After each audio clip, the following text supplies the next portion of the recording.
right, so normally in a course like this, I would put together a couple of introduction lectures and tell you about what the React library is and what its purpose is. But to be perfectly honest, that type of lecture at the beginning of a course just ends up being a little bit boring for me and for you. Whenever I take courses, I just fall asleep during the lectures anyway. I want to get to it. So we're going to talk about what the purpose of React is and what the library is quite a bit, but over the range of time. Because I think at the start of the course, it'd be a lot more exciting if we put together a tiny React application instead. Isn't this why you're doing the course anyway? Of course it is.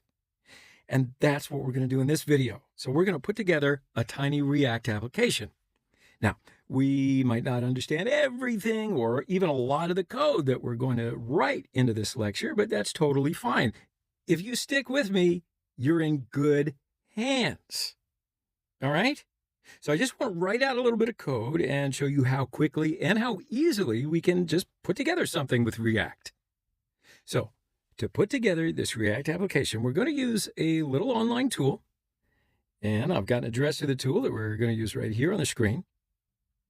And then we're going to open up a new browser tab and navigate to that address. All right, so this is a tool called CodePen, and we can use it to very easily put together little React applications. So we're going to use it now, but in general, we're going to be working on our local code editor. So first, we have to open up a new pen, then add a library. Now, in order to do this, I'm just going to go click on the settings button on the top right hand. Good. Then I can find the JavaScript button. It's here in the middle. All right, and then you'll notice that we have the ability to add in some external scripts, right? React is an external script. So we have to add it in as a discrete step right now. First, I'm going to select Babel right here, and then I'm going to search for React. So when I search for React, you're going to notice that two very similarly named libraries appear. So I'm going to add both React and React DOM as libraries.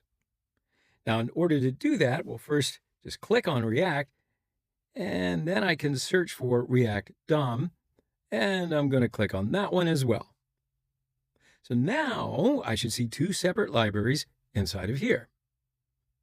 So look, that's all we have to do. So just click on Save and Close, and now we can freely write the React code inside of this project.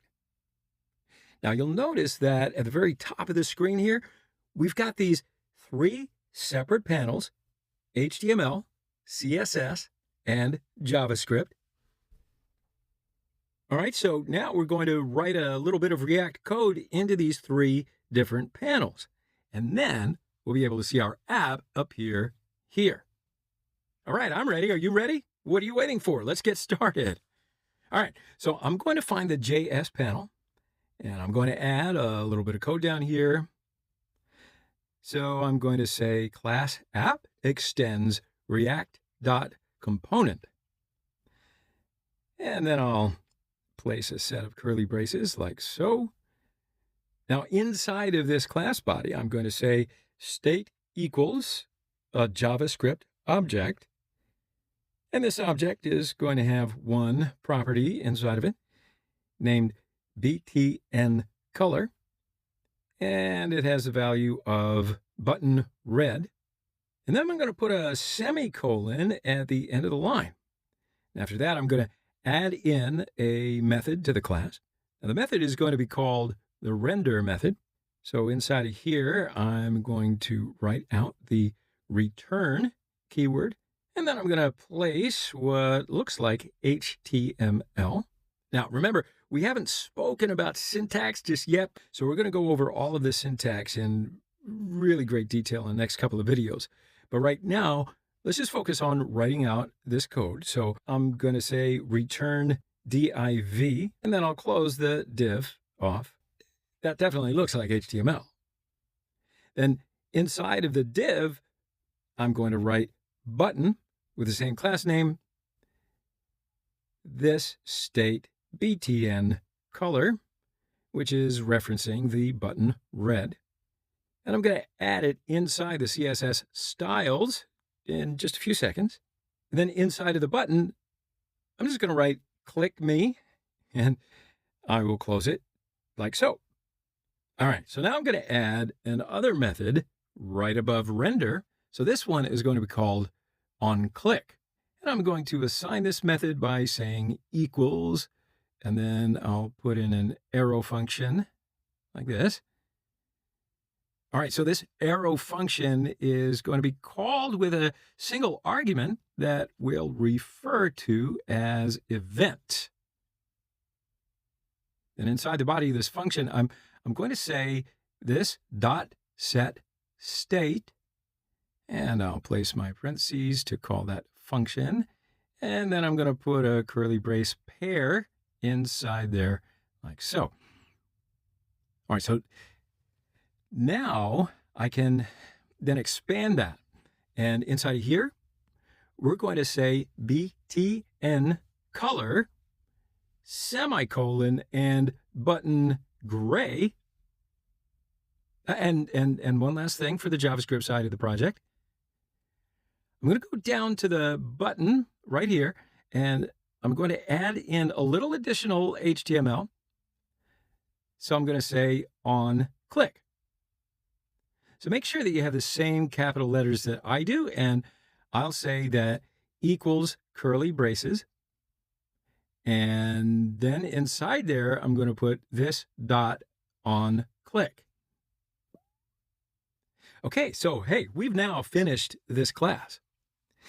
Now, the very last thing I'm going to do is go down to the very bottom of this JS panel just outside the class, and I'm going to write out React DOM.render. And I'm going to call that function, and as the first argument, I'm going to say app and make it look like some HTML tag like so. Then after that, I'll say document.query selector, and I'll put a string in here, and I'll say pound root. All right, so that's it for the JavaScript side of things. What do you think? See, we're just moving right along, and you're not even sleeping, are you? So now I know some of this syntax is probably looking pretty crazy about now for you, but of course, I just want to keep carrying on just a little bit more because you're going to see the method to my madness. All right, we're going to learn everything, believe me, in the next few lectures. But right now, it's just kind of fun, isn't it, to explore? So now, the next thing I'm going to do is to go to the HTML panel up in here, and I'm going to put in a div with an ID of root, like so, and now close it off. Now, the very last thing that we'll do is add CSS right here. So inside the CSS panel, I'll say button red, and I'll give the background color of red and then color white. So the text will be white. Now, the same thing goes for the button gray, background color of gray, and then the text will be white again. Now, notice we get a red button over here. And when I'm going to click on it, you're going to notice that it turns gray. Okay, well, that's it. That's the React app. Now, maybe you can probably tell why I didn't want to, tell you what we're building right away, because it probably wouldn't make a whole lot of sense if I gave you the verbal description about React. I mean, that's why it's called React, right? So what's the goal of this app, would you say? I'm just kidding. I'm not listening. I'll tell you what the goal is. I just wanted to show you a bit of the React code so that you can visualize the thing that I'm going to show you all of its components of in the next couple of lectures. All right? So obviously it doesn't really tell us a whole lot about what React is or, what we use it for even, or I don't know. It doesn't really tell us about all the crazy syntax either. So why don't we take a quick break? You can either take a nap, grab some tea, or whatever you need to do, because we're going to come back in the next section and we're going to go to town. All right, so I'm going to start talking about what we just did, and then we'll dive into React a little deeper. So quick pause. I'll see you back here in the next lecture. So in the last section, we put together a little application in CodePen. And when you click on the button, you get this gray button. So now the app looks pretty simple, but at the same time, we had some pretty complicated syntax. So I'm sure at this point, you might have a couple of questions about, well, what we put together. So in this video, I want to start to address a couple of these questions that I think you might have. What is React and what's its purpose? What was that class thing? What was that HTML looking stuff? Now, why did we add React and React DOM libraries? How did the color change when we clicked on the button? So let's start by answering these questions now, and we will be answering more in the next coming lectures. So, first off, what the heck is React and what's its purpose? What do we use this library for? Okay, so React by itself is a single JavaScript library. So the goal of React is to produce some useful content that is going to show up on the screen of your user's browser. Now, when we say content, what we're really talking about here is the HTML. So the same type of HTML that you've probably learned, right, by this point. So divs, spans, buttons, forms, headers, and all those classic HTML elements are going to be produced by the React library. And then they're going to show up on the screen of your user's browser. So once those elements show up on the screen, a user's going to somehow interact with them, right? They might click on a button. They might type some input into a text input, or they might drag and drop some div or something else around on the screen. Okay, cool. So the second goal of React is to handle those user interactions.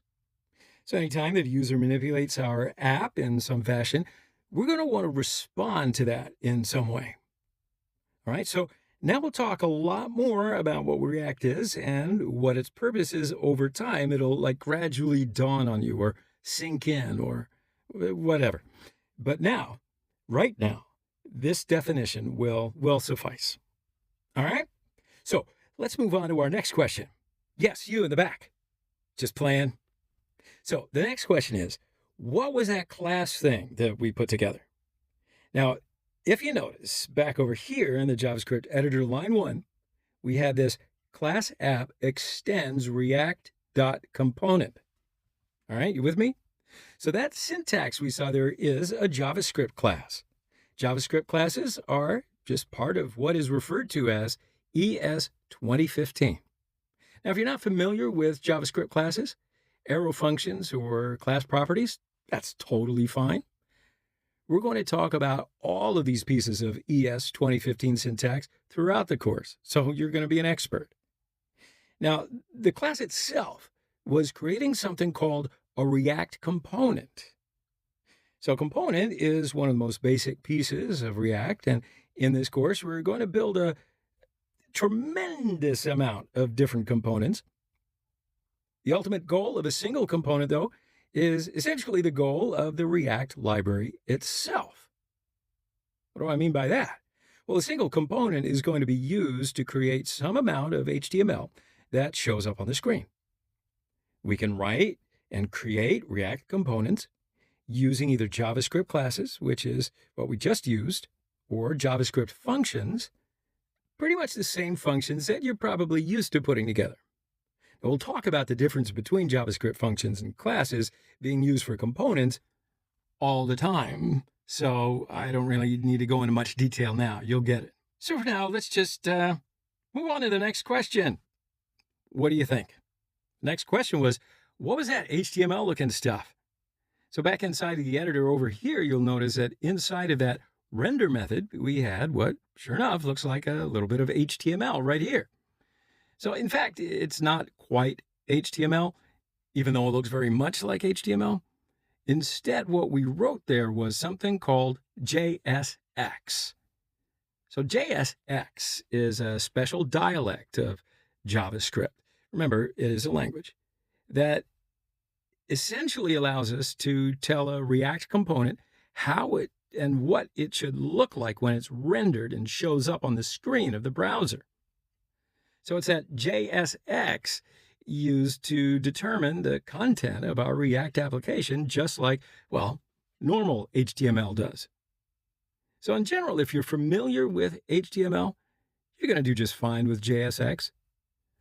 All of the syntax is almost identical. Okay, I say almost, but we're going to come across some of the details, and I'll point them out when we get there. JSX is, you're going to learn a bit more, and you're going to find out exactly what JSX is. But for now, again, that's enough. Okay, so what's the next question? Oh, yeah, so why did we have to add two separate libraries?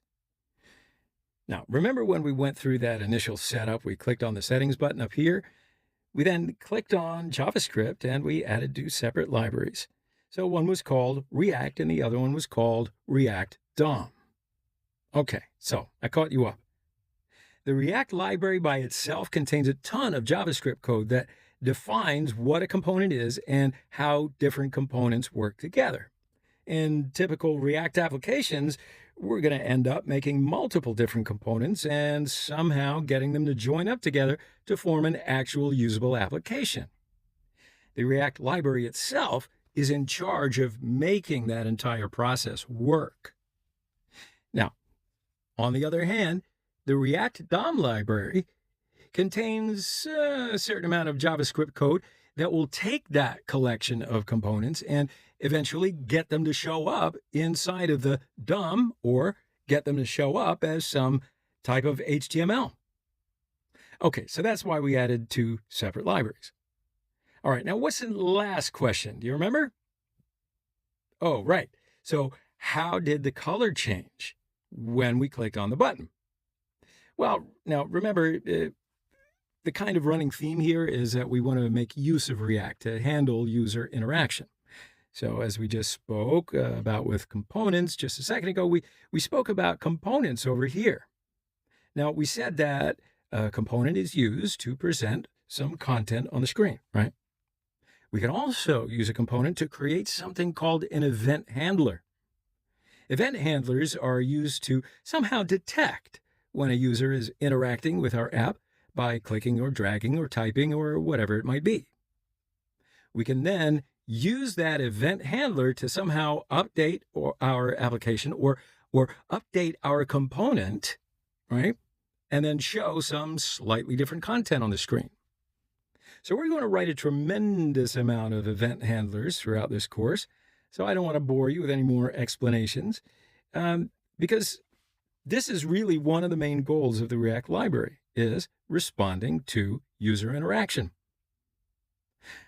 All right, so that's a couple of questions answered. Well, there's a whole lot of meat in there. You might want to digest that for a little while. And for my vegetarian friends, yeah, there's a lot to digest there. So why don't you go over it, pause it right here, and review some of that material. When you come back, we're going to go to the next section and start learning more about React.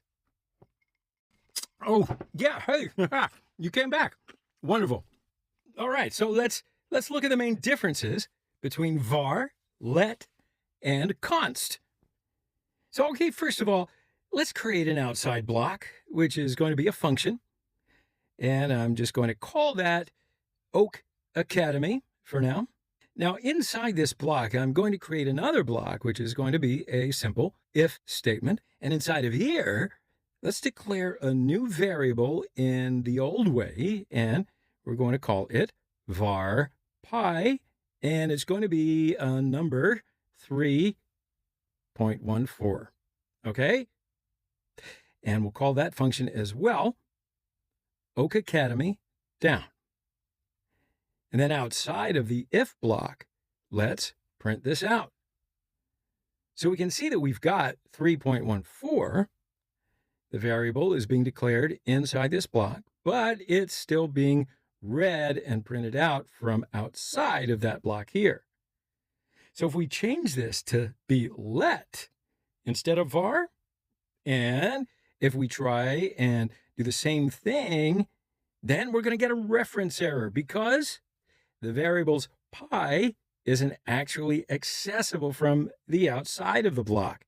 So by the time we're running this line here, the variable doesn't even exist anymore. So what does that mean? Well, it means that if we had another variable up in here, also called pi, and then this one to be 2, well, also, let's print this one out. So if we run this now, we're getting pi declared up here. Then we're declaring a new version of pi, which is 2 then. So that's being printed out, as you can see here, and then it's outside of this block. So we're again printing out what we can see here to be 2. So what am I trying to say? I'm trying to say if you use let or const, then they are block scopes. So they only exist within the closest block that surrounds them. And that's the same with const as well. So let me just demonstrate this here. Okay, works the same way. And the main difference between let and const is const variables are immutable. What does that mean? It means you can't change them no matter what. So if you're using let, you can change and redefine the value within that let variable, but if it's const, then you can't do that. So for example, let's go back to this, and let's say that down here we're going to declare the value of pi to be 1. Then if we run this, then as you can see, that's fine. That's being redeployed here. If we change this to be a const and try to rerun that, you'll see that we get an error because you can't change the value of the const. All right. So hopefully that helped to clear things up a bit. Okay, then I'm going to see you in the next lecture. I count on it. All right, so in the last section, we spoke about, well, a couple of different questions that we might have after we went over that little CodePen project. Now we're going to really start to move forward. So the first big topic that we're going to talk about is JSX. So I want to make sure that you have a good understanding about the rules behind it and, well, so that you can determine its behavior and predict its behavior. So now in order to learn more about JSX, we're going to need to be able to write JSX in the first place. So earlier and so far, we have written a little bit of JSX over on CodePen, and CodePen is a terrific tool. However, my goal in this course overall is to make sure that you understand how to work on professional React projects. So rather than continuing to use CodePen, we're going to move over to our local code editor, and we're going to generate professional work on React projects rather than using CodePen. And then, when you're a professional, you can go back and use CodePen, but I want you to know how it works.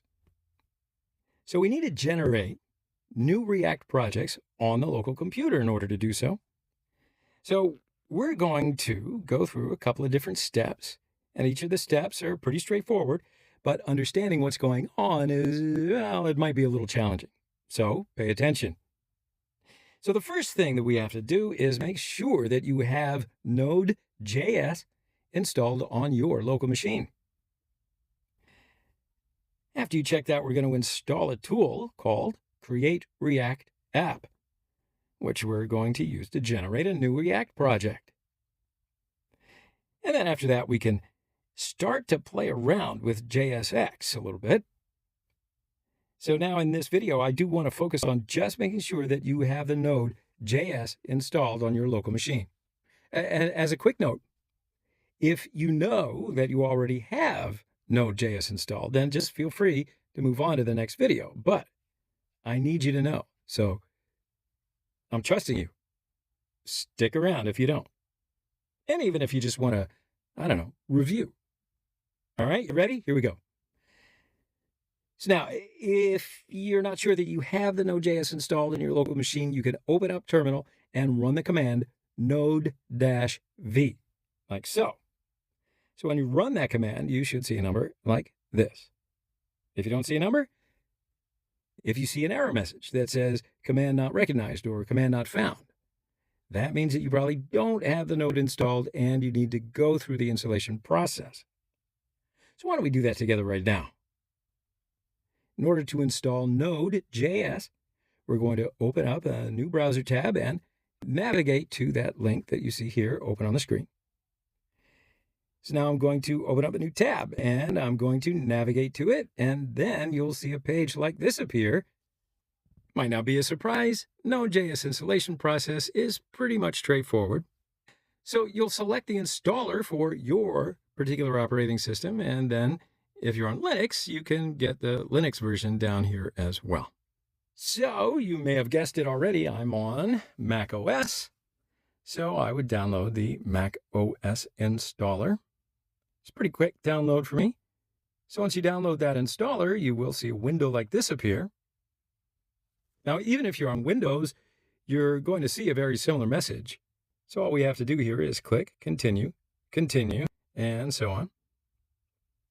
And that's pretty much it.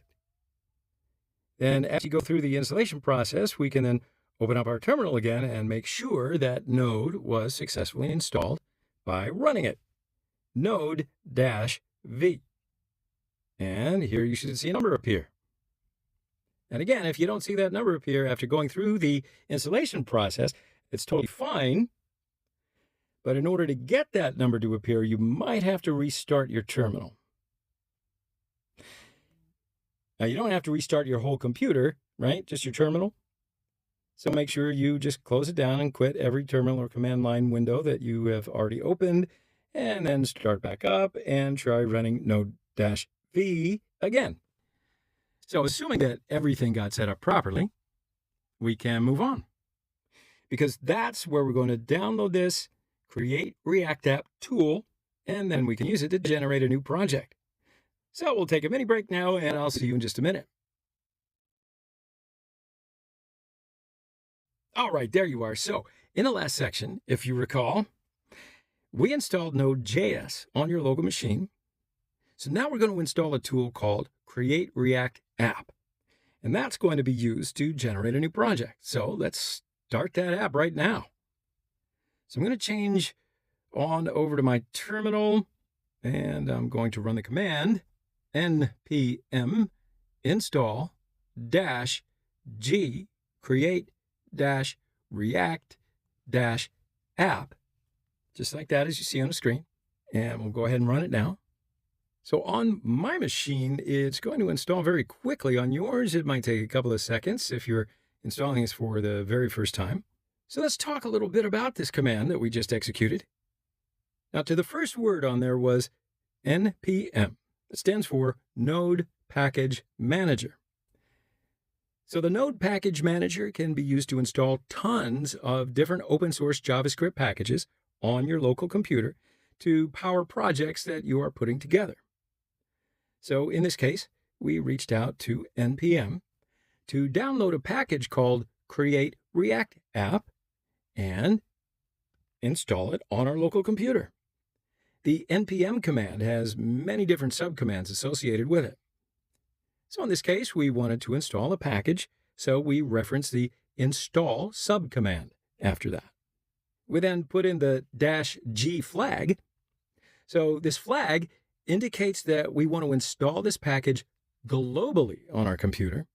So we're also going to see what happens when we install things without the -g flag later on. But right now, we're going to use the -g. And then finally, we list out the name of the package that we wanted to install. So the name was Create React App. This is a very popular package that's used to generate new React projects. So we've installed this thing, and we can use it to generate a new project. So I just want to make sure that I am inside of a workspace directory, okay? And then I'll run the command to Create React App, and then the name of the project that I want to generate. So I'm going to call my project First App, and I'll hit Enter, and that's going to start to generate my project. Now, before we move on, quick note, I want you to take notice. So you're going to find in this course that there are many different ways to do, I'd say just about everything. We've already seen that we could write a React app over on CodePen, and clearly we can also write a React app on our local machine. I'm going to highlight some of the different ways that some people choose and go through some different steps. But know that it's going to be your choice. I just want you to be aware. So if you go and you read the Create React App official documentation, well, they're going to show you a slightly different process for generating a project than what I've just shown you. So in the official documentation, you're going to see that they say you need to run npx create react app and then the name of the project. Well, sure. And you can run this command without having to first go through the npm install. So essentially, if you take this route right here, you run one command instead of two. Now, the only reason I didn't show you this alternate fashion, even though it's slightly easier perhaps, npx is a command line tool that only started to be installed with versions of npm 5.2 and higher. And it's possible that you have a version of npm earlier than 5.2 on your computer. Isn't it possible? Yes. So I could show you this way, but it's very likely that you would have run into an error. So I don't want that. Now, of course, if you want to, you can always update your version of npm and Node, and then you can generate a project this way, but you're on your own, pal, okay? There's absolutely no difference, in other words, between the method that I just showed you and, using the official one. It's just about running one command instead of two. And if you're creating a lot of apps, that really can be a time saver. All right, so if I flip back to my terminal, it looks like my project has finished installing. So yeah, with so many NPM packages. All right, so I got to take a break here if you don't. In the next section, I'm going to tell you why we had to install so many packages, and we'll understand why we're using this Create React App tool in the first place. All right, so we're back. How was that? Okay, good. So in the last section, unless you have the memory of a goldfish, you might remember that we generated a new project using the Create React App. And then after we generated the project successfully, if you scrolled up a little bit, you probably saw that we had installed a lot of packages. So in this video, I want to let you know why we had to install so many packages just to run a React application and build one on our local computer. So we're going to take a close look at a couple of different diagrams quickly. So just use the Create React app to generate a new React project. Now, inside this React projects, there are tons of different dependencies that we are going to use to help us write our application. So in this video, I want to focus on one particular dependency because it's going to help you understand why we had to install so much software. So the name of the dependency that I want to focus on is Babel. Now, the term Babel might well be familiar to you. I'm going to give you a quick overview on what Babel is in this context and why we use it and why it's included inside of our React installation. And the other things such as Webpack and Webpack Dev Server, we're going to talk about the purpose of those dependencies over the course of time. As you've been learning JavaScript, you've probably been learning a version of JavaScript called ES5. And chances are, you've also picked up a couple of features out of something called ES 2015 as well. All I mean to say is that each version of JavaScript has a very particular set of features and syntax available to it. There are different versions of this ES for every year after 2015. So again, chances are you've learned a little bit about ES 2015. Now, of course, there's also an ES 2016, 2017, 2018, 2019, and so on and so forth. And every one of these different versions has some new wealth of features and upgrades to the JavaScript language.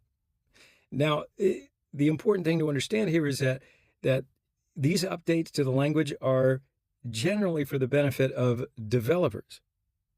So in other words, if we can make use of ES 2016 JavaScript in the next few years as well, then we're going to have a really good time because these newer versions of JavaScript has new syntax and new features available that makes your life as a developer a lot easier. However, there's a little bit of an issue with this, you might have guessed. It just so happens that certain browsers are not always 100% up to date. At present, just about every single modern browser out there has excellent support for ES5 JavaScript. So in other words, if we write ES5 JavaScript code, then we can send it out to just about any version of browser, and that code's going to be executed just fine. The same is almost true for E2015 as well, I'd say. All the new updates to JavaScript included in ES 2015 can generally be executed in every modern browser. But as we start to look at years after that, like 2016, 17, 18, 19, barely any browsers for these recent years have support for the changes to JavaScript that are included. So, yeah, you can tell I'm heartbroken, but it's their loss. So we're essentially in a conflict here, a little bit. On the one hand, we want to use the latest versions because they make our lives easier as developers. But on the other side, well, we can't actually run the code that we're writing because all the browsers don't happen to support it. So in order to overcome this, we make use of a tool called, and you wondered where I was going with this, Babel. Babel, it's a command line tool that can take any version of JavaScript and it will convert it to a newer version. So this right here is a diagram of what might happen if we don't use a tool like Babel. We might write some ES 2015 code inside of some JavaScript file and then send it down to some browser with no guaranteed ES 2015 support. So if we did that, then our code might completely fail to run on that user's browser, and they probably won't see any content when they visit our webpage. They'll probably just see a totally blank page or something like that. So with Babel, we write our ES 2015 or 2016 or 2017 and so on and so forth code, and then we feed it into this command line tool called Babel, and Babel converts it to ES5 version of JavaScript code that is going to be safely executed on just about any browser in existence. That's the job of Babel. Now, as I said, anytime that we generate a new React project, Babel is included by default. Internally, Babel consists of, guess what? A tremendous number of packages. They're all different. Now, there's definitely other dependencies inside of this project as well, and we'll talk about them over time. But we do need to understand a little bit more about the Create React app. So let's continue in the next section, and we're going to start looking at the contents of the project that we've just generated. All right, I hope you have your seatbelts on because we're going to go for a ride. In this section, we're going to open up our code editor and explore our newly created project. So I'm going to start up my code editor, and I'm going to use Sublime Text. Now, you, of course, can use absolutely any code editor that you want inside of this course. I'm really not watching, so feel free to use Atom or Visual Studio Code or Eclipse or whatever it is that you want. I don't even have to know. Now, I wouldn't say that any editor is better than another for working on React projects. That's why code exists, right? Now, in addition to this course, we're not going to ever depend upon, some editor-specific features, right, in order to get through. So again, just feel free to use absolutely any editor you want. In fact, you can use multi-editors simultaneously. But once I have my editor open, then I'm going to open up my project directory. All right, so here's my newly created first app folder right here. Now inside this folder, you'll notice that we have a couple of different files and folders. These are all automatically generated for us when we, created our project in the beginning. So I want to take a look at some of the different files and folders that are here and get a better idea of what they all do. So let's go over a couple of things quickly. First off, here you'll notice that the src directory, src stands for source. Now, if you open up that folder inside of your code editor, you'll see that there's already a couple of different files inside of here. Now again, these are all automatically generated by the Create React app. Over time, we're going to add a lot more code to the SRC directory. But in general, we're usually going to delete these automatically generated files inside of here. So basically, you can understand how to set up a React project from absolute zero or from scratch. So the next directory is the public directory. The public directory right here is going to contain different static files. So what's an example of a static file? Might be an HTML file that never changes, or an image, or maybe some music or something else that we might want to serve up from our application. We're going to talk about the public directory throughout the course. We're going to learn a lot more about it, but I just want to show you where it is. And the next is the Node modules directory. Node modules contains all of the different dependencies that we have installed into our project. So this consists of all dependencies that you just saw at your terminal a moment ago. Every one of these different folders inside of here represents a different dependency. Now, in general, we're never going to have to manually go into the Node modules directory. It kind of just exists here, and you don't really have to worry about it too much. Now, the next step is the package.json file. The package.json file right here will list out all of the different dependencies that our project requires. And it also has a little bit of project configuration side of it. Over time, we're going to do several updates to the package.json file. And next we have a similarly named file, the package.lock.json.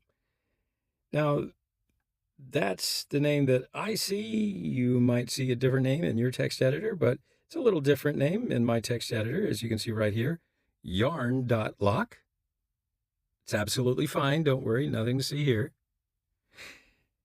Okay, I'll tell you, to be honest, because I had installed the Yarn Package Manager, which is an alternative to NPM on my computer, and that's why we're seeing different file names.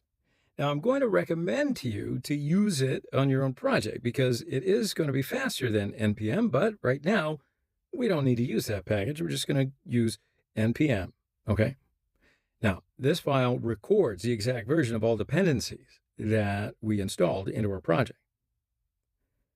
So if you scroll down, you'll see that there are a tremendous number of records that we've already installed into our project. And then we come to the README file. So the README file has some directions in it, tells you how to run this Create React app project. So if you want to, you could definitely take a look at it, see what's inside of here. But in general, I'm going to tell you everything that you need to know. Now, there is one last file inside of here. It is the gitignore file. Now, the gitignore file is a reference to the Git version control system. And essentially, it lists out all the different files and folders that Git should ignore. So it's going to be tracking our project and maintaining a record of all the different changes that we're making to our code base. So hey, that's all. That's what we get by default when we generate a project with the Create React app. So when we come back in the next section, we're going to finally start writing out some code inside of our SRC directory. And we're going to be getting a better idea of how JSX works. All right, see you in the next lecture. So in this section, we're going to start up our new project and start to play around with the code inside of it. In order to start this project up, I'm going to change into my first app folder, and then I'm going to run the command npm start. So before I run this command, I want you to know that it is extremely common to see error messages when you run this command or when you try to visit your application in the browser. Just wanted to let you know.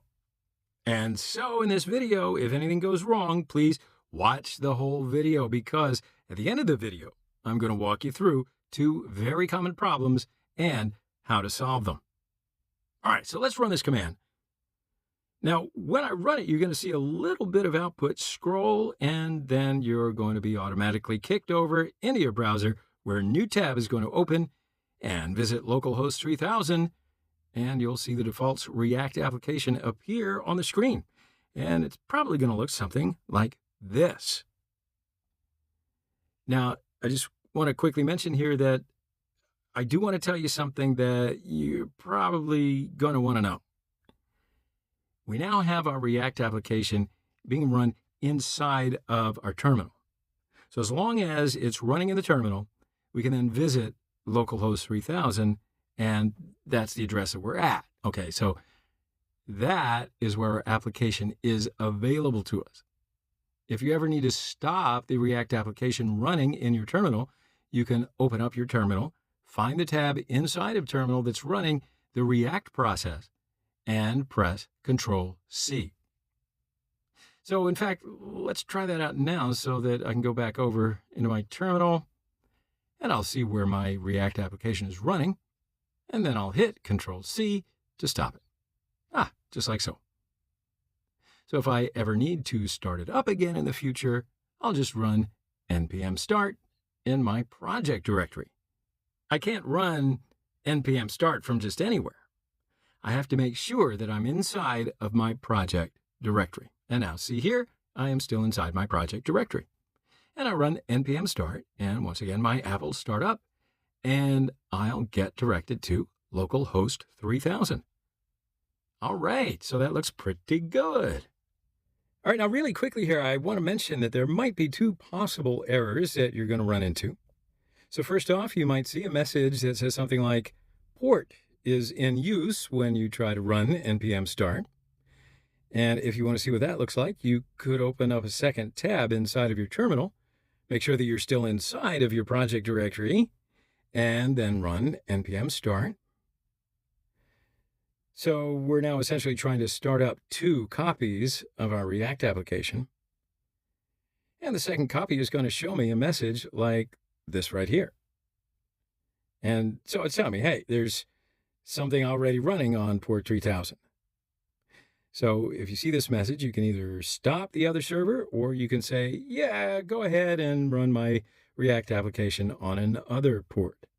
So I'll just put in yes. And then it will start up on port 3001 instead. So if you already have something running on port 3000 on your computer, just be aware that you might have to use a different port. All right, so now the second problem that you might run into will be that localhost 3000 is not working. So you might get a new tab to open up like so, and it will try to go to a localhost 3000, but it won't. It actually might not show anything on the screen. So if that's the case, then a very easy workaround would be just go back over to your terminal. So find this message right here where it says on your network, and then you can visit that address instead of the localhost 3000. So I'm going to copy that other address right here, and then I can visit it inside of my browser just as easily, and I can still see my React application. All right, so that's how we start up our app, and that's how we start it. And that's how we restart it again in the future. So remember these commands right here, because we're going to be starting and stopping different React apps many times throughout this course, as frequently as you blink. So blink now. All right, I'm going to see you in the next video. I look forward to it. Hey, so in this section, we're going to start making a couple of changes to our project. So I'm inside of my code editor, and I'm going to open up my src directory. Remember, our goal right now is to get a better idea of how JSX works. So I want to delete all the code inside of this src directory, and we're going to create new files, which we're going to experiment with in just a little bit. And that way we will get a better idea of how JSX works. So I'm going to highlight everything inside of the src folder, and just for the src folder, and I'm going to delete all of it. Okay, so now the src directory is empty, and I'm going to create a new file inside of here called index.js.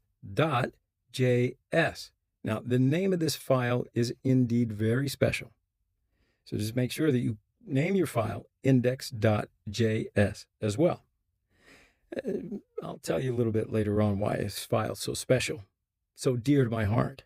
Now, when I create this new file, I can flip back over to my browser where I have my React application running at localhost 3000. So if I refresh the page, you'll notice it's now completely white. Nothing at all shows up. So right now, we want to figure out how to use React to get some content to appear on this screen.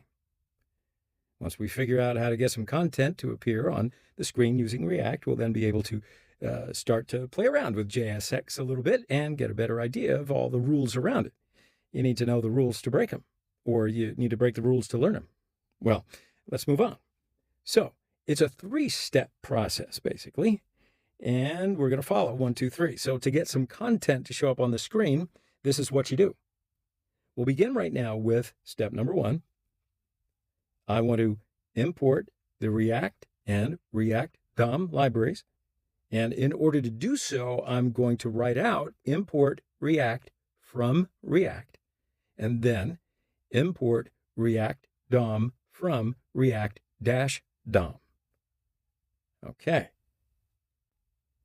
So now I want to talk to you a little bit about exactly what import statements are and why we have to use them at all. But before I do, I want you to take special note and make sure that you put the capital DOM in your import statement, just like I have it here, okay? So what's with the import statement, huh?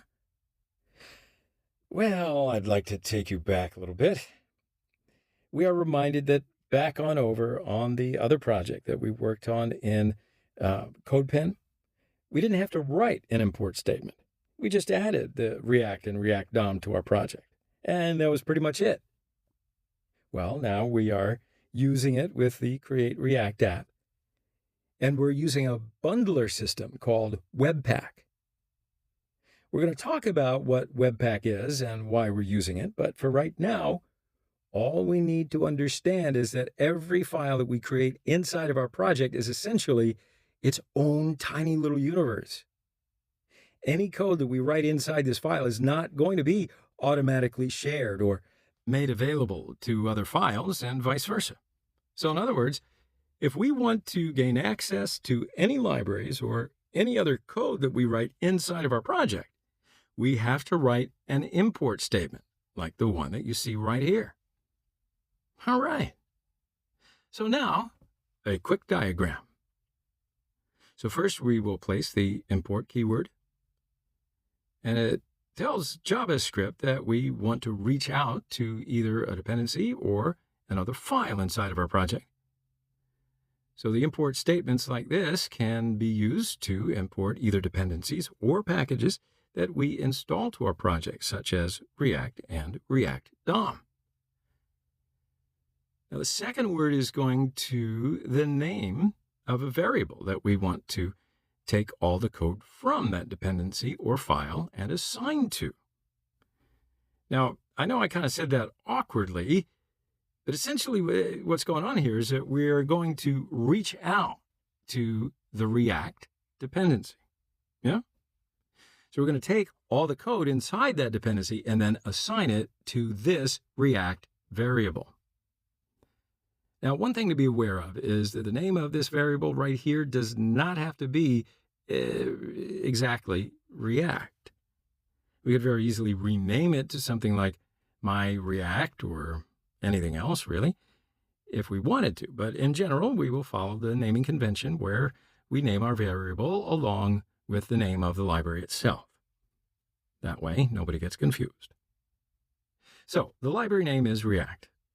We assign it to a variable called React. If the name of the variable of library is React DOM, we can assign it to a variable called React DOM, and so on. Naming convention, clarity, yeah. So the next up is the from keyword, and we want to pull code from a file or a dependency. And then finally, we will list either the dependency that we want to import from or a path to the file that we want to import. in case we are importing a file that we've created ourselves.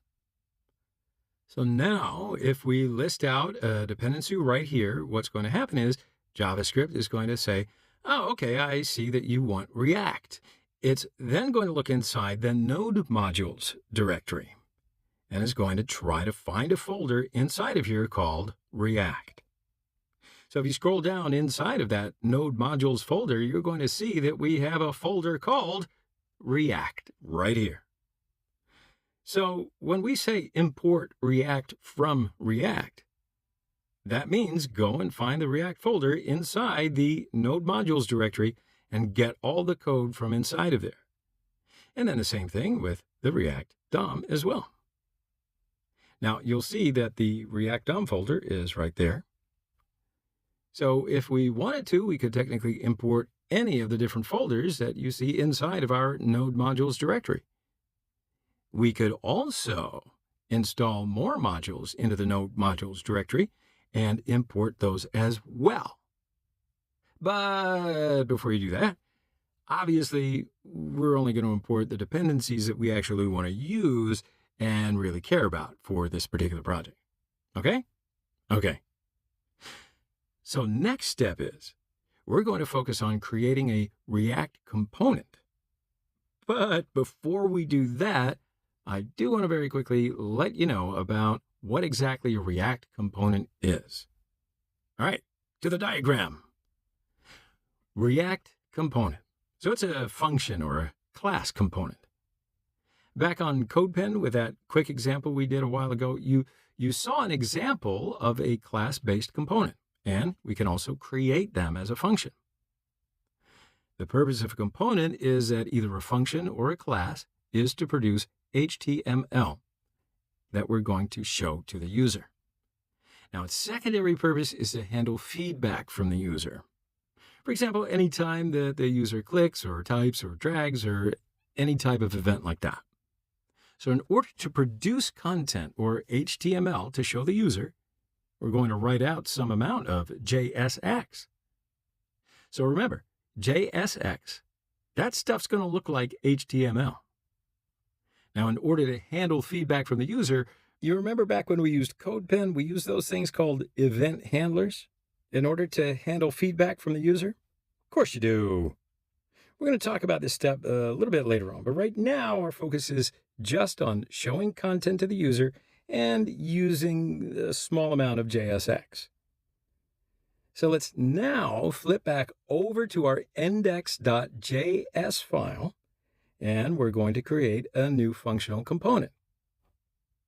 So I'm going to say const app is equal to a function, and inside of here I'm going to return a div that has the text hi there, like so. Yeah, and that's it. That's a function-based component right there. So now this is a component that is using a function with the function keyword. So very frequently you will see this rewritten using an ES 2015 arrow function. It would look like that rather than putting the function keyword that we put in the arrow, which is the equals and then the greater sign on the other side of the parenthesis. Then inside of the functional component, we return a little bit of JSX right here. Cool. So now that we've got a function-based component put together, we're going to take that component and we're going to show it on the screen in our browser. Now to do that, I'm going to add a little bit more code down here at the bottom. So I'm going to say React DOM. Now, let me remind you that DOM is capital D-O-M dot render. And then I'm going to open up a function call and I'm going to expand it just like this. So just give myself a little bit more space to type. Now for the first argument, I'm going to take that app component that we just created and I'm going to put it into JSX tags. So essentially it looks like HTML tags. And I'll put an app like so and then put a comma. And the second argument is going to be a reference to a DOM element that already exists inside of our HTML file. Now, we might just pause right there and say, what HTML file? Well, we haven't really spoken about it just yet, but you will notice that inside that public directory, we have an index.html file.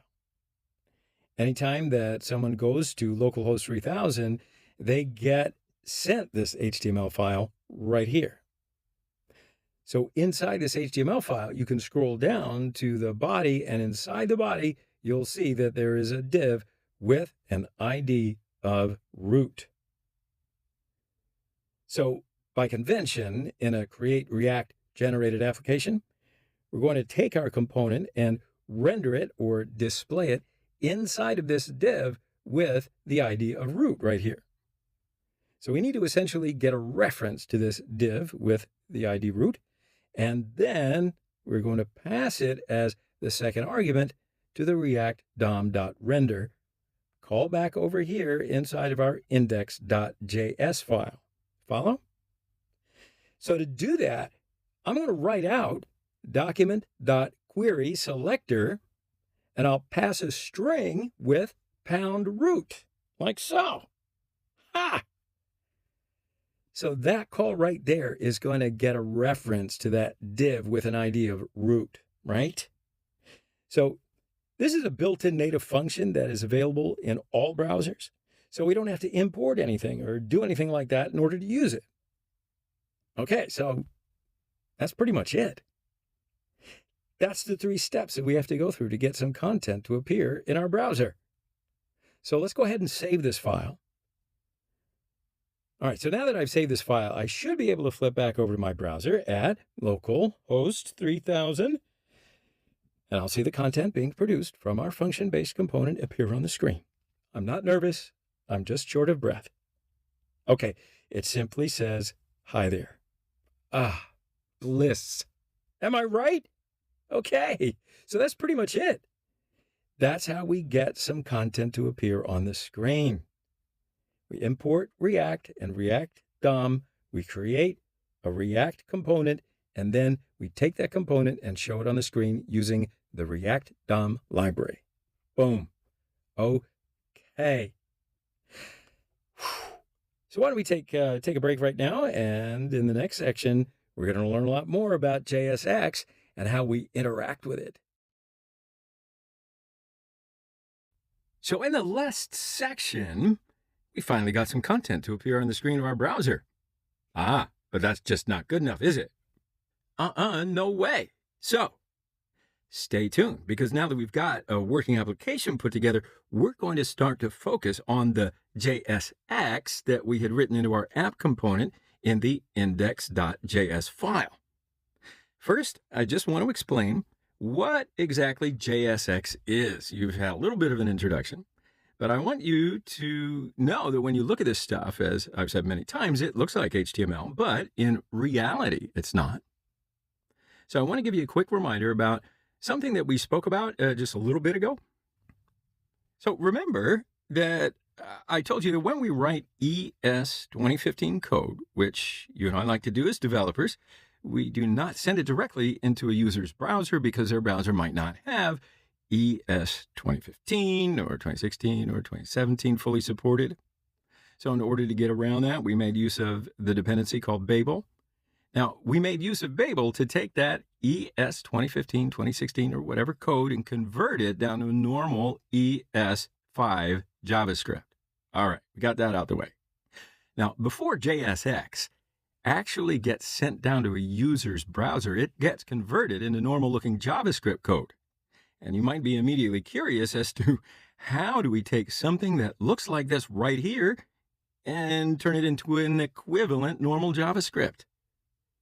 Well, my friends, be curious no more, because that's why we use this little brilliant tool called Babel. I'm going to open up a new browser tab, and I'm going to navigate to the Babel homepage, which is at babeljs.io, right on here. And I'm going to find the Try It Out button right here at the very top. So now on this interface, we can write a certain amount of code here on the left-hand side. Now, this can be ES 2015, 2016 code that contains JSX as well.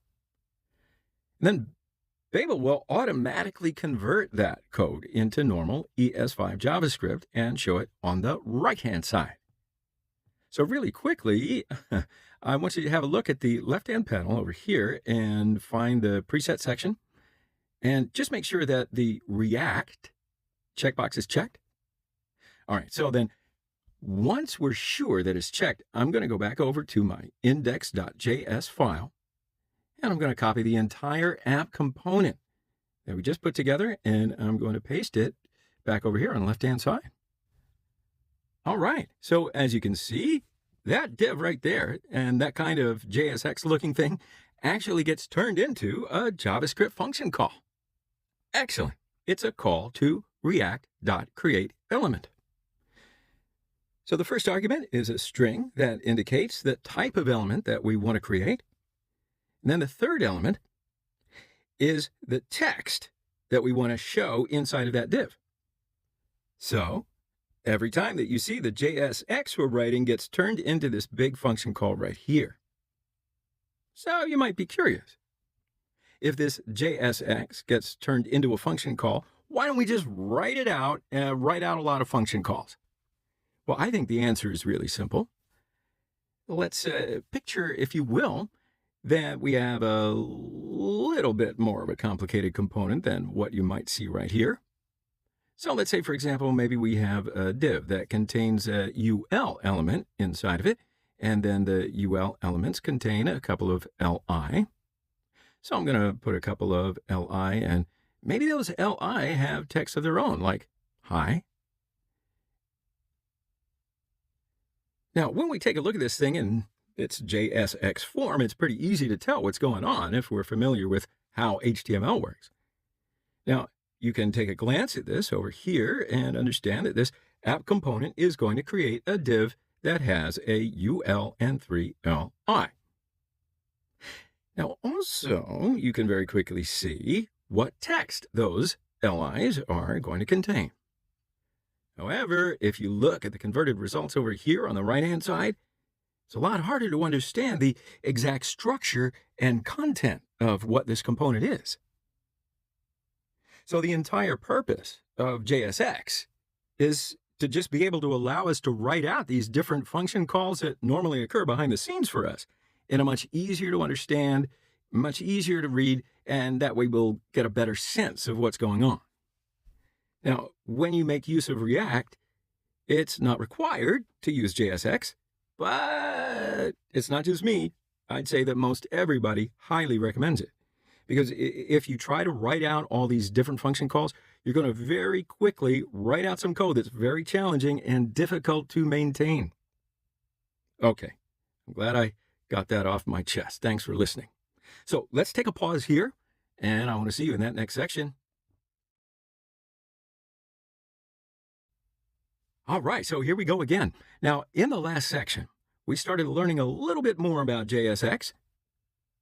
We learned that it's technically JavaScript. It's not HTML that we're writing. And we also learned that browsers don't know how to understand the JSX code. So we use tools like Babel to take our JSX, and then that converts it into normal JavaScript. So in this section, I'm going to go through a nifty little exercise that's going to give us a better idea of how HTML and JSX are slightly different. So we're going to put together a tiny little snippet of HTML using CodePen. And we are going to write out normal HTML, and then we're going to pull it into our React project and convert it into JSX.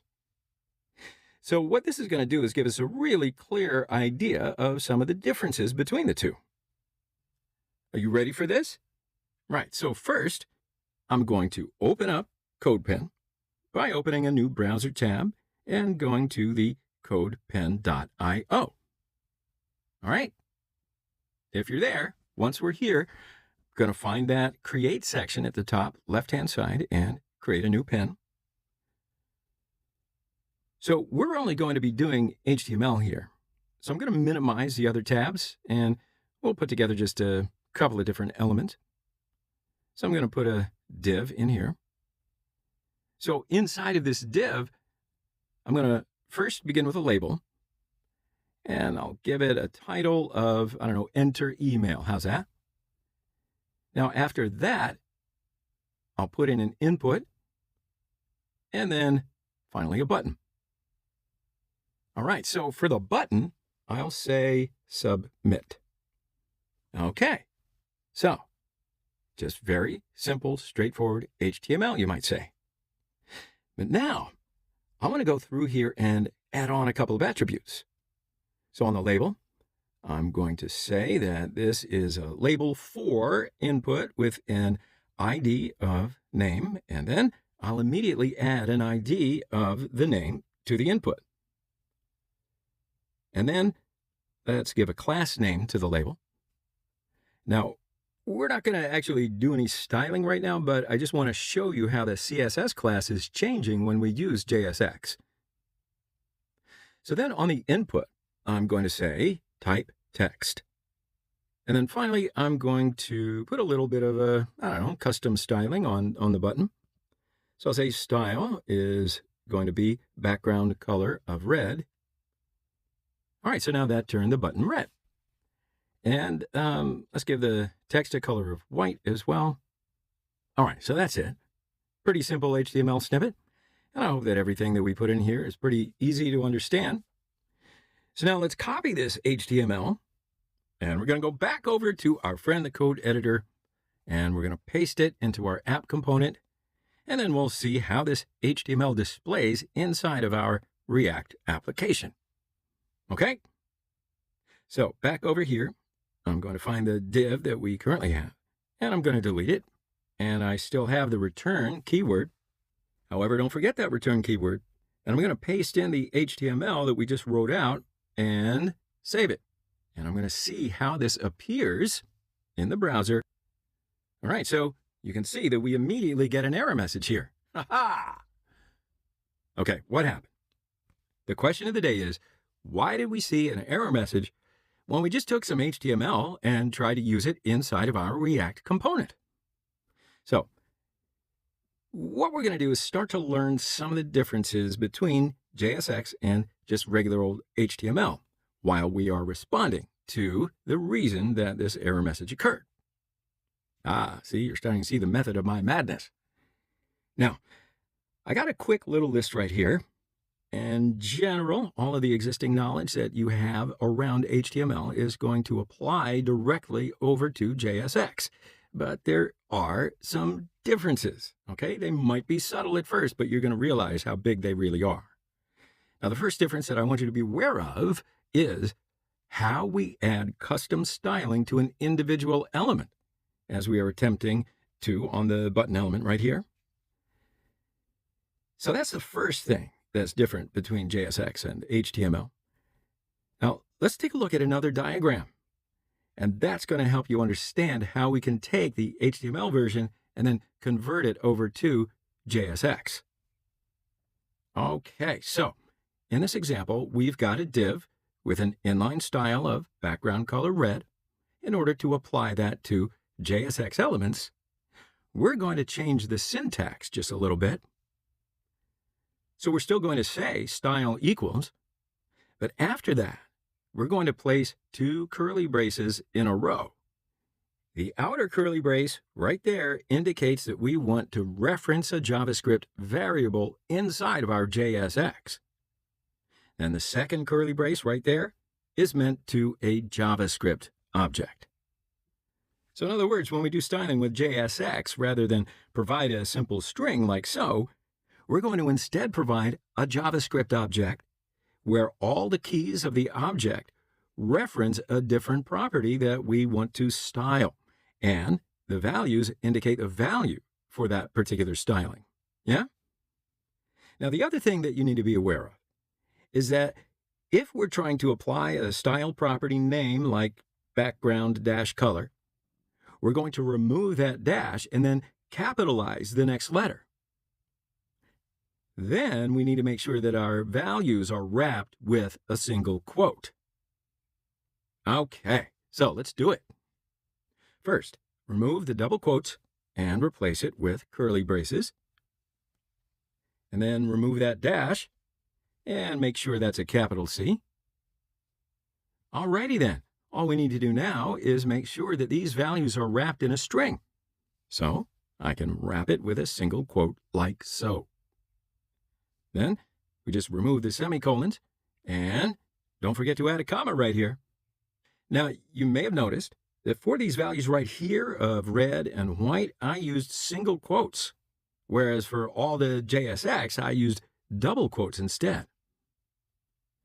So this is a little bit of a community convention. First off, when we use JSX, we're supposed to use double quotes anytime that we want to indicate a string. So in all these locations here, like label, name, text, we're supposed to use double quotes, but then for any non-JSX property, by convention in the JavaScript community, we make use of single quotes. But there are tons of people that prefer to use double quotes everywhere instead. For you, you can do it either way. It's totally up to you. Fun little fact. So in general, the conversion here is pretty straightforward. Just remove the double quotes, replace them with curly braces, and then if you ever have the kind of compound property name, remove the dash, and make sure you do a capitalization.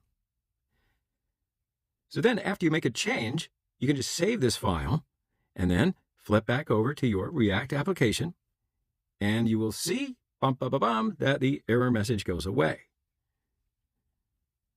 All right, that's it. Next, we're going to talk about adding a CSS class to an element. So whenever we want to assign a class to JSX, we're going to use a slightly different syntax from HTML. So let's go back over to the inside of our index.js file, and our label has a class of label right here. Now, technically, we're not supposed to use the keyword class inside of a JSX element. Instead, we use class names like so. Okay. Now, of course, you may be wondering, why do we have to do that? Or not. I'm going to show you anyway. Because I want you to remember that when we were working with CodePen just a little while ago, we had created an ES 2015 class. And I'm going to show you a quick example of that right here. We had written something like class app extends react.component. So the keyword in there was class. That was a JavaScript keyword. Now, the reason that we have to use the class name instead of class in JSX is essentially just to avoid collisions with this keyword class. That's it. Now, you go to the head of the class. So in other words, we just don't want JavaScript to get all confused and think that we're trying to define a new JavaScript class with this, right? It's all for clarity, right? So that's all. It's going to be time to move on to the next section, and we're going to talk more about JSX. So here we are. We're in the next section. And this section, we're going to just talk about one last difference between JSX and HTML.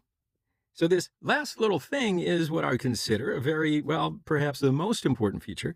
So last but not least, as they say. So this is what we need to understand about JSX, because we're going to be working with this feature quite a bit throughout this course. So JSX can very easily reference JavaScript variables. You know that. Essentially, that means that we can take a JavaScript variable and easily print it up inside of our JSX block. So let's flip back over to our code editor and get a quick example of what this would look like. So inside of the app component, I'm going to create a new variable. And I'm going to create, let's say, const button text. And I'll give it the text of click me. And just like that.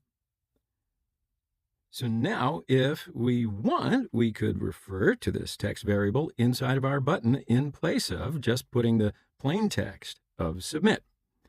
Now, to do that, I would just delete that text, submit, and I'll put in a set of curly braces just like this.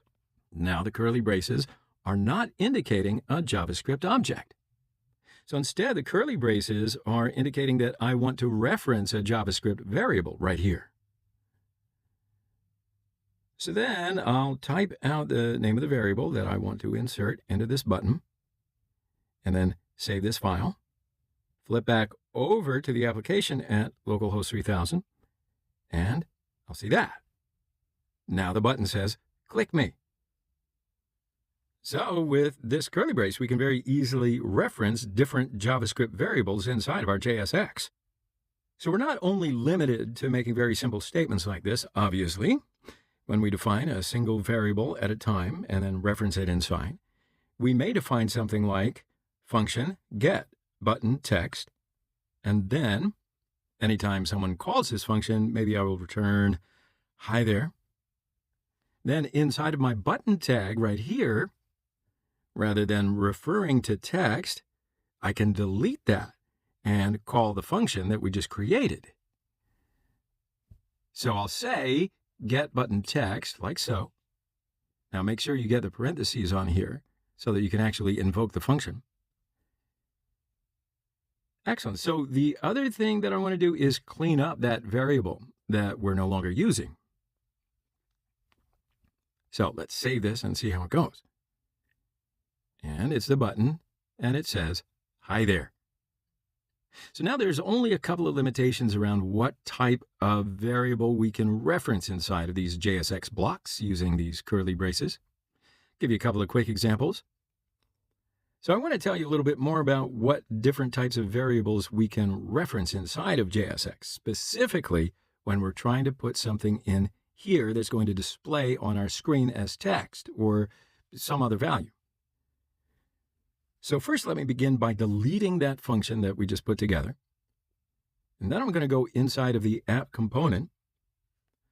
So I'll say const button text is hello world, like so. And then inside of our curly braces right here, I'll again replace it with button text. Okay, so now we don't have a function, and we do not need a set of parentheses.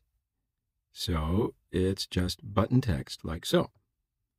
All right, so very quickly, let's just save this file, and I just want to make sure that everything is still working. Okay, yeah, that looks good. If we want to, we can reference other types of variables rather than a string here. For example, I could instead replace this with a number, 1, 2, 3, 4, 5. Flip back over, and we can see that the number's printed up here. And I could also replace this with an array of strings or numbers. I could do something like hello world, 2 strings inside of an array. So then if I save that and flip back over, you can see the 2 strings got pushed together and are essentially concatenated inside that button. And now if I want to, I could also replace it with a set of numbers like 5 and 12. I can then save this again, and I'll see 5 and 12. So we clearly have a pretty good amount of flexibility here, yeah? But there is one particular example of something that I do want to show you now that you know this, because I can almost guarantee that you're going to run into this bug at some point in time. So I'm going to replace the button text right here with a JavaScript object instead. This is just a plain object. And I'm going to give it a property of text, and I'll say submit.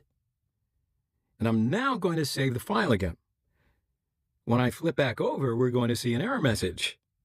So now I want you to really have a look at this error message and have it imprinted in your memory, because I guarantee you're going to see this at some point in your React career. So the message says, objects are not valid as a React child, which means that we're trying to show an object, like a JavaScript object, inside of a React component as text, and React does not know how to deal with that. Okay, so obviously we're not allowed to take a JavaScript object and reference it inside of JSX, specifically where we would normally show text. We could very easily fix this by putting on a button text.text. So now that's going to refer to the text property of this object. And we can save this, and we'll see that it's working. Now, the reason that I put a lot of emphasis on that last part, saying that we can't show an object as text, is because technically we can't show a JavaScript object as an attribute on an element like this right here. Yeah? Good. So now that we understand the purpose of this curly braces syntax, we can get a good look at the style property and get a better idea of what's going on. So what we're doing here is we want to reference a JavaScript variable for this style property, and the value that we're going to pass to it is this JavaScript object. So if we wanted to, we could technically cut that thing out, create a new variable up in here called style, and assign the style object to it, and then reference that style down here, like so. And it would have the exact same effect. So clearly, we can use JavaScript objects as long as we're not trying to print them up as text or something like that inside of our application. All right, so you got me? That's pretty much it. So I'm going to undo this last little change and just leave it like that. Okay, so now if you look at this diagram over here, I just showed the 3 important things for you to understand about the differences between HTML and JSX. But actually, it's kind of challenging for anyone to sit down and list out all of the exact differences between JSX and HTML. So I want to teach you something. I want to teach you a little trick about how you can figure out some of those differences between these two on your own without having to consult a chart or anything else. It's great detective work. I'll show you. So when I flip back over to our React application inside the browser, it looks like everything's running just fine. And we can see our content appear on the screen. However, what are we going to see when we open up the browser console? You can do it by right-clicking anywhere and then clicking on Inspect. So you'll see a window like this appear, either on the bottom of the screen or the right-hand side. And at the top of this panel, find the console button. When you click on that, you're going to see a big red warning like the one that I see right here. Do you see it? So this is a warning coming from the React library, and it says invalid DOM property 4. Well, didn't you mean HTML 4? Like I said, at the end of the day, there's a whole bunch of other little differences between JSX and HTML. Many of these differences are not going to crash your application. Sometimes it's going to be a little bit of a challenge for you to detect when you've done something slightly wrong. So in order to detect when you've made a typo or referred to an invalid property, you should traditionally just leave your console open or at least reference it every now and again. And then React is going to look at every single different property that you're trying to pass to elements inside of your JSX blocks. And then that way, if it ever sees that you're trying to pass an invalid property, it's going to show you a warning message like the one that you see right here. So this warning message is essentially telling us that our label right here has an attribute name of 4, and React doesn't want to deal with that.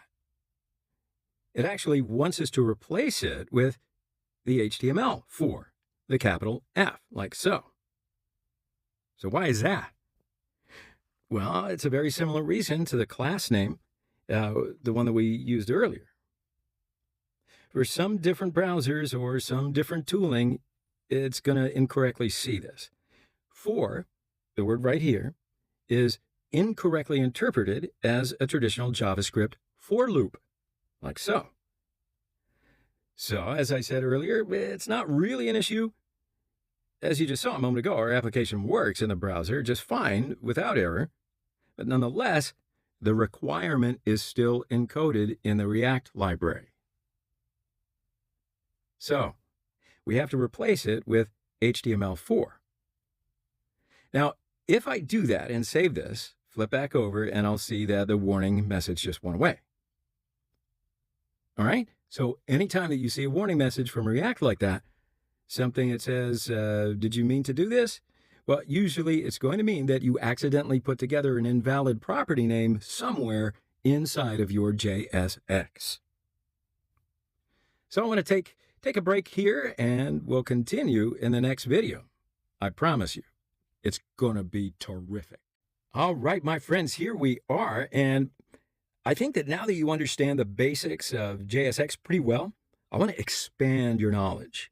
So in this video, we're going to start to move on to our next topic. So let's talk about what we're going to be learning in this video and pretty much in the next couple or three. All right. So 3 big important concepts for us to understand: component nesting, reusability, and configuration. These are all tenets of the React applications.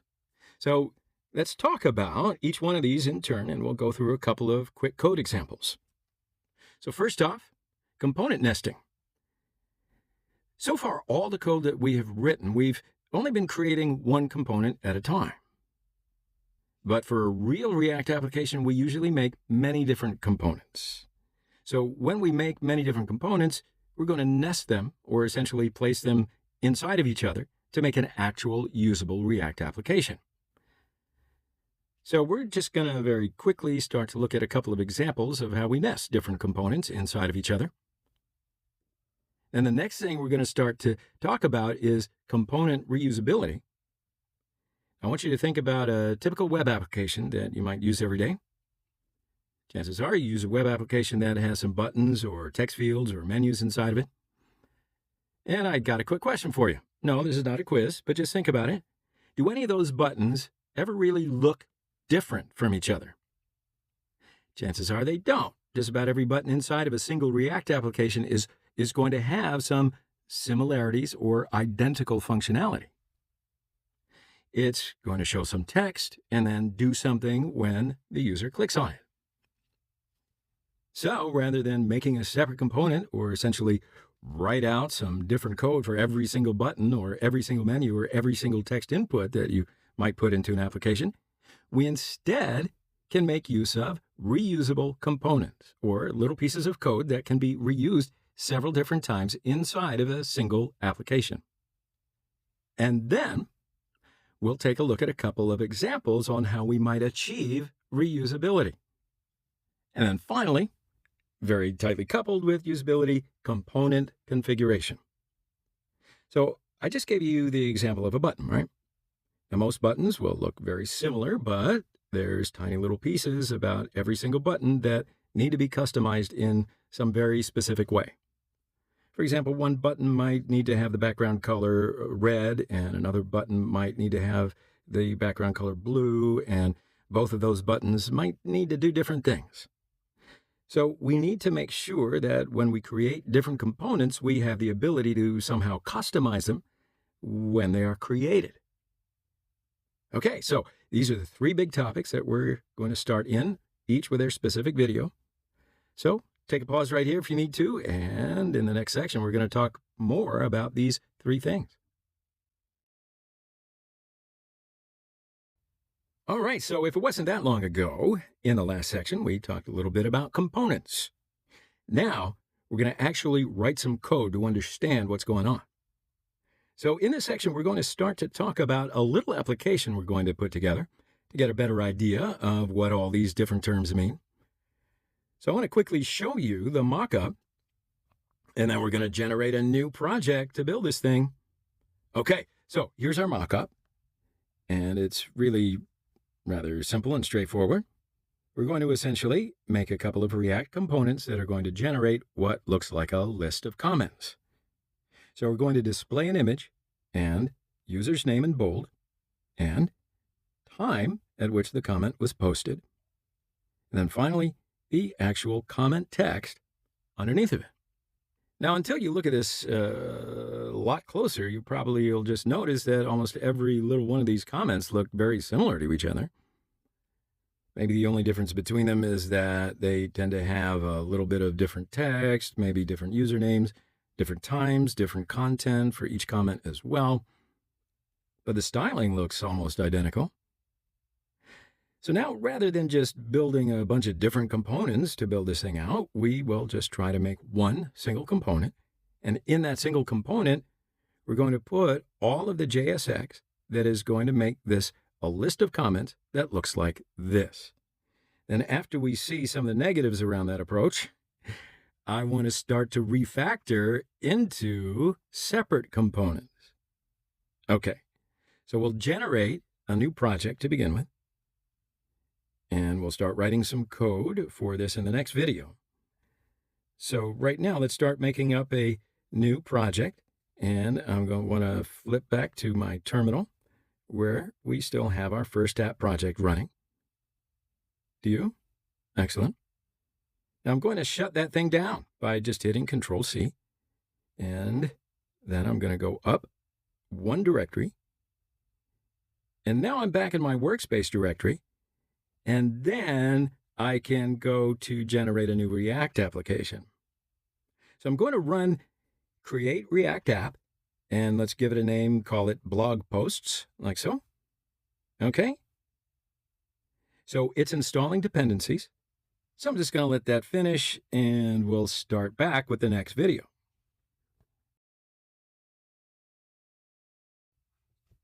All right, so once all those installations are finished, in that last section that we started, we generated a new project, and I'm going to change into that new project directory. So then I want to start up the React server with npm start. All right, so now we've got a fresh React application up and running. So now I'm going to want to make sure that they open up my code editor in that new project directory. So I'm going to find that blog post folder we just put together, and I'm going to open that thing up like so. And then finally, inside my src directory, I'm going to find all the automatically generated files inside of here, and I'm going to delete them all. Haha. All right. So remember the first take that we're going to do on this project. We're going to put together a single component, and then we're going to write out all of the JSX that we need to make these 3 different comments all in one file. And inside of my src directory, I'm going to create a new file called index.js. And then at the top of this file, we will put in a little bit of familiar code.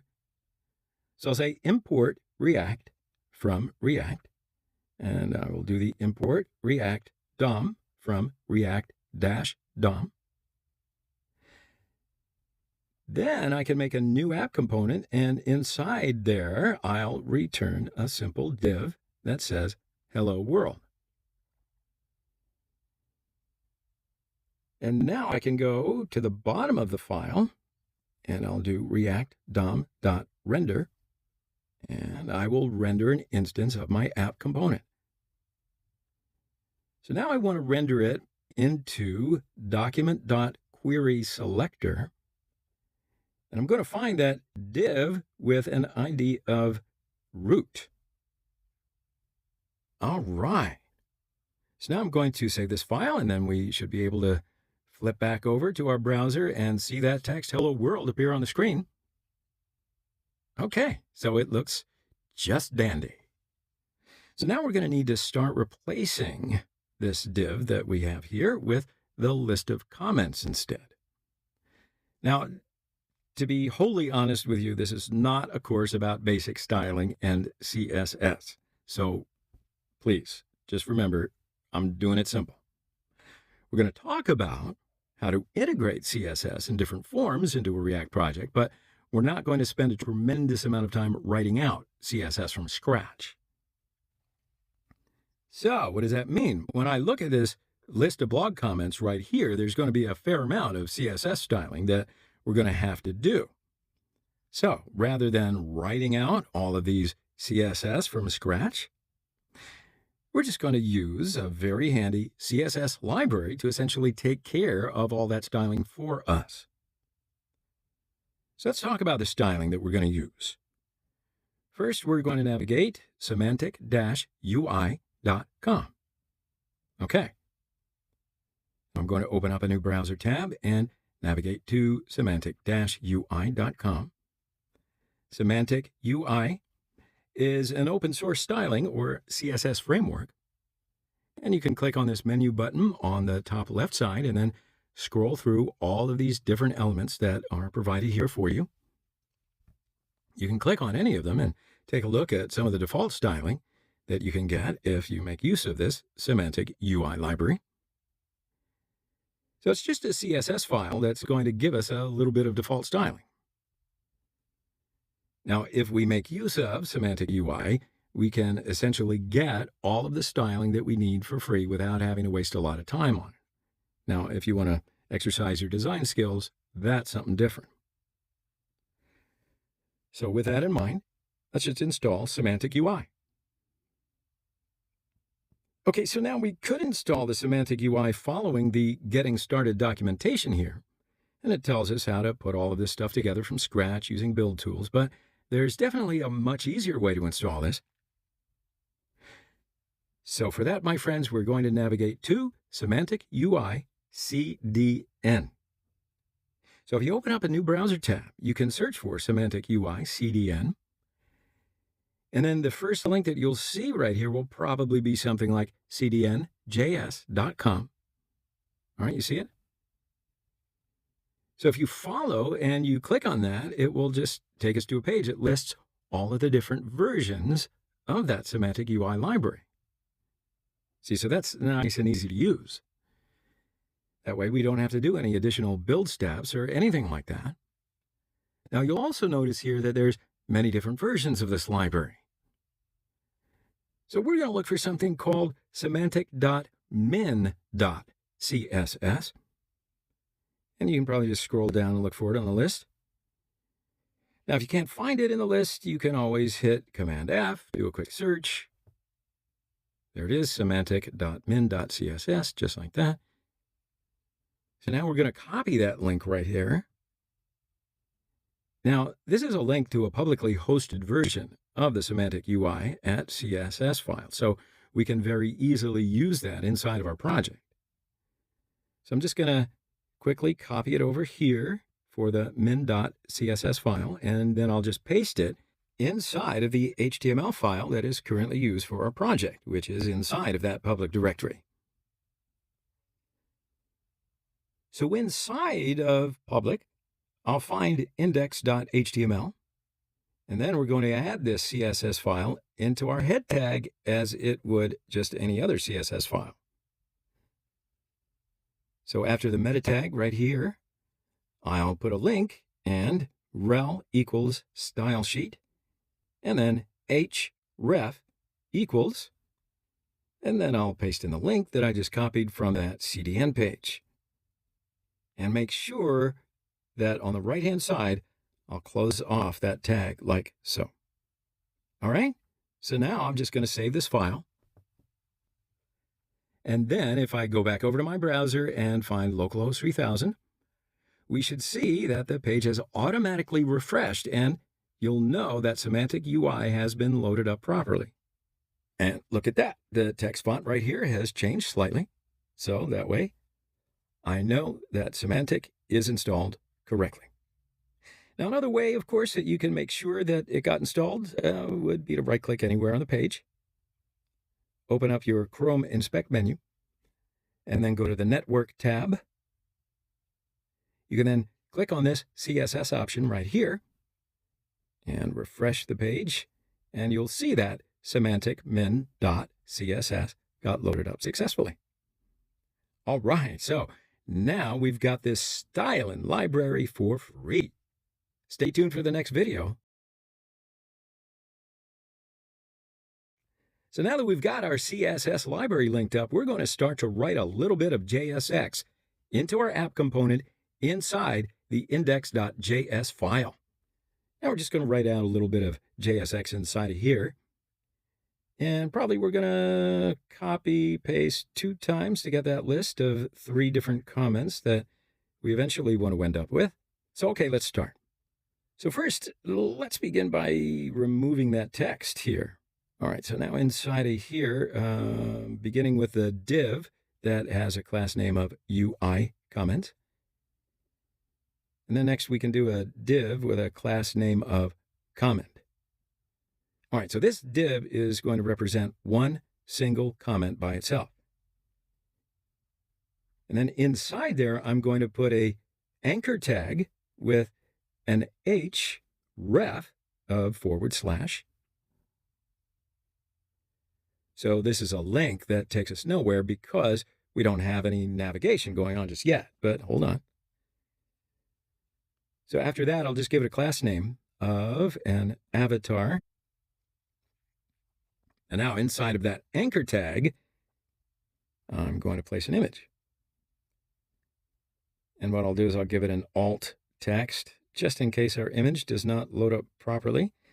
And I'll say profile picture. Now, of course, we don't have any images to load up just yet, but stay tuned. So right now, I'm not going to put on any SRC properties. I'll just close off the image tag, and we'll put an image in there in a minute or so. Anyway, all right, so moving on. Under the anchor tag, I'm going to put a div with a class name of content. And I'm going to do another anchor tag with the href / and a class name of author. And then I'll give it a name, let's say Sarah. All right, so this is going to be the author's name. So after that's complete, under the anchor tag, I'll put a div.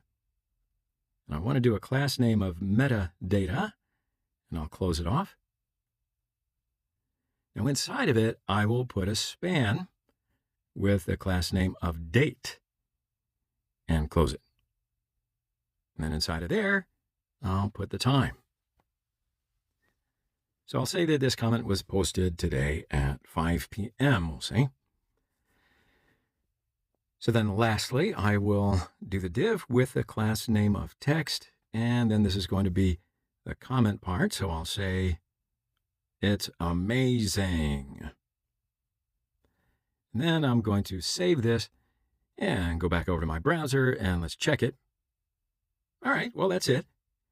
So if you see any error messages appear right here, that means you probably made a typo somewhere as we were putting together the JSX. So just do a quick double check with mine, and I'm sure that you'll find the error somewhere. It's just going to be a typo. So we've got our first comment put together, but we have an image to put inside of our JSX. So take a break for now, and then you can move on to the next section. What? Yep, you're back so soon. Fantastic. So if you remember in the last section, we put together our first little comment, but we still don't have a profile image on here. So what do? Let's insert some images into our React project. So first, you should choose some images that are already available inside your computer, or you might want to search and download them from the internet, but whatever. As you can see, I have installed 3 images inside of my computer. I'm just going to use those. You can use whatever you want. So that means we are going to open up our project folder, which is right here, and we named it blog post. Now you may have installed your project folder somewhere else on your computer. You just have to find it on your computer, and I'm not going to wait for you. So inside of here, this is where we're going to open up this SRC folder. So right now we're going to create our image folder and open it up.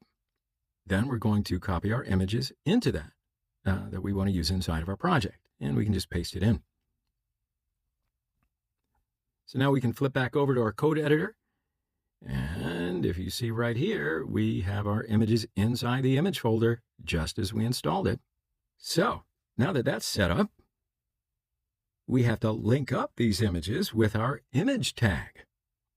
Now remember, anytime that we want to use some code from another file or another open source project or dependency, we have to add an import statement. So I'm going to say import, and then the name of the picture, profile1, and that's the one I want to use inside of my image tag. Actually, you can really call it whatever you want as long as you're going to reference the same name inside of your image source. Then I'm just going to import it from the file that we put our images into, and we're going to go to the current directory, which is now src directory, with the // and inside of the src directory, we're going to go to the image folder and get the pic1 inside of it. So I'm going to add that on as a source in image tag. So in other words, we're not going to put in a set of double quotes like so. Instead, we're going to use that JSX interpolation where we're going to refer to some JavaScript variable. Then, inside of here, we're going to reference the image that we imported right here. So now I'm just going to flip back over to my application in the browser, and I'll see the automatic refresh, and there's the image right there appearing in front of your very eyes. So that looks good to me. We're going to pause right here and move on to the next section. If it didn't go too smoothly for you, you can go back and review everything. Until then, I'll see you in the next one. All right, so in that last section, we got our image in place. Now we're going to take the comment that we generated right here and copy and paste it down 2 times to put 2 more comments in. Now, as you might imagine, this is going to turn our app component into a little bit of a mess of JSX, and it's going to look a little bit challenging to understand at first glance.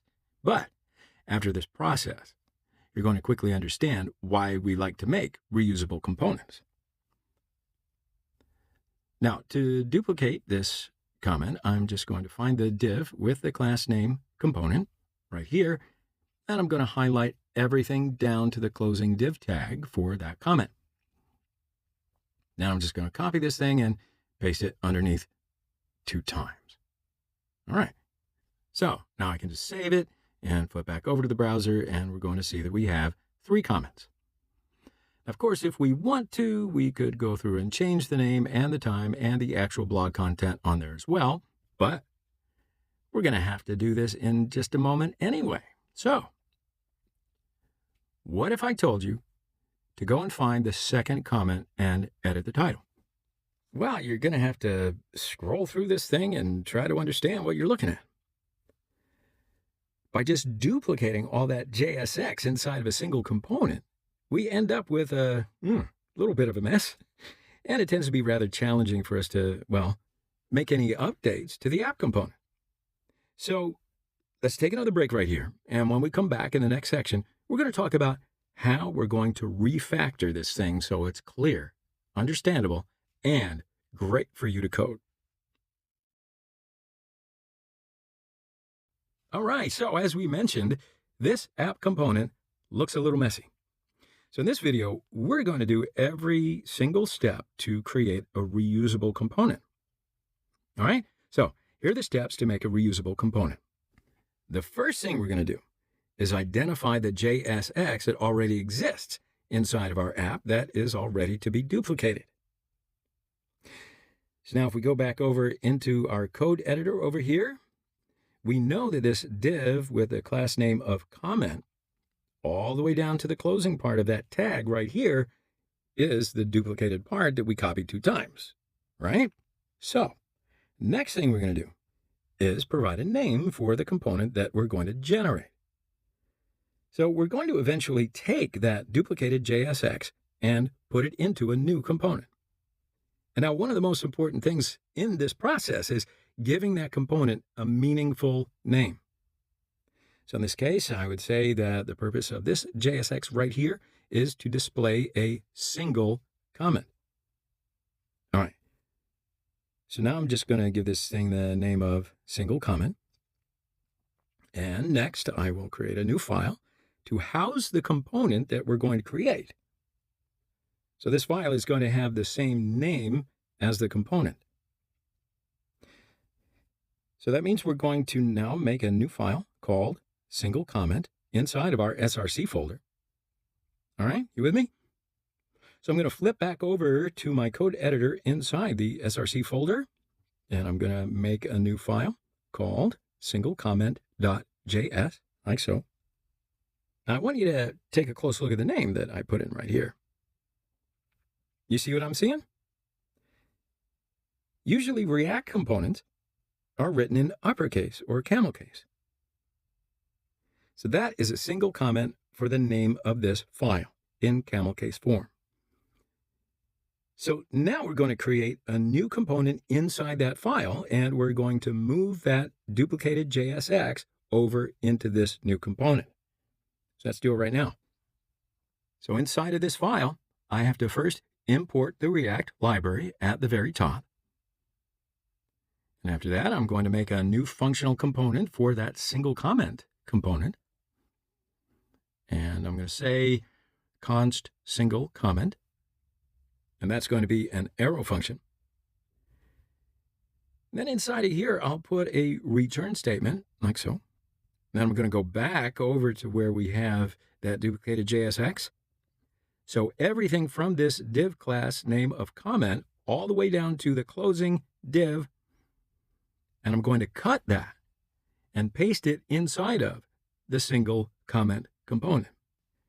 Then as you can see right here, we have an image tag whose source is referencing the image that we loaded up inside of our app. So for this reason, we have to import that file inside of our new component, just like we did in the previous section. So I'm going to say import profile1 from ./image and pick one. Okay, so we just extracted a little bit of JSX out of two separate components and created a new component, but we ain't done just yet. Now, the next thing that we want to do is get this component right here to show up inside of our app. So we want to render the single comment component inside of our app. So first off, we'll need to make sure that the single comment component is available inside of the index.js file.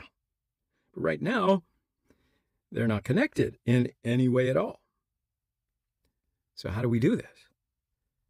In order to get this single comment component to show up inside of our app component, we have to do two things. First off, we're going to place an export statement inside of the single comment component. And then that way, the export statement that we're going to place inside of the single comment component is going to make our component available to every other file inside of our project. Yeah? So then secondly, to get access to that component, we're going to add an import statement to the index.js file. And that's what's going to be the link between these two files, and it'll make sure that the required single comment is available inside the index.js file. So once we get that component inside of our index.js file, we can then render it inside of our app. What do you think? I mean, that's quite a technique. In fact, that technique is called component nesting. Okay, so go ahead and do it. No, I'm just kidding. We're going to do it together. So first, I'm going to export this single comment component that we just created. And I'm going to go down to the very bottom of the file, and I'll add export default single comment, like so. Now again, this line right here is what makes this component available to the rest of our project. We're going to talk more about specific syntax that we're using here in a little bit, but for now, just stay with me. Okay, so now we're going to change over to the index.js file, and at the top, we're going to add an import statement for our single comment. So I'm going to say import single comment from, and then we're going to provide a relative path reference to the file that we're trying to import. So in this case, the file that we're trying to import is in the same directory. So to indicate that, we'll just put a / and then list out the file name, which is single comment, like so. So again, the / right there means that you've got to look in the same folder that we're currently in and attempt to find the single comment file. So now you'll notice that we did not have to put a .js or anything like that. The Webpack library that is doing this kind of importing stuff and trying all these different files together is going to automatically attempt to find files ending in JS just for you. Pretty clever. That means you don't have to put the actual file extension on there either, as it is indeed a JS file that you're trying to import. All right, so it looks good. Now, the last thing that we have to do is take this component right here that we just imported and use it inside of our app. To do that, I'm just going to clean out some of the existing JSX that's inside of here right now. And I want to leave the outside div with the class name of UI comments, but remove those two duplicate comments because we're going to replace them. Yeah. So I'm going to highlight everything from div class name comment all the way down to last div right here. And just delete it like so.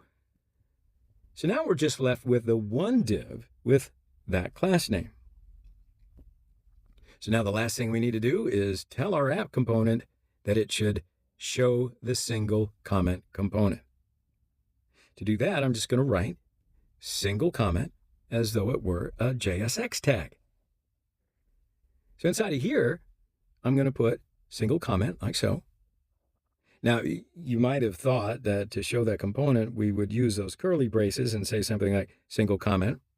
But remember, we just spoke about JSX, and we had said that if we want to refer to JavaScript variables, we're going to use those curly braces, but component are the one exception to that rule. All right? So if we want to show one component inside of another, we're going to treat it as though it were a JSX tag instead. So whenever we're showing a component, we're going to use that JSX tag. So now let's save this file and let's go see it on our browser. Okay, so there we go. So I see one single comment, and well, that's pretty much it. So this is how we show one comment inside of another. Now, there's no limit to the number of components that we can show inside of another. If we wanted to, we could copy this single comment here a couple of times down like so, and then save the file again. Now, look back over in the browser, and now we'll see that we have 3 components showing up on the screen. All right. So the last thing we're going to do is make sure that this new component is configurable by using the React props system. The React props system is a very important system for us to understand. So break it down a little.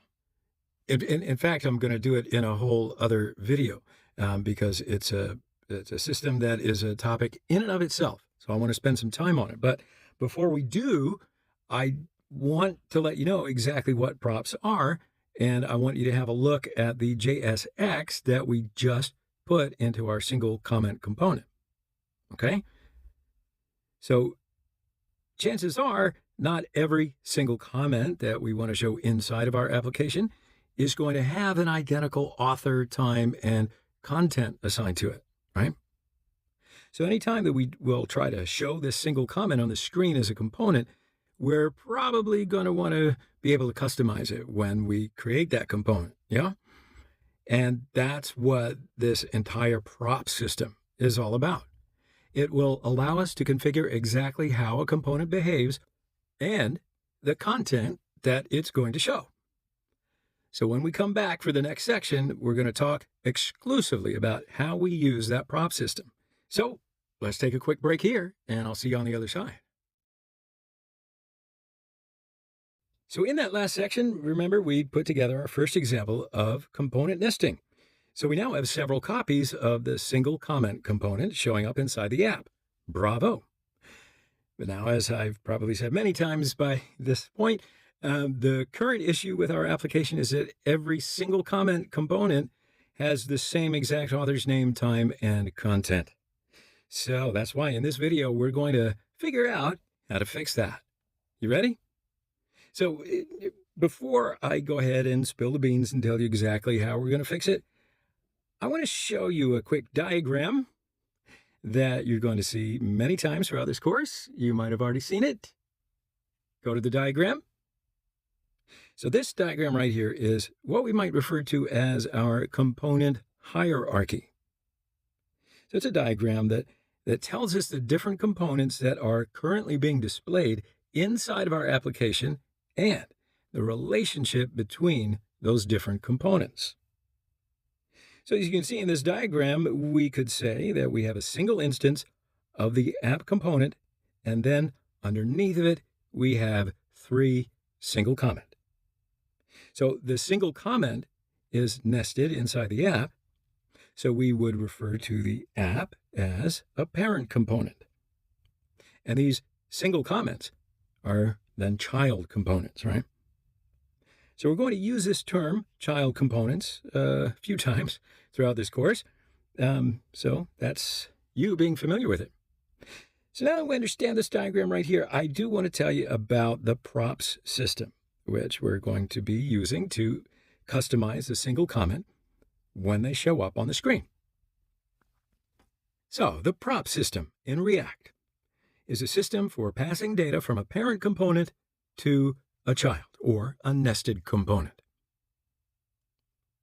The entire goal of the prop system is to somehow communicate data from the parent down to a child with the ultimate goal of customizing the child and making sure that the content that it displays on the screen is different when the user interacts with it.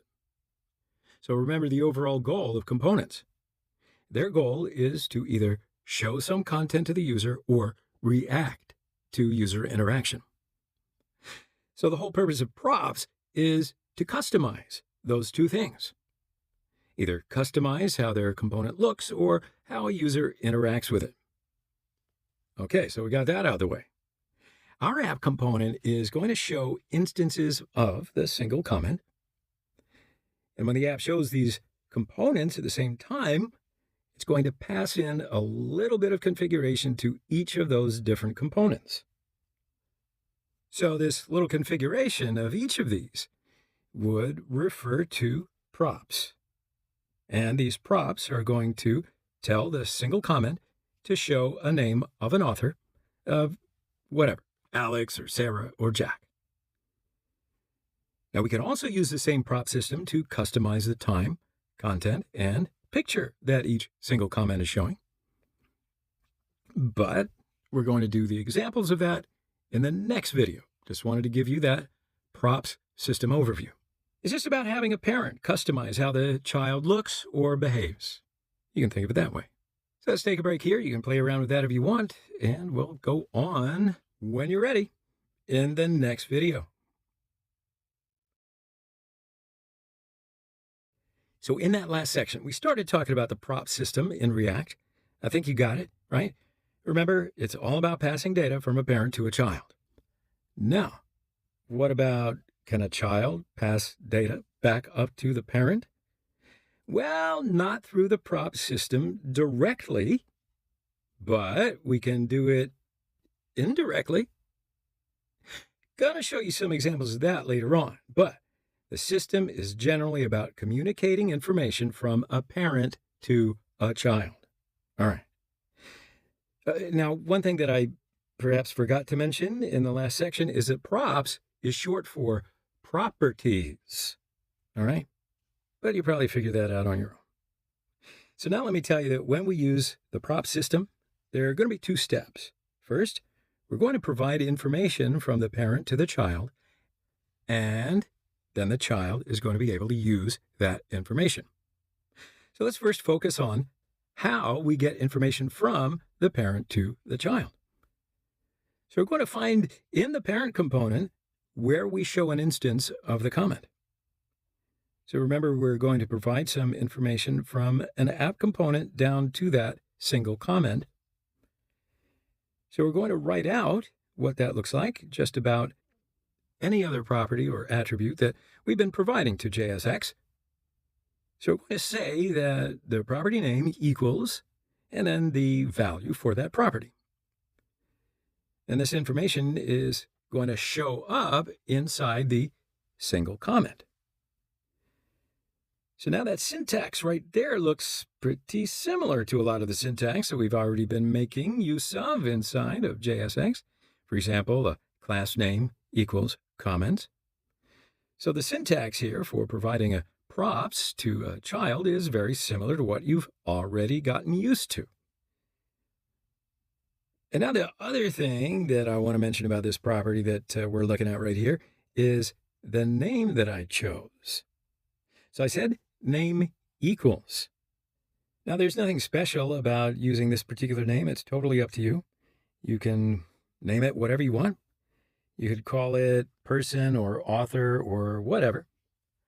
Now, of course, you can get creative here, but I would caution you that it's got to make some sort of sense within the context of the single comment. So now, in this case, the props that I've provided is a hard-coded string that says Sarah. And if we wanted to, we could easily place those curly braces and then reference the JavaScript variable inside here. So maybe we have some JavaScript variable inside of our component called name, and we can reference it inside of curly braces. Okay, so let's flip back over to our app component. And we're going to try to add on the first props of name. And I'm going to add in a props of name. And I'll set it to equal Alex. So I'm going to do the same thing on the next one. And so this one over here, let's do Jack. And I'll put in a name of Sarah for the third one. So what we're doing is providing the same property name to each of these details, but in each of them, each one has a different value. So what does this tell us? That when we provide a props to a component, it's always going to be a unique version of that component.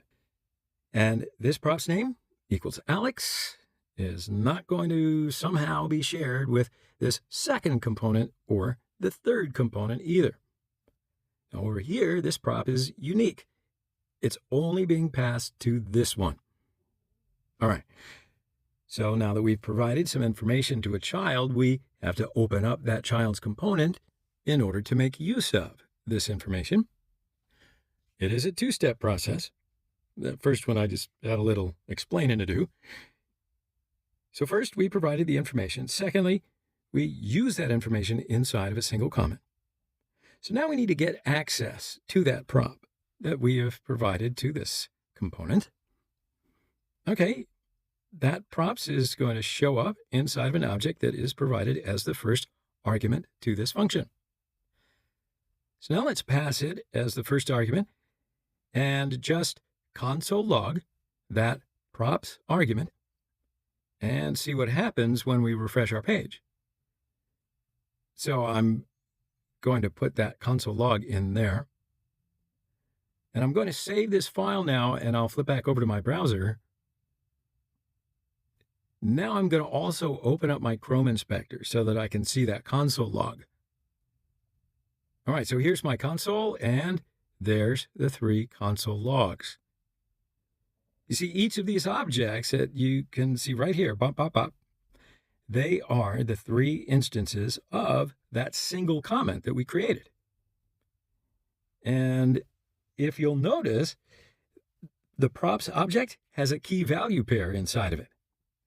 Now, the key is the name that we provided inside the app, and the value is the individual name that we provided to each of those single comments. Okay, so now to make use of the props in our single comment, we can find where we are currently making use of the name Sarah, which is in here. So I remove the Sarah, put in my curly braces to indicate that they are about to reference a JavaScript variable. And then inside of there, I will say props.name, like so. So now whenever this single comment is shown on the screen, the single comment is going to look at that props object. And it's going to see that there is a name property in there that's going to take that name and stick it into this tag. So now let's flip back over to our browser after saving this file. And now we'll see that our names have been updated for each of the comments to Alex, Jack, and Sarah, which perfectly match up to the different property values that we provided to those components. All right, so you've just learned the entire prop system. So now we can go ahead and remove that console log. Certainly don't need that anymore. And then next, we're going to go through that exact same series of steps to update our time right here, and the blog content and the image. Okay, so now let's focus on doing our date right here.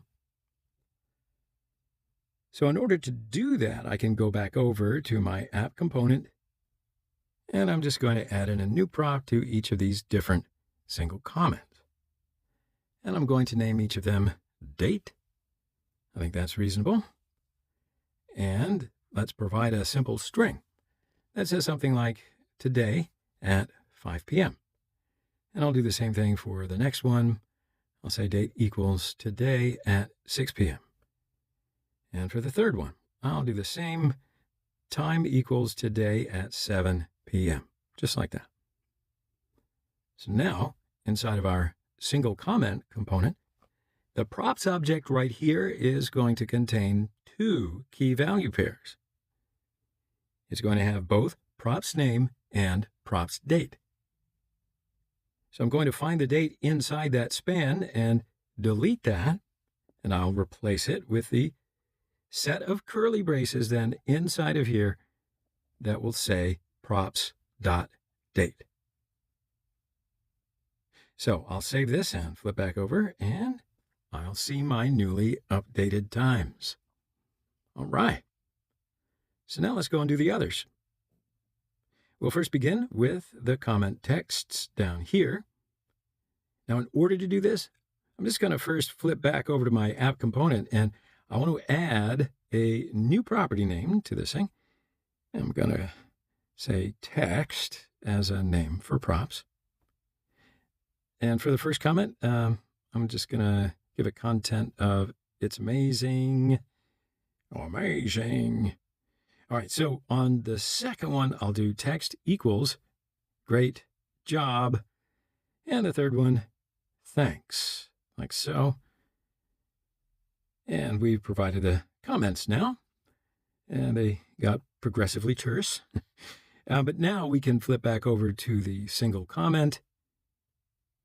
Now, remember, this props object now contains a key of content that we can freely reference anywhere inside this component. So let's see, I'll go down to here and I'll delete that hard-coded text.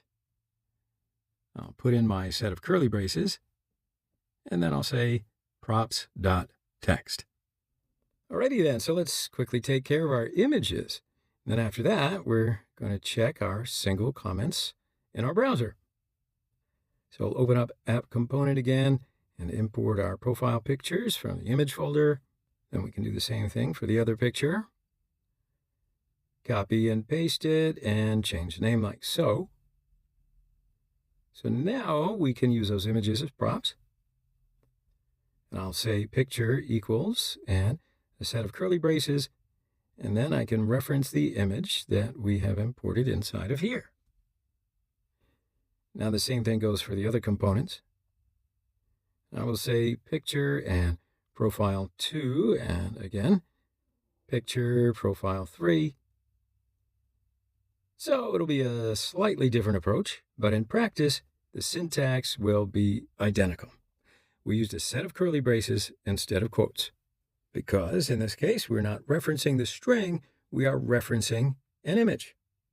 So now I'm going to be able to save this file, and let's go back over to our single comment component. And we have a new property on that prop subject. So I will reference picture props as a source for this image tag. And then inside of this image tag, I'm just going to pass props.picture like so. Okay, so now I can save this file, and I'm going to flip back over to my browser. Ooh, everything looks pretty good. So that's props in a nutshell. And that's how to pass basic information from a parent down to a child. Why don't we take a quick break right now, and we can continue in the next video. All right, so in this video, we're going to learn one last big topic in the world of props. And, okay, here's what I want to do. I was going to explain it, but no, this is what we do. I'm going to take each of those different components that we just put together and wrap them in a sort of user card, right? Where we show the single comment and add a friend button. So we're going to do some thinking about the best way to wrap each of our comments with some additional little card and a button underneath of it. And there's actually a really easy way to do this. We could absolutely open up that app component right here and add a little bit more JSX to this thing to show that kind of outline for this card looking thing. Remember, the ultimate goal here is to introduce you to one last big idea in the prop system. So we're not going to change our single comment component. Instead, we're going to create a new component called user card, and user card component is going to show this kind of outline around it with an add friend button. So now when we make the user card, we're not going to always show an instance of a single comment. And I want to tell you why. Because if we were building an application that had this type of interface right here of like a comment with an add friend button, it's entirely possible that we might want to reuse this user card component and just have like a white box with an add friend button underneath of it, but have a completely different content inside of it. So as you can see right here, we have the same add friend button, but completely different content in there. So we're going to put the user card together as a separate component. And we want to make sure that we can somehow show the single comment component inside of it. But we don't want to always show the single comment every single time when we use it. So that's the goal. And that's what we're going to try to do. So I'm going to wait right here for you to work it out on your own. Nah, I wouldn't do that to you. Let's just take a break. And in the next section, we're going to start putting together that user card. And we'll talk a little bit more about the prop system. See you then. So in that last section, we spoke about the change that we're going to make to our application. We're going to create a new component.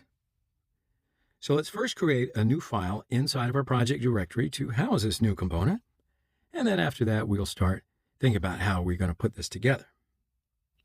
All right, so I'm going to create a new file inside of my src directory, and I'm going to call this, I don't know, user_card.js.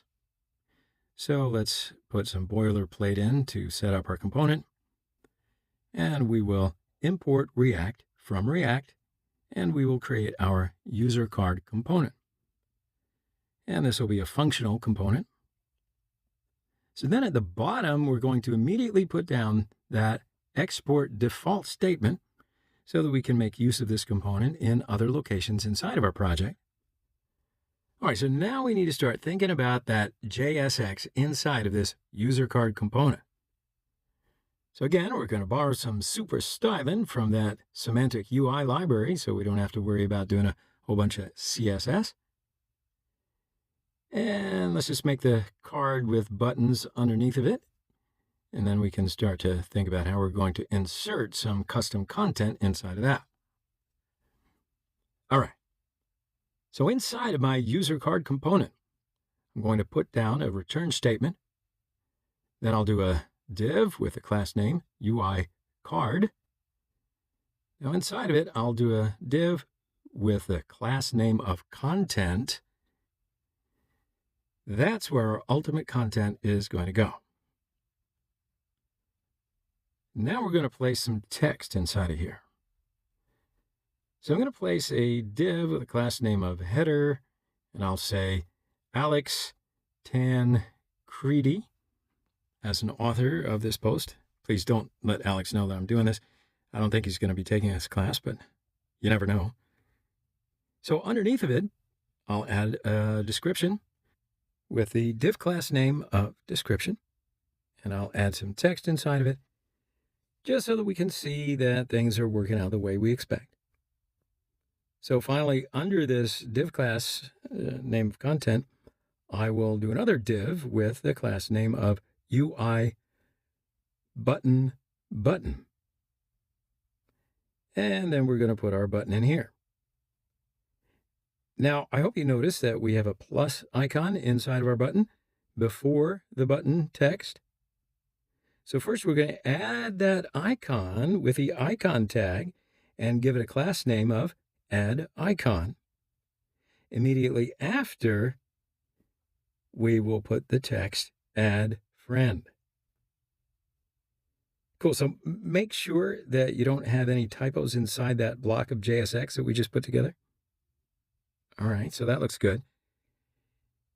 Now we've got this component put together. So let's save this file and go back to index.js. And we're going to import the user card and just show a single instance of it inside of the app component. And then at the top, I'll add another import statement for user card. And I'm going to import this from the current directory, and I will say /user card. Then inside of my app component, right underneath that existing div that we have, I'll say user card. Cool. Then I can save the file and flip back over to the browser, and let's have a look. Okay, so it seems pretty good.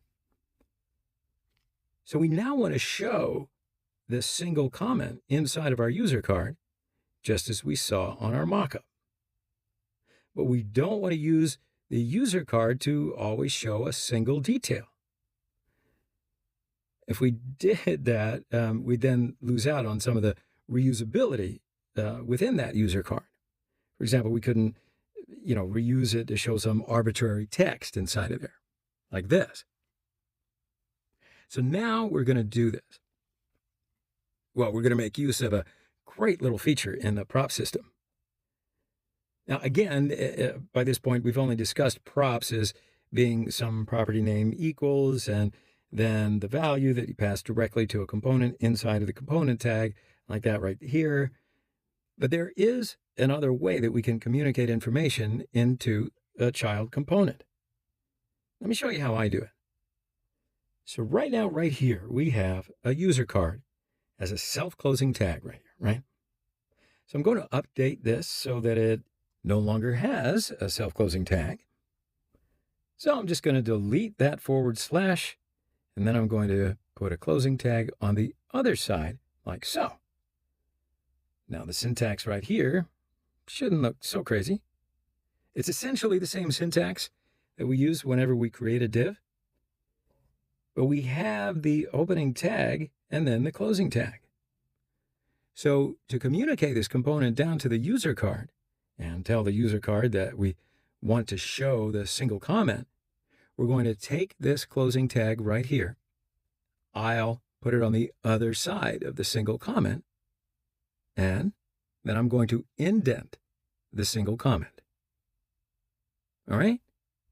So we're now taking this single comment component and we're passing it as a props down to and into this user card.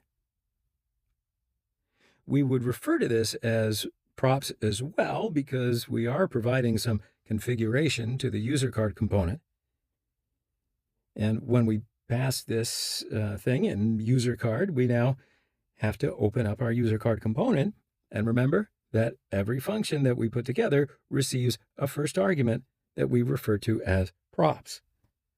So that means the component that we just passed as some configuration to this thing now exists on this props object. Now, before we make use of it inside this file, I want to console log that props just to show you exactly what happens. Now flip back over to the browser. All right, so we have two warnings right here. First, we have an extra import statement inside the single comment component that we are not using anymore. And of course, the second one, it says you don't have to say picture or anything like that inside of an image tag. So let's remove that. Okay, save and flip back to the browser. Now notice that we are now missing one of the three comments that we had before. So why don't we take a look at the console log of that props object? And what do you notice? That the props object now has a single property inside of it called children. So we'll just ignore that underscore proto that's not related to any React stuff. So we can expand that children object right there. Now this right here is our single comment component. So essentially, when we pass one component to another, the child component, in this case, single comment, is going to show up inside of the user card on a property of the props object called the children property. So now we can show that thing inside the body of our user card for us in particular. We're going to replace this text with the whatever's coming over on props.children.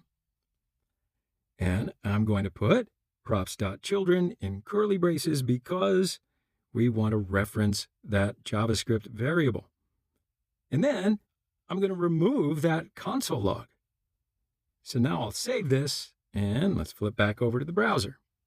And what do you see? That my single comment is now showing up inside of the user card just as we intended. That's the way we do it when we want to make reusable components. So if we ever want to show some component or content inside of a component, we'll take the child, wrap it with a parent component, and then that child component is going to show up inside of it with the props.children property. Yeah, you got it? That's cool. So that's how we create some reusable components.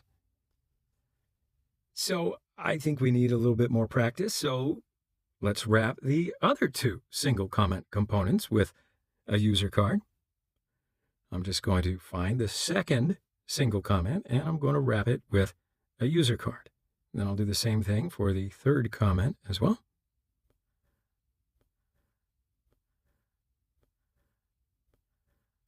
All right. So now I can save this and then I'll just flip back over and we can see that all three comments are now being rendered inside of a user card. So now, this is what I would call the benefit of this approach that we used here. We can set up a user card to take some arbitrary child into it. So why don't we try it out right now? Let's put a user card at the very top, and then I'm going to pass to it some plain text. I'll say, hello, my name is Sarah, and I live in Istanbul. Notice here that we don't have to pass in a React component. You see that? We can put plain text as well. So now I can save this and we'll just see that we have a new card at the top that says simply, hello, my name is Sarah and I live in Istanbul. Okay, you got it? That's it.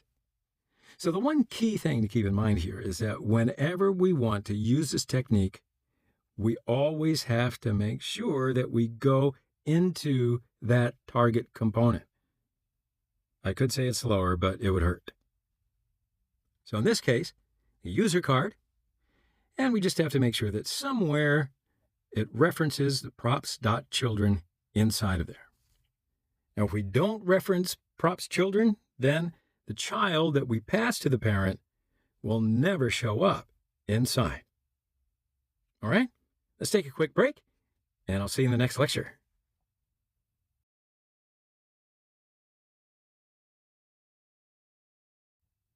And what do you know? Here we are again. So in this section, we're going to start our next big topic. But before we get into it, I want to remind you of something that we spoke about, could be a long time ago.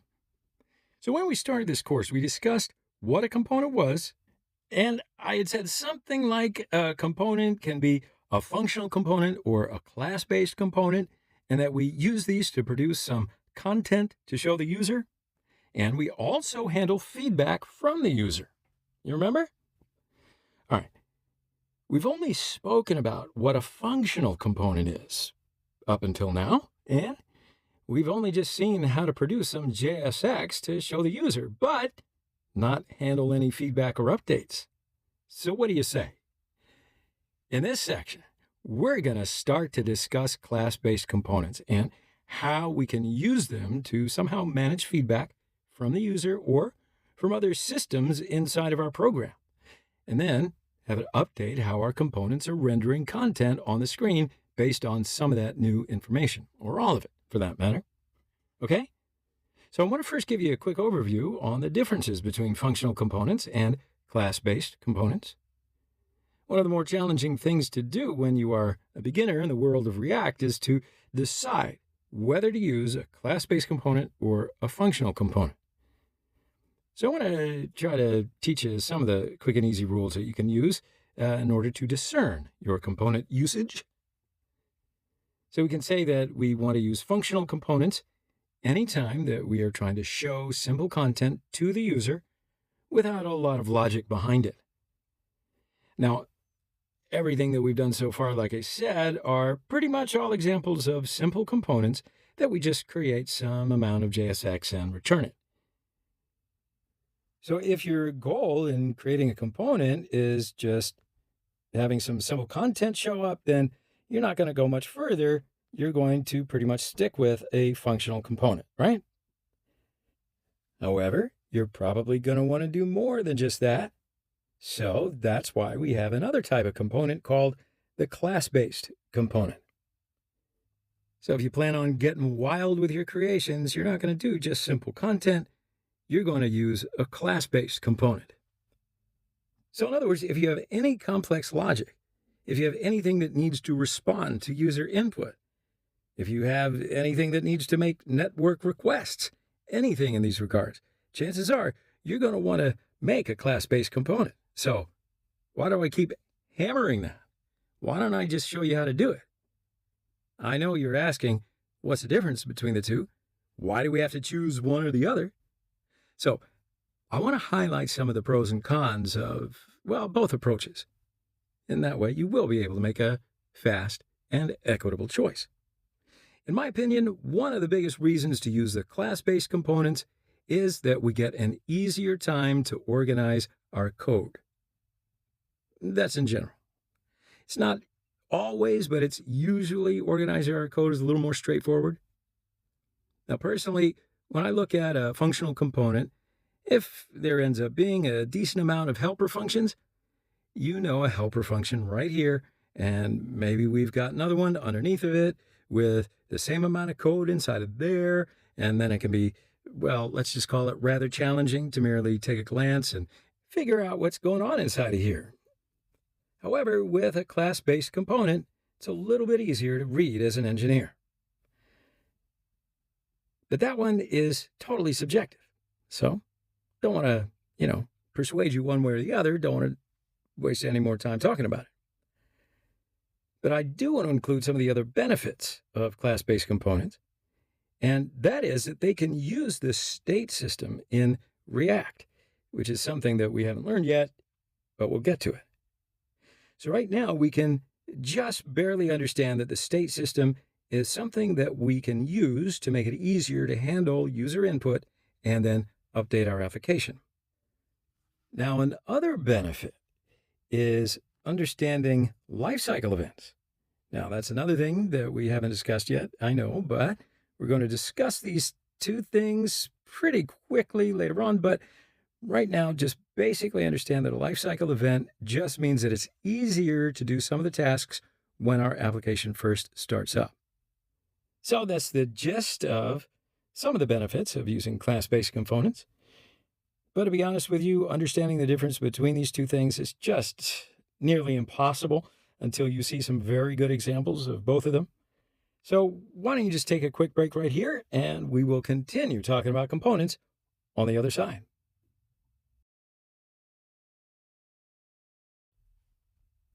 So now in this section, we're going to talk about an application that we're going to build to get a better idea of the differences between functional components and class-based components. We're also going to learn a little bit about states and lifecycle methods. Of course, these are very important concepts in the world of React, but you might have gathered that already. So, okay, here's the app that we're going to build. So it's an application that doesn't make sense and doesn't have any purpose, but it's going to make it easier for you to understand how class-based components, states, and lifecycle methods work. So right now, I just want you to focus on learning some of these key issues. Okay? Cool. So it's going to be an application that's going to detect which hemisphere the user is located in the real world. So we're going to say that if the user is located in the northern hemisphere, that means we have to actually detect our user's physical location when they visit our application. And if they are in the northern hemisphere, we will be able to show it on the screen. So I want to be able to print on the screen something like you are in northern hemisphere or you are in the southern hemisphere. So essentially, we're just detecting which hemisphere the user's in based on the user's location. So we're going to print different content on the screen based upon that information. And like I said, the application doesn't make sense, but there's going to be a ton of hidden challenges inside of here that is going to require us to get a much better understanding of how React works. So I want to quickly just generate a new application. So I'll just flip over to my terminal, and I'm going to generate my app on my desktop. And of course, you can choose wherever you want to save it to. And then I'm going to generate a new application with Create React App, and then I'll name my application Hemisphere, like so. So it may take a couple of seconds. Okay, so after we've generated a new project, I'm going to change into that new directory, and then I'll start up my development server with npm start. Okay. My browser is automatically launched now, and I'll see the default reaction application up here. Now I'm just going to start up my code editor inside that new hemisphere directory. Okay, so we've got a little bit of refactoring up in here. So the first thing that I want to do is pull in that Semantic UI CSS library. We're going to depend upon Semantic UI for taking care of some styling. I'm just going to search for Semantic UI CDN. And of course, we find a link here at cdnjs.com. And remember that we're going to find the semantic min CSS file. And you can search for it quickly by hitting Command or Control F and semantic.min.css. So I'll just copy that. I'll go back over to my code editor and find my public folder and open up the index.html file. And then inside of the header tag, I'm going to put a link. And I'm going to paste it right in there like so. So then I can close off that link. Now let's go and check it in our browser. So I'll save this file and go back over to my browser and refresh the page. And I'm going to open up that network tab and see if I'm loading it up. Okay then. So let's flip back over to the code editor. And inside the src directory, we get all these automatically generated files. So we're going to delete them all. And then we're going to make a new file called index.js. All right. So now I want to flip over to a diagram because I love diagrams, but it's going to help us think about the different components that we're going to need to make in order to build this application. So I think that we need, in general, two different components, which we're going to need an app component that is going to be responsible for determining the location of the user. And then it's going to pass the location as a props down to a second component that we'll call hemisphere display. So then this component is going to be in charge of showing some actual picture and some text on the screen to tell the user that you are in the northern hemisphere or you are in the southern hemisphere. All right, so now let's flip back over to the code editor. And we're going to start to put together this app component. So inside of the index.js file, I'm going to import React from React, and I'll import React DOM from React-DOM And then I'm going to make my app component. I'm going to create it as a functional component for right now until we understand why we're going to need to make a class-based component. So inside of here, I just return a div that says simply hello world. And then after that, I can do my React DOM render. First argument, I want to show an instance of my app component. And then as the second argument to this thing, I'm going to provide a reference to div with ID of root. So I'm going to say document.querySelector and pound root, like so. So now let's save this and flip back over to the browser to make sure that everything is working well. All right, see, so everything looks good. Okay, so now let's put together a little bit of scaffolding for that second component, the hemisphere display. So inside of the src folder, I'm going to make another new file called hemisphere-display.js. Then at the top, we will import React from React, and then create another functional component called hemisphere display. Now this component is going to return a div that simply says something like, hey, we're in Northern Hemisphere. And then finally at the bottom, export this component, and we'll say export default hemisphere display. Okay, so I think that's enough for this section. Let's take a quick break, and I'll see you on the other side. And here we are. So this is what the other side looks like. Anyway, in this video, we are going to learn how we can determine the user's physical location in the first place. So it's going to be pretty easy for us. We're going to be using something called Geolocation API. So this is built into most modern browsers, by the way. And there's actually a tremendous amount of documentation about it online. Now I'm going to open W3 Schools. I'm going to say W3 and geolocation. So you can read a little bit about it here if you want to.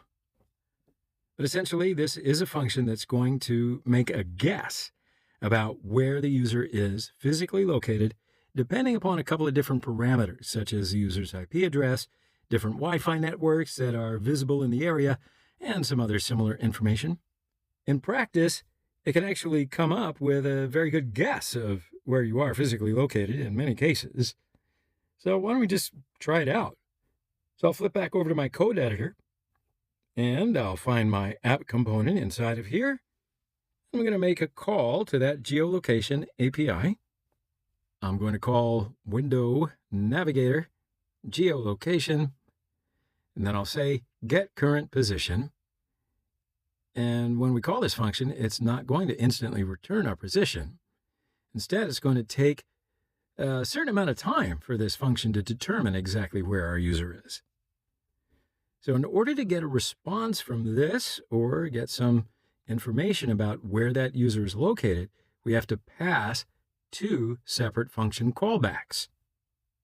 So the first argument is going to be a function callback that gets called any time that this function successfully gets the user's location. So I'm going to put a callback right here. And I'm going to take the first argument of this callback, which we will call position. And for right now, I'm just going to console log that position to show you what we can get from this function. All right. So we frequently refer to this as the success callback, because this is the callback that gets called anytime that everything goes as planned. And we're going to put a comma over here, and then enter, and then the second argument, which we've referred to as the failure callback, because it's going to be called anytime that the get current position function is unable to determine the user's physical location. So I'll put in a second callback here that will be called with an error. So I'll save this, So now I'm going to flip back onto my browser and we'll see what happens. So I'm going to open up my Chrome Inspector and you'll see that I've already got my position console log over here.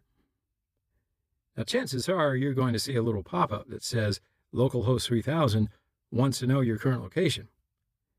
So if you see that little window, click Allow. And then after a couple of seconds, you should eventually see something here that says position, and it will provide you with the guess of the latitude and longitude. Now, if you don't see a position like this, if you eventually see an error message pop up or something like that, that's going to be totally okay. I'll tell you why. So I want to show you a quick little workaround to make sure that you will be able to get some physical callback like this. So if you get an error message, just hit Escape. And then this is going to open this menu. So on that ... right next to the word console, right there, you click on the ... and then select Sensors. And then inside the sensors, you'll see that there's this thing called Geolocation Override. So this is going to force your location to appear as being one of these different locations on these different presets. For example, let's select Sao Paulo. Anytime that I attempt a geolocation call, my location is now going to automatically be returned as Sao Paulo. So like I said, you should only have to do that if you run into some type of error message. So now I'm going to refresh it again, and I'll see that my coordinates are identical to the preset of Sao Paulo right here. All right, so that's how you get the user's location. Now we're going to use this position object right here to get that latitude, because the latitude is going to tell us whether or not the user is in the northern hemisphere or the southern hemisphere. You're following this. I know you are. So now one thing I really want to be able to test as we develop the application is to make sure that we have a good understanding of what happens inside the app if for some reason the geolocation call fails. Now, one reason that might cause that call to fail is that if the user does not allow their position to be shared with our app. So we're going to make sure that we develop our application to work even if a user denies that request to share their location. So now, in order to test that flow, to understand what happens inside of our application when it gets denied, we need to reset our permissions to make sure that we get that allow or deny pop-up to appear on our screen. Because, as you might have noticed, every time you refresh this page after allowing it one time, you're never going to be asked again. So in order to get asked again, all you're going to do is find this icon next to our address. And then you'll notice that we get this drop down and it says location. And we are always allowing. Okay, so in order to test our application and make sure that it still works correctly, even if we deny the location request, I can reset this to ask default, like so. And then I can refresh the page, and then I get asked if I'm going to allow localhost to know my location. All right, so this time I'm going to hit block, and then you'll see that we get this position error object that tells us why the geolocation failed. So we're going to be using this a little bit as we go on throughout the rest of this application and this course, just to make sure that the app has a reasonable degree of functionality. All right? So let's take a break here, and we'll come back in the next lecture. So now that we understand how to use the geolocation API to get our location, I'm going to flip back over to my code editor and find my app component again. So we know that this position object contains that latitude. We want to take that latitude and figure out if the users are in the northern or the southern hemisphere. So we're going to use it to customize the look of our page. So why don't we print out our latitude right here in place of the string, hello world. And I want to get my latitude to display on the page. Okay, so how would you do this? That's the question that will lead us into understanding why we have to use a class-based component to begin with, right? So let's have a look at what is happening inside of our application as it starts up inside the browser. And as you see it visually unfold, you really are going to understand why it would be really challenging for us to somehow put our latitude in here if we were going to continue using a functional component. So this is a timeline of what happens to our application inside the user's browser. We start up the very top, where a JavaScript file gets loaded into our browser. The browser then interprets our JavaScript file that we are trying to create an app component. And that app component gets created, and then at some point in time, the app component is going to be invoked. So when that function is invoked, we then call our geolocation service. But the very important thing to keep in mind here is that getting this geolocation result back takes a certain amount of time. So this can cause an issue. So we call the geolocation service, and then in the very next instance, our app component returns a certain amount of JSX. The JSX is taken and turned into HTML, and then it's rendered out onto the screen. So that entire process occurs, and we see content appear on the screen far sooner than we ever get a result from that geolocation API, yeah? So essentially, we are waiting here to get our position back, and we've already rendered our app component a long time ago, and the contents of the app component are already visible on the screen, so yikes, this is not very good. So with this functional component, we don't have any good way of, well, waiting until the success of the callback right here, and then taking in the location, and then sticking it into JSX, and then returning it. We just don't have that capability with a functional component, yeah? So the solution that I'm going to propose, and that is essentially your only choice, is going to be a class-based component. So why don't you pause right here, and in the next section, we're going to talk about the class-based component in the React state system. Now, you remember in the last section, we learned that we are going to run into some really big issues when we're using a functional component with this geolocation API.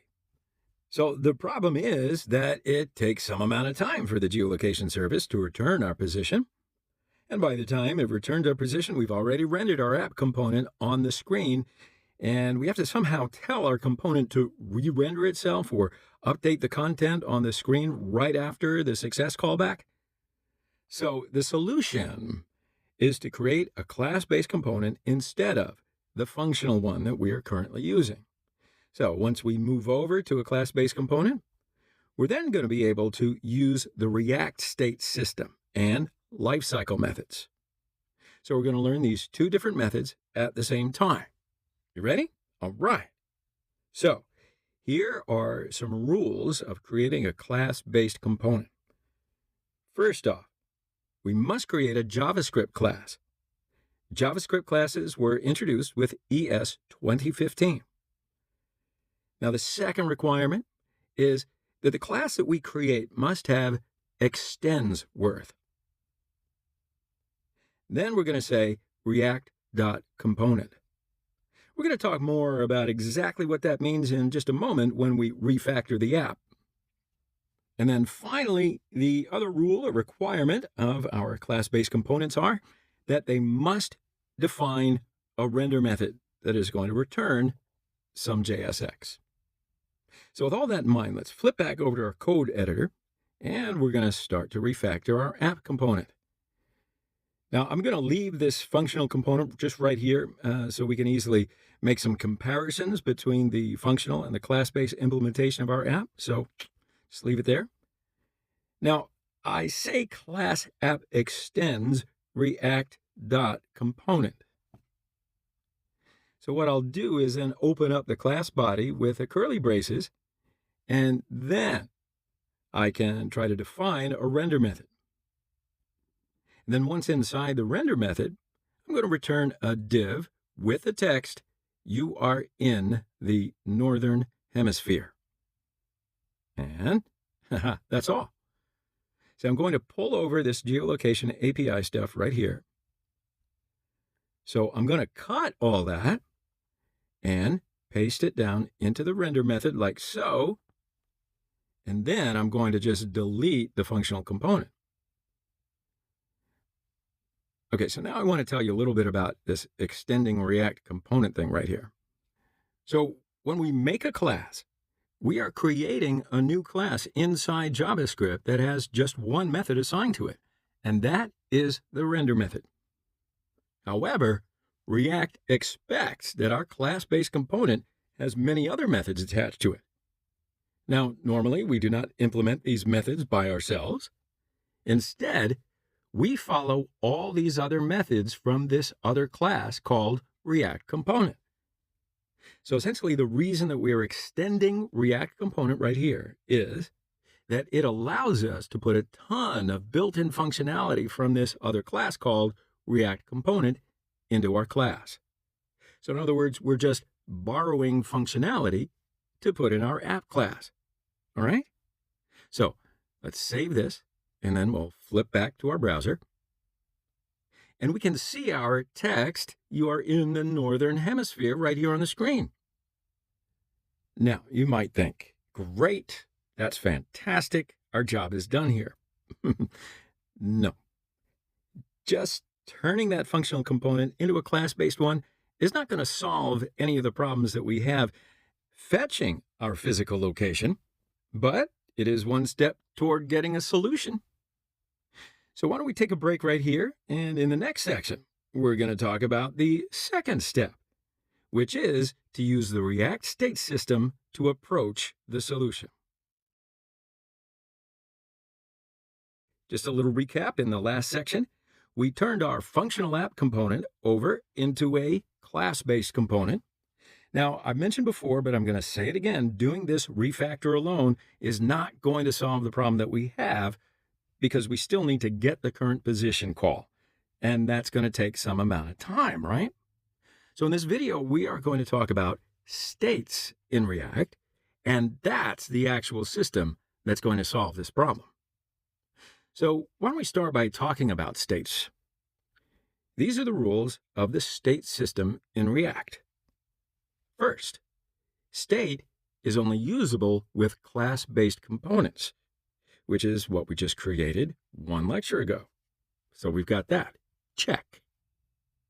State is a JavaScript object that contains a certain amount of data that is relevant to a singular component.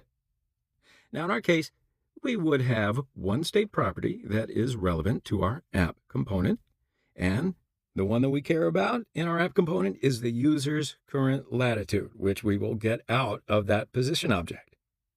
We don't actually care about the entire position object. The only one that we care about inside of here is that latitude. So with the state system, we create a JavaScript object that is going to contain some amount of data that is strictly relevant to our component that we're working on. Okay. Next item. Updating states or updating properties inside this JavaScript object on a component will cause our component to re-render, and that's going to solve one of the issues that we ran into back over there. Now, remember that we want to somehow show our component on the screen when our application first starts up, and then some amount of seconds, when we get the results of geolocation, we will then somehow get our component to render itself and update the content that's showing on the screen. So the key here of getting a component to re-render is to update its states. In other words, if we want to get a single component to update itself, we will update its states. All right. Next, the state must be initialized when a component is first created. So the state is going to contain some amount of information that is relevant to a component. So for this reason, when we first create the component, we have to initialize our state.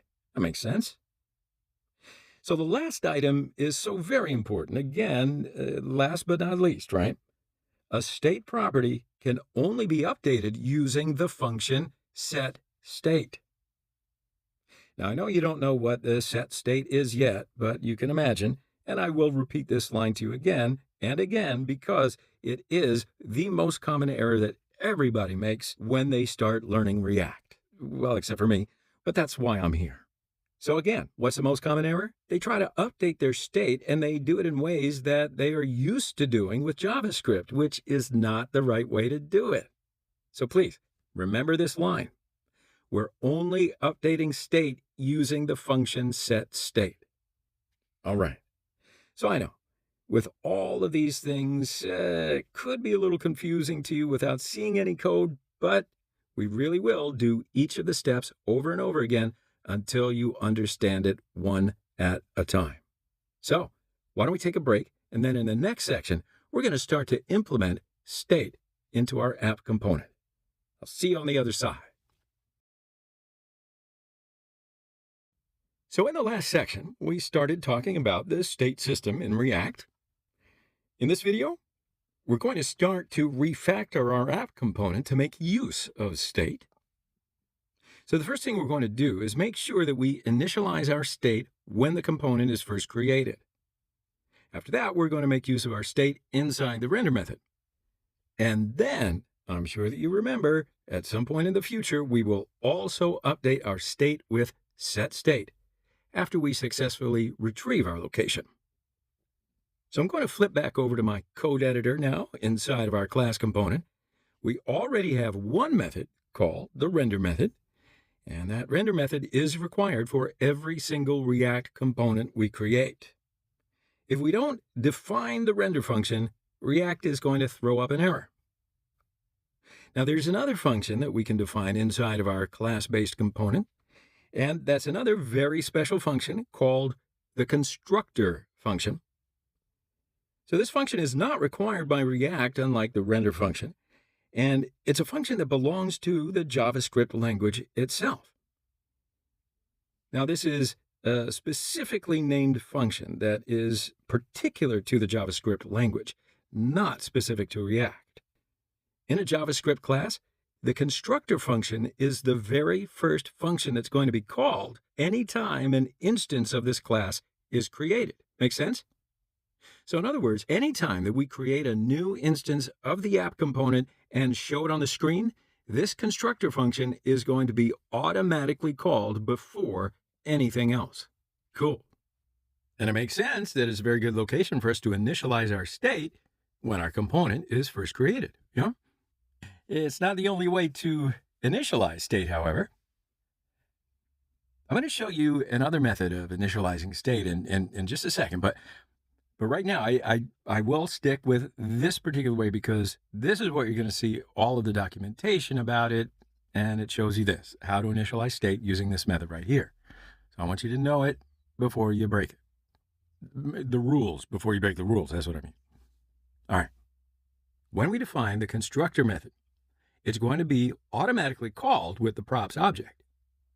It's the same props object that we saw previously with our functional component.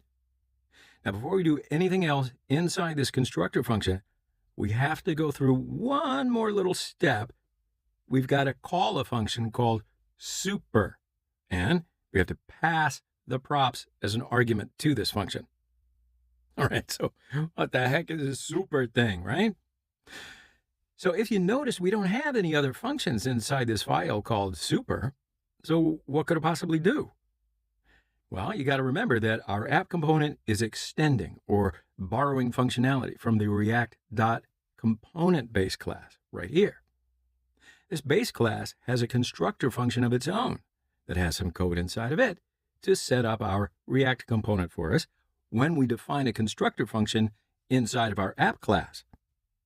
So that means that we're essentially replacing the constructor function that is inside of the React.component class. But we still want to make sure that all of the setup code inside of this thing's constructor function still gets called. So to make sure of that, the React component's constructor function gets called, and we call it super with props. Super is a reference to the parent's constructor function, and That's all it is. So like I said, we have to do it every single time that we define our constructor function inside of a class-based component. If we don't define it, we're going to very quickly see an error message on our browser. All right, so now let's talk a little bit more about this state system. The entire reason we defined that constructor function was that we could initialize our state object. So in order to initialize our state object, underneath that super function, and super is always going to be the first thing in here. So underneath of it, I'm going to say this dot state equals an object.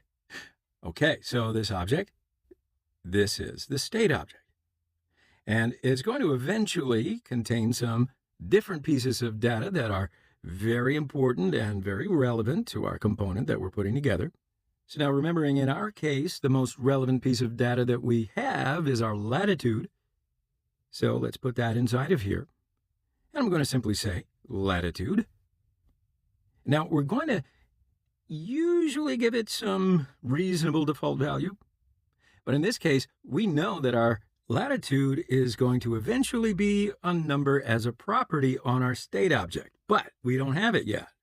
So we're going to give it a value of null by default, which means that we don't know what the latitude is just yet, but we will know it eventually.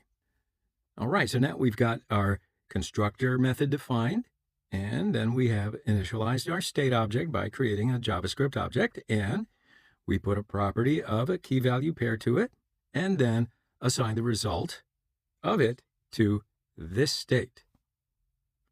Okay, so let's update our state property. Now, as I said just a little bit earlier, we don't know what the latitude value is just yet, but we will know it at some point in time as soon as we get that current position.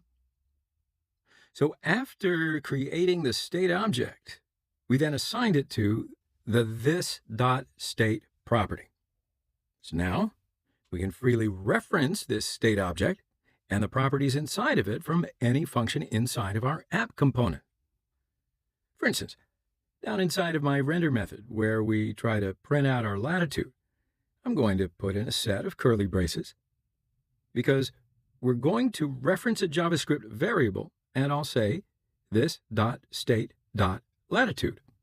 Now, if we save this and go to our browser, there's nothing appearing on the screen because we've initialized it to be null. But very quickly, we can just replace it with a random number. I'm just going to say latitude is 25. So if I save this and then flip back over to my browser, I'll be able to see that my latitude is 25. So you get the general idea?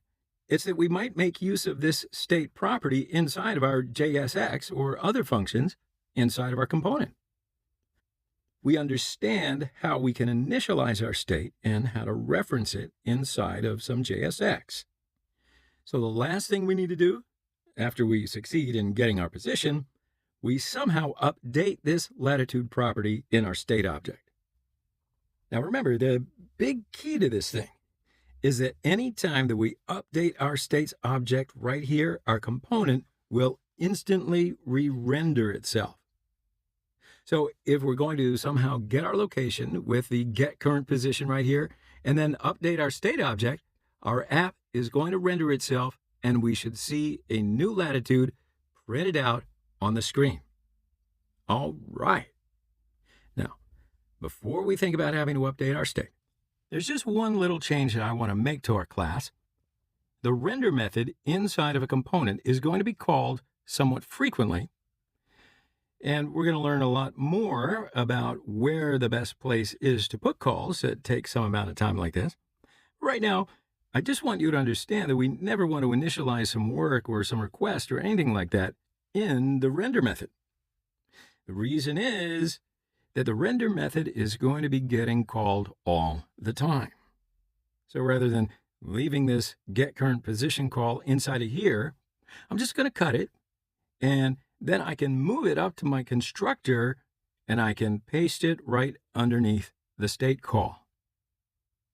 So now what does that do? It makes sure that when our app component shows up on the screen, we're going to attempt to start to get the user's current location. And then later on, when we call the render method again to update our component, we're not going to accidentally double fetch our current location. That's why we move it up inside into this constructor function. Okay. So now we can start to focus on updating our state object after getting our current location. So remember that the first argument to get the current position is a callback function. So this is a function that will be called at some point in time in the future. So rather than just doing a console log inside of here, I'm going to put a function body in here. And then on this line, I want to take my latitude out of that position object. And I want to use the latitude to update my state object. Okay, so a quick little reminder. Anytime that we want to update our state object, we're going to always use the function setState. All right, so now let's see. How are we going to update our state object using setState? I'm going to call this .setState, and I'm going to pass it to an object that has the update to state that I want to make. So in this case, I want to use the position object and some property inside of there to update the latitude property on my state object. So inside of that state, I'm going to say latitude is position.coords.latitude. So let's double check that at our browser, okay? Position, coords, latitude. Dude, that's all we have to do. So remember, anytime that you want to update your state, you're going to call setState. Come on, everybody together. setState. That's right. setState is a function that gets put on our app component automatically when we extended React.component. Now, what I really wanted to focus on here is that in order to update our state object, we will never write something like this.state.latitude equals position coords latitude. Got it? We will never do this. We never want to do a direct assignment to our state object. We can only do a direct assignment inside the this state object. Anytime that we want to change, update, or manipulate our state property, we always are going to call setState as opposed to doing a direct assignment. All right, so I'm going to delete that line right here. So now I'm going to save all this, and I'll flip back over to my browser, and I can see that I get the correct latitude to appear inside of my component. I hope you see that too. So that's it. If you didn't get what happened or you got confused a little bit because I was going a little fast there, don't worry, because we're going to get a ton of opportunities to understand exactly what state is coming up. Now, before we start to write any other code, I do want to show you all flow with a diagram to make sure that you really do understand exactly what happened. All right? Gotta love these diagrams, yes? All right, so I'm going to see you in the next section.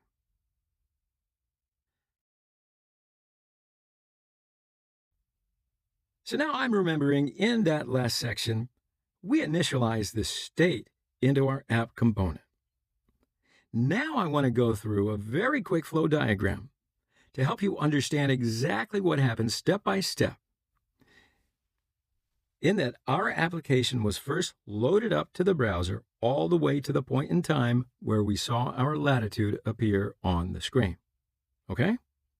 So first, we loaded up the index.html file inside of our browser, and that requested our JavaScript file with all of our React code inside of it. So the JavaScript file was loaded by the browser and then executed. When that file was executed, we created a new instance of the app component. Remember that the first function that's going to be called inside of our component automatically is the constructor function. Now, we're not required to define the constructor function, we can optionally define it if we want to do some initial setup. So if we want to define the constructor function, then we have to call the super function inside of it. If we don't call the super, we'll end up with an error. So we call the constructor function that we called super, and then right after that, we initialize our state object. So we created a new JavaScript object right here with the properties inside of it that we want to use inside of this component as state. And in our case, the only property that we're concerned about right now is latitude. Now, if for whatever reason that we also wanted to include the user's longitude, then we just have to assign it longitude to this thing as well, and then initialize it to be null. But of course, in our case, we don't care about the longitude at all. We only care about the latitude. Okay, so now after creating this object, then we assigned it to this .state property. So this state is a very specifically named property. Just like setState and render, we can't give it a different name. All right, so then the next thing that happened was that we called that geolocation service. Now, one thing that I want to be more clear about is that this callback function right here, this is not going to be invoked until we eventually return from the constructor. So we're going to run super with props. We're going to run this assignment. We're going to run get current location, and we're going to give it the callback, and then we're going to return from the constructor function. But this callback right here is not going to run until some point in time when we finally successfully fetched our position.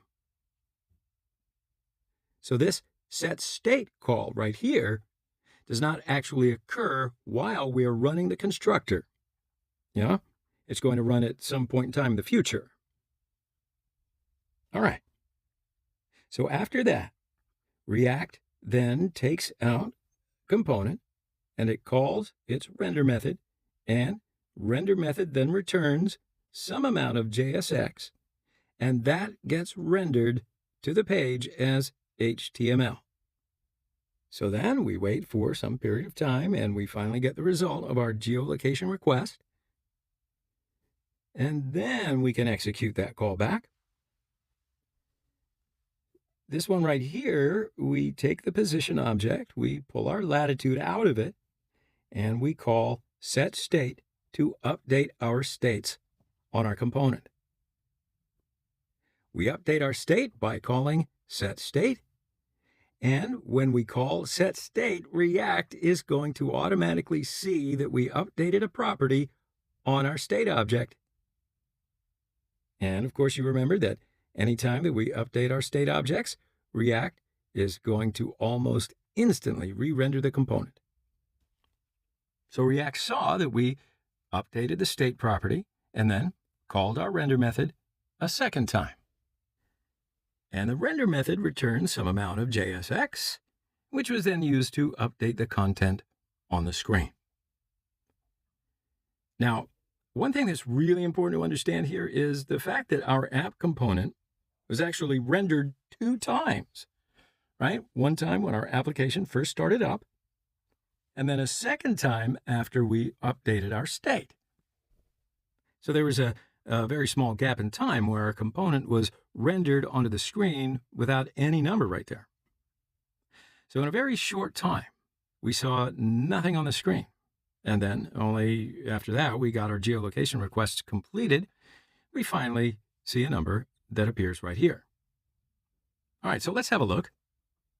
So I want to reset the permissions by clicking on the little icon right here.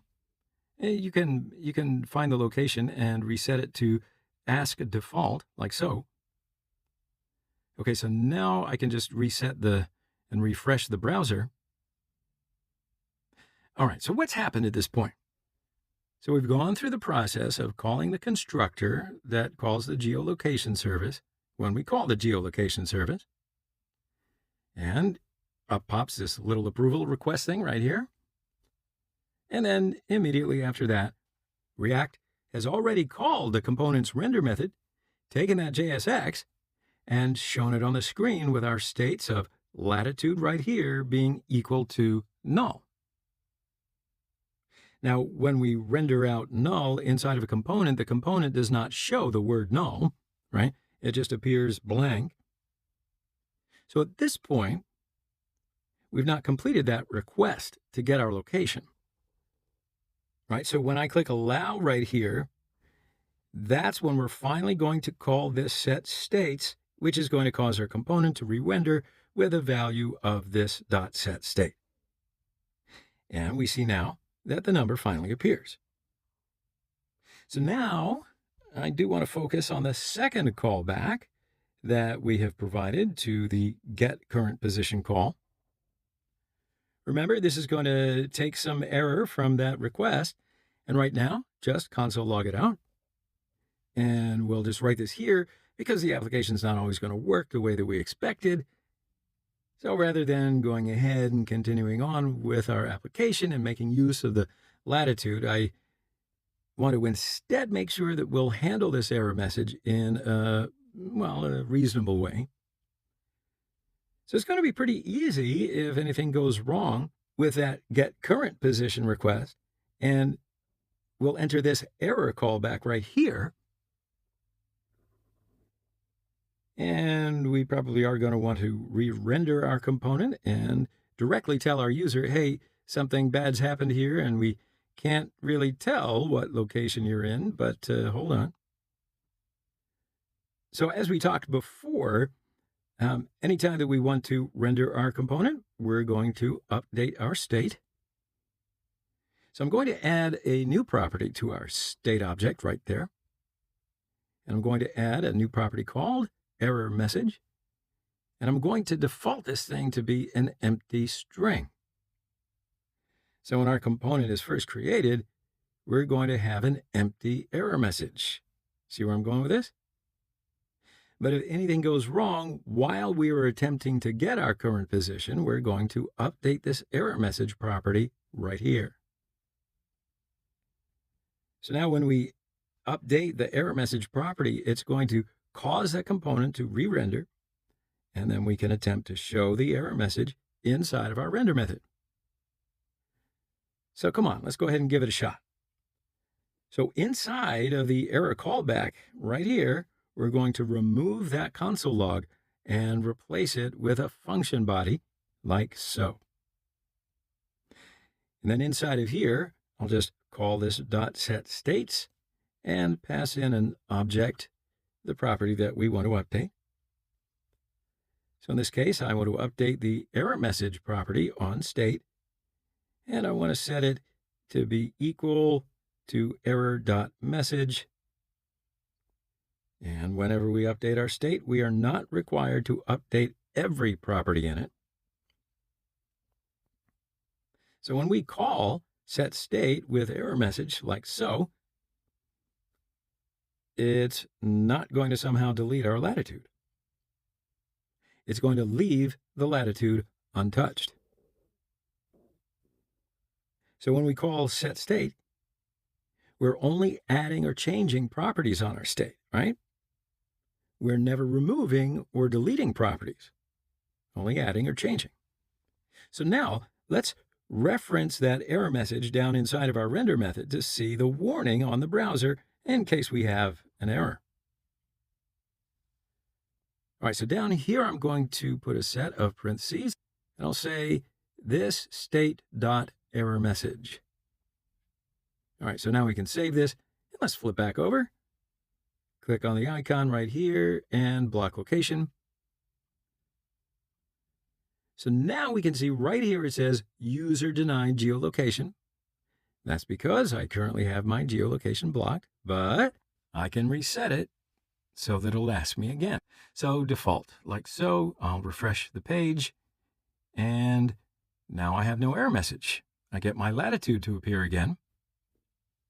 And now if we have an error message, we're going to show it. And if we don't have an error message, we are going to show our latitude. Coolio. So we're going to take a quick break right now, and I want to see you in the next lecture. And what do you know? It's time for the next lecture. So in the last section, we were able to handle an error occurring during our geolocation requests. But it's not necessarily appropriate for us to just put the word error right in here, yeah? So in this section, we're going to figure out how to handle the situation when you don't have an error and when you do have one. So basically, there's 3 different combinations of latitude and error message that we could run into as the possibilities, right? So we can run into a situation where we have a latitude, but we do not have an error message. So in this case, we probably would want to show the user our latitude. Then the second case, we might not have the latitude, but we might have an error message. So this would occur in a case that a user denied our geolocation request. So if that's the case, then we might want to show the error and not show the latitude. And then the third case is, let's say that we might not have either the latitude or the error message. So in this case, what would occur is that our app is probably waiting for the API request. So if that's the case, then we might want to show something like loading to the user. And then when the user first uses our application, it's going to take about 2 or 3 seconds for something to load up. So during that time, we probably want to tell the user that they are waiting for something. So why don't we handle all 3 of these different scenarios right now?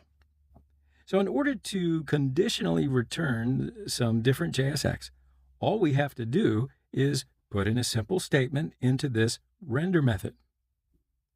Now, this is going to be the most simple way of doing this, but we are going to refactor it into a slightly more elegant way.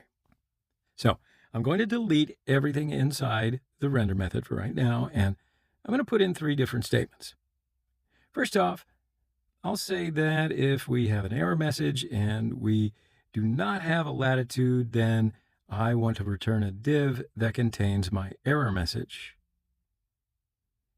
So then in that case, I do want to show an error. And then next, if I do not have an error message and I have a latitude,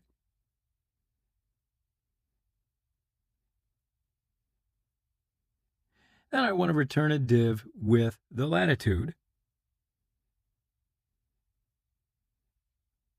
And then finally, for the third case down here, this would be the scenario in which I have absolutely no latitude and no message for the error. So in this case, I want to show that it is loading. Okay, so now I don't really need an if statement. I can just say, if we failed these 2 checks, then chances are we don't have a latitude or an error message. So I'm just going to simply return a div that says loading. Okay. So now this right here is conditional rendering. So we're returning different JSX depending on the state or the props of our components. So we're going to use conditional rendering quite a bit throughout this course, and this is the most simple way to go about it. So even in this application, once we understand how this block right here works, we're going to refactor it into something that looks a little nicer than what you see here. So I'm going to just flip back over to my browser. And I see that I've already got my latitude on here. So let's refresh the page. And I have latitude on my screen. So now let's test out the other 2 scenarios. So I'll just reset my location by setting it to ask default and then reload the page. And then in the background here, we don't have an error message or a latitude. So we're seeing that loading text. Perfect. But if I then allow, it is going to turn into a latitude. So now I'm going to try the other case. So I'll just do another ask default and I will refresh. Okay, so now I'm going to block it this time. And now I see the error instead. And that wraps it up. So why don't we take another break here and we'll come back for the next section.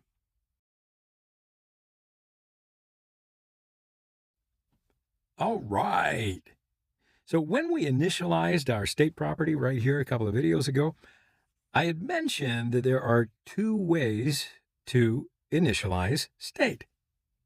So I want to show you the other way that we can initialize state, because the alternative way is a method that you're going to see very frequently in a lot of blog post documentation. Now, in order to understand this other way that we're going to use to initialize state, we have to talk about something called lifecycle methods. You heard me talk about it before, but now let's get into it. So this is the video that we're going to talk about lifecycle methods, and then we'll start to refactor that state initialization. Okay, so component lifecycle method. It's a function that we can optionally define inside of our class-based components. So if we decide to implement these methods, they'll be called automatically by React at certain points during a component's lifecycle. And when I use the term lifecycle, I am referring to the fact that a component is going to be created and then show up on the screen of our browser. And then at some point in time, we might do something like, say, call a set state, which will cause a component to re-render. And then at some point in time, a component might be removed from the DOM altogether and stop showing its content on the screen.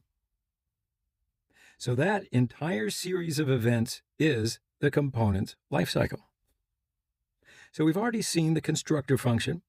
That is a function that we can optionally define if we want to. It will be automatically called when a new instance of our component is created. And we've also spoken about the render method. The render method, of course, is not optional, which is unlike any of the other call methods here. So the render method is the one function that we absolutely have to define. Now, technically, the render method is a lifecycle function. It gets called at some point during the lifecycle of a component. So here's what happens in our app.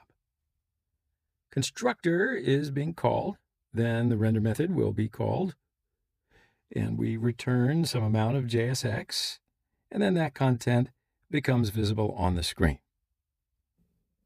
After that, we're going to see a series of different lifecycle methods being called at different points in time. First off, immediately following a component shows up on our browser, a lifecycle method component didMount is called. So that means that if we define a function inside of our class, like right here outside of the constructor, right above the render method, and if we define a method right here called very specifically component didMount, this function will automatically be called one time when our component first gets rendered onto the screen. So we could put some amount of code inside of here to set up or do some initial data loading that we might want to do one time when our component first shows up. And then after that, the component didUpdate lifecycle methods will be called automatically. Now remember, an update is going to come in the form of calling that setState method, right? Because anytime we call a setState and update our state, the component will render itself. So anytime that happens, the component didUpdate lifecycle methods will be called automatically. And then after that, our component might get another update. If it gets another update, the component didUpdate will be called a second time or even a third time. However many times our component gets updated at some point in time, we might decide to stop showing this component on the screen. We'll talk about these different scenarios that would occur later on inside the course, don't worry. But if for some reason we decide to no longer show some of our content, the component will unmount method will be automatically called. And then this method can be used usually if we want to do some kind of cleanup. And of course, we'll discuss that to get a better understanding of these different lifecycle methods coming up. But right now, I do want to implement component did mount and component did update inside of our component and just put some basic console logs inside of there. So back inside my editor once again, right above the render method, I'm going to define component did mount. And inside of it, I'm going to put a simple console log that says component did mount, just like so. And then underneath of that, I'm going to define a second lifecycle method, component did update. And I'll put a console log inside of it that says component did update. All right. So let's save all of this and go back over to our browser. And I just want to see these console logs. So the first console log is from the component did mount lifecycle method. And it's going to be called automatically anytime our component shows up on the screen. And we then saw the component did update method. So our geolocation request succeeded. And after that, component did update method was called. So in this case, I'm going to change location preferences to ask default, and I'm going to refresh the page. And as you can see, we don't have the component did update on our console because our geolocation request didn't succeed and the set state function didn't get called. And I click on allow, and here it is. The component did update lifecycle method was invoked. And all right. So we can remove these two lifecycle methods right here. And let's go to the diagram. So I just want to highlight a couple of notes on each of these different lifecycle methods. So first off, you've already seen the constructor, and I think you're already understanding that the constructor function is a really good place to do our state initialization, and that's exactly what we're doing right now. We can also do some initial data loading inside of a constructor. We can make a network request to some outside API, just like we did here, and we can make it inside of the constructor. It could be one possible solution, right? However, I distinctly remember when we started talking about component did mount, I told you that component did mount method is a perfect location to do some initial data loading for our component, right? Or even to do some fetching of an outside process like getting the user's current position, if you only have to do this thing one time. Now, in our case, we only want to get our user's current position one time, and the component did mount method only gets invoked one time. Sounds like a match. Yet you might now have noticed that we did the same thing for the component did mount method and the constructor. In both locations, we can do some data loading or call our geolocation stuff right here. So in truth, we could use either a constructor or a component did mount to do that data loading. However, if you read the official React documentation, and if you look at some of the community best practices, they're all going to say, do not do data loading inside the constructor function. All right, that's understandable. But you absolutely can. It's just recommended that you do it inside the component did mount method. Now, there is a very simple reason for that. If you always centralize all of your data loading stuff inside the component did mount method, as opposed to spreading it out between components, well, it's going to lead to a much clearer code, logically thinking, right? So if a new engineer ever starts working on your project, they can open up some new component file and understand right from the get-go that all the data loading code is related to a single component, and it's always going to be placed inside of the component did mount.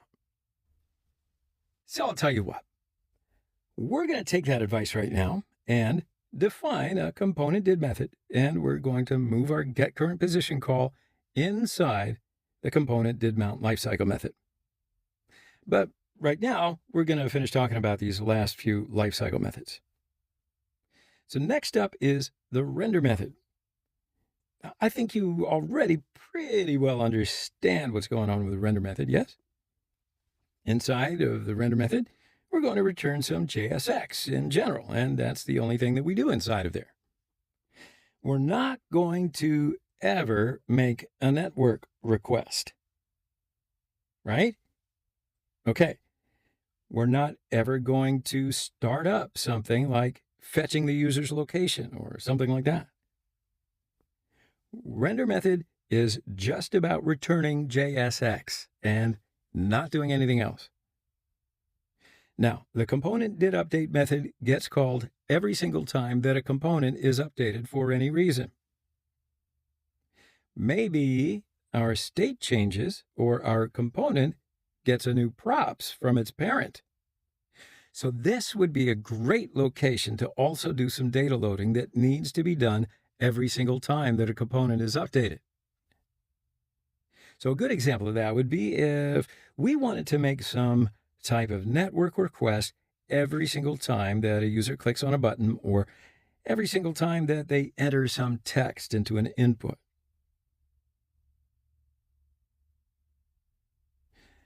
Now, finally, component will unmount. The component will unmount method is used anytime that we are about to remove a component from the screen and we need to do some cleanup after it. Good example of that would be if we're making use of Google Maps, say, inside of a React application. Okay, so you guys get it. Now, technically, it's not the entire list of lifecycle methods. There are 3 other lifecycle methods called should component update, get derived state from props, and get snapshot before update. Now, the reason I'm not going to put them in the diagram right here is that, well, these lifecycle methods are very rarely used. And so as you're beginning with React and you're learning it all for the first time, it's best to just ignore these and focus on what's commonly used. All right, you look like you could use a break. I'll see you on the other side, and we're going to have more fun with refactoring. Oh, great, you made it back. Excellent. So we now understand that we usually put some initial data loading requests or code inside of the component didMount instead of the constructor function. And remember, there's not necessarily a technical reason for this. It's just considered a best practice. So at present, inside of our constructor, we've got this initial call right here to get our user's current position. And we're going to put this inside of a component didMount lifecycle method. Now, if we put it right in here, our application is going to work how it currently works.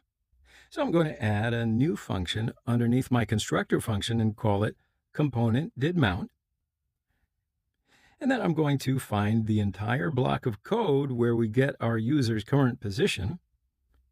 And I'm going to cut it and paste it inside there.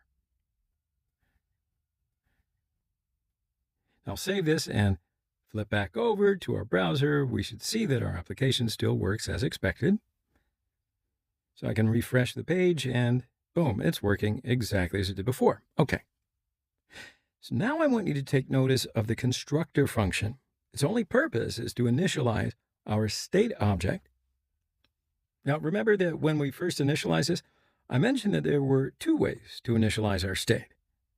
So now we're going to see that alternate way that does not use a constructor function. So let's have a look at it. I'm going to go outside of my constructor function. And I'm going to say state equals an empty object. And I'll put in there 2 properties. That is latitude is null and error message is an empty string. So what you see right here with a constructor function and this dot state equals something we had written here, totally equivalent to just writing out state dot equals and then the same string, our state initialization. Now I did not put this dot state here. It's just state by itself. And now these 2 ways are identical. So I'm going to delete the constructor function entirely because we just don't need it now.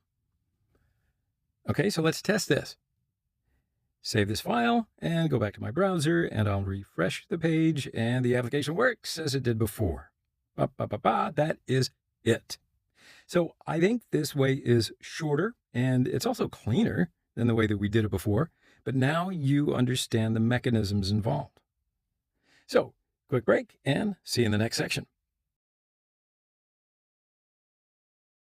So in this section, we're going to continue to develop our application. Now remember that we've already created a component called hemisphere display. So in this video, I just want to import this hemisphere display into the index.js file. And then down inside the render method, rather than printing out the latitude right here, I want to show the hemisphere display component instead. So the goal here is not to show the user their latitude. The goal here is to show the user which hemisphere they are on. Okay, so let's do it, right? At the very top of the index.js file, I'm going to import hemisphere display from hemisphere display.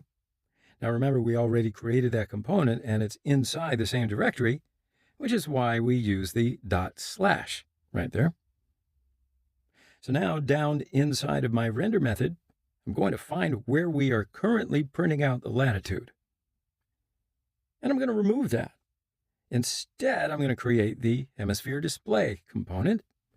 And when we create this thing, we're going to need to tell the hemisphere display what the latitude of our user is. And then the hemisphere display component figures out whether or not it is north or south. So we have to take our latitude, which remember is stored inside of our state object, and somehow get that value of state, pass it down into the hemisphere display component. So what are we going to do? Good idea. We're going to use the prop system again. So I'm going to add on a new prop with the name latitude, and then I will assign it a value of this.state.latitude. So now we're taking a property from the state on the app component and passing it as a props down into the hemisphere display. And as you can see, the two systems of props and state are far more clear now. I hope you can see that. So we can take state from one component and pass it as props down to the child, in this case, the hemisphere display. So now the hemisphere display is linked with the app component. And I know you can remember that anytime we call setState, the component updates itself, and that's going to cause the hemisphere display to be updated as well. Because if that latitude property right there changes, the new latitude value is going to be put into hemisphere display. And then hemisphere display component will be rendered as well, like dominoes. So anytime we call setState, that component renders itself. But in addition to the component, it will also render any children that it is showing as well. We'll see some really good examples of this over time. So now let's go to our hemisphere display component. Remember also, anytime that we pass a props into a functional component, it's going to show up as the first argument to that functional component, and we always refer to it as props. So inside of that object, there should be a latitude property that contains our user's latitude. Let's see it. So I'm going to do a console log of props.latitude. Then save this and let's check out the browser. Okay, my latitude is right here. So now we've got that latitude inside of our hemisphere display component. We're going to start to write some code inside of this component to determine whether it's the northern hemisphere or southern hemisphere. Can't wait. But we're going to take a pause right here before we go on to the next section. How's that for suspense? So in the last video, we got our latitude down into our hemisphere display component. Now the only other thing that we have to do is help it to figure out which hemisphere the user is in. So we're going to say that if the latitude is greater than 0, our user must be in the northern hemisphere. And if it's less than 0, that means that our user is in the southern hemisphere. That makes sense. So now we're going to put together a little bit of code to essentially determine the hemisphere. But before we get moving on that, I do want to make, we'll deconstruct our props a little bit. so that we can write a cleaner code. So let me show you what I mean. As you see right here, now we passed props as an argument to this component, and then we get the user's current latitude inside of this props by saying props.latitude right here. Now, instead of doing that, we could simply remove that props argument and place a set of curly braces. And then inside of these curly braces, I'll just put our latitude. And then any time that we are going to want to use latitude inside of our component, we can just call it latitude instead of saying props.latitude. You with me? So we get the latitude property inside the props object thanks to ES 2015 deconstruction syntax. So maybe you don't believe me. So let's test it then. See if it's working as we expect it to. We're going to remove that syntax and just say latitude. Let's save this and flip back over to the browser. And, okay, you owe me a penny. It is working as it was before. All right. So now we might be able to determine which hemisphere the user is in. Now to do that, we're going to use a JavaScript ternary expression. So we're going to say const hemisphere is equal to, and then we put our ternary expression. Now, if the latitude is greater than 0, we will put here a question mark, which means that if that's the case, and then we will return the northern hemisphere. Follow? So after that, we're going to be able to put a semicolon here, which means that if it is not greater than 0, in this case, we are going to return southern hemisphere. So again, we'll turn to the JavaScript ternary expression. If this expression right here will be true, then we're going to return northern hemisphere from the overall expression.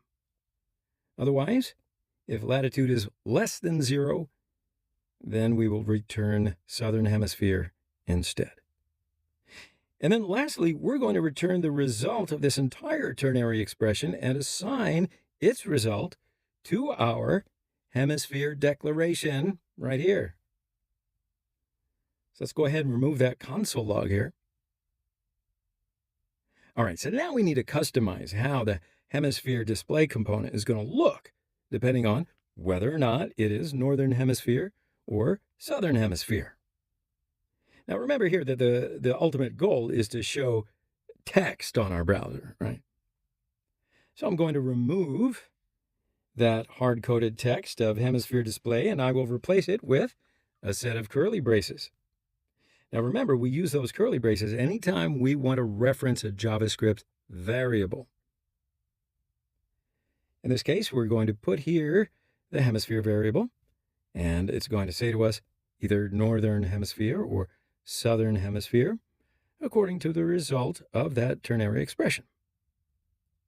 So let's save all this, and we'll test to see if it's working. What do you think?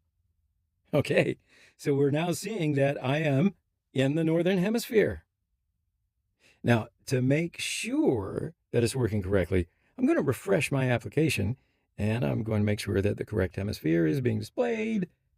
And what do you know? I'm still in the northern hemisphere, which for me, yes, indeed, that is correct. Now, I could change my geolocation override down here. So I could say that I'm in Sao Paulo, which is in the southern hemisphere.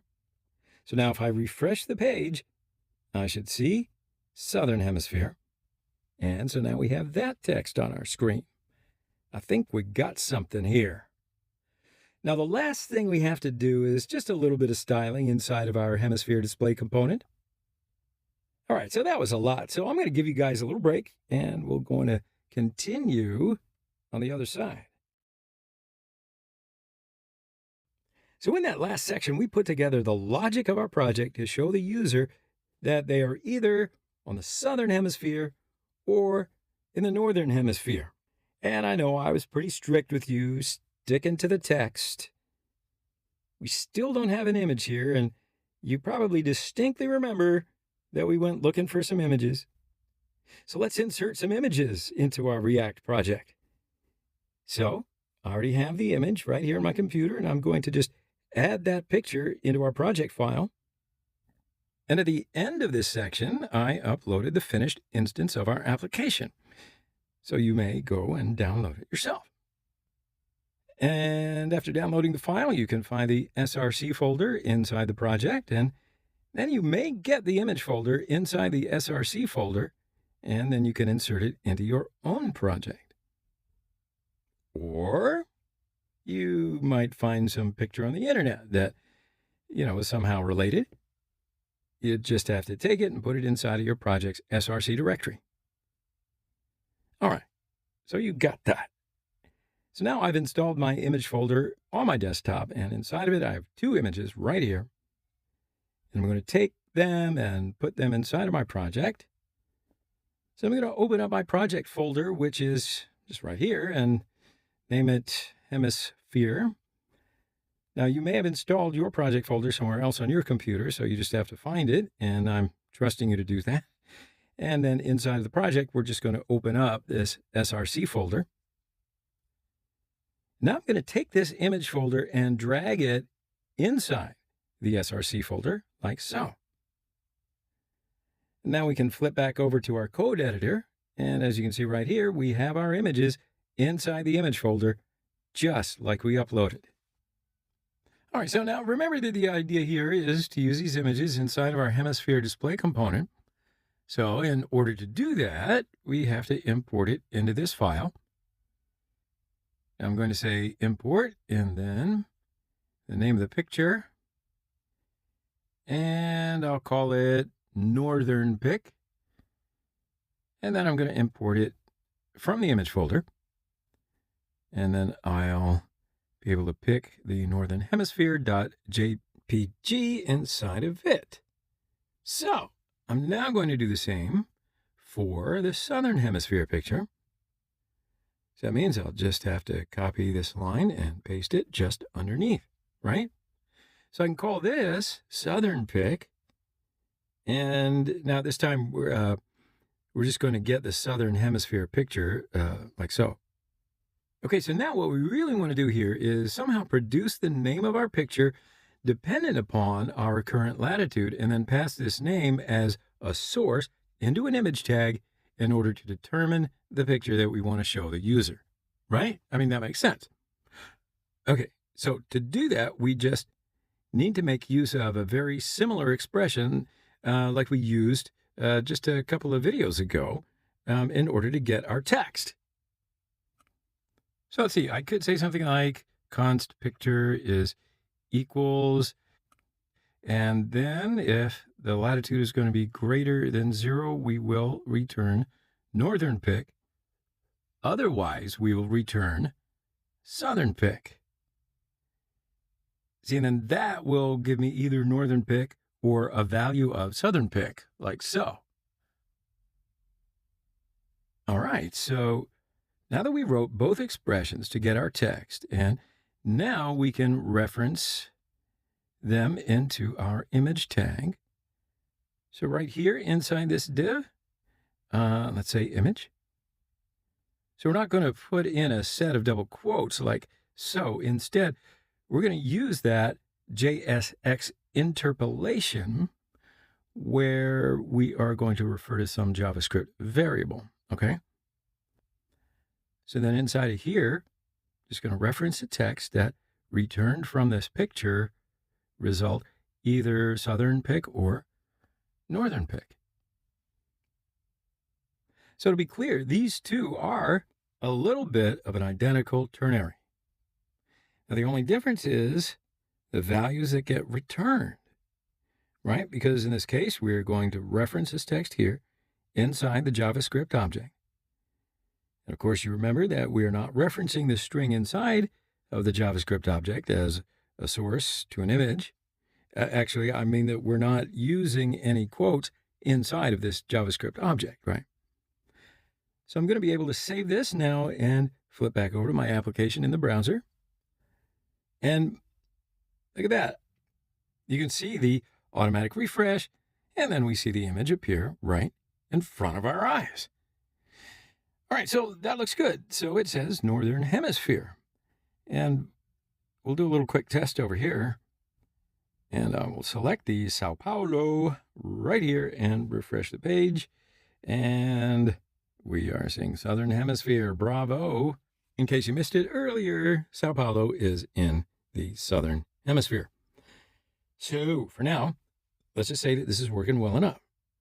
All right, so we're going to take a little break here. And when we come back, we're going to talk about a little styling action. At present, our code's not really looking too good. But let me tell you why.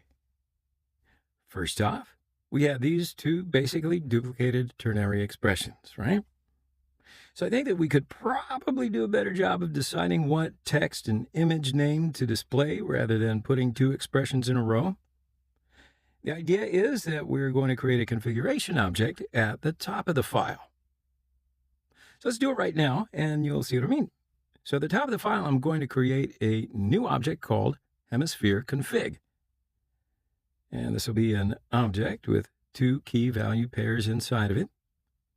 First will be a northern object, and the other one will be southern.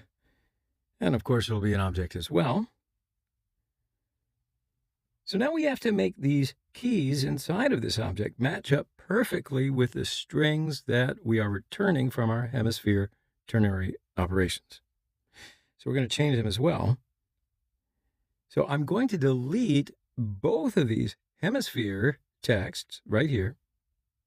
So now these two objects are indeed going to tell us exactly what text and what image name we should use.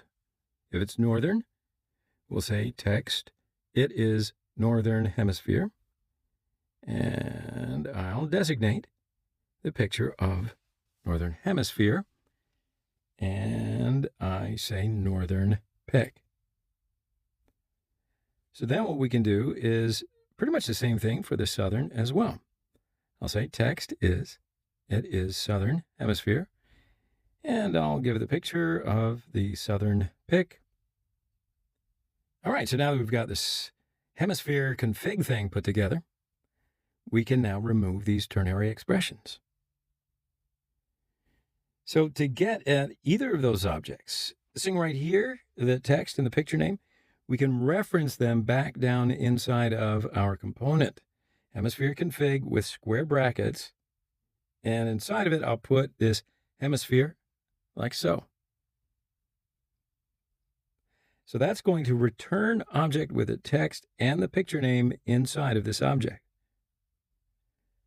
So then we can use a little bit of ES 2015 syntax to pull out that text and picture name and then very easily reference those properties inside of our return statement. So that means we are no longer going to have those duplicated ternary operations. So all the different options are very plainly separated right here. Didn't see that one coming, did you? So if a person ever needs to come back to this component and update the text or update the picture name, it's going to be really easy for them to do. Inside of my JSX, I'm going to fix here, remove that hemisphere thing and say text instead. And we are already referencing the picture right there, so there's no need to change it. Okay, so let's write in here the alt text. I will say hemisphere picture. All right, so without a doubt, this is a big improvement to the legibility of this component, yes? And now it looks pretty reasonable.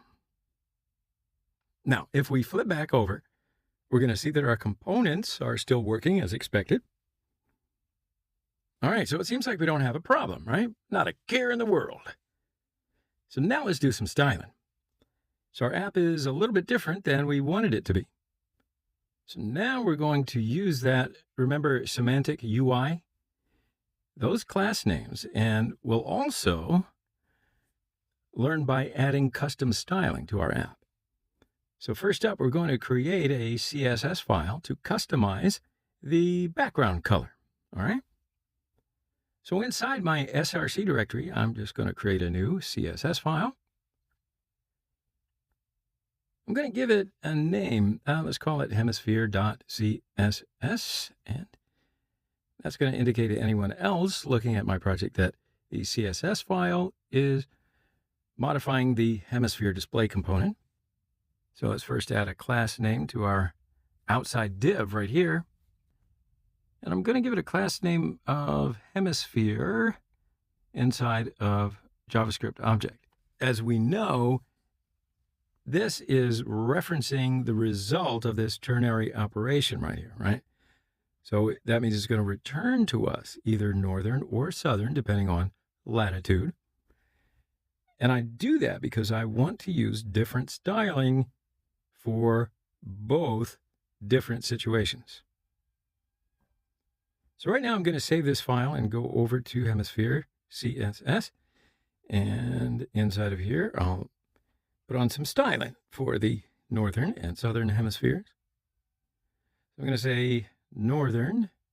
Inside of it, I'll say display flex, justify content center, align items center, height 100 VH, background color. Let's give it some of a pinky like color. Okay, so I'm going to do the same thing for southern hemisphere. I'll copy and paste it. So now I just want to change that color. So this time I'll give it a pretty color. Full disclosure, I did arrange this color before the lesson, so you don't have to know the hex code. Okay, so now I'm going to save this. Now, the last thing we'll do is make sure that this CSS file gets linked up to our project. To do that, I'll go back over to my hemisphere display component. And at the top of the file, I'll say import hemisphere.css, like so. So now we are going to import that CSS file into our project. Okay, so let's save it all. And then we should see our updated CSS file inside the browser. Perfect. So now let's change the latitude over here again to the northern hemisphere. I'm going to select Moscow and refresh the page. And it's working the way that we expect it to.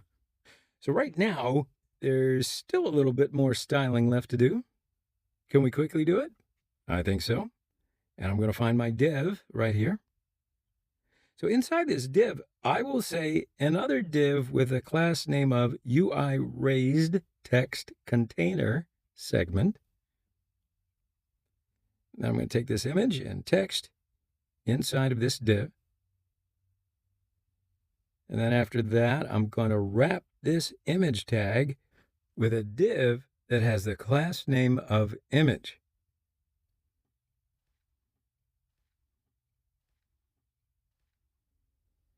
And I'm also going to wrap this text with a div with a class name of UI teal bottom attached label. And finally, I'm going to put this text inside a H1 tag to make it bigger.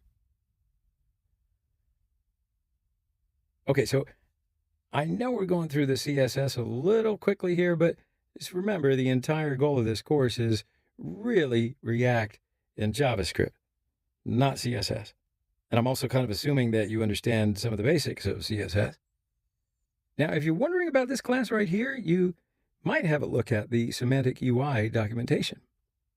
How's that for a tip? All right, so now let's save the file. Okay, it seems pretty good. So let's change the location to Northern Hemisphere and then refresh the page. Booyah! Awesome. So I think this is going to work really well. So let's take a little break here. When we come back, the next section, that's when we're going to make one or two last little changes that, well, I'm not going to say they're going to change your life, but they're going to make it a whole lot easier. See you then. Oh, there you are. I didn't see you there. All right, you came back. Great. I hope you had a good break because in this video, I'm going to show you the React Dev Tools. Okay, but before I go any further and show you those tools, I just want you to check out one thing. Now, in the last couple of tutorials, we created this component, and it had one element that this div inside, right, the render method, this single div wrapped the other div. But what if we want to say, for example, after this div, we want to add h1 tag and say hello. Okay, so let's save this and see if it works. So let's come back to the browser and see that it's not working. What? So if we look into the console, you can see that we have got these errors right here. So let's have a look and see what's happening. So what's happening here is that we've got two top-level tags within the return statement. And React doesn't like that. Can you see that? Yeah. So it wants you to put everything in the return statement in one parent tag. So we can't do this, but by the way, we can get around it. And that's by doing a div tag at the top and then get the closing tag and put it at the end. You follow?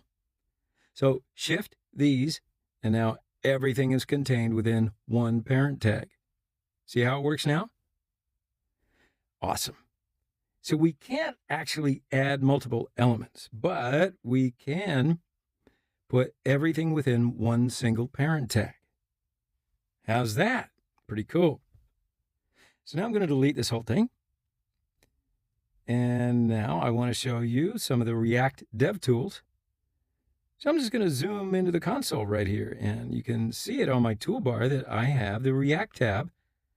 Just click on it, and you can see our app components. And inside of it here, we can see our hemisphere display component. So it's showing the components in my application. And not only does it show the component, but if you click on it, it's going to show you the props and the state of that component. Now you can expand it to see what's inside. So now I want to show you how to download this React Dev tool. I hope you weren't clicking around on your computer and saying, hey, I don't have that. So you can use it when you're developing a React app. So what you want to do is go to the Chrome Web Store and search for React Dev Tools. Now it's right here. I have already installed it, but if you click on that, you should see an Add to Chrome button. And you just click on that, and then it's going to install it for you. So all you ever need to do then is just right-click the Select Inspect and then open up your console.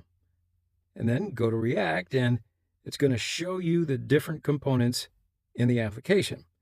So I think it's a really cool tool that you can download. It's really going to help you when you're going to develop React applications. All right, so that's that. Let's take a break right here, and guess what? You've come too far to quit now.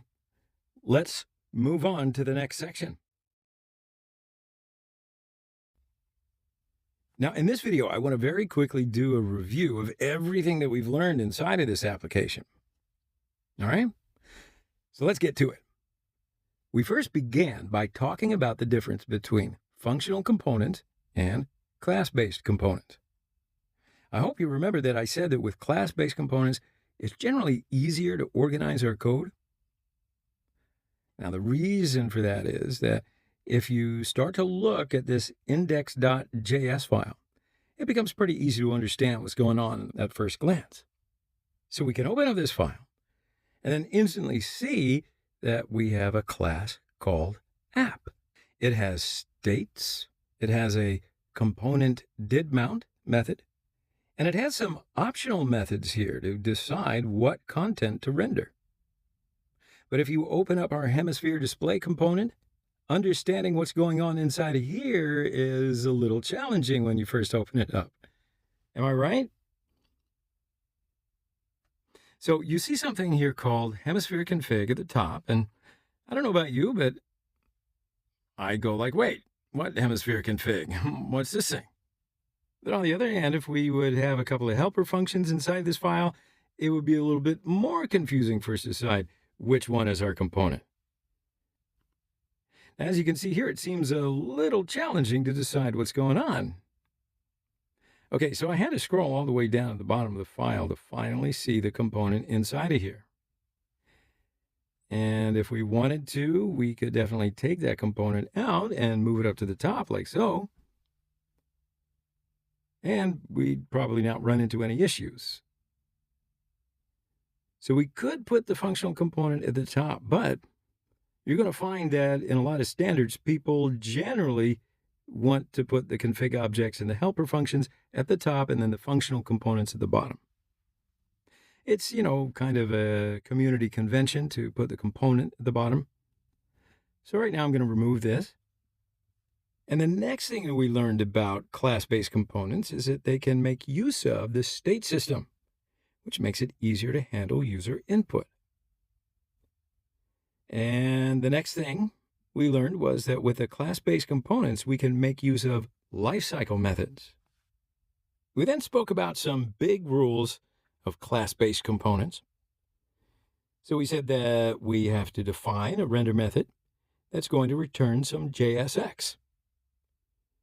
And right here, we've got the render method, and we return some JSX. Now, we are going to learn more about state, and right now, we can only use the state with class-based components, even though technically there are some exceptions to this rule. And then hopefully you learned that state is going to be a JavaScript object that's going to contain some amount of data that is relevant to a very particular component like this. All right, so next up, we had to initialize our state when our component was created. We first did that by using the constructor function. But then as we saw later on the constructor function, it wasn't really necessary for initializing our state, and that we can actually initialize the state as an instance property, as you see right here. So even though we're not defining constructor here, Babel gets it and puts it inside the constructor instead of making us do it. So actually, the constructor is going to exist anyway, so why not put it to good use? Then finally, we learned an important thing, that the only way to update our states is by calling the setState function. And then we saw an example of that inside of our getCurrentPosition callback right here. Now, we also went over the fact that when we call setStates, it would not overwrite, delete, or change our error message. And likewise for the latitude. This would only modify the latitude property, and it would not modify or change the error message. And then the last big topic that we spoke about was the component lifecycle methods. We said that the constructor function is the first function that gets called inside of a component. We can use it for data loading or for some kind of long-running operation, but community convention is to stick data loading requests into the component didMount method. The component didMount lifecycle method gets called exactly one time when our content first shows up on the screen. And then after that, anytime that the component gets updated by calling setState, the component didUpdate lifecycle method will be called. So we make use of that lifecycle method anytime that we need to fetch data or redo something every time that a component gets updated. And finally, there was the component will unmount lifecycle method. We said that it's essentially used for doing cleanup. There's not a whole lot of other uses for it besides that. Now, hopefully you will remember that there are other lifecycle methods, but these are the ones that are most used, and the other ones rarely. So we're not really going to talk about those right now, because if you learn about them, you might start using them for scenarios where they're really not going to help you out much. So it's much better to get used to the lifecycle methods that we have right here. So that's a whole lot, but it is everything that we've covered in this section. So, hey, good job. You're sticking with it. We got more to get to, so why don't you take a break right here, have some rest even, and I'm going to meet you in the next section. All right, so this is the video that we are going to start talking about handling user events and fetching data from an API. And we're going to build an application to better understand those topics. So first off, we still don't have a lot of experience handling users' events like clicking on something or typing on something or dragging something around on the screen, whatever. So what we're going to focus on right now is pertaining to this application that we're going to build, right? And that is, let's focus on how React deals with user events. So far, we've been making use of static data, but in a real React application, we are very frequently attempting to fetch some data from an outside API or from some server and then pull that data out of some database maybe. So we're going to learn how that we can correctly fetch data from inside the React application. So far, we haven't really been building any lists of data. We've just been showing kind of individual elements and components one at a time, but we haven't been really rendering lists. So we are going to get a really good idea of how to show a list of records, okay? So let's take a look at the mock-up of the application that we're going to build. Essentially, what we want to do is show a text input at the very top center of the screen. A user should then be able to type in some text here like cars or flowers, plants, any term. And then after they type in the term and then press enter, we're going to do a request to an outside API that is going to find images that match whatever term that user has just entered. Yeah?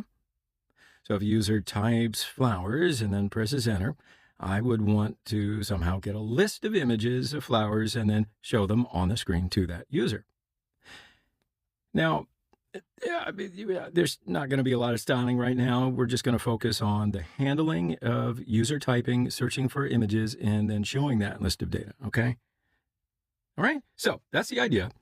Let's generate our app. I'm going to say create React app, and I'm simply going to call this image list.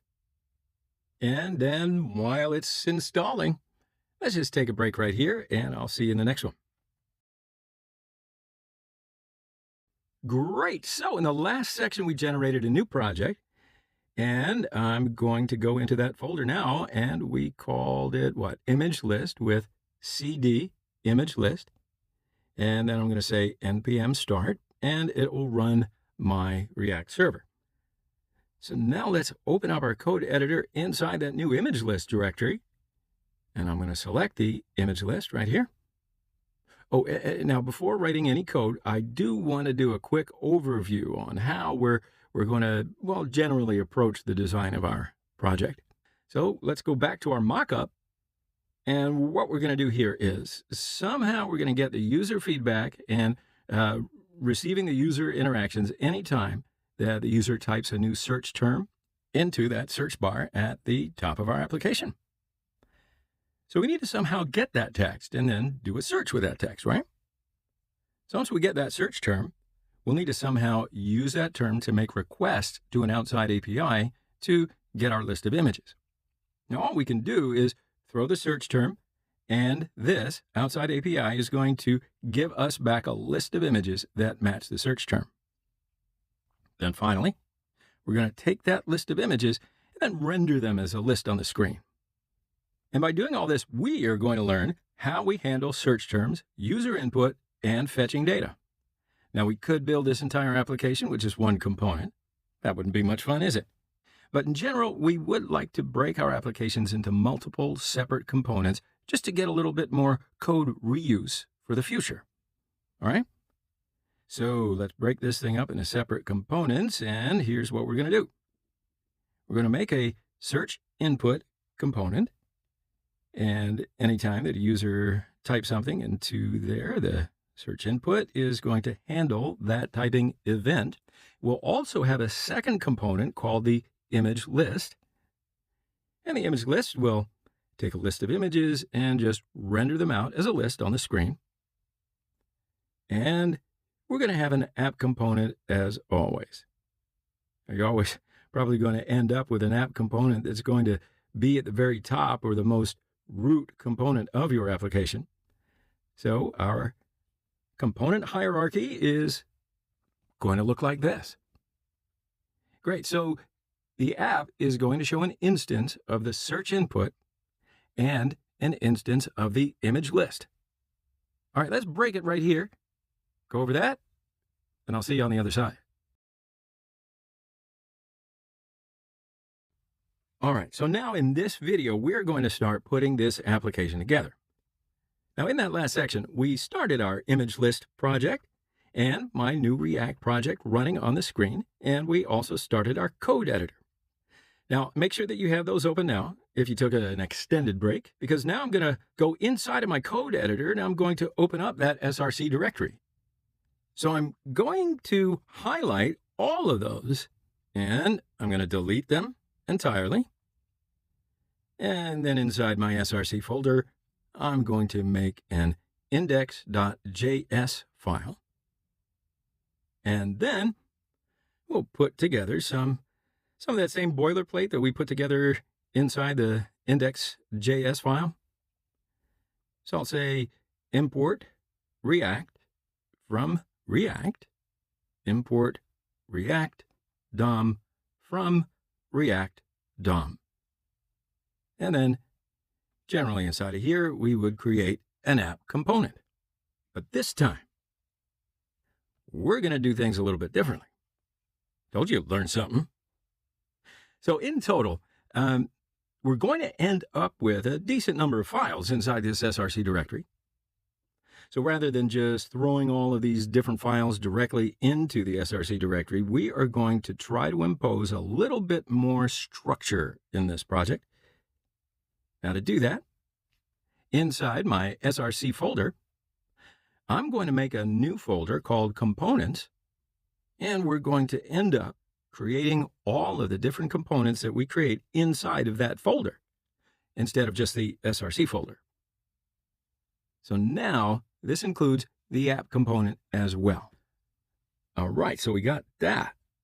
Now, rather than defining the app component inside of our index.js file, we will make a separate file inside the components directory called app.js.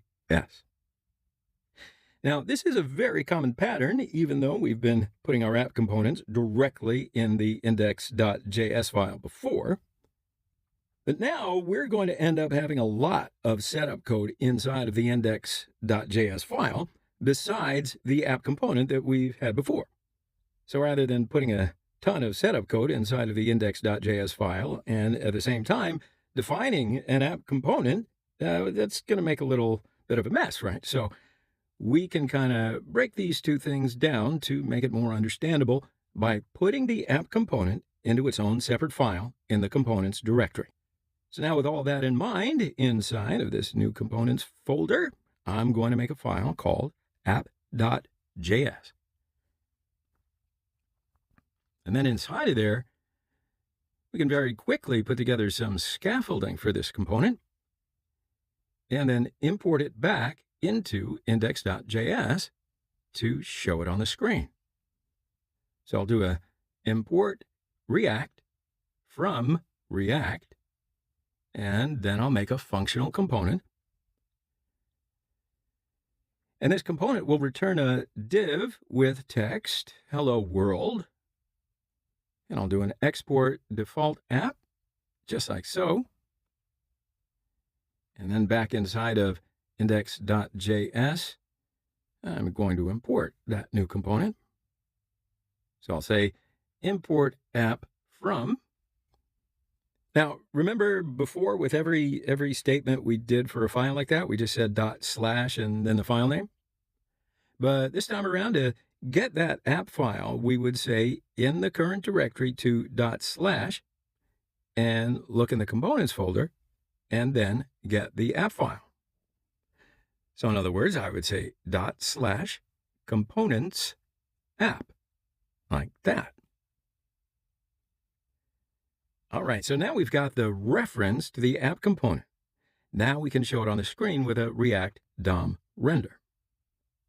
So as a first argument, I will say app, and then I will pass a reference to our div with ID root.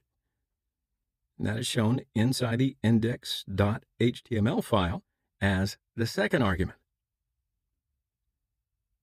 All right, so now I'm going to save this file, flip back over to our browser, and I should be able to see the text that we wrote. Yeah, I don't think we're going to have a problem with this. Everything seems to be working well. Now then, let's make our search input component inside of the components folder. As I mentioned earlier, the goal of this component is to show our search input at the top of our application. So inside of search input, I'll do my import React from React, and then I'm going to make a class-based component. Now, I know that I need to make a class-based component because I have to use state at some point to handle the user input where the user is actually typing into the search bar, right? So I'm going to say class search input extends React component. Then inside of here, I'm going to define my render function and put in a return keyword. And then inside of a div, I will say search input. And at the bottom, we'll do an export default search input. Now, finally, I want to show this inside of the app component. So I'm going to go back over to my app.js file, and I'm going to import the search input at the top. And then rather than showing the text here, I'm going to show search input. Come on, let's flip back over to the browser. And I see search input. Okay, so that's good. All right, so we know that we don't want the text search input inside of here, right? We just need a text input. So back inside of the search input, I'm going to replace the text inside of there with a little bit of JSX. You guessed it. And I will say div, because I know this is going to be a multi-line statement. So inside of here, I'm going to place a form that's going to contain my input. And I'll say that the input type is text. And now I can save this, and let's go back and look at our browser. And sure enough, there it is. But of course, it needs a little bit of styling. So in the next section, we're going to hook up that semantic UI. And that way we'll be able to add a little styling. All right. So let's take a break here. I'll see you on the other side in just a second. Yes, indeed. We are here in this section that we are going to add just a couple of class names to get a little better styling than what we have right now. We're going to do it quickly because I don't want to spend too much time on it. You can spend as much time as you like. All right, so we are going to use the semantic UI, as I like to do, and I would like you to do to get the hang of it. So let's flip back over to our browser and search for semantic CDN. And it's right here, so I'll click on that link, press Command or Control F, and search for semantic.min.css. All right, so copy that link and go back inside of our code editor. We're going to open index.html file, and we're going to create a link tag and put it inside this link tag like so. All right, so remember to close this tag and save and close the file. Great. Now you might be able to recognize some of these steps, but here we are. We're ready to add some styling.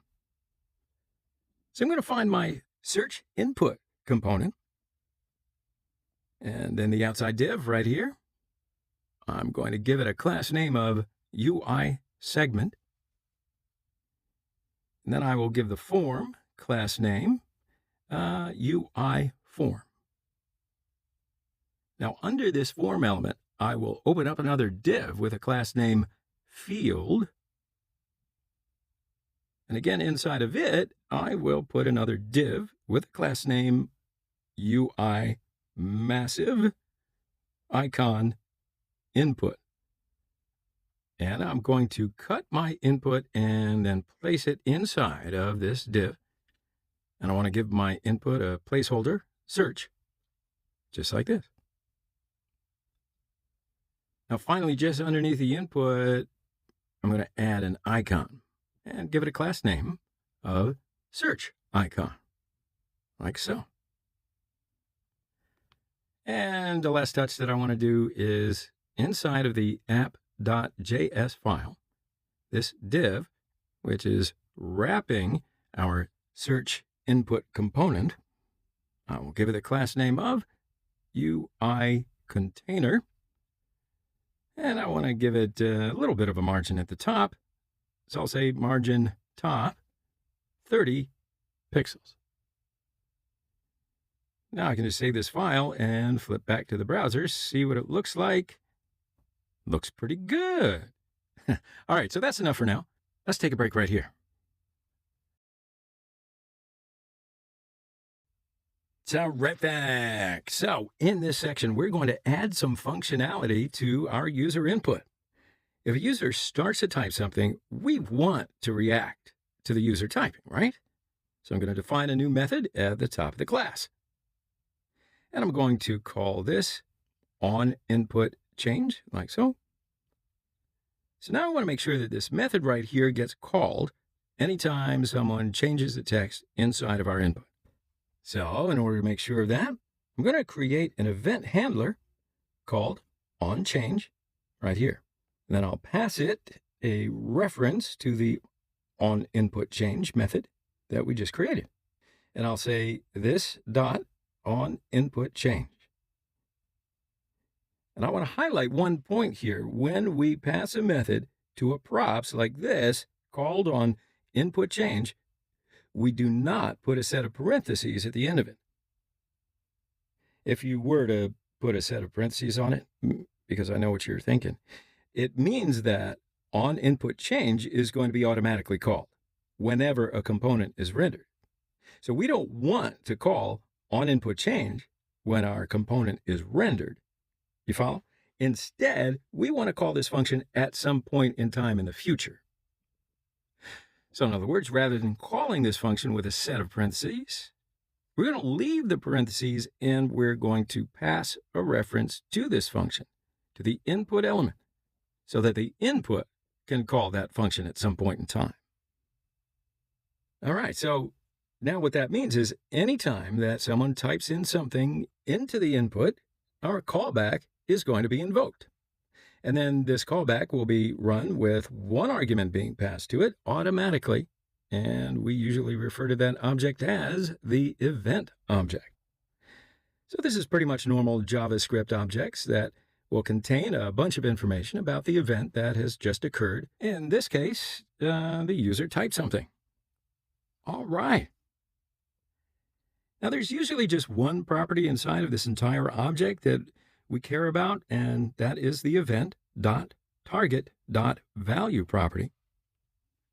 So this right here will contain the text that the user just added to our input. So let's try to console log that and see what we get. All right, so I'll save this and then flip back over. And as I add text, you'll see that in my console over here, whatever text I enter gets console logged out.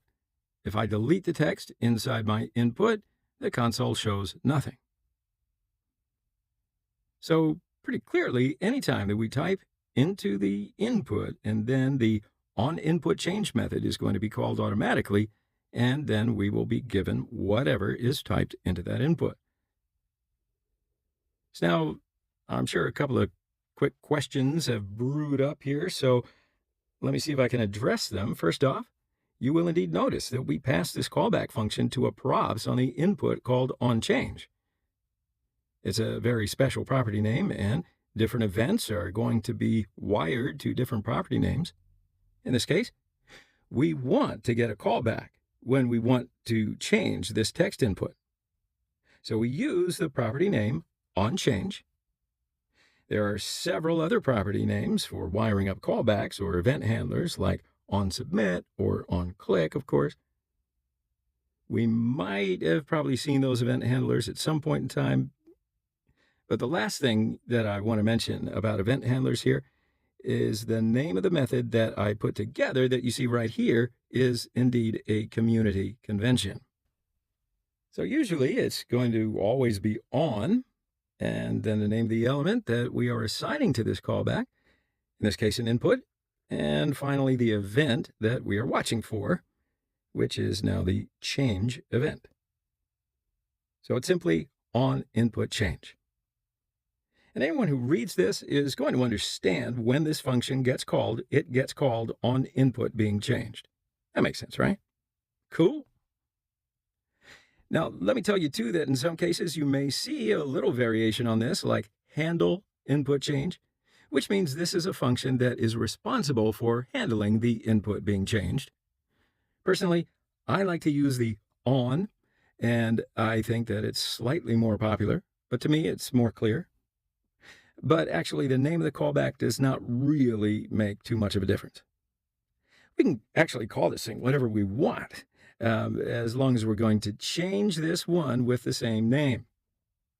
I'm just telling you what the community conventions are so that, nobody calls you out. But this right here must be on change. If it's not, our function will not be called at any time. All right? So that is how to handle event handlers. So now we've got some value coming back from our user.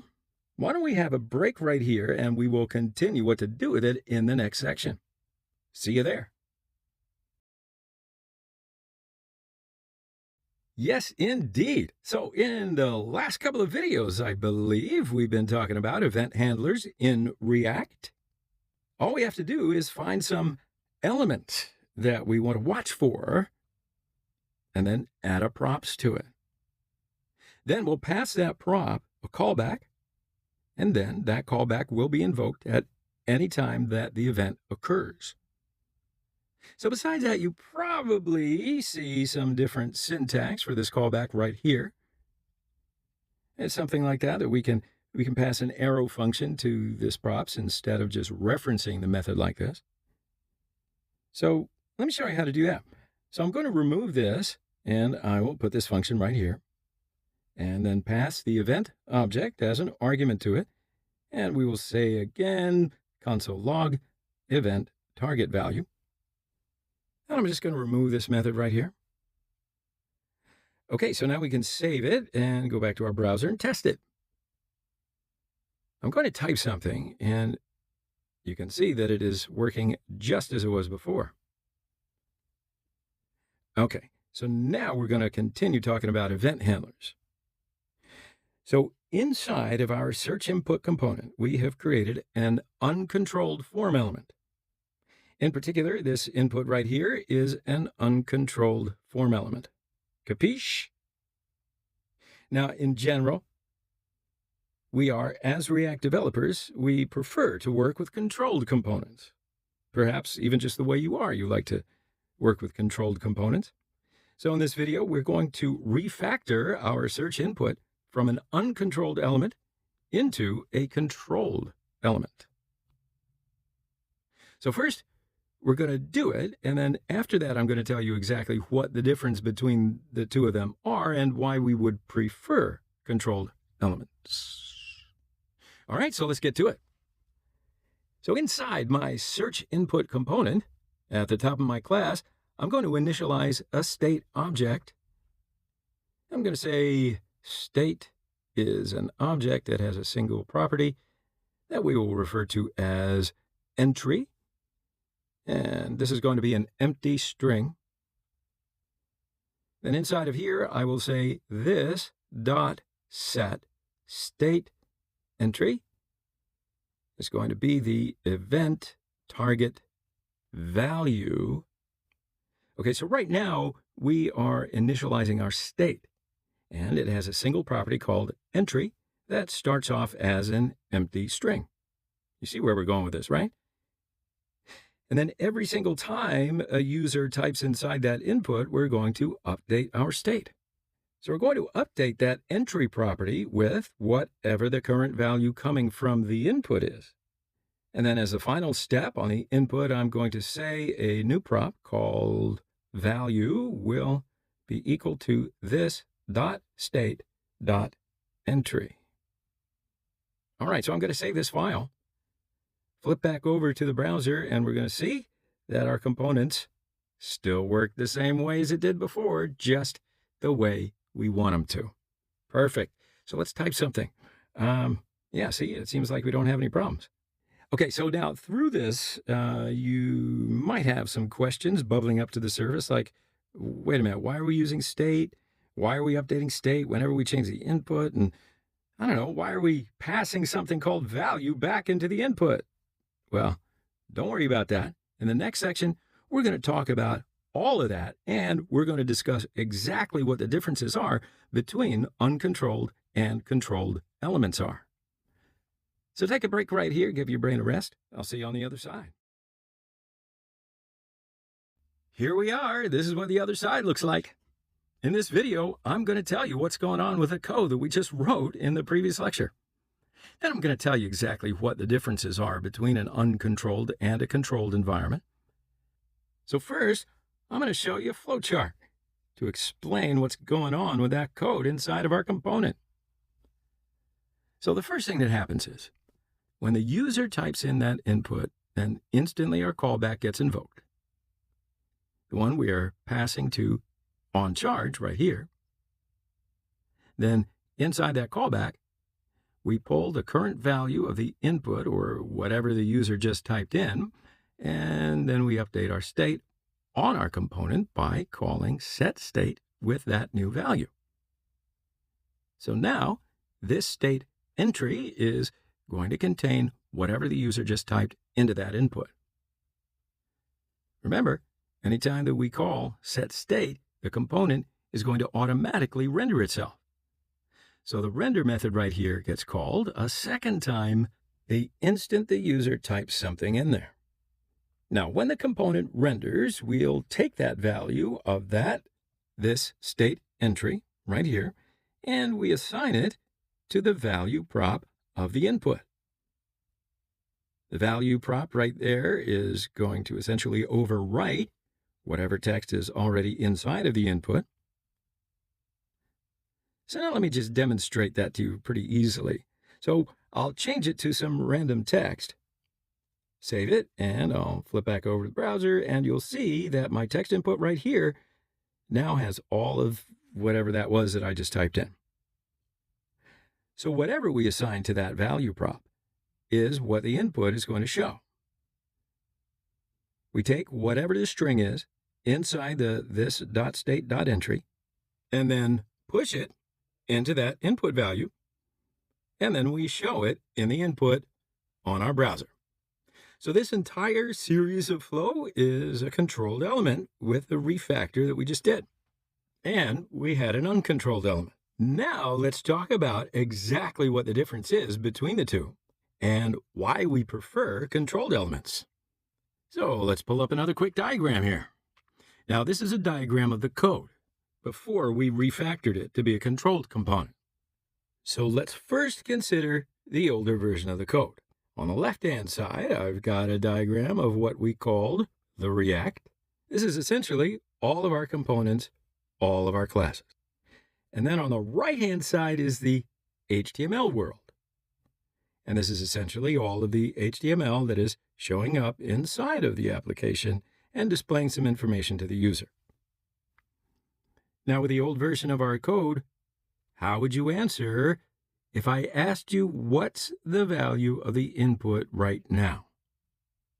You see, with the older version of our code, the only way that we could somehow figure out what that value of our input was at any instant in time was to reach into the DOM to find that input element and then pull the value out of it. That was the only way that we could answer that question. So we had to reach into the DOM and pull out the value. Well, there was technically a time when our React component understood what the value of the input was. During all the periods in time, the source of data inside our application was inside of our HTML document, and it was not inside of our React component. And that is the most critical part to understand. We don't like to store information inside of our HTML elements. Instead, we want to centralize all of the information that we have inside of our React component. So we're not going to somehow store data inside the DOM. So let's have a look at the same diagram, but after we refactor it to be controlled. And now if I ask you the value of the input, you don't have to go over to the DOM. Instead, we can look directly at our React component. We can look at the state object and see my component has an entry of hello world. So what does that mean? It means that the value of my input must be hello world. So we will not be going into the DOM and finding the current value of the input. We're always going to just make use of our React component. And that's the difference between a controlled and uncontrolled component. So what's the best thing about this approach and what makes it so easy? Before I show it to you, let's change this value back to this state entry. So let's say, for example, if I ever wanted to render my search input with a default value. So now when my component first renders the input, it will be rendered with the value of hey, or whatever, right? So let's see it. Yeah, it's there. And I can change it and refresh, and it's right there again. So that's easy to do, yeah? Now, the other thing that we can very easily do is manipulate the whatever the user is typing in. For example, let's say that we want to force this text input to always have capitalized values inside of it, no matter what the user types. So to do that, we would find right here where we get the callback for the on change, and we would say to uppercase, and we're going to take that value, and we're going to force it to be uppercase. So I'll save this. So now when I type in here, I am forced to enter capitalized letters. So it's very easy when you start using controlled components doing something like this, yeah? It's okay. I think that I bashed you over the head about controlled inputs. I think you'll be able to use them properly. So let's change it back to what it was before. Now, we don't want to have a default value, and we don't want to have forced uppercase text. So now let's take a break right here, and we will continue in the next video. See you there. All right, so in that last section, we talked about controlled and uncontrolled elements. And now our React components know what the user types in the input. Now that you know all that, we want to make sure that if the user presses on the Enter key after entering some, whatever the search entry might be, we're going to want to somehow trigger a search for some images and then show those images on the screen. So if I go back here and type in flowers and press Enter on my keyboard, I want to somehow trigger a search. What is that somehow? See, because you'll notice that when I press Enter, it looks like the entire page refreshes and our search entry disappears. So at present, you're seeing the default behavior of a form element. Remember, we have form element right here. So the first thing that we're going to want to do is disable that default behavior. And we don't want the entire page to refresh automatically anytime that the user presses Enter. So to handle this, we're going to find our form tag right here. And we're going to add an event handler to it under the name onSubmit. Then I'll reference a callback method inside of here called this.onFormSubmit. So then after that, I'll be able to put on my event handler up here. So this is going to be called with an event object, and I do not want the form to attempt to submit itself and refresh the page. So I will prevent that behavior by calling event.preventDefault, just like so. So now if we flip back over to the browser and enter some text and press enter, well, look at that. No longer does the page refresh. So we've now got some callback here, and that's going to be invoked whenever the user types something in and presses enter. Now, as a quick exercise, let's just make sure that we can console log out the current value of the input when the user presses enter and tries to submit the form. This.state.entry. Now I can flip back over, and I'll enter in some text, hit enter. Now, when I do it, I see an error message right here, right? Do you? Yeah? All right. So this is going to lead us into, some kind of interesting JavaScript territory. So right now, I want to start to figure out exactly why we're seeing this error message, okay? The error message, and the reason for it is going to be the absolute most common error message that you will see in just about every React project that you're ever going to work on. Without a doubt, you're going to see this error message. You know what? It's not even an exaggeration to say all the time. So let's first examine the message itself, and then we can get a better idea of the root cause of the issue. So the message here says, cannot read property state of undefined. Now, it might not sound so clear to you, but actually, it wants to say something like, I cannot access the property state on the value undefined. So let me give you an example inside of my JavaScript console. As you know, undefined is a value inside of JavaScript. In fact, if you've ever tried to access a property on undefined, such as undefined.state, we're going to get the same error message that we just saw back over there. Cannot read property state of undefined. So this error message right here is essentially telling us we're trying to reference an undefined state. But as you can see with our code over here, it says this.state undefined. So the root issue here is that JavaScript, for some crazy reason, thinks that inside of this onFormSubmit function, this is not equal to our instance of the search input class. Instead, it thinks that this is equal to the value undefined. And that's the issue right there. So here's a diagram of our instance of the search input that is created anytime we render a search input to the screen. The search input has a couple of different properties, such as state, render, onFormSubmit. Any code that we write inside of the search input, we are referencing the this keyword back to the class itself. So when we say this, we're saying, give us a reference to the instance of search input that we are writing code inside of.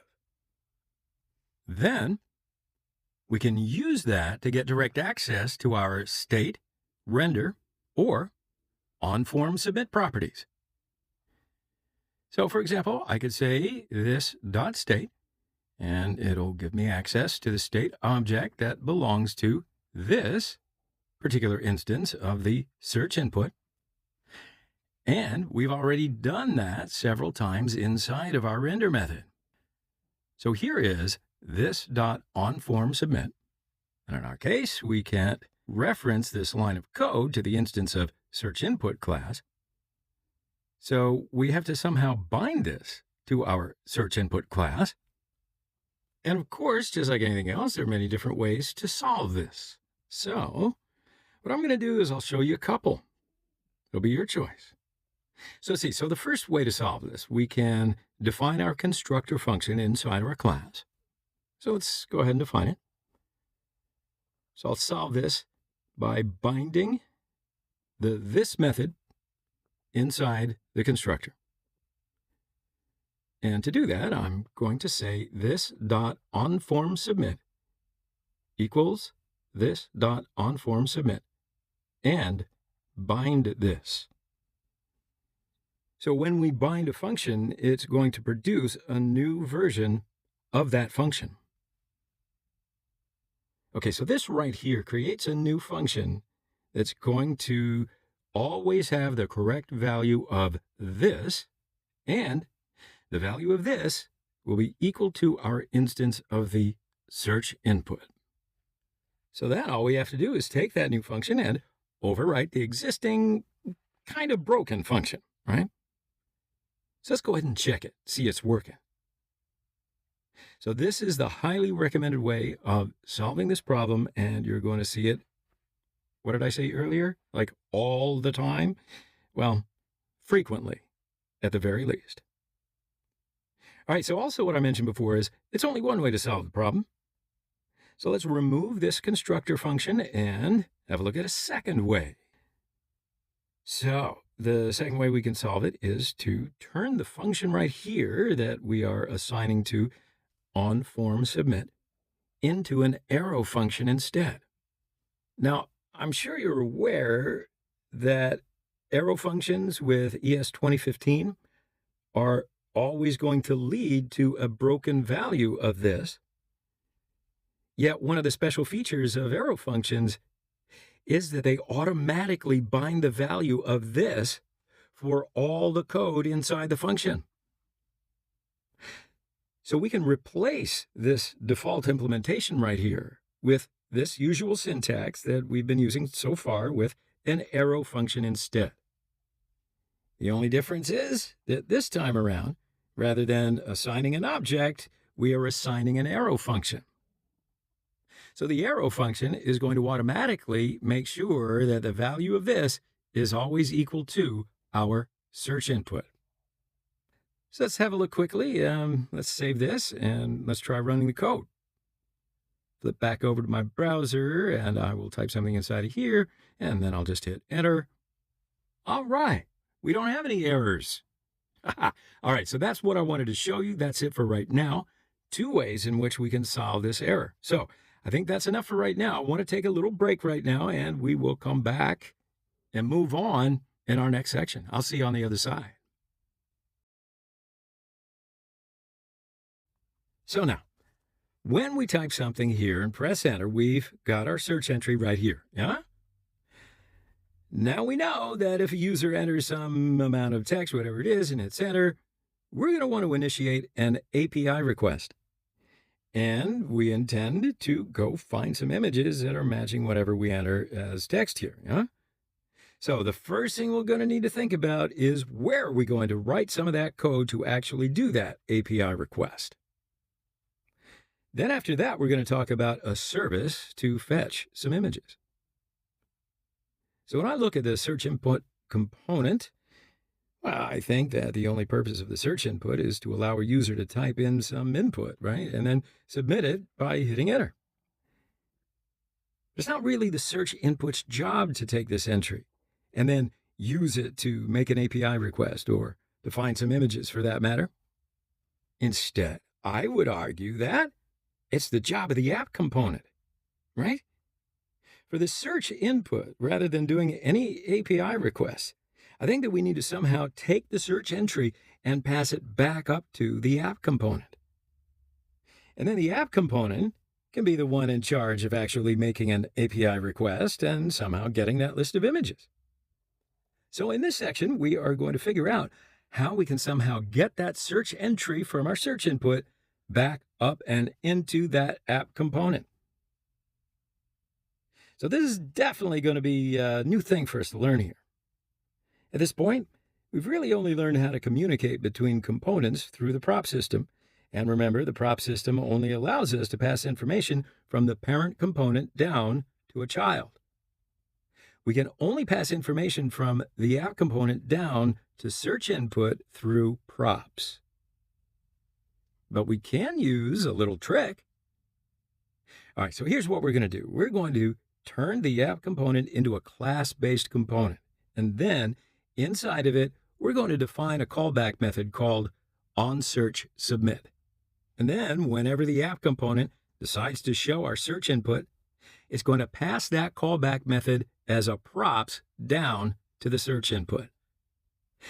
And the search input is going to call that callback anytime that the user submits our form with whatever search term the user's entered. All right? So, a lot of theory. We'll take a quick break, and then we'll come back, and in the next section, we'll start refactoring our app component. See you there. So, in that last section, we spoke about how we're going to communicate information from the search input to the app. So, step one is to refactor our app into a class-based component.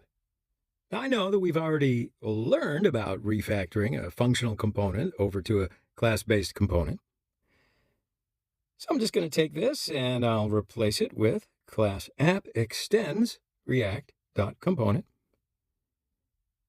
And then inside I'm going to define render function, and I'll put a curly brace on the other side of it, like so. All right, so now we can define a callback function on the app. I'm going to give it a name of onSearchSubmit. And I'm going to say that this thing gets called with our search entry. All right, so right now, let's just console log that entry and make sure that it shows up inside the app.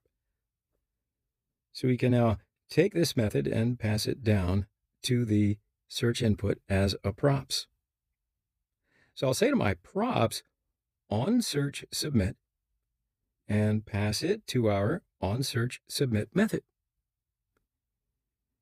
And of course, I gave the same name to my props and this callback method right here. I'm going to call this callback with this same props name inside of my search input component. And I want to run this function each time that the search input component is submitted. So the onSubmit event handler is going to run this function. All right, then inside the onFormSubmit, rather than console log out our entry, we instead want to call the onSearchSubmit, which was passed in as props to this component. Yeah, you with me? Good. Now remember that anytime we pass a props down into a component that we're creating, we refer to that props with this name. So inside of this search input, to reference that props, we would say this.props.onSearchSubmit. Terrific. We're here. But there's one little issue that I want to bring up. Throughout this course, we have made use of props, but always in a functional component. Have you noticed that? This is the first time that we're going to make use of props inside of a class-based component. One little difference between the two: when we're in a class-based component, we reference the props object with this.props. That's it. Yeah, that's the only difference. Cool. Not a lot to remember. Now, to get access to the callback that was passed from the app down to our search input, we would reference this.props.onSearchSubmit. Then I'll call that, and when I call, it'll pass in this state entry as an argument, like so. That's it. So we're now saying that whenever a user submits the form, we're going to run onFormSubmit here. We take the event and prevent the default behavior that would cause the page to refresh itself. And then we look at our prop subject and we call the function that was passed into this thing as the onSearchSubmit. And then we invoke that function with this.state.entry. So this is the function that ultimately is going to be invoked. And for right now, we're just going to console log out some value. All right. That's good. So let's test this. So I'll put in some text here and hit enter. Now just notice that it was console from the app file. All right, so we're not done yet. So we're going to take a break, and I'll see you in the next one. So in this section, we're going to start working on loading up some images into our React application. So let's get the general idea. Our application is going to be running inside of a user's browser, right? So once they enter a search term and they hit enter, we're going to make an AJAX request over to an API called the Pixabay API. And if we send them a request to get back a list of images with some keywords like flowers, cats, or dogs, whatever, the Pixabay API will send us back a list of records. So far, so good. We can then take that on and use it to render a list of images on the screen. So let's take a look at the pixabay.com and get a better idea of how it works. So I'll just open up a new browser tab and navigate to pixabay.com. All right. So the first thing that we need to do is sign up, Pixabay. So to do it, just click on the link, left-hand side right here, and then you can enter in some information so that you can create a new account. I'm not going to sign up, of course, right now because I already have a Pixabay account, but I'll wait for you to do that so you can pause the video and create a new account for yourself, and I'll see you when you're done. All right. So once you log into their service, we can now go to API documentation. And when we scroll down to the bottom, you'll click on that API link, and you'll be prompted to this developer page. Just click on the green Get Started link. Okay, so this page is the Pixabay API documentation page. You may look and, learn more about the Pixabay API if you want to, but we're going to just pass over it quickly. So scroll down a little bit more, and right here under the search image section, we can see the Pixabay URL and then the parameters underneath of it. So we're going to use some of them to fetch data from Pixabay. For instance, we're going to use this API key, and it's required. So this is the personal API key provided by Pixabay, and we have to use it inside of our code. So just underneath of it, we can see this Q parameter, and this is going to help us to search our input entry. As you scroll down a little bit more, there's an example of the Pixabay URL that is retrieving photos of yellow flowers. As I just mentioned, the Q parameter right here represents the search term, and in this case, the search term happens to be yellow flowers, and this is the unique API key that belongs to us. So have a closer look at it. It is just identical with what we have right here, so we can use it, just changing the search term right here with whatever the user enters in our search input. So we're going to use it to fetch some images. But right now, let's take a little break, and in the next section, we're going to learn how to fetch some data from outside services. We're going to speak specifically about how we're going to make a network request from our React application. So let's pause it right here and come back in the next section. And here we are. So in that last section, we looked up the Pixabay documentation for searching photos on the Pixabay API. Piece of cake, right? Now we need to discuss how we're going to make a request from inside of a React application, in particular, the one that we've been building. So here's a diagram. The first thing that I want you to understand is that it's not going to be the job of the React library itself to make the request over to that Pixabay API, right? React as a library is only about showing HTML to our users or showing content to our users and handling user interaction. So that means making an AJAX request to get some information is going to be the job of some separate piece of code inside of our app. And we've got a couple of different options to use inside of our app, so let's have a look at the options. I'm going to show you two of the most commonly used options in React applications that you'll come across at first. All right, so these are two different options. Axios is a third-party package that can be very easily installed into a React project using npm. And we eventually are going to be using Axios. Now, the other option is the fetch function.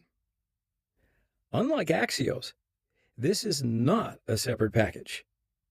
It is a singular function that is built into almost all modern browsers. So with fetch, we don't have to install any third-party packages, which means that our final application size, or the amount of code that we have to send down to a user's browser, is going to be slightly smaller, making use of fetch over Axios. However, Axios is a more basic and lower-level function to be able to obtain our data that we're looking for. So I'll put it another way. If you use fetch instead of Axios, you're probably going to end up having to write a lot of code that's already written for you in Axios. So if you want to, you could absolutely use fetch, but in this instance, I would recommend Axios because it makes the developer's experience a whole lot easier. Besides the fact that we're going to be using Axios in this project. So I just wanted you to be aware of that, all right? It might look more appealing because it's smaller, but come on, let's get with the program. So in order to do that, let's install Axios as a third-party package. And then we're going to make use of it to make a request over to the Pixabay API. So to install Axios, I'm just going to flip over to my code editor and find my running project right here. And now I'm going to stop the project with Control-C, and then I'll say npm install -- save Axios. All right, so it's going to be a little while.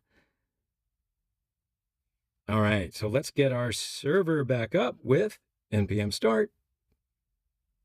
And now I'm going to go back to my app file, and I'm going to import Axios from Axios. Now we can make use of Axios to make a request over to the Pixabay API. So let's take a break right here. See you in the next section.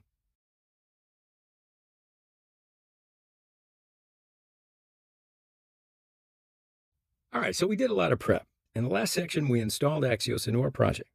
We're now going to use it to make a request over on Pixabay and then console log out a list of images that we want to show the user. So I'm going to flip back over to my Pixabay documentation. And I see all the documentation here on how we search for photos. We're going to make a get type network request to this URL.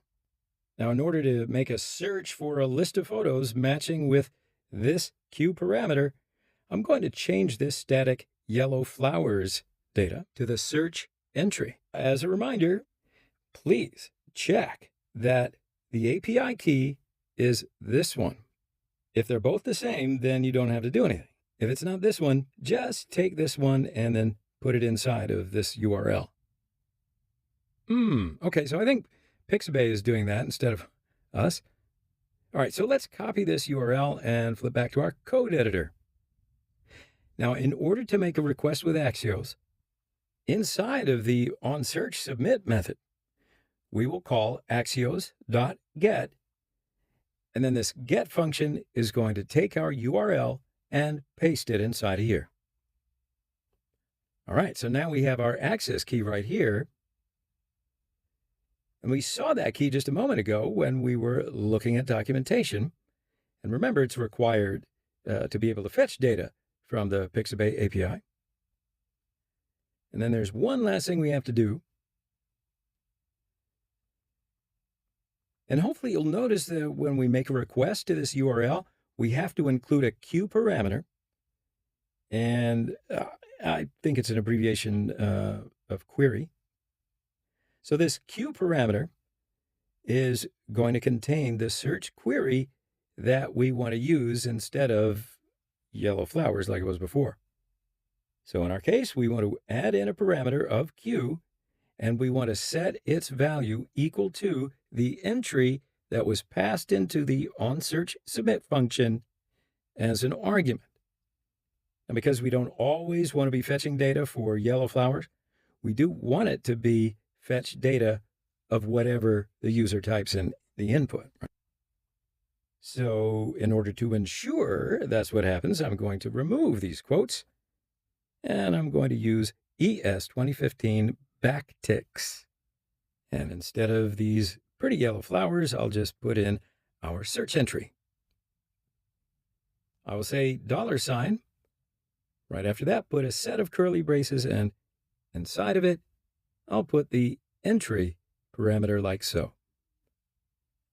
Now, if you're seeing these backticks for the first time, in our case, it will actually help us to add dynamic data into this string. It's going to add the search entry into the line, into this particular line of the request. Or in other words, this Q parameter will be equal to my entry. Make sense? So if we're searching for cars, that's going to be car. All right. So this right here is going to make a request over to the Pixabay API, and it'll make a search for a certain number of photos on Pixabay, and it's going to send back some photos that are found. So let's just go ahead and save the file and test it in the browser real quick. All right, so now I'm going to open my network tab over here, and I'll just clear the request log. So I'm just going to type in some search terms here like flowers, enter, and see the requests appear. Now I can select it and then go to the preview tab right here, and I should be able to see some results for the data that was fetched. So let's open up results, and it's going to show me the first 20 images that were fetched from the Pixabay API matching the search term flowers. All right, so we've got our request to get the data. Now we're going to start to think about how we're going to get the data out of the requests and eventually render a list of images onto the screen of the user.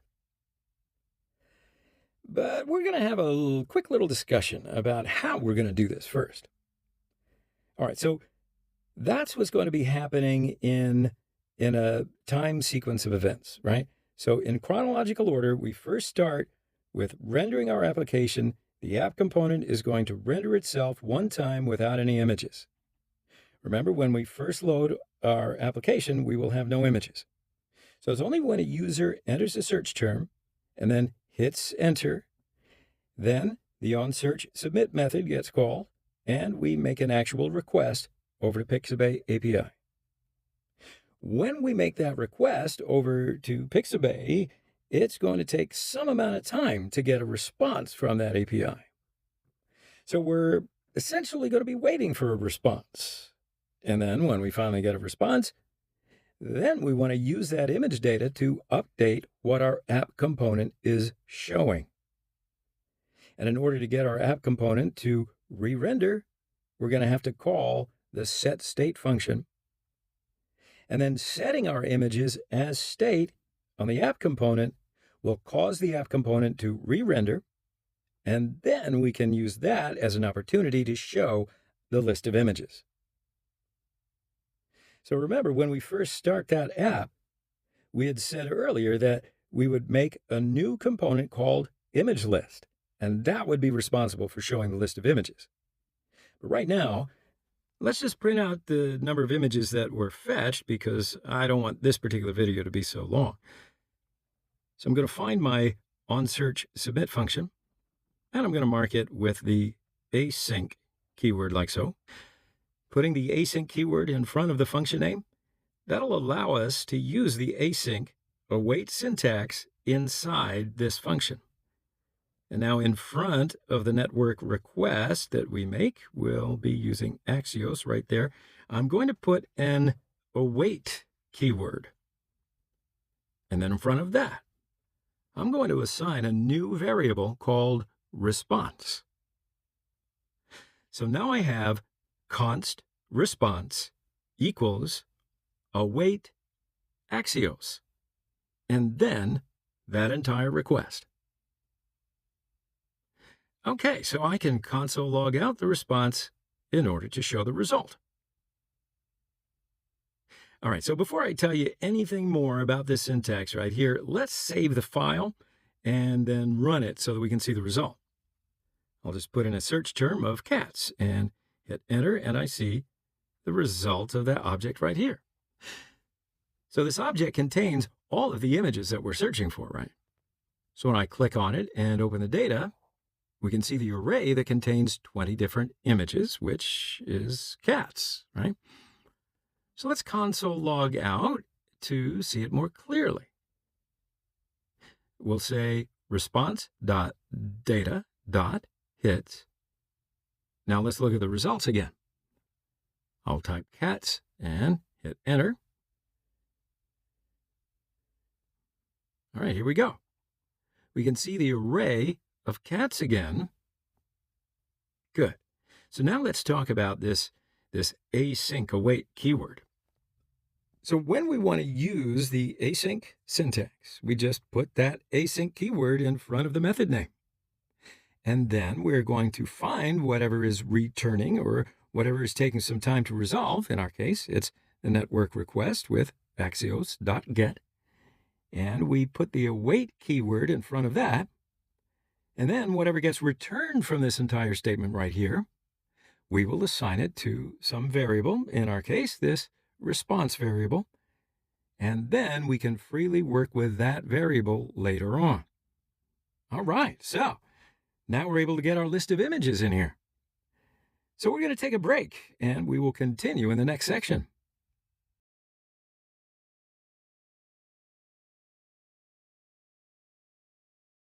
Wait, what? Are we back?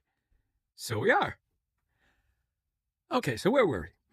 In the last section, we learned how to take the response from Pixabay API, and then we logged out the list of images that we got from that Pixabay API. So now what we want to have happen is after we get that response from the API, then we set it onto our component state, which will then cause our component to re-render, and then we can print it out on the screen. So right now, remember, we just want to print out the number of images that we fetched. So to add in state to my app component, I need to first initialize my state at the top of this class. I will say state equals an object, like so. So now we have to decide on a property name for this state, and I'll just call it images, because we're going to store an array of some of these images inside of this state object. Then I'm going to put an empty array in here because we are going to use the map function that's built into the array object in JavaScript. Okay, so now instead of the console log, I'm going to update my state with this .setState. I'll put in here some images, and it's going to be a response data hits, like so. So now after making a request over to Pixabay API, we get the response, we pull out the list of images, and we set it on our state object, and that will cause our component to re-render. So then the very last thing to do is down here underneath the search input, print out the number of images that we fetch. So I'll just say we have, and open up curly braces, and then this state images length. Now here's another reason to default our images property to be an array.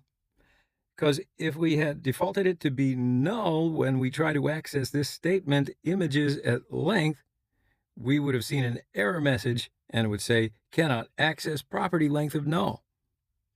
And it would be right. So why don't we go ahead and save this, and I'll just flip back over to the browser and do a test. All right, so right now I'll see the default because we have no images, 0 bupkis. So I'm going to enter flowers in here and hit enter, and we get an error message. Bum, bum, bum, bum. It says set state is not a function. So this error message, doesn't it seem familiar? Where have you seen it before? So it is an identical error message to one that we saw before, but it seems to be complaining that our value of this, or some property on this that we were trying to reference, is not as it appears. So why don't we go back to the code editor and console log this in here. Console log this. So I'll save, and I'll do another search for flowers. Okay, so now we can see the console log, and you'll notice here that the value of this is onSearchSubmit. So in order to reach the state object of our app component, we want it to be equal to the instance of our app component. So this is the exact same problem that we went over a couple of videos ago. So in order to fix this, what do we need? We need to use one of those two strategies that we had done previously. We can set up a constructor function and bind the onSearchSubmit method, or we could set up an onSearchSubmit as an arrow function. Ding! Now you remember. So either one of those is going to work out just fine. So why don't we just fix it by assigning it as an arrow function. Now before I do, I'm going to remove this console log here. We're going to turn that function into an arrow function, and this time it's going to be slightly different because we have this async keyword in here. So I'll first begin by removing this async keyword. Then we're going to turn this thing into an arrow function just as we did previously. Then I'm going to put async as a keyword right before that argument list, just like so. Okay, so we'll save this, flip back over to the browser, and enter dogs. Okay, see? Now we have 20 wonderful images of dogs. So that's it. That is data fetching inside of a React application. It's very fetching, don't you agree? All right, doggy, go fetch. So why don't we pause here? Get it? Get it? Pause. And I want to see you in the next video in just a minute. And we are back. So we've got a list of images. Now we're going to start to discuss how we're going to create this image list component, and then render out a list of images that are going to show up on the screen. So let's get started. Inside the components directory, I'm going to make a new file called the imagelist.js. And inside of here, I'll say import React from React, and I'll define image list as a functional component.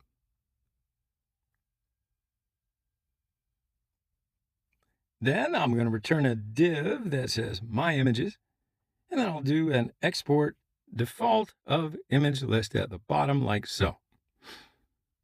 Next up, we're going to import this thing inside of app component. So I'll flip back to the app component, and here at the top, I'm going to import the image list component that we just created. And then I'm going to show this component inside of the app's render method. So we don't need to have this thing show up anymore. So I'm going to replace it with the image list component. And then I'll save the file and go to the browser. Yep, sure enough, says my images. So the next thing we need to do somehow is communicate our list of images that we fetched down to the image list component. So we're going to do that communication from a parent down to a child component using the prop system. So that means I'm going to define a new prop on the image list called images, and I'm going to pass all the images that we have inside of our state object. So I'm going to say this dot state images, and then I will go back to the image list file, and I will put the props object as an argument to here. So let's console log it to quickly test it. So when my application first re-renders, I get the empty array because, well, we don't have any images yet. If I enter flowers, boom, there's my 20 images just like that.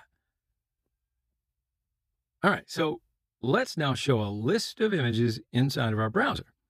So I'll just remove that console log, and then I'm going to do a map over props.images. just like so.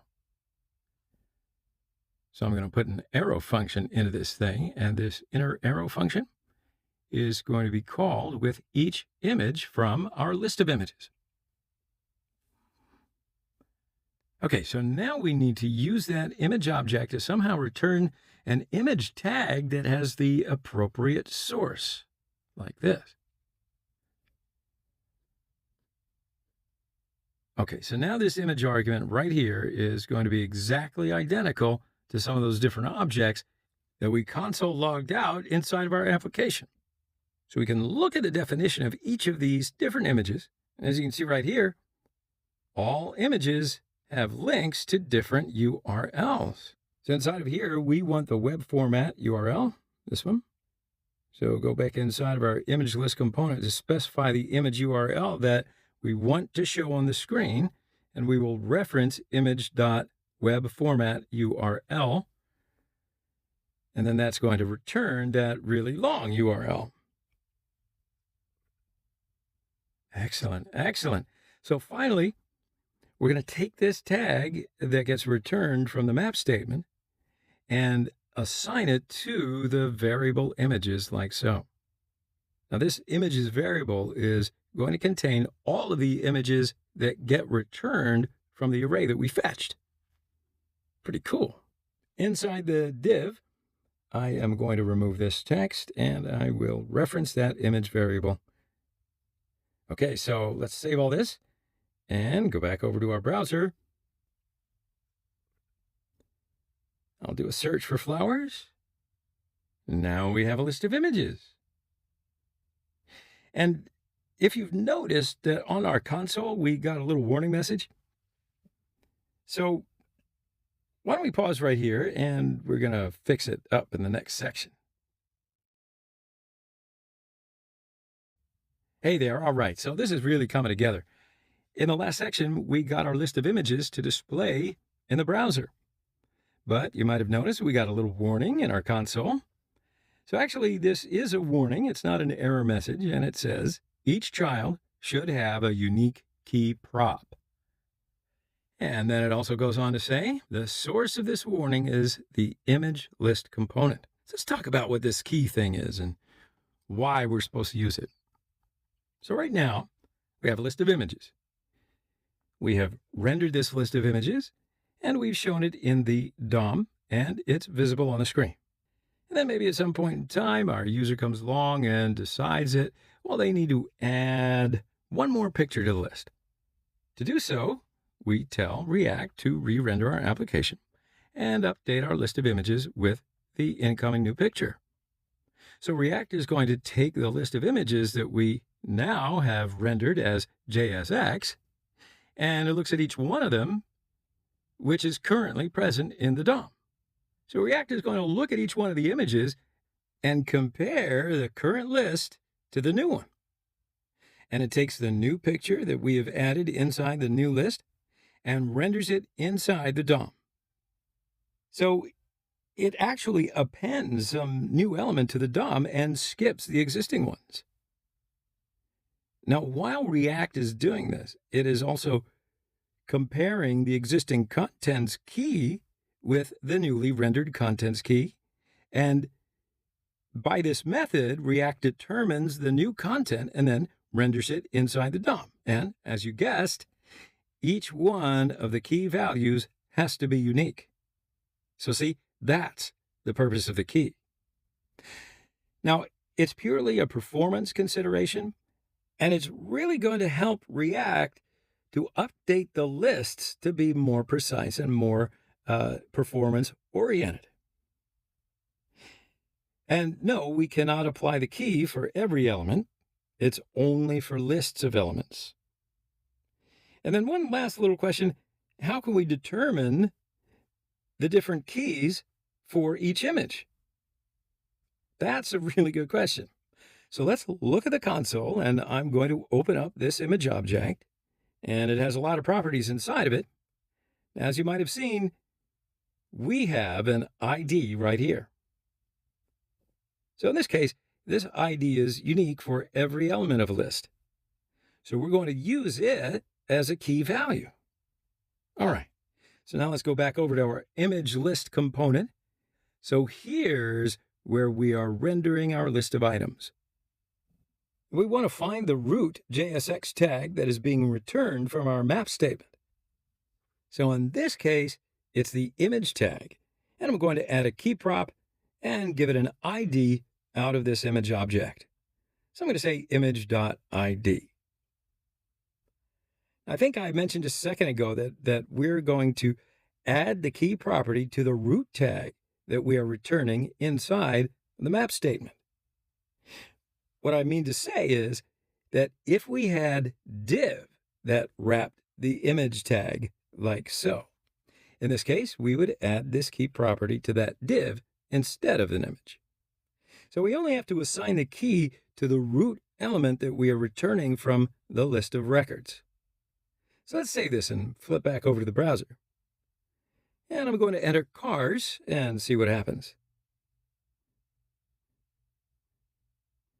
All right, so we don't have any warning message right now. I say that's success. So a quick break right here, and we'll continue in the next video. All right, my friends, we've finished up this image list application. Now, I know it seems a bit, ugly, but I'm leaving the styling part of the application to you, and you can improve it as you see fit. Go to town. I'm serious. We're going to learn a lot of stuff about React in the next sections, though, so I want you to feel good about what you got. So now, of course, it took a fair amount of time, but I think you'll agree with me that we learned a heck of a lot about React in this application, right? So before we move on, I do want to do a quick overview of some of the really big things that we covered in this app. So we're going to first start off with these search input components. We learned more about event handlers. Now remember the event handler, this one in particular, inside the input tag and form tag, we had passed in a callback function. And then whenever that tag emits that event, the callback function will be called. And of course, one issue that we ran into when this callback function was called, the value of this inside of them. But you also saw the errors we ran into inside the app component. And this is, of course, an issue that you're going to run into just about, well, with every React project that you work on. And remember, the rule to keep in mind is anytime that you have a callback function, just to be safe, you can use this arrow syntax like this. And that's going to automatically bind this function and make sure that it always has the appropriate value of this inside of this function. Oh yeah, so the next thing that we covered with our search input component was with the prop system. We only communicate from a parent down to a child. And that eventually ends up being an issue because we wanted to communicate the search entry from the search input up to the parent component of the app component in this case. So in order to communicate from a child to a parent, we pass a callback from the parent to the child, and then the child will call that callback identical system to what we're doing with these event handlers down here. Okay. And then the next issue that we ran into was inside of our imagelist.js file. We learned a little bit more about how to render a list of images. So the key thing to keep in mind here is the map function from JavaScript. Every time that you want to render a list, you're probably going to be reaching for that map function. And then after we rendered our list, we saw a little warning. We fixed it by defining a key on the root element that we are rendering into that list.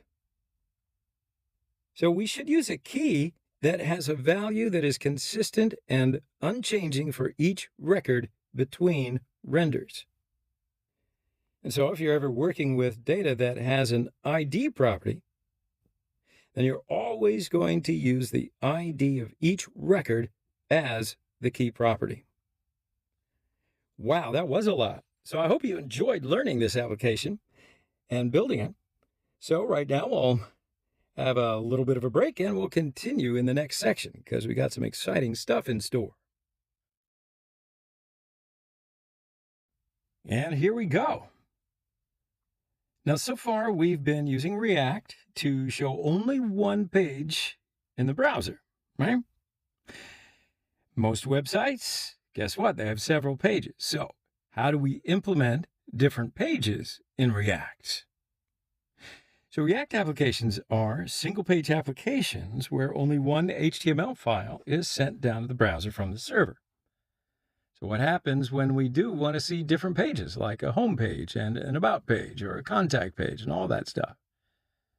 So from the start, if we are in a browser and we make a request to the home page, we will make that initial request to the server, and then we get a response, which is the index.html page that goes to the browser. Now, React is going to look at this thing right here and say, okay, I know you want the home page, so I'm going to load up the home component. So app.js is just sitting at the top, and that is the root component, and that will always be showing in the browser. But React is going to inject the home component inside the app.js, right? So we see that home component when we go to /home. And this is what the React routers are doing. Okay. Now, how do we make the next request inside this component? For instance, we have a nav bar in our app, and we want to click a link on it and then go to an about page. How does that work? All right, let's have a look. We make that request, but it doesn't go to the server. Instead, the React router catches requests and doesn't send them to the server. It's going to serve up the about component, and it injects it into the app.js.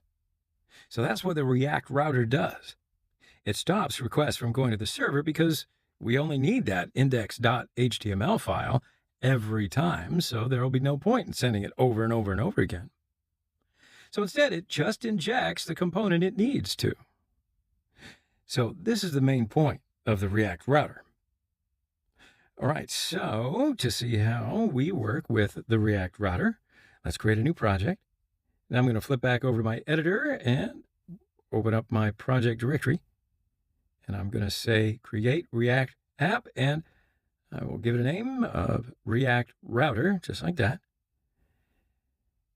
And I'm going to end this right here. We'll take a bit of a break, and in the next video, we're going to put together our application. Stay tuned.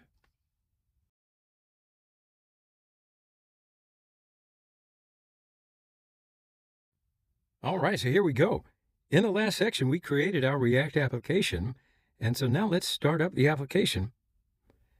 And I'm going to go inside of my project directory, and I will say npm start.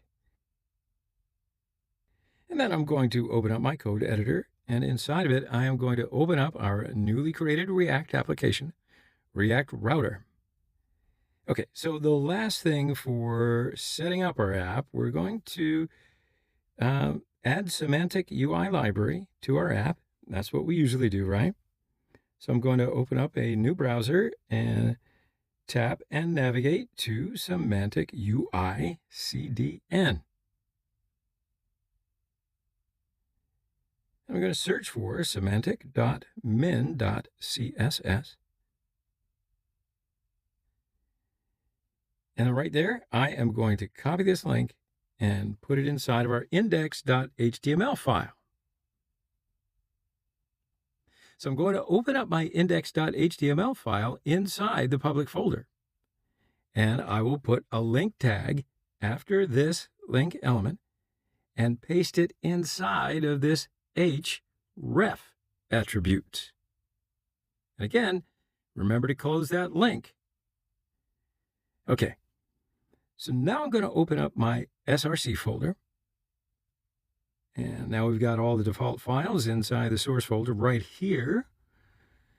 And of course, I'm going to delete all of them except the app.js and index.js file, because we already learned how to set up the React application, and we've done it a couple of times already. So let's quickly put together some code to better understand this React router.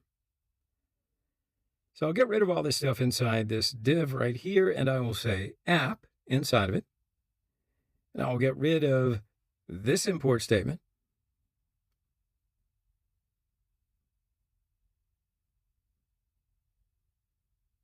And let's save it and look at the browser, see if it's working.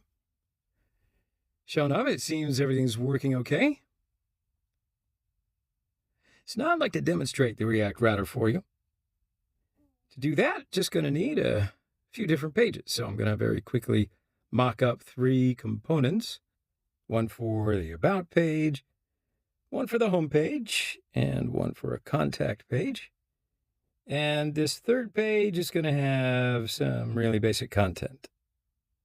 So we'll have a few different components, and I don't want to create them all in this directory right here. So instead, I'll create a new folder, and I will put my components inside of it. And I'm going to call it components, like so. And I'm going to use this kind of structure because the more your applications grow, you will need this kind of structure. So you may use different folders for your components. We'll just keep all of them inside of here. Now we'll create a new file, and I'm just going to call it home.js. All right, so this is going to be a functional component because we won't be using states. I need to import the React library from React. And then down below, I'm going to create a functional component. And I will say const home is equal to an arrow function. And inside that function, we're going to return some JSX. Okay, so in here, we'll do a div, and this is going to have a class of UI raised, very padded text container segment. This is a semantic UI CSS class, and it's going to keep our content with a central column on the page. I'm also going to give it an inline style of margin top 80 pixels. And inside of this div, I'll do h3 tag, and this is going to have a class name of UI header, and it's going to say home inside of it. Now underneath of it, I'll just do a p tag, and then I'm going to put some text inside of here. Let's export the function down here. I'll say exports default home. Cool, so we've done that component. Now let's save it. So now I'm going to copy all of that, and I'm going to paste it inside another file that I created called about.js, like so. And then I'm going to select this home, and I'm going to change all those to abouts. All right? Okay, so if you don't know how to select multiple elements, I can show you.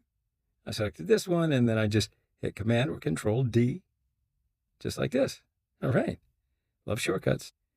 So now we have an about component, same as the home component.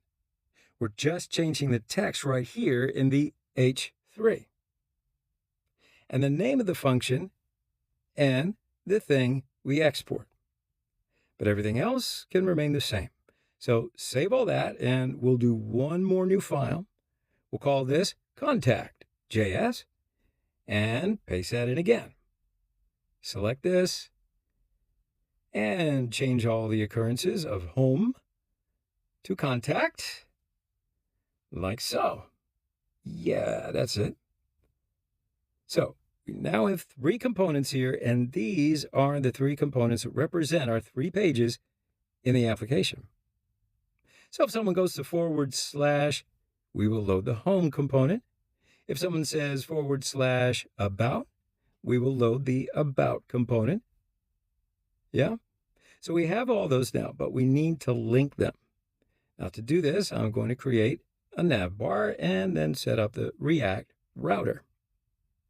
So I'm going to create another component here, And this is going to be called navbar.js. All right. So again, this component doesn't need state, so we'll just make it a functional component. And at the top of here, I will say import React from React. And then underneath it, I will create the function component. Const navbar, set that equal to an arrow function. And inside of here, again, we'll just need to return some JSX. All right. So I'm going to say nav as the surrounding element. And this is going to have a class of UI raised very padded segment. And it's going to create some kind of wrapper. And inside of here, I'm going to put an anchor tag. And I'll give it a class of UI teal inverted segment. So it's basically just a kind of title in the navigation, yeah. So I'm going to take away the href for now, because we don't need that here. And I will call it, yes, I'm going to change it to Gloria. You'll see. So then just underneath of it, I will put a div that has a class name of UI right floated header. Then inside of here, we'll put a button and give it the class name of UI button. And inside of this button, I will put an anchor tag again, and I will say href /. And then inside of here, I'm going to say home. So this button will now navigate us to the home page. So now I'm going to copy this line and multiply it 2 times. And I will change this to / about, and this as well. Change the next to contact, like so. All right, so now we just need to export this navbar.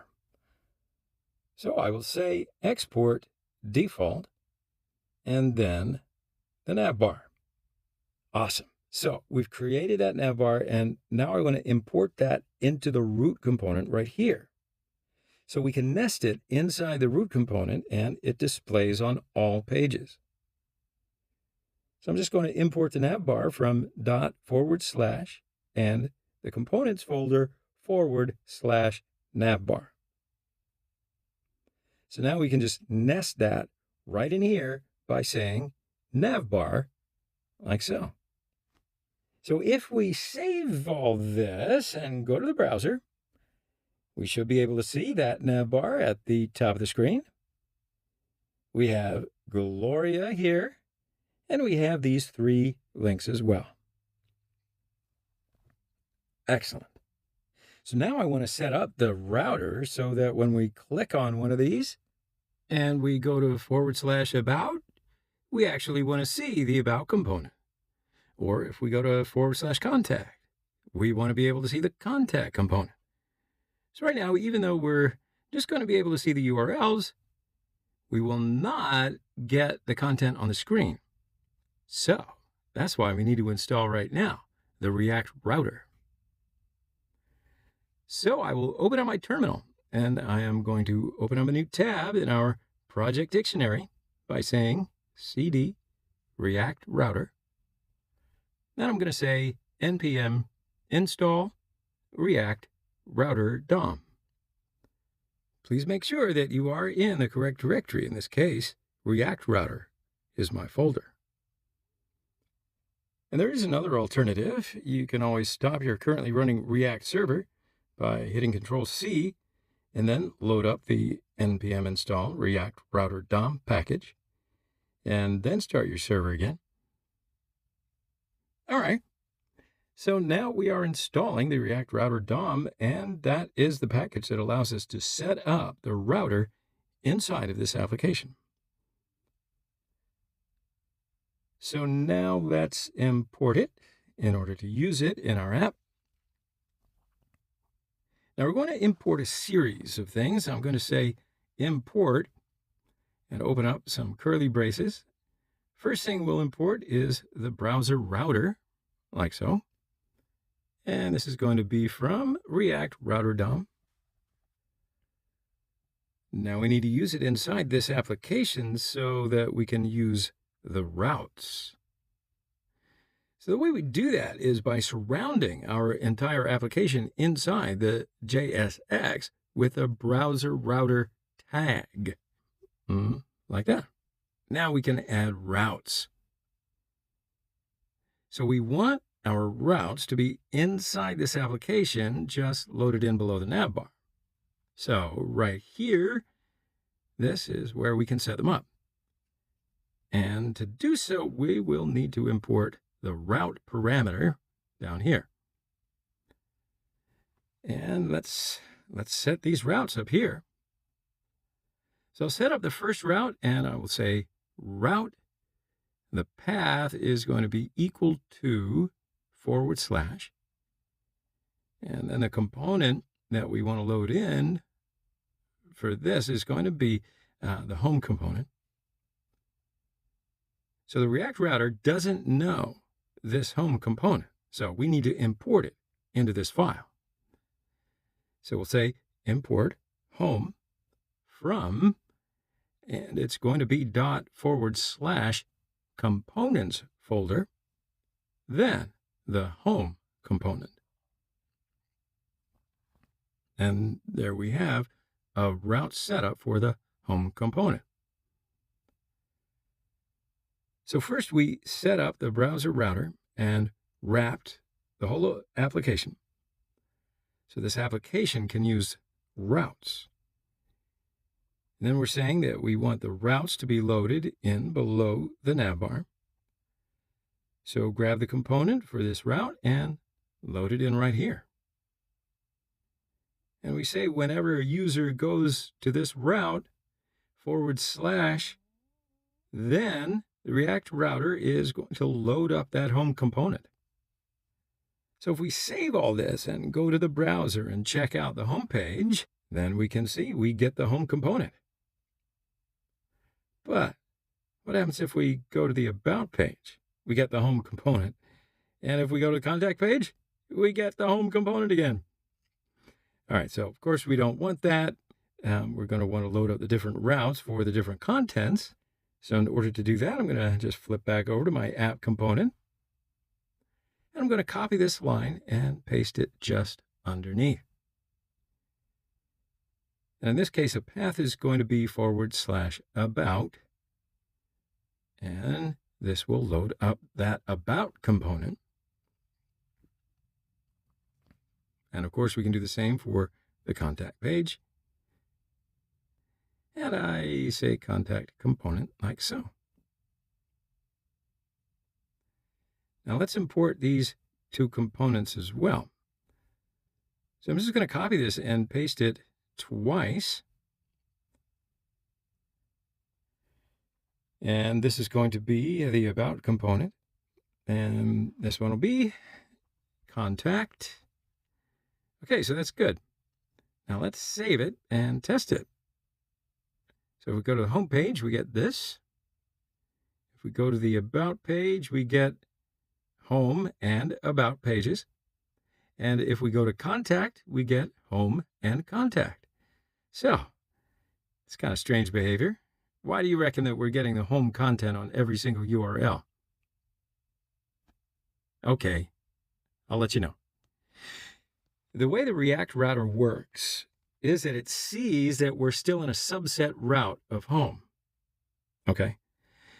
So if you look up at the URL bar right here, we still have present, right, in this, the /. And because it's present, the React router is saying, okay, it's a subset of this. And it shows both components on the browser.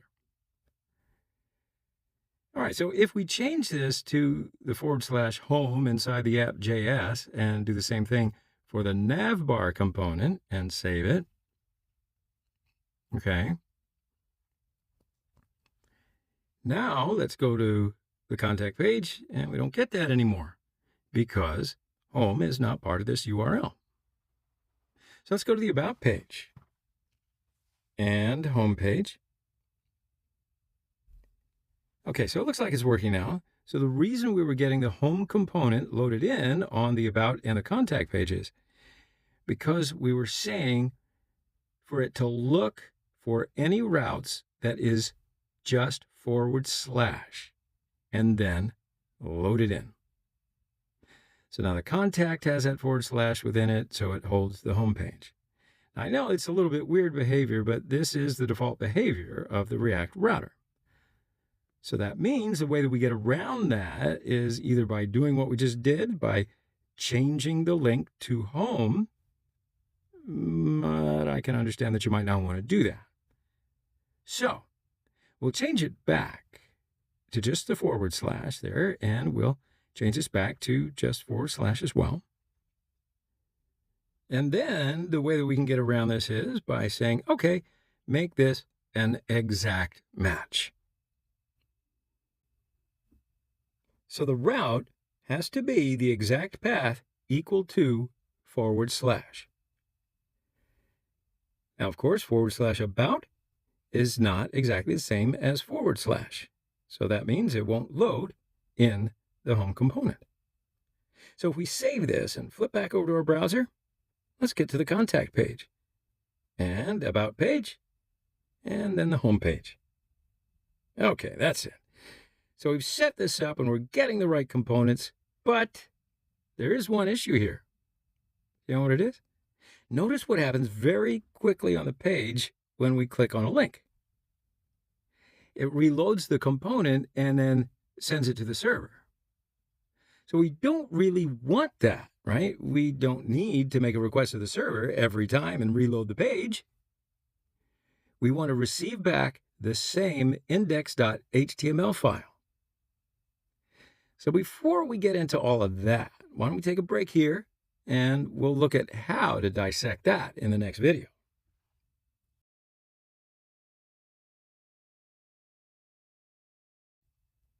All right, so we set up this application with a React router. We're getting the right component loaded on the page whenever we go to one of these URLs. But I know that you notice now, every time I click on a link, it's sending off a request to the server to get that index.html page back. We can tell that because we get a little refresh up here when we click on a link. Now, if you wanted to, you could open up the Dev Tools and you could check that request out in the Network tab. But the question is, how do we prevent this behavior? Because we don't want to send a request to the index page over and over and over again, right? We already have it. We don't need to change it. We don't need to make that request. In fact, we just want to load in the component. So the way we do that is very, very simple. And I'm going to go where we have the nav bar. And instead of using anchor tags directly, we're just going to use something that is built into the React router. So let's import this. Now, first of all, at the top, I will say import, and then we're going to import a couple of things. So open up curly braces, and then we're going to import the link, and then the nav link. Now, I'll explain the difference between these two in a minute, but for now, let's just say from React router. So we want to change these things right here from anchor tags directly to link tags. So let's just go ahead and change this to a link and close that link off as well. Now, the way we do this is by adding on a to property, and this is going to be where we want this link to go, just like the href attribute. So we want this to be to /. And now let's do the same for this thing. So I'll say link to about, and then close off the link tag. Then finally, I will say link to / contact, and close that off. All right, so now we've changed all those anchor tags to links, and if we go to the browser, it still looks the same. Have no fear. I am here. If we inspect this in the dev tools, then you're going to see it actually outputs an anchor tag. So what does this link tag do differently than the anchor tag that we've already put in there? What's the difference? All right, I'll tell you. The link tag over here that we imported from the React Router DOM prevents the default action from occurring when we click on one of these anchor tags. So as you know, like we did a prevent default on a form submission to prevent the page being reloaded. And the link tag behind the scenes is doing something similar. It says something like, okay, prevent that default action of going out and making a request to a server. Well, we don't want that to happen anymore. Instead, I'm going to tell the React Router DOM to take over and just load in the correct component based on the URL. Okay? Okay. So if I click on Home, then we get the home component, but you'll notice we didn't refresh the page or send another request. So I'm going to click on About and then Contact. See, now it's looking a lot smoother and quicker because we're not making that request anymore. That's fantastic. We always should use the link tag, even if we want to link to a page rather than anchor tags. So I said that we also imported this thing right here, the navlink. So let's see the difference. So if I type in navlink instead to a link, and I'll do the same thing for contact, and I'll just leave the top one as it is for now. Okay, so let's save this and go back to our browser. Now, if I go to one of these, for example, about, and it works the same, but if I inspect this element, now we have this class applied to the element because of the navlink class of active right here. We didn't get that with the link tag. If I click on home, you can see that we don't get that on the home link right here, but we do when we use the navlink. When we use a navlink to output an anchor tag, we get this active class. So this is very useful if we want to start applying some different styles to the active links, right? So now, I think we've made it about as clear as mud how to use link and navlink to link to different pages or components. I'm just kidding. You can go back and rewind and play around with it all you want. You'll be able to see if you haven't already. So what we're going to do, we're going to take a little break, and we will come back in the next section. Okay, so here we are. This must be the next section. So now I'd like to show you in this video how to programmatically redirect a user to another URL. So first of all, let's go to our contact component right here. And now I want to show you something which I think is pretty cool. So if we take in the props right here, we have automatically added to the props what we now know is the router information. And that's because this is one of the components that the router loads up. Well, any of these things right here, the router attaches some extra information to the props object. So let me show you that right now. If we console log this props object, then we're going to see that extra information about the router on the props object. And let's save it, and we can view this in a console over here. So now if we go to the contact page, now, do you see it right here? These are the props objects, and we can see that we have the extra information already added to the props. So the router has done that automatically. So we have the history right here, and we have all of these different methods and properties. We have the location, so it says right here the current path name. Now it also says that we're on the contact page, which is, boom, exactly where we are.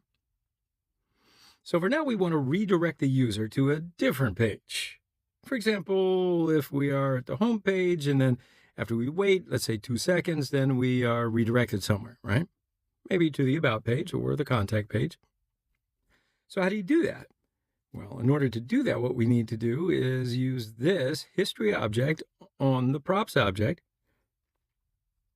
So if you look down here, we have this push thing right here. So the history in itself keeps track of our history, obviously. And if we push a route to that history, then it's going to add another location to the history and essentially pushes to that location. So I'm going to show you how we do this. So instead of logging this to the console, I'm going to set a timeout. And then this is going to wait for about 2 seconds. And then after 2 seconds, it's going to fire this function. So we'll say that props.history.push. Good. Now remember, it was on that history object, then the push method right here. So right here it says we can take an argument, which is the path. So the path is going to be /about, and it's going to wait 2 seconds.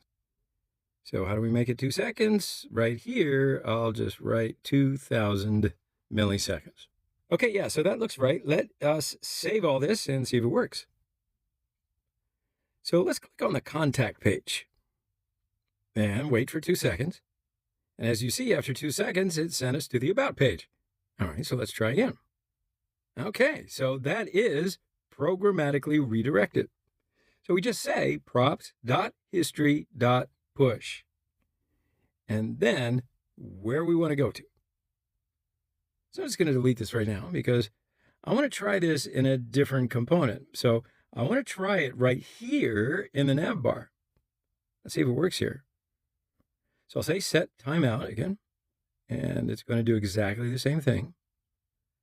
Function, and inside of it, I'm going to say props.history.push, and we're going to push it to the about page again in 2000 milliseconds. So now after 2 seconds, no matter what page we're on, it's going to redirect you or me or whoever's on the page to the about page, right? So let's save that and see if it works. Okay, so hang on. Yeah, so we get an error. It says cannot read the property of push of undefined. So apparently prop.history is undefined. Now, why do you suppose that is? Well, let's log the props to the console. We'll say console log props. Save that and view an empty object. So because previously we had all of those nested properties on the props added by the React router, I said that the React router automatically applies those properties to the props on any of these routes right here. Then it's going to add those properties to the props in these components. And now the nav bar is not in a route, so it doesn't receive those props by default. But we can always add them in using a higher order component. Now, a higher order component is something that basically wraps another component and then sort of gives it extra powers, right? So let's do this. We have to import this higher order component right here, and it's called with the router, and it's from React router DOM. Then we go to the bottom where we export, and this is where we apply the higher order components. So I can say with router, and it's a function, and we'll pass our component as a parameter into that function. So now it's wrapping the component. Now, this function is a higher order component, and it's applying these properties to the props. Then it's returning that supercharged component right here. Now you can see that we have those things in our console. So let's test this. Click on Contact, navigates us to About, click on the Home, and again it sends us to the About page. That is the programmatic redirect in a nutshell. So I'm going to pause it right here. Come on back and we'll do something else in the next section.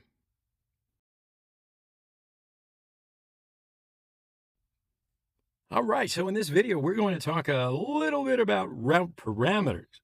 But first of all, I'd like you to explain to me exactly what they are. Okay, after I explain it to you. So they're a part of a URL that can be changed. So we usually see them on URLs for individual records, such as profile routes. For example, we have a route like this, mysite.com/user, and then / whatever the username is, / Alex or / Wilma, like so, and then the rest of the URL stays the same. But these things are in the end, they change to show the different data for each individual user. So they show a user profile page, and then the page template is going to be the same, but the data they show is different based on this URL. The same components, but inside those components, we're showing different data based on the URL itself, or based on the ID or the username, or, well, whatever else is the route parameter. So these things right here are the changing parts, right? And these are the route parameters. So we're going to look at how we can deal with them in React right now. So imagine that we have a couple of cards like this on this page, and each one of them represents one particular person. So we want to click on one of the cards, and then it's going to take us to a URL, which is / and then the name of whatever that post is, right? Okay, so how do we set up a route for this kind of behavior? Well, first, let's go to where our routes are set up in the app.js file. We can see our different routes down here.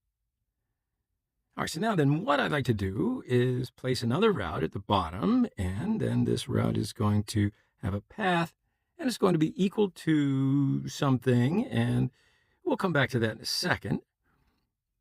And then I'll close that route off, and we're going to pass this as a component just in a second as well, but I'm just giving you a brief overview. So now the path right here, we want it to be a route parameter. So something that is going to be variable and can be changed. So what I'm going to do is say /card / and then whatever the username is. And now the way that we define a route parameter is by a colon, first off. And then we give that route parameter a name. Now this can be whatever you want, but obviously in order to make this logical, I'm going to call this user. So now we're saying right here that we are expecting a URL, which is going to be / and then a route parameter called user. So let's say that if that user then is Alex, then the user name would match the Alex card. And if it is Wilma, then the user would match Wilma. Okay? Okay. So we'll get back to this in a second. But for now, let's create this component, which is going to show a single card. So in the components folder, I'm going to right-click here, and I'm going to create a new file called card.js. So in here, we need to define a component which is going to be a single card. And I'm going to use state in this component, so I will do it as a class-based component. And I'm going to import React from React. And now I'm going to create this class.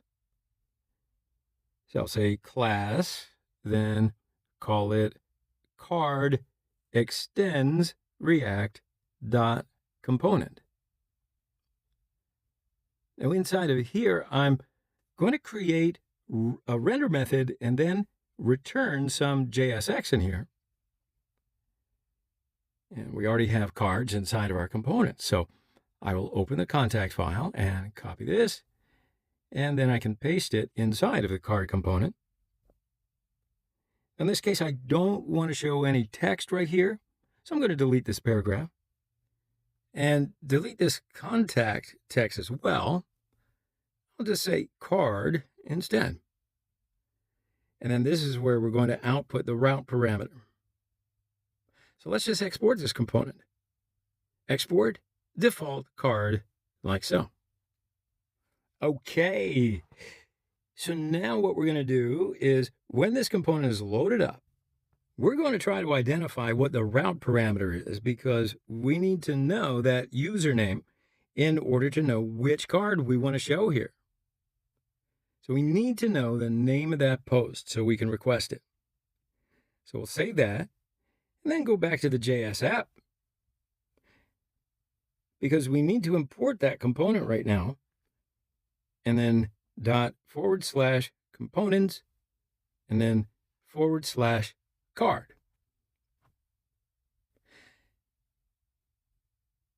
So now we want to show the card component inside of here when we go to /card/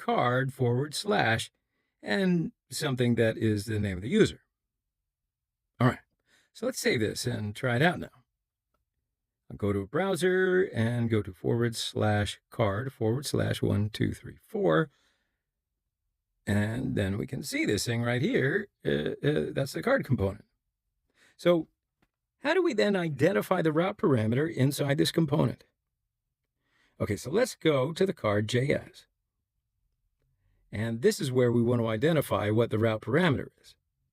And I think a good time to do that is in the component didMount lifecycle method, just like we use for fetching data. Except now we're going to find out the route parameter inside this lifecycle method. So why don't we go ahead and create that component didMount function. And then inside of here, I will say, let user equal.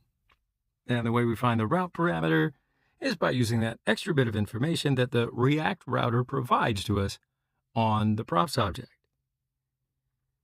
Remember when we first started looking at the React router, we got all the extra information attached to the props object about our route? So we can actually grab that by saying this.props.match.params, and then the name of our route parameter. So now we called it over here as a user. So then all we need to do is say .user. But before we do that, I would like to show it to you. So I will say console log this.props. Save this, and let's have a look at our console. So remember, when this component is being used as a route, then we get access to that extra information on the props object automatically. If we open up the console over here, then we should be able to see that we have this thing right here. Okay, so we have the match property, and then down here, we have a property called params, and we can see that we have a user parameter, which is grabbing the value of this thing right here. Actually, it's really perfect. That's how it works. So inside a component, we can identify what the route parameter is. So I'll create a state object, and inside of it, I will store a property called user. And when the component first loads up, it's going to be an empty string. But then when component didMount fires, we're going to grab that username from the URL, and we're going to set the state so that the user then becomes the user from the URL. This set state, and inside of here, user is going to be the user that we just grabbed right here. Now, if you have the same key value pairs like this, ES2015 allows us to write just one of them like this. Okay, so now what we can do over here is output the username, this thing right here. So I'm going to say const, then inside the curly braces, user equals the this.state. Now I get the user inside the state object and assign it to this variable. And I'll just put it inside this h3 tag like so. And let's save that and go to a browser. I'm excited, aren't you? So now we can see that user is logged right here. And if we change this to Uger, then we're going to see that down here. So I'm going to change it to Danny and see that down here. So, all right. Now we know how to use route parameters and how to grab that route parameter inside a component. So that means that the last thing we're going to do is set up the links for these route parameters. So now I'm going to create a couple of cards, and I'll do it inside the contact file. I'll open up a new div and wrap this card. And then I'm going to take this one and copy it and then paste it one more time. First thing is I want to do, let's import the link from React Router DOM.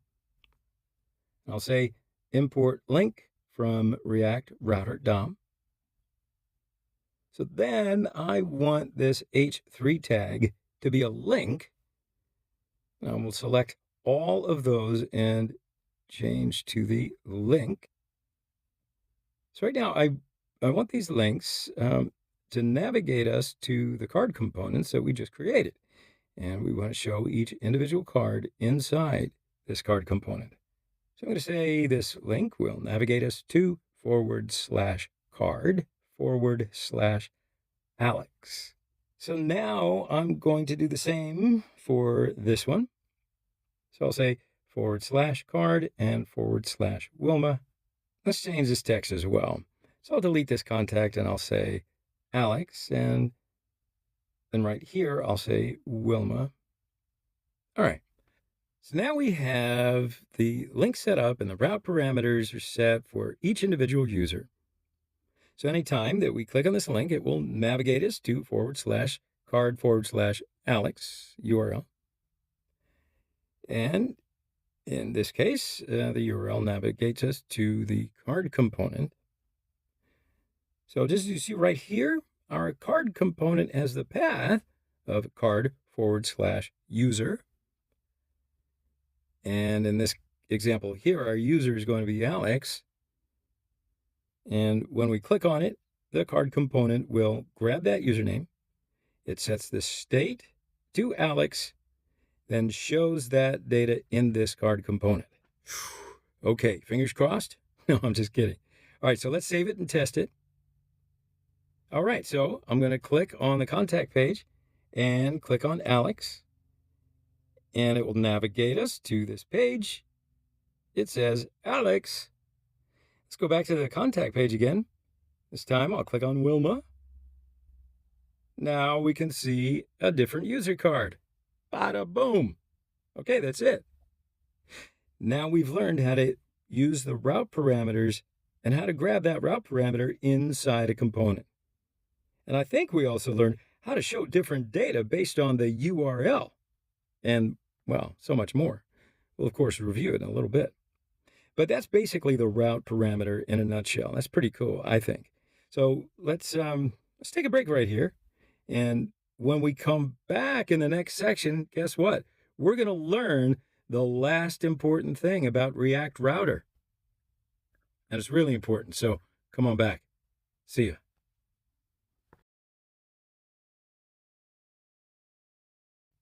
All right, so in this video, I want to show you one little last thing about React Router. So for that, let's go to the app.js file, and inside of here, let's delete this /card. And let's do the same thing in the contact.js file. I'm going to delete these two as well. And I'm going to save all this, flip back over to the browser, and let's see what happens. All right, so when I click this About link, we encountered a little problem right here.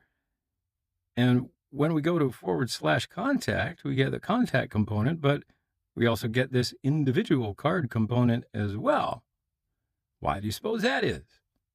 Well, it's because in this case, the contact URL right here, well, it matches this route for /contact, but it also matches this route for /user. So because, as you might be able to guess, this one is interpreting the /contact as a username as well as this about thing right here. So what we need is a way to only load up one of the two. Now, one way to do this would be to change this to /card and then /the user, just as we did a few seconds ago.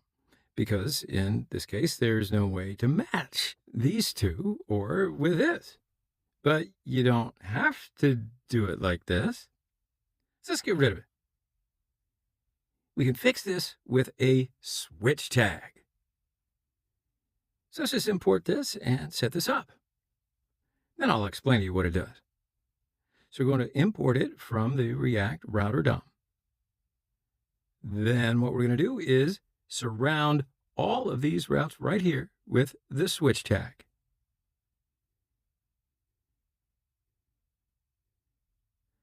All right, so what this does, at any point in time, it'll only show the one of these routes to take precedent. It won't match two at the same time. So now what's going to happen is when we type something in up here, or when we link to something, it's going to look at the URL right here, and then it will start at the top of these routes here and go down from there. Now, does it match this one? No. Does it match this one? No, it doesn't. This one? Yes, it does. So it's going to load this component and then stop there. It won't try to match the next one. If we didn't have the switch tag, then it would carry on and it would match as many as it could possibly find. But the switch tag right here, we're only going to be able to match the first one we find, and in this case, the /contact. So let's save it and try it out. Now I'll go to the contact page, and this works, and about page, and it works there too. So that's how we can use the switch tag to only load up one component. Cool, so let's take a break here, and we'll come back in the next section with a pretty amazing new topic.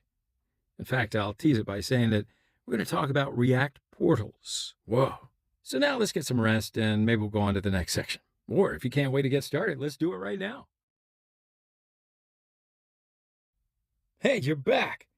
So in this section, I promised you what we're going to talk about, something called modal and how to create modal window with React. Wait, you're saying I thought we were going to talk about portals? Be patient, my young apprentice. So modal is a window, and it essentially prompts the user to take some action. I can very quickly show you an example of a modal. If I open up the dribble.com and click on this sign up button, I will see a window appear right here on the center of the screen. I can still see some of the content of the page faded out behind it, but I can't directly interact with it until I do something with the modal window. So that's what we're going to do. So actually creating modals with React is a little bit challenging. But you know everything about React now, so I expect you to keep up. So what I'll do is I'll show you first exactly why modals are so challenging with React. So let's go to the diagram. So this is a diagram of our React application. And this is our React component hierarchy. And at the very top of any HTML document, we have this body tag. And inside the body, we usually have a div with an ID of a root. And we are rendering our entire React application into that div with an ID of root. So inside that div, we've got a provider, and we've got the app, and we've got the different routes inside the app component. And we're going to create a modal component inside this about route, and then maybe some input or button inside of that modal. So just as we see right here in any React application, all of our elements are nested inside of that div with the ID of root, and that is a normal operation of React. And now we're going to use something called React portals to kind of get around this requirement of having to nest all of our different component elements inside of this div with the ID of root.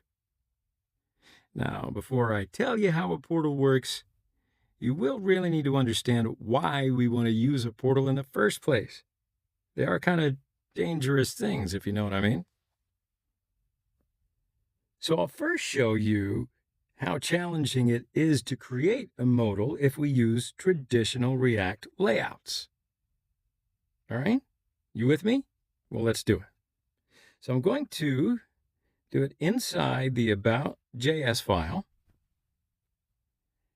So we're going to write up our modal example inside of this file with a normal CSS. First of all, right here, I'm going to open up a div and cut this thing and paste it inside this div. And I'm also going to put my modal inside this div. So I'm going to open up a new line here and then create a div with a class name modal. And as you've guessed, this div would be our modal. And it'll serve as that kind of gray background. Then inside of that, I'm going to open up another div with a class name modal content. And this would be the content, some content anyway, that appears on the very center of the screen, right? So that means inside of it, I'm going to say something like, I am a modal. Inside the H3 tag to make it a little bit bigger. All right, so let's very quickly add in some CSS just to get these elements into the correct position. And inside the components folder, I'm going to create a new CSS file called modal.css. All right, so inside of here, I'm going to add on some selectors for modal and modal-content. I'm going to start off with modal. I'm going to give this a height of 100% and a width of 100%. And I'll give it a position fixed and background color of gray and top of 0, left 0, and give it a little bit of opacity, 0.9. All right, so now I think that ought to be enough for the background, and we'll add in just a little bit for the modal content as well. So I'm going to put the modal content selector. So I'm going to say background color white. And I'll give it a margin of 300 pixels for the top and the bottom. And then auto, which is going to center this window on the screen horizontally. And we'll give it a height of 40%, width of 40%. And finally, I'll say text align center. Okay, so now I'm going to save this and go back to that about component and import the CSS file. So I will say import and then CSS file modal.css. Flip back over to the browser. Okay, so now it seems we've got some sort of issue here. I see the modal on the screen and the white modal content in the center of the window. But you notice here, the issue is that we've got this about card still at the center of the modal. So what we would like to see is the about card behind the modal, and it should not be displayed on the modal. And we're going to fix this issue with a feature called z-index. So the z-index is a CSS rule that's going to control what element gets rendered on top of another element. So we'll assign z-index properties integer values from negative values all the way to positive values. So the higher the z-index value, the higher the priority for display on top of the screen.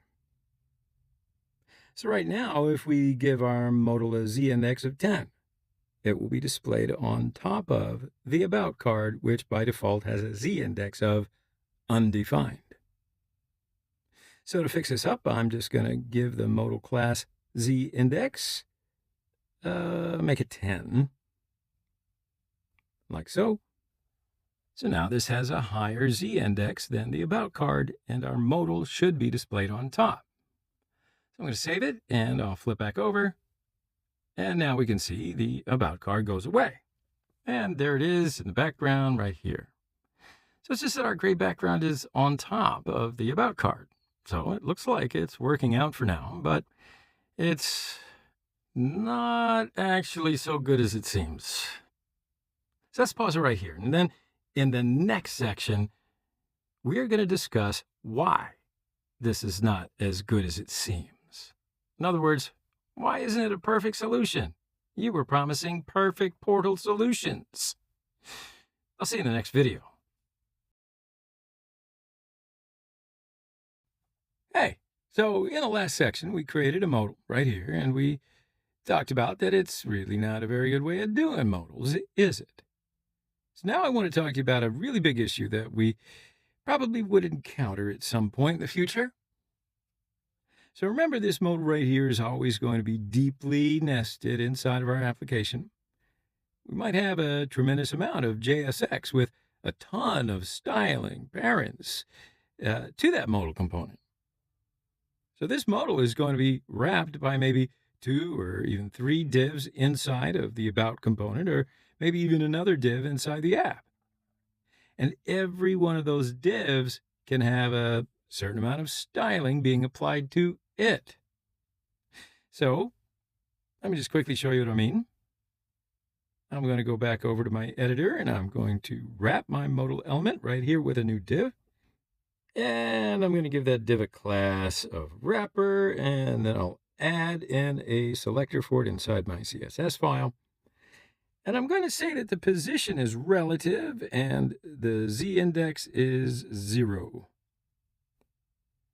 So I'm going to save all this, and I'm going to flip back to the browser. And now we're back to the previous case. The about card appearing on top of the screen. So wait a minute, now why is that, you might ask? Notice that we still have the modal right here with a z-index of 10, which is higher than the about card, which has a z-index of essentially undefined. So let's take a look at a diagram and understand why we're seeing the about card on top. So we have our body element at the very top. We have the about card with the z-index of undefined. And we now have something called the wrapper element right here that has position of relative and z-index of 0. And as a child to it, our modal with a z-index of 10. So you see, here's the issue. Whenever we place a div with a position of relative and a z-index of, well, some defined value, even if it is 0, it creates something called a stacking context. Now, there are many different ways to create a stacking context. We now created a stacking context by using a position of relative and a z-index of 0. But that's just one of the many ways of doing this. When we create a stacking context, it essentially creates a new way of comparing different sibling elements that have assigned z-index values that might want to be rendered on top of each other. So essentially, when we create this stacking context right here, we're no longer comparing the about card's z-index with the modal's z-index. No, instead, we are comparing these about cards with the stacking context that contains the modal. Ouch. So in our case, it's the about card with a z-index of undefined against the wrapper element with a z-index of 0. And in this particular case, the about card effectively wins. You can see that the indexes are about the same, but the about card element occurs later. So then the about card is written out. So if there is an element listed later on the inside of the body element, if the indexes are the same, then whichever element occurs later will be the one that's displayed on top of the other. So that's why the about card is now being displayed on top, because we are creating this new stacking context. Okay, so you're probably thinking, hey, well, you know what? Now that I get it, it's probably pretty easy to fix.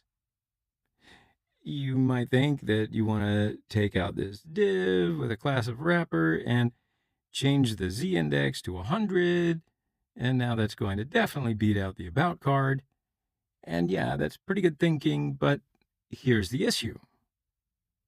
So remember, when we have a React application, we've got all of these different divs, all these different elements, all these different components, and all our modals might be deeply nested inside of this div with ID of root.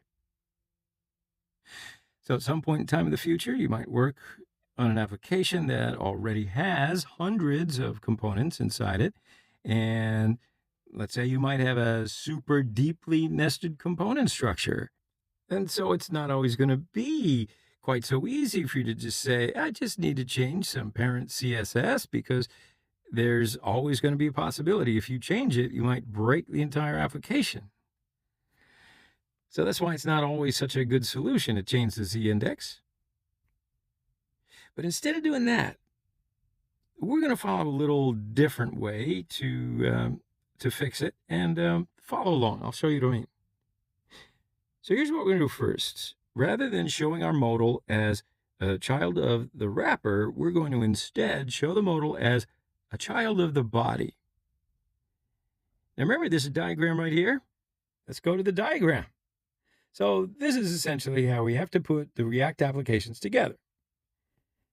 So rather than follow the normal rules of React, where we nest all of our components underneath of each other, we're going to do this by using React portals. So we don't have to stick with this type of component hierarchy where everything is a child of the ID root. Instead, we try to render the modal component as a child of some other element inside of our HTML body element. So that's why the React portal is absolutely important, and that's pretty much what it does. Okay? So again, we would like to do this to get around all of the rules of stacking context or some CSS issues that you're definitely going to run into. So what do? Make use of portals. Cool. Let's take a break right here, and when we come back, I'm going to show you how we create a React portal. So in that last video, we spoke about why we use portals. Now let's try to create a new modal element with portals. So we're going to build this as a reusable component, and we can show any content that we want to show inside of it.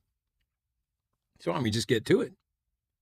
So I'm going to flip back over to my code editor, and inside of my components directory, I'm going to make a new file called Modal.js. And then inside of here, we're going to put together a functional component.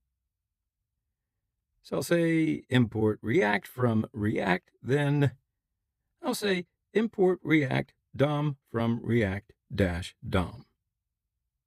Now notice here we're importing React DOM inside of here, which we normally don't do. You probably remember that we usually import it in the index.js file. So after that's complete, I'll define my functional component. So I'm going to say const modal and open up the curly braces. Then I will put in here my props object. Okay, so then let's just quickly export it at the bottom, because sometimes I forget to put it here. Export default modal, like so. Okay, so now at this point, we were always returning some JSX from our components, right? But this time, when we create a portal, the return value of our component is going to change just a little bit. So we're going to return React DOM.create portal. Now this function is going to take two separate arguments. First argument is going to be JSX. That's what we're going to show on the screen. So I'm going to put it as the first argument, div, with a class name of UI dimmer show modals visible active. So this class name is coming from Semantic UI library. So then these are all the class names that are required to get a modal to display on the screen. Okay, so then inside that div, I'm going to place another div with the class name UI raised very padded text container segment. And then inside of that, I will say, I am a modal, okay, inside the H1 tag. All right, so this is going to get that modal to show up. So now we need to make sure that these two divs right here are rendered directly on our body element, as opposed to being deeply nested underneath the other page or something like that somewhere else. So in order to do that, we are going to attach that modal to the body element, and we're going to provide a second argument to create portal. So now I'm going to put a comma right here. And then as a second argument, I'm going to provide a reference to the element that I want to render this portal into. So I'll show you what we do.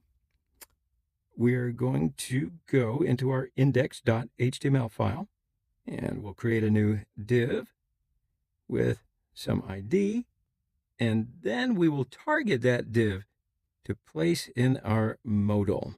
So inside the index.html file, I'll place a div with an ID of modal, like so. Okay, so now we're going to provide a reference to this div to our create portal function. All right, so now let's save all this and go back over to our modal.js file. So I'll provide a selector for that div by saying document.query selector pound modal, like so. Boom. That's the React portal. So now, anytime that we render our modal component on the screen, rather than showing up as a direct child of the parent component, we will render it into the div with an ID of modal. Now, the last thing that we're going to do is show this component on the screen. So I'm going to just open up my contact component, and I'm going to import modal from up one directory modal. I'm going to place my modal component like so. Okay, so now anytime that we show the contact page, we're going to render our modal. So now we can save this and just flip back over to the browser and see how it works. So I'm going to go to localhost 3000 /contact, because we import our modal from there. And you can either write the URL here, or you just might be able to click on this contact button, and that will navigate us up to the contact page as well. I'm going to click on it, see if it works. All right, that's great. And now our modal appears on the screen successfully. Excellent. So the modal is definitely working as expected. And that's how to put a modal component together.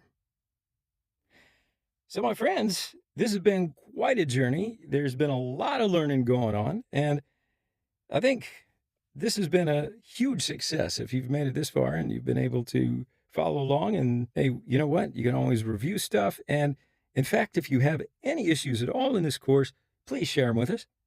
Thank you so much for participating, for engaging, and for seeing it through. Thank you again, and I'll see you next time. So in this tutorial, we are going to learn React hooks as well as React context. So first of all, I want to start by explaining what the React hooks and React context are. I'll first give you some general information about these topics, and then after that, we will start up with a React context API. And then after learning how to use React context API, we are going to learn React hooks. Then finally, by combining these two topics, we're going to learn how to use these two concepts together, because of course they play very well together. So at the beginning of the course, we're going to create an app called Context API. And that way we can learn React context.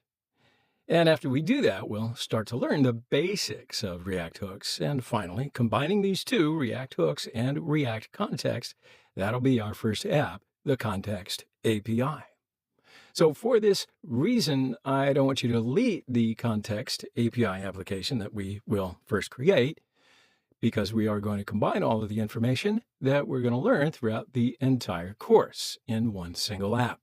All right? So now, just to sum up, what we're going to learn in this tutorial is, first, we're going to learn how to create context with class-based components. So in this part of the course, we will learn how to create context with context type and context consumer structures. Then immediately following that, we will dive right into React hooks. We're going to learn the most important hook functions like useState, useEffect, and useReducer.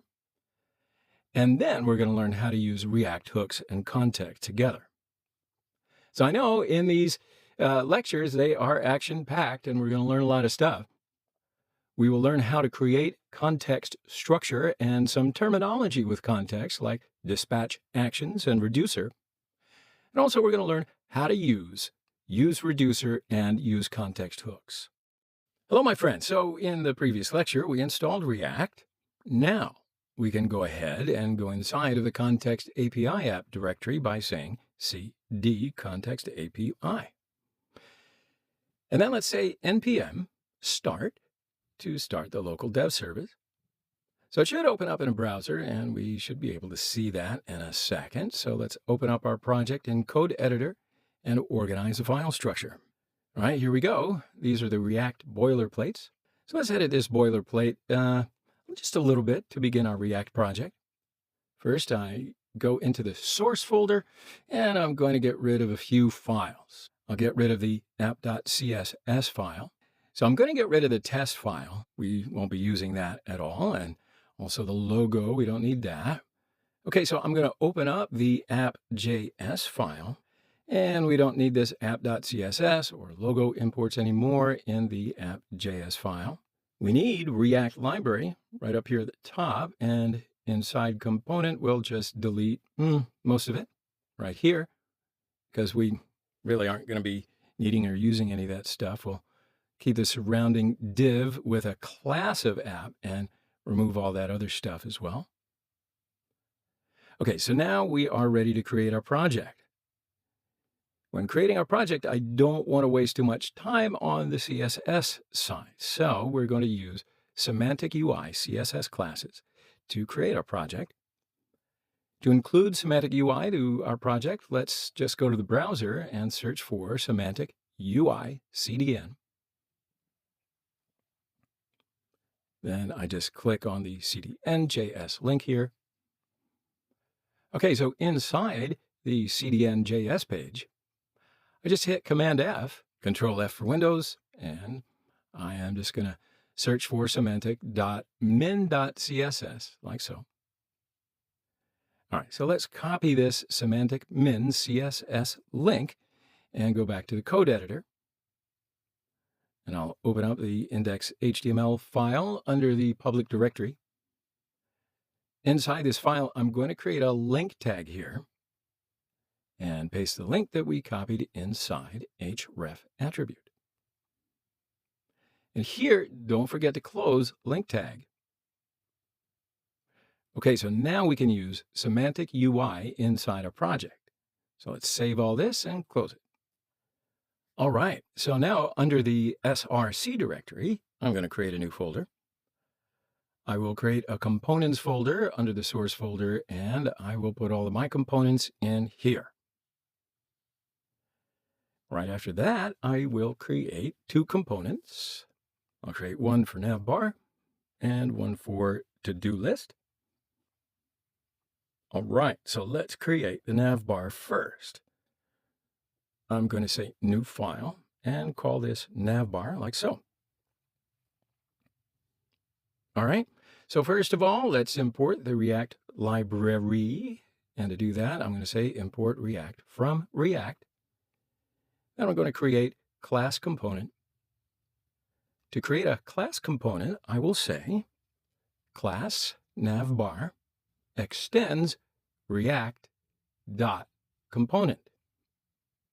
Inside the component, I will say render, and inside the render method, our component will return some JSX. Still with me? So inside the return statement, I will say nav, and this nav will be navbar. Cool. So now inside the navbar, I will create h2 tag, and inside it, I will say Oak Academy. Now this is going to be the header, and I'll just give it Semantic UI class. I will say class name, and classes will be the UI-centered header. This classes are semantic UI classes. We've already uploaded it into our project. Okay, so now we're going to have, what, 3 buttons inside the navigation bar. So to do that, I just open up a div under the h2 tag and give it a class name of UI3buttons. Now I can create 3 buttons. So I'm going to create a button tag and give it a class name of UIButton. Okay, so this is our first button. And I'm going to copy it and then just paste it twice to create the other buttons, just like so. And I will say overview for the first button. And for the second one, I'll name it contact. And for the last one, let's say support. So, of course, I'm just putting these buttons here for visual effect, just so that we've got something to work with here. We've got some kind of working template or application to work with when we start to learn about the Context API. So let's export our component to use inside the other files. So I'm going to say export default navbar to export navbar component, like so.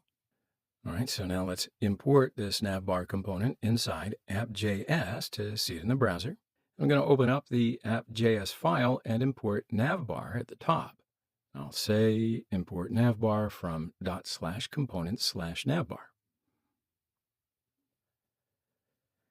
All right, so now we have imported the navbar, and we can use it inside the app component.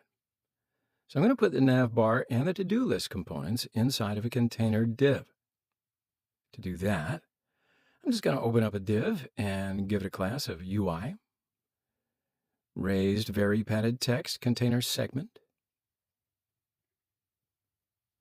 And this will be the container div.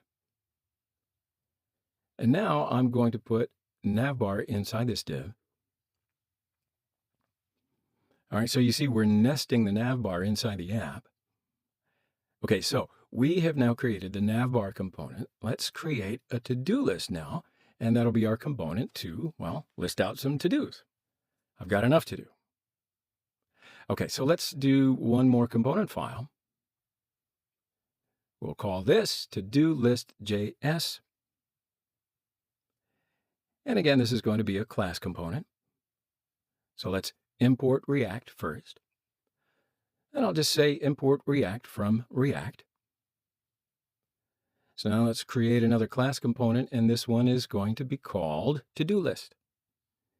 And I'm going to say class to-do list extends React.component. Then open up a set of curly braces inside this class, and I will call the render method like so. And then this is going to return some JSX. And inside the return statement, I am going to open up a div with a class name of UI list like so. Cool. Then inside this div, I'll create the p tag and give it a class of item. I'm going to copy and paste it 2 times. And then these are just going to be different to-dos. Told you I didn't want a lot to do. Now, for the first one, I will say plan the family trip. For the second one, let's go shopping for dinner. And all right, let's throw in another one, go for a walk. Okay, so we've got 3 to-dos. And for the last thing, let's export this component, export default to-do list. Okay, so now we've done this component as well. Well, let me save that and import it into the app.js. Import to-do list from ./components. And under the components, I'm going to import the to-do list component like so. All right, so let's nest this component inside the container. I will put the to-do list component under the navbar. So let's save all this and view it in a browser. So both of these components are now showing up on the page. But there is one more thing I'd like to do, and that is to just add in a little CSS. So I want to just move it a little down, and yeah, so let's flip back to the code editor, and I'm going to add some CSS properties to this app class to just bring it down a little bit. So all the CSS is going to go into this index.css file. So we go over here. First of all, I'm going to get rid of this because we're not going to be using that rule at all. Okay, so I'll put the app selector here, and inside it, I will say position of absolute. Top will be the 20%, and for the left is 50%, and transform translate minus 50%. Okay, so these will take the app container down 20% and centralize it horizontally on the page. So let's save it all and preview. So yeah, we've created a dummy application with React. So we're now ready to go. In the next lesson, we are going to dive right into the Context API. So we'll take a short break here and we'll come back and hit it in the next lesson. Okay, so we have created our first app. So now the first thing I'd like to talk about is this Context API. So what is Context API? All right, it's that time. Context API gives us a way to share state up and down a component tree quite easily. Sounds pretty good, huh? Actually, you can do that without the Context API. You can do that with props. But see, sometimes that can get a little bit messy, especially as your component trees and applications become bigger, right? So the Context API aims to solve this issue, and it's going to do that by giving us a central place to store data or state, then share it between components without having to pass it down as props. So it's going to make working with shared data much, much easier. Now, if you're familiar with Redux, this concept might seem a little familiar. It's an alternative to Redux, I would say. When we use it alongside hooks, it can behave very, very similar to the way Redux behaves. So imagine that we have an application with this component tree right here. So we have app component sitting at the root level, and we have the home component and the about component inside the app. And inside these components, we have some other components as well. Not too complicated components tree, just a few components. So then imagine we also have some state defined in the root component right here, and we want to share it with these subcomponents. Well, it's a bit of data that, maybe we just want to share with some of our components in this tree. So for example, we want these 4 components: list view, menu, comments, and about contents components to use this data. So in order to make that happen normally, what we'll do is we pass that down as props right through every single component until it reaches every component that wants to use it. So it's these 4 here at the bottom. All right, so that's fine. We can do this, but what we're doing here is passing props everywhere, even through components that don't necessarily use those props. These components are acting as carrier components for props. They're just carrying the props from one component down to another. So it's okay. You can still do this. It's fine. But this approach can sometimes get a bit boring, and especially when there's a lot of components in the chain and the application gets bigger and bigger and bigger. I think you get the point, right? So the Context API solves this problem of having to pass props down to every and through every level, even through these components which don't use them directly. So what we could do instead of using this approach is to create a new context in a new file somewhere. A shared state could be initially defined and set up. So then when we create a context, we then have to provide it to our component tree so that the components in that tree can actually, access it and get the data that's inside of it. So for that, we are going to use the context provider, which is just a React tag, and it wraps whichever components need to access this state data. For instance, every component inside this tree, could have access to the shared state or data, but we don't have to use that data in each of these components. So no longer do we need to pass props down through the components. These components are not going to carry the data that they will never use. So we're just directly accessing the data from the context in the components which need it. So that's the basic sort of context or concept of Context API, right? You get it. It can make working with shared data so much easier in a whole lot of cases. So if we have a quick look at the context page here on the React website, we can see when we can use context in an application, because it might not always be the best solution to use.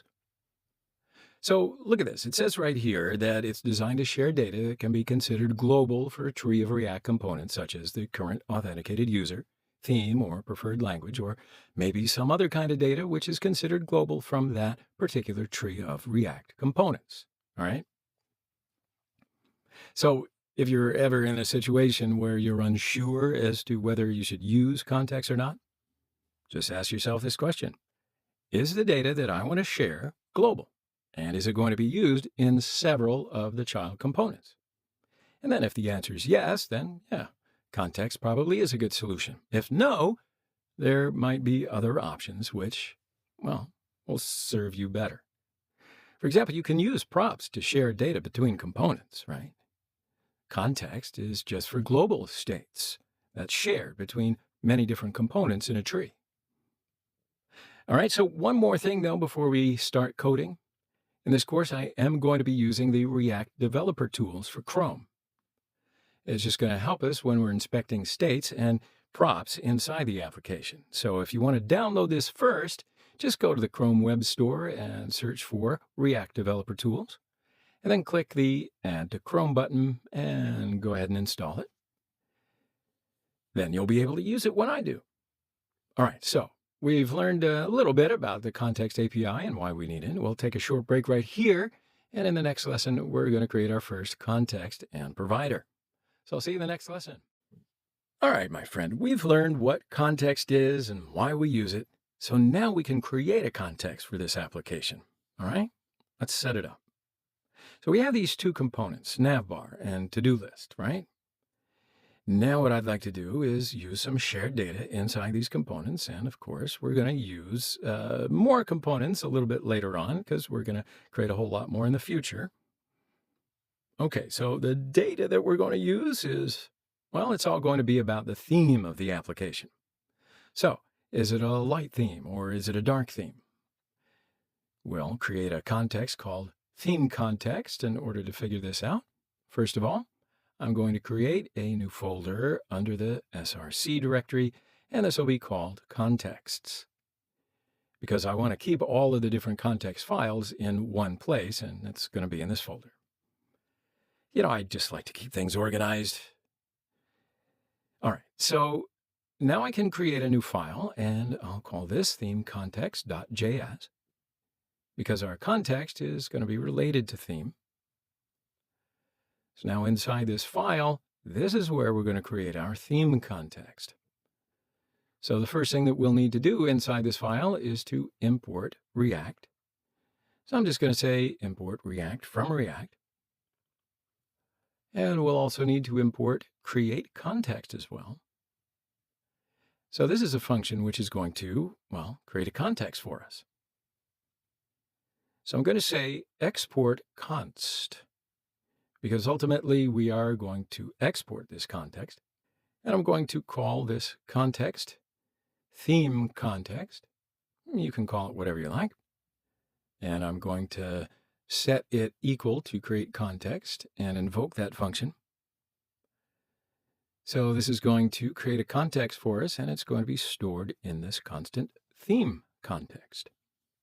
Right now, it's not going to do a whole lot on its own.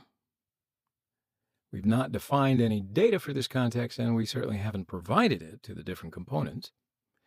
So at the minute, it's not doing nothing. It's just kind of hanging out. So what we're going to do now, though, is create another component, which will be a class component. And then inside that component, we're going to have some states. And that state will be the data that we want to share between the different components. All right, so let's go ahead and do that. First of all, I'm going to say class theme context provider extends React.component. And then I will open up a set of curly braces. So I call this component theme context provider. You can call it whatever you like again. And I normally call it whatever the context is called, and then I'll just put provider on the end. I just like to, keep it simple. But anyway, inside of here, this is where we want to state, and this is going to be shared data that we want to supply to the different components. So I'll just say state equal to, and open up a set of curly braces, and we will add some state property in just a minute. But for now, let's create a render method. And inside the render method, I will say return. And we will return context provider here. Okay, so let's go ahead and export this component. So let's say export default theme context provider. Okay, so we have state here, and we will keep all the data. That's all the data that we want to use in our application inside this state. So we'll have a few different properties inside this state. But first of all, I'll create a property called isDarkTheme, and that's going to be a Boolean, so true or false. I'll set it to true to begin with, and this is going to determine whether we are going to be using the dark theme or not. So if it's true, then we will use the dark theme. If it's false, we will use the light theme. Okay. So we also want another couple of properties, one for light theme and one for dark theme, which are going to be two different objects with different properties describing the colors of those themes. So let's create a property called light theme, which is an object. And the first property inside of this will be the text.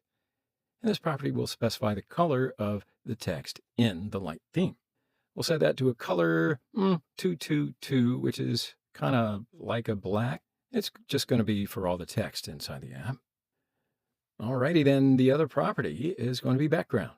And as you probably guess, it's going to be the background of the light theme. So that means we'll set this equal to #D8DDF1. And it's kind of a light blue. Okay, so for the dark theme, we have the same properties as well. So let's say dark theme, and open up an object again. And for the text, we'll say #FFF. So the text is going to be white in the dark theme. And for the background, we'll say #5C, 5C, 5C. So that makes it kind of a dark gray, right? So we have our state now, and this is the data that we want to provide to two different components and share between them, right? So now that we have that, we will need to provide this data to the different components. And those components are these two. Remember, navbar and to-do list. So when we create a context, we have to also create a provider, which is basically a tag that surrounds whichever components we want to be able to use that context inside. In our case, we want to use context data inside the navbar and the to-do list components. So we should provide the data to these components. Okay, so in our theme context file, what we need to do is return a bit of JSX, a template which is going to contain that theme context, and we'll call it provider tag. Provider is provided by the context itself. So inside of here, we'll do a tag called theme context.provider, like so. So whenever we create a context like this, we're going to give this thing the provider on that context. And this is, well, ultimately the thing that's going to wrap our different components so that the data can be used inside of these specific components. All right, so let's take a break right here. And then when we come back to the next lesson, we're going to provide this context data to our components. See you then. All right, so in the previous lecture, we created the theme context as well as a context provider. So to sum it up, first we created the context by saying create context, and we call that function. And we store the returning function in this constant theme context.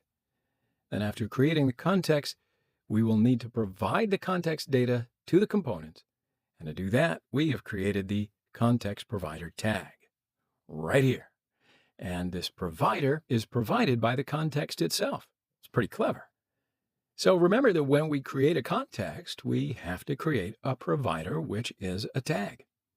And that surrounds whichever components that we want to be able to use in that context inside. Okay, so on the provider tag, we also need to specify a value property.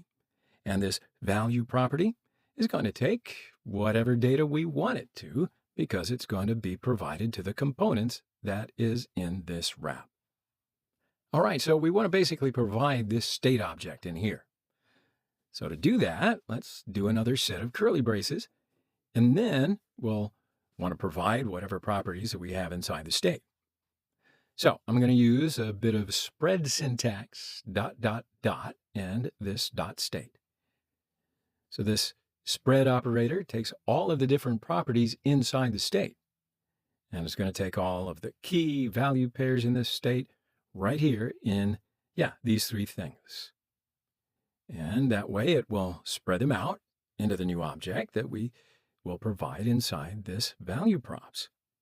Okay, so this is the data that's going to be provided to the different components that this context provider tag wraps. So we want this context provider to wrap these components, navbar and to-do list. So let's first use the context data inside these components. So that means I'm going to save this and import the theme context provider into app.js, and then surround these components.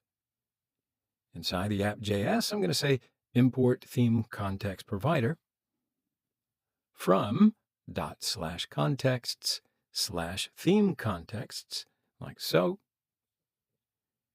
And now right here, I'm going to create a new tag called theme context provider and surround these two tags. So I'm going to copy the closing tag and paste here.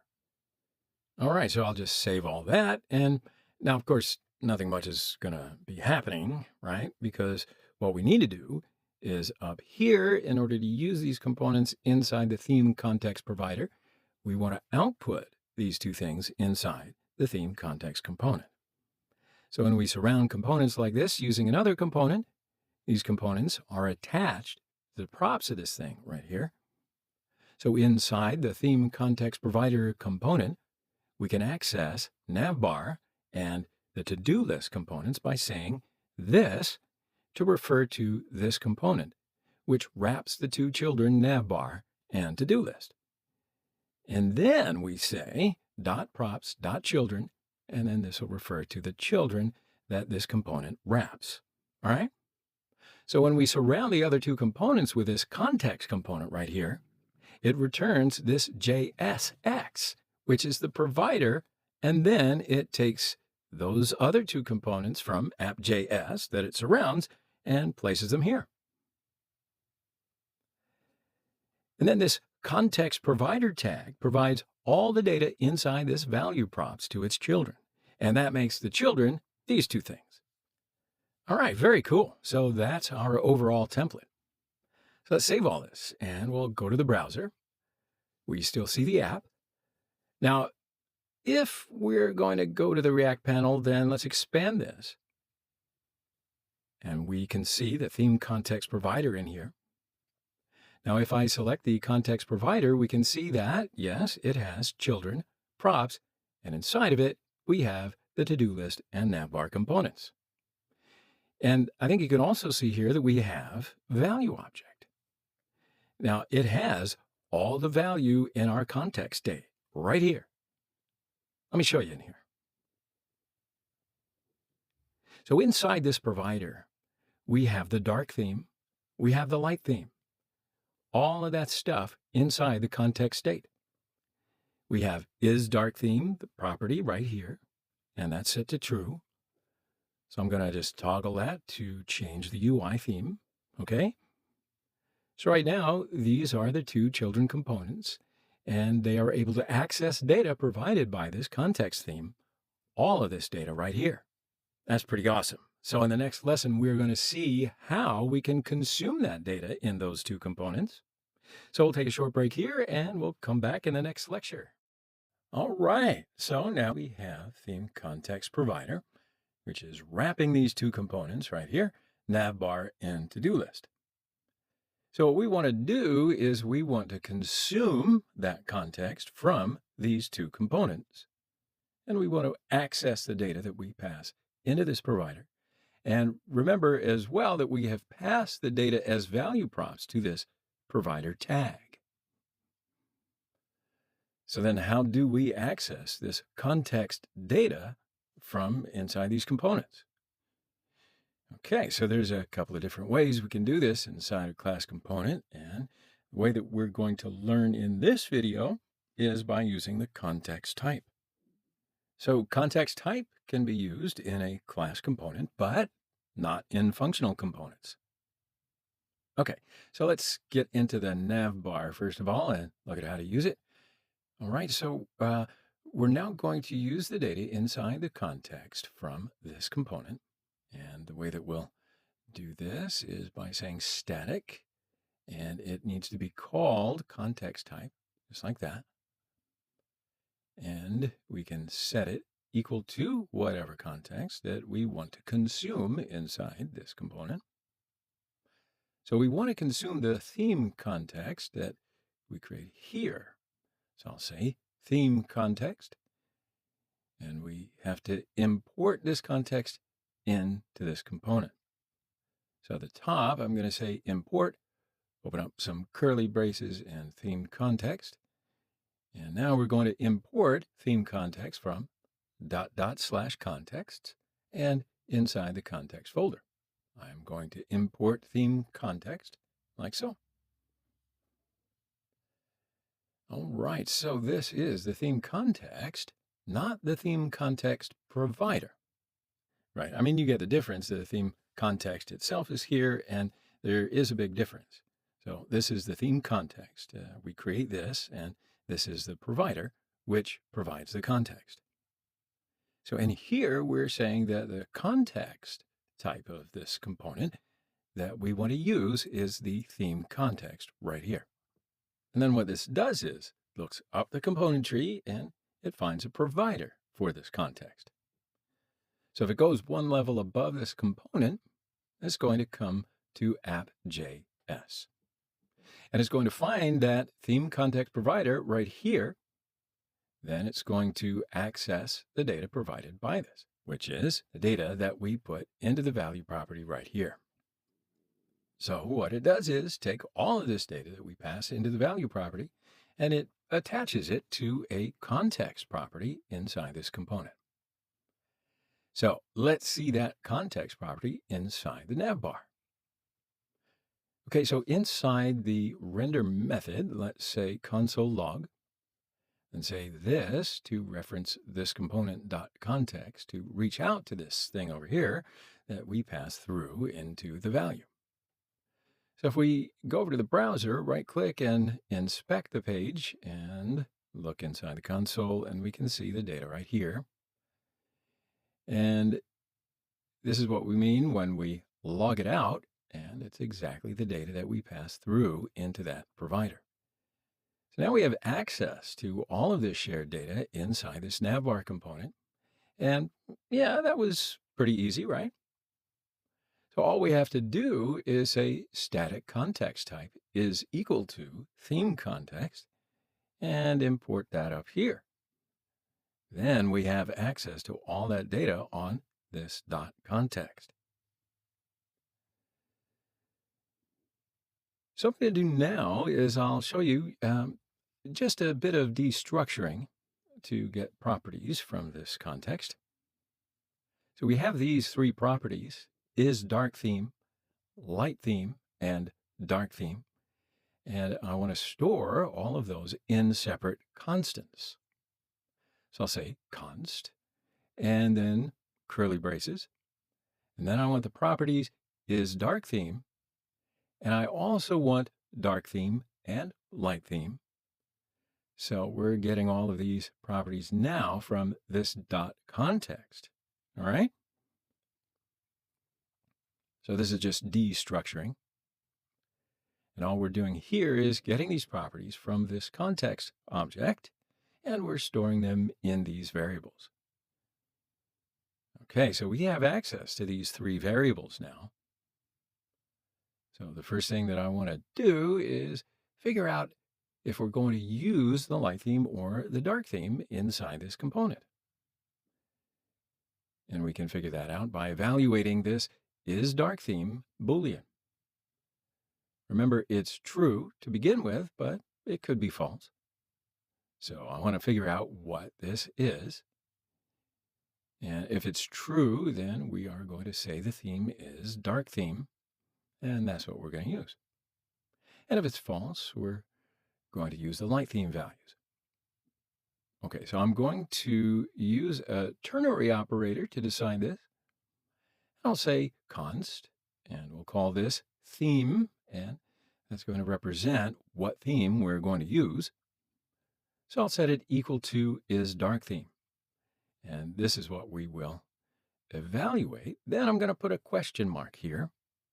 If this is true, if this isDarkTheme constant has the value of true, then it's going to return the dark theme value over here, in which case we want to use the dark theme.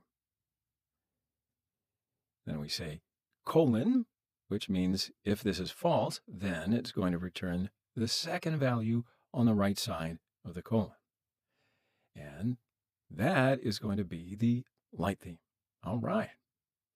So if this is true, then theme will be dark theme. And if this is false, then theme will be equal to light theme. All right, so now we have those different properties stored in this constant, and now we can output those inside this component. So let's style the navbar component. First of all, let's do a style property. Now I'll put a set of curly braces, and it takes an object. So the first thing I want to style is the background, and that's going to be the theme, which is right here. I will say background and set it equal to theme.background, because remember, these have the background and the text property.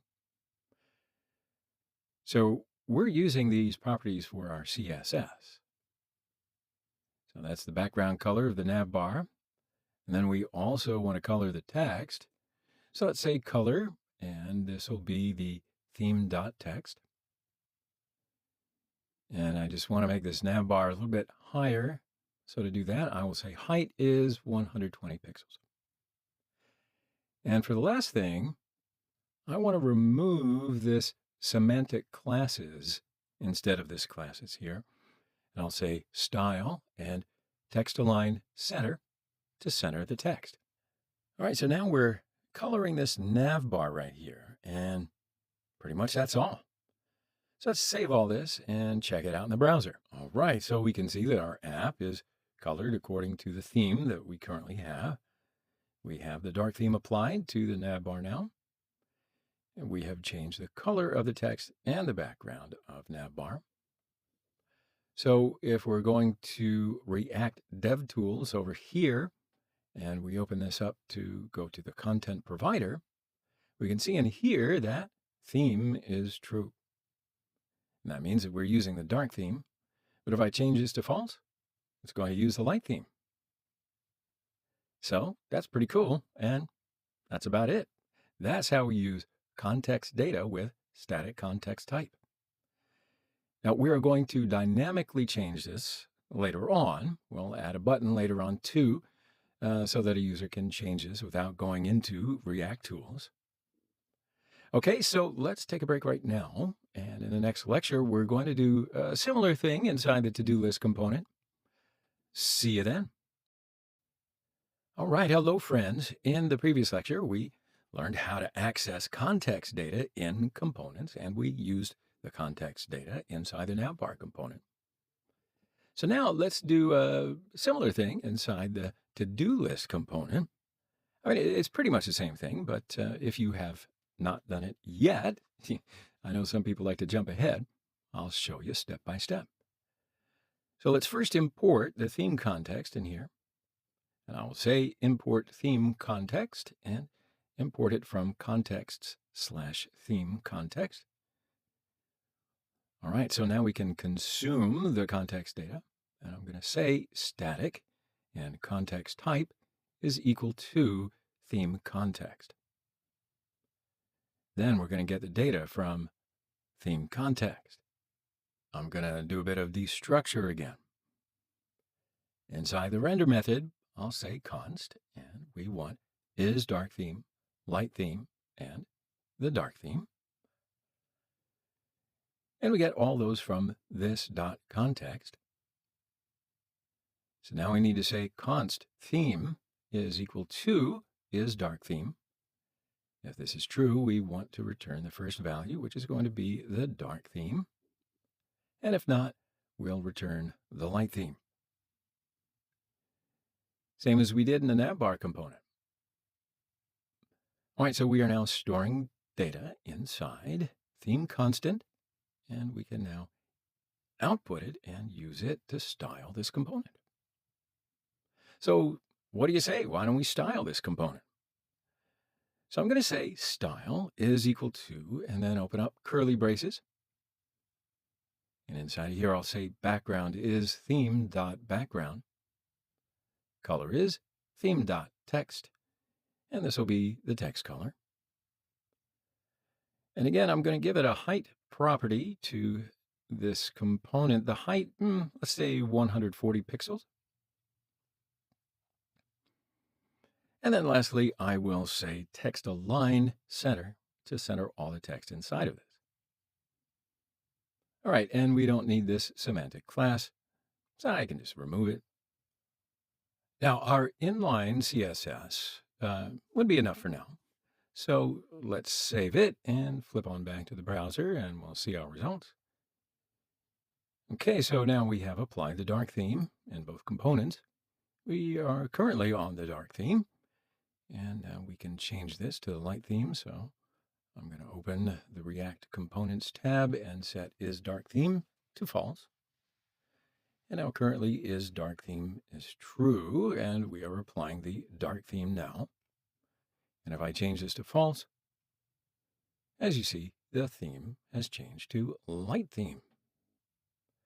Okay, so remember that's happening because of this ternary operator. So let me sum it up for us. How are we changing the theme? What we have is a property is dark theme in our context state right here. Every time this data changes in the context, and every time the state changes, this component re-renders itself and renders all of its children. So when this component is going to render, these navbar and to-do list components are going to render as well. But this time, these components are going to render with the new value props. So for instance, if we change this is dark theme to false, these components are going to render with all of its children. And this time, children components are going to take the new value of the context data.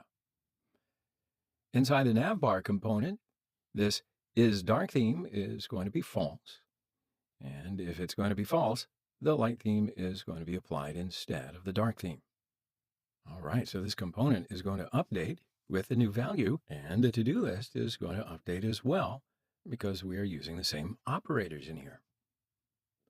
So when this updates from true to false, this ternary operator returns light theme, and when it's true, it returns the dark theme, and we output those particular colors.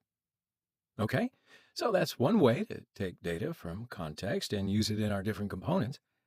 In the next video, I'm also going to show you another way to do this.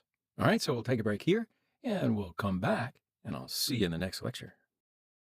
All right, my friends, so far we've seen one way to consume context inside a component, and that's by using this static context type. So we're saying static context type and setting it equal to whatever context we want to use. Then we get access to that context object on this, and these are all fine to do. There is another way I'd like to show you, and you can use it as well to consume context. So this other way is by using a context consumer. Now, doesn't that make sense?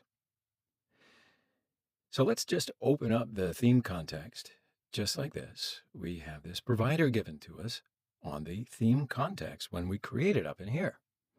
We also get a consumer on this theme context, and that's what we're going to use this time inside this component. So let's see the inner workings here. So I'll use it on the navbar component again. Let's open it up. And now we're going to consume the context with context consumer property. Okay, so first of all, let's delete this static context type. We don't need that anymore. I'll keep these theme context import at the top and deconstruction right here, because I'm going to use them in a minute. Right now, we're going to use the consumer on that theme context. So in the return statement down here, instead of just returning this JSX, I'm going to want to return the theme context.consumer, like so. And then inside this consumer tag, we'll put all of this different template. But first of all, this consumer expects us to pass in a function. So I'm going to open up curly braces inside the theme context, and then open up normal parentheses and call a function. So this function takes in a parameter, which is the context, and this parameter is going to help us to reach context data. We're going to see that in a minute. So then this function is going to return some JSX, and what I'm going to do is just grab all this stuff and paste it inside of here. All right, so now what we're doing here is we're using the theme context consumer right here, and what this is going to do is consume this theme context so that we get access to that context data inside this function right here.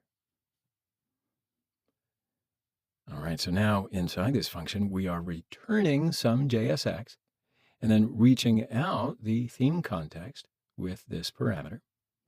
And we can use any of the data from this context inside this template, just like we did before. But this time, we just have this parameter instead of this context.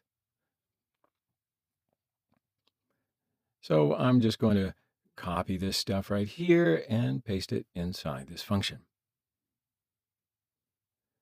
All right, so now we need to change this context to just context, like so. All right, so now we're doing exactly the same that we did before. We are reaching out these data from theme context and deciding to which context that we want to apply on our component with the ternary operator. Then we're going to apply that theme to the component over here. How's that sound? All right, so let's save all this and check it out in the browser. All right, see, so it still all works just like it did before. And if we open up console, I'll right-click and select Inspect. And then I'm going to go to the Components tab. All right, so now we can see Context Consumer right here, and we can also see all the context data right here as well. And right now, the dark theme is applied to our components, and we can see that here it says, is dark theme true? All right, so again, all we're doing here is using the consumer of the theme context that we have created in here, and inside of that, we are using a function which takes in that context as a parameter. Very good. And then therefore, inside this function, we have access to that context object with destructuring some values from that context. And then see, we're setting the current theme, then we're just using that theme to output some different styles down here. So this is just another way of using context inside a component. So now that we've seen these two different ways, let's just review a little bit. We've seen the context consumer as well as the static context type. Now, you may be asking yourself, which one am I going to use? Well, Both approaches have some pros and cons, but typically I prefer using this approach, the context consumer. Um, that's the approach I like to use when using class components. So even if this context consumer approach seems a little messy in contrast to the static context type, the good thing about it is we can also use it in functional components. We haven't got there yet. But I'll give you an example. Let's say that we want to change this into a functional component. Well, it's still going to work because the context consumer works in both functional and class-based components. Yeah, so another benefit of this approach using the consumer is that we can consume multiple contexts in one component. But we can't do that by using the other approach, and we're going to see that later on. That's why I wanted to teach this in depth right now. So those are the two different ways to consume context in a component. All right, so we'll take a little break right here, come back in the next lesson. See you then. All right, so where are we? We've seen how to consume a context in a component. We can access this context data. That's good. But at some point in time, what if we want to change this data? How do you do that? Well, in this lesson, I'm so glad you asked, because we're going to learn how to change this data. So what I'm going to do in order to demonstrate this is create a button inside the to-do list component. So the purpose of this button would be to let the user to just click on it to change the theme, okay? So when a user clicks on the button, we're going to toggle that is dark theme property between true and false. So when it's false, we'll see the light theme. When it's true, we'll see the dark theme, right? Just like we did before, but in the developer console. So to do this, first of all, I'm going to create a function in here to toggle this is dark theme property. And I think this is the best place to create that function because all the child components could reach out to that function to change the state. And in fact, we can create that function in our navbar and to-do list components. But we want to centralize the logic in here, right? We don't want to create the same function again and again and again and again and again. So we're going to create it in here. And if any components would like to change the data, the only thing we need to do is just call that function inside that component and change the state. Okay, so let's create that function. So I'm going to say change theme and create an arrow function here. And then inside of here, we're going to just toggle the is dark theme state. And then this will set the is dark theme property to opposite of its current value. Now, when this function is invoked, this will set the is dark theme property to the opposite of its current value. So if it's false, it's going to be true, and if it's true, it will be false. So when we call function inside of a component, this state object would be changed. And if the state changes, this component will re-render, and this value props are going to be updated with the new value of the state. And thus, all child components would re-render with the updated value props. So if this is dark theme property changes to true, this dark theme values are going to apply the child components. And if it's going to be false, and this light properties are going to be passed to the child components as props. Okay? So now let's call this function from child component.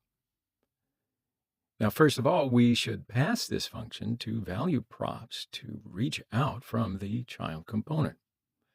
So inside of here, I'm going to say change theme, and it's going to be the this.change theme, just like so.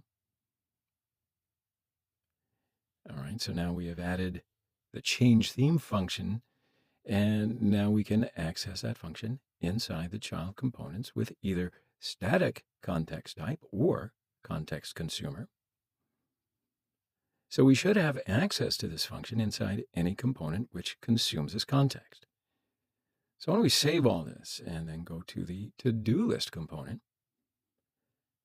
So now once inside of here, we're going to create a button, and when we click on it, we will call that function. So underneath this p tag, I'm going to create a button. And inside the button, let's say, change the theme. And let's give some semantic UI classes to this button to make it a little nicer. And I will say class name is equal to UI button primary.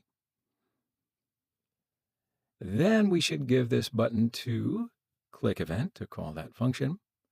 So I will say on click and open up a parenthesis. Inside this parenthesis, I will put that callback.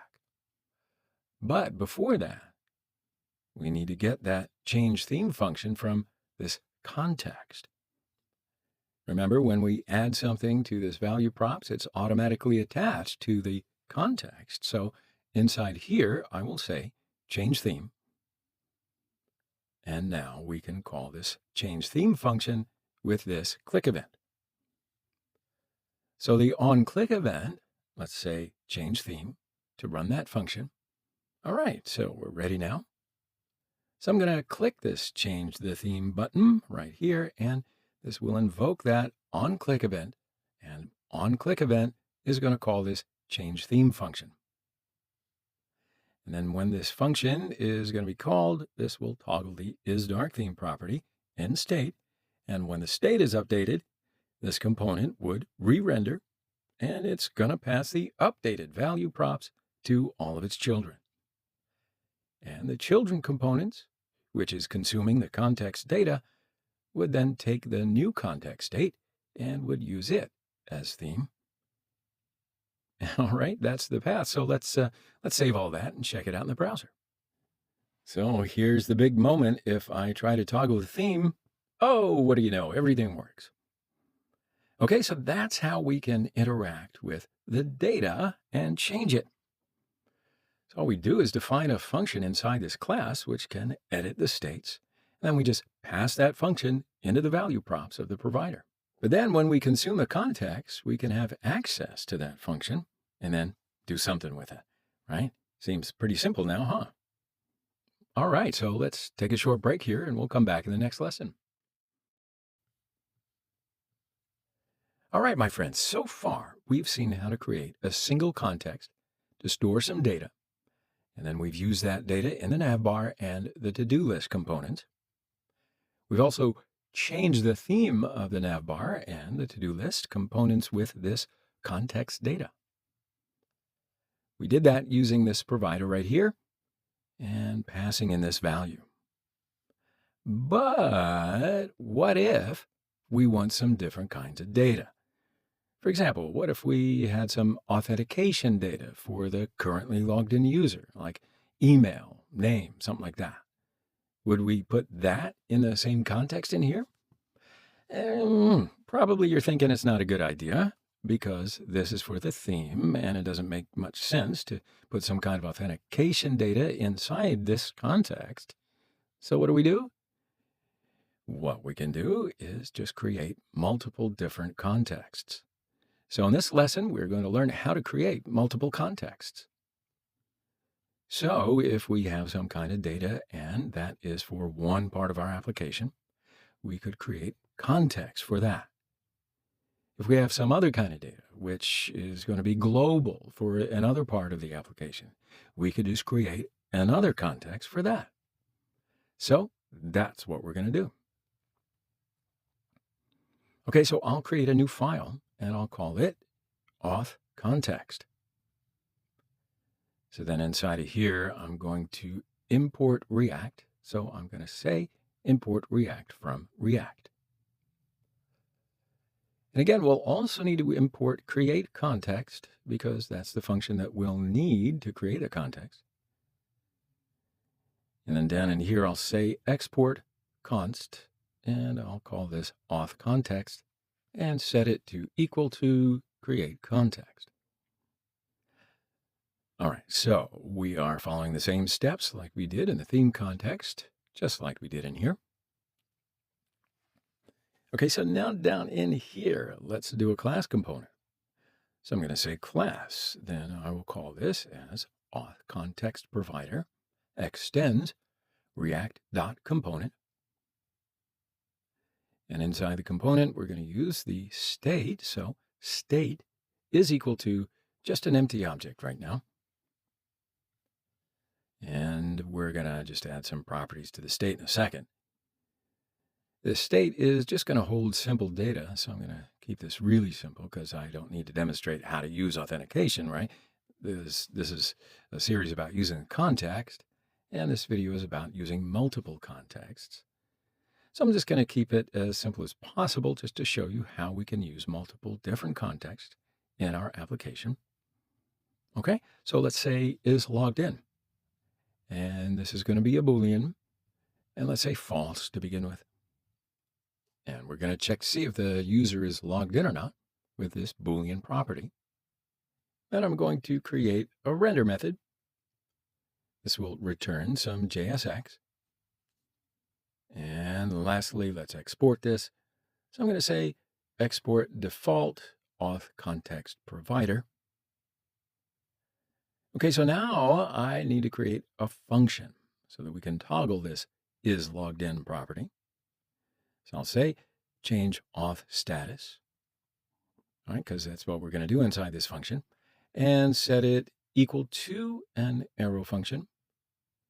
And then inside the arrow function, I'm going to say this dot set state. And the thing that we want to set is this property is logged in. So let's say is logged in. And we want to change it to the opposite of whatever it is now. So exclamation mark, then this dot state dot is logged in. So if it's false, it's going to turn it to true. And if it's true, it's going to turn it to false. Okay, so the next thing we need to do is return some JSX. And this is going to be very similar to the theme context over here. So let's say auth context over here, and we have the provider. And we will wrap all components that we want to use this context inside. And to do this, I'm going to say this dot props dot children in here. And we're going to nest components in here that we want to provide this state or function to. Then we have a value props that we pass into data or functions that we want to share. So let's say value and open up parentheses. And I'm just going to add data in an object again. So inside the object, I'm going to say this state and spread out all the values in state with spread syntax. And change auth status is going to be this dot change auth status, like so. All right, so now the next thing that we want to do is wrap this navbar and to-do list component with this auth context provider to grant them reach into this value props. So what we need to do is take this context and nest it inside of our app.js file so that it surrounds the components that we want to use this context in. Okay, so inside the app.js file, we're going to wrap these navbar and to-do list components with auth context provider, because these are indeed the components that want to use that data and that function. So first, I'm going to import auth context provider at the top. So I'll say import auth context provider from context / auth context, like so. So let's create auth context provider tag, and I'm going to say auth context provider. And we could nest the auth context provider inside the theme context provider like this, or we could put it outside of it like this. It really doesn't matter in this case because they're both still wrapping these components. So I'm going to put it outside. So let's close that tag off. Okay, so now we have both of these context providers wrapping these components, yeah? And these components should have access to both different contexts, yeah? Okay, so let's save all this and go to the browser. Okay, so let's inspect the page. And in the developer console, let's click the Components tab. All right, so now we can see both contexts in here, Theme Context Provider and Auth Context Provider. And if we click on Auth Context here, we can see the value as well as the is logged in being false. All right, so right now we can go ahead and start to consume that second context, the auth context, inside these components. All right, so that means that the next step is to figure out how to consume the multiple contexts in one component. Why is that? Because, for example, inside the navbar over here, we might just want to consume not only the theme context, but also the auth context. And, there are many more examples after that. I am going to show you how to do that, how to consume multiple contexts in one component, but after a short break. So we'll take a break here and we'll come back to that in the next lesson. Okay, so in the previous lesson, we have created Auth Context Provider and wrapped these components to make them reach the auth context data. So in this video, I'd like to show you how to consume two different contexts inside of a single component. So far, we have seen two separate ways to consume context. I've shown you this way where we say static context type is equal to whatever context we want to use. Or we say consumer like this, and then get the context object in this function. So if we want to use two separate contexts inside of a component, how do we do that? Because let's say for now we have two contexts, and we have the theme context and the auth context, and we want to use both of them inside of one component. Okay, so inside the to-do list component, if I wanted to do, say, static context type equal to auth context, I couldn't say static context type is equal to auth context, right? We couldn't do this. And it's not going to work because we have two static properties with the same name, right? So that's not going to work. So we have a couple of options here. One option is we could use one context. So this way, using the context type property, and then the other one is going to use the consumer tag down here. And I mean, we can use the static context type for the theme context, and then the consumer tag for the auth context. That might make sense. And the second option is we can just use consumer tags, and then we can nest one inside the other. And that's the way I want to show you how to do that in this video. So I'm going to do it inside the navbar component for now. Okay, so we have one consumer tag here, and we're going to create another one for auth context. So what I'm going to do here is surround all of this right here with auth context consumer. Now to do that, I'm just going to go up here and import the auth context. So let's copy this and paste it in here and change these to auth context. And that's because both are under the same directory. And then I'm going to create auth context consumer tag here. And I'll close that off. So this expects a function. So let's open up an object and inside of it, call that function. And it's going to return some JSX. Okay, so now this function is going to take in a context object. So I'm going to call this auth context. Now I'm not calling it context because we already have that down here, right? So let's call this one theme context. All right, so we'll change this one. Okay. So now inside this top function, all we're going to do is return some JSX. Okay, so I'm just going to return the JSX inside these parentheses. So what we want to return is all of this stuff right here. So let's just copy and paste that in here. Okay, so now we have access to two different contexts inside this component. So we can access auth context and theme context. Okay, so I'm going to do a similar thing to destructure some information from auth context.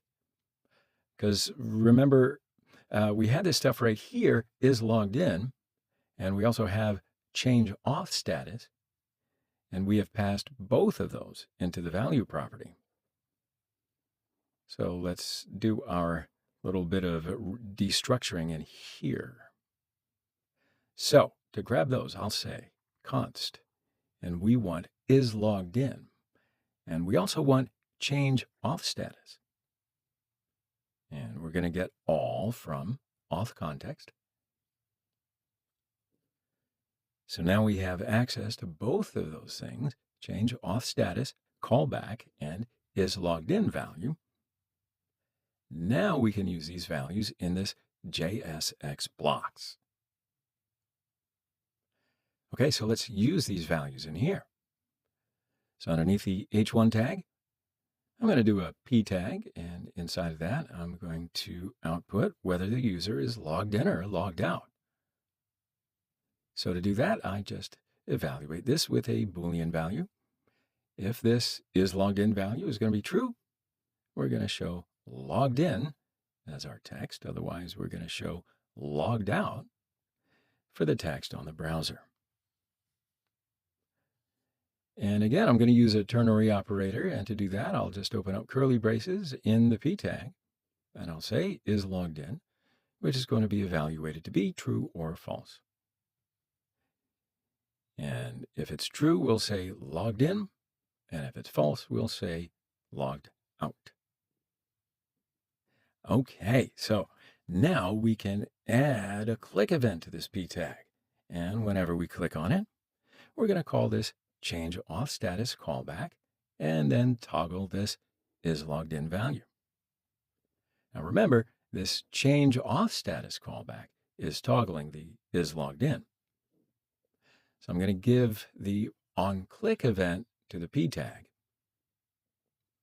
And then whenever we click on this P tag, I'm going to call this change auth status callback like so. Okay, so initially this is logged in is false. And in this case, we're going to show this logged out text on the browser. Then if we click on this P tag, we're going to call this change auth status callback, and this will toggle the is logged in state. Then we will pass the new values as props to this thing, and then we'll grab those values in here and we'll show the other case in the browser. Okay, so let's save all this and we'll test it. So go back to the browser, and now we can see logged out as we toggle this. It's logged me in and out. It seems to be working. What do you know? Now, it's not actually logging me in or out, but it's just changing what we display right here, right? And everything else still works as well. That's good. The theme context is still working, and that's fine too. Okay, so now we're consuming two different contexts in one single component. And that's how you consume a couple of different contexts in a single component. And sure, okay, so that's fine, but it actually becomes a lot easier to do all of this when we use the Context API in combination with React hooks. Remember that? Well, I mean, we didn't go over it, but I teased you with it, all right? So that means that we're not going to have to do all of this consumer stuff right here. So we're going to talk about React hooks and how they work with Context API. We're just going to make working with all of this kind of stuff even easier. So we'll pause right here, and then in the next lesson, we'll dive right into React hooks. So I'll see you in the next lesson. All right, friends. Now we've got an idea of what the Context API is. And we know how to use it. And I know you're going to like it a lot more when you start to use it with hooks. So why don't we just get into using hooks? Well, this is the lesson. We're going to start this new topic, and it is indeed React hooks. So, hooks. It's a new addition to the React library, and they cause a really big impact in the React world when they first came out. So let's have a look at what they are and why they've caused such a big impact. So basically, hooks are just special functions, but they allow us to do things inside the functional components in React that normally we'd only be able to do inside of class components. For instance, using state or lifecycle methods. Normally, we could only do that in a class component, but by using hook functions, we can access states in functional components. So if we want to use states in a component, now we don't have to use a class component anymore. We can now write a functional component, which sometimes is much easier to read and can be more reusable in the future. So, class components are not going to go anywhere. They're still very widely used and they're going to have their place for a while. But hooks, it's just a different approach that we can use now for fun and efficiency. So there are a few different hook functions in React which do different things, and I'll show you some of the, important hook functions. So for example, we have a useState hook, which allows us to use states inside of a functional component. And we have this useEffect hook, which allows us to run code whenever a component renders or re-renders. And we have a useContext hook, which allows us to consume context in a functional component. Okay, so there's a few, and we're going to be taking a look at all of these different hooks going forward. But first of all, why don't we just set up a new React application to learn the hook functions? What? Why are we going to have to create a new application? It's cool.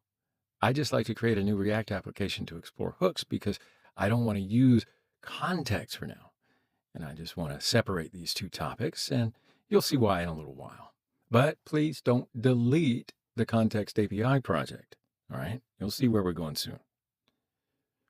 So I'm going to keep this Context API application, and we'll come back to this Context API a little bit later on because we're going to start putting the hooks and context together. We'll combine hooks and context in the Context API project, and then therefore we're going to see both use cases of Context API. All right, so you can see that I am in this directory, so I'll set up the application on my desktop, and I'll say npx create react app, and I'll call this app hooks. So I'll just press enter and start the creation of the application. All right, so while this is installing, let's just take a short break here, and I'll come back to you in the next lesson. All right, so in the previous lesson, we created the hooks project, and now let's start the local development server. So I'm going to say cd hooks and npm start to start project. So let's open up the project in code editor and clean things up a little bit. So I'm just going to delete a couple of things that I don't think we're going to need. And I'll just delete app.test.js. And we can also get rid of app.css. We certainly don't need the logo SVG as well. All right, so let's go to app.js and get rid of the logo SVG and CSS import at the top. So I also want to get rid of most of this inside of here as well. All right, so let's delete that and save it. So now what I'll do is create a new folder called components because I'm going to create my own components. Under the src directory, I'm going to create a folder called components. Now, inside the components folder, I'm going to create a new component, and that is going to be called todolist.js. So now inside of here, we're going to create to-do list component, but first of all, let's import the React library. So I'll say import React from React. Then down below, I'm going to do a functional component. So I'm going to say const to-do list, and this is going to be a functional component. And inside the component, we'll just return some JSX. So I'll say return. And inside the return statement, I will open up a div, and inside of it, I will create an unordered list. Then for each to-do, I will create an li tag. All right, so for the first to-do, I will say pay bills. And for the second, I will say do your homework. And the last one, let's say feed the dog. Okay, so I have 3 jobs to do. Hopefully they're not too stressful. So now we can export this component as well. And at the bottom of the component, I will say export default to-do list. So now we have created the to-do list component and we want to display it on the browser. So let's save all this and import to-do list from app.js. Inside the app.js, I will say import to-do list from, and I will import it from /components and to-do list, just like so. Then let's nest the to-do list component inside the app.js to show it on the screen. Okay, so let's save this and preview it in the browser. All right, so now we have created our to-do list component and we are ready to start learning hook functions. So we're going to take a quick break here. And when we come back in the next lesson, we're going to start to learn the nitty-gritty of hooks. See you then. All right, so in the previous lesson, we created this functional component right here, which renders some to-dos. So now I'd like to store these to-dos in states. So I'm going to store these to-dos in the state, and then I will map over to-dos array and output them in here.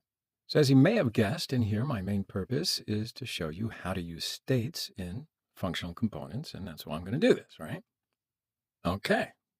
So normally, in order to use states inside of a component, we just have to use the class component, but with React hooks, like I've told you before, we can now use states inside of a functional component as well. And we can do that by using a hook called useStates.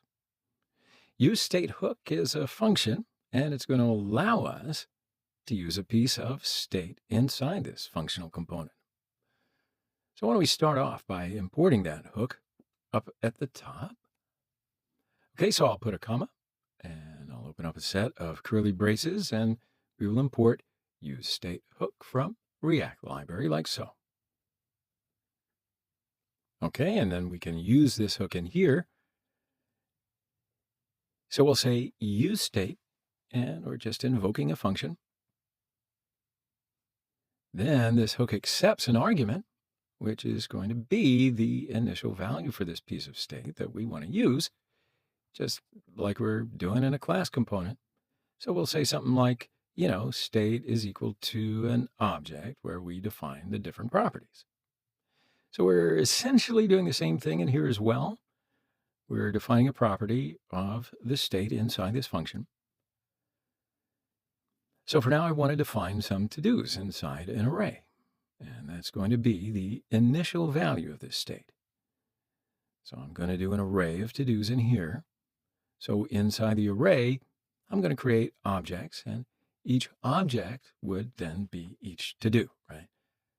So I'm going to say text as a key. And for the first to-do, I'm going to copy this one and paste it in here. As you may guess, each list item should have a unique key prop. And I'll say ID, and ID will be 1. Okay, so for the second to-do, I'll say text.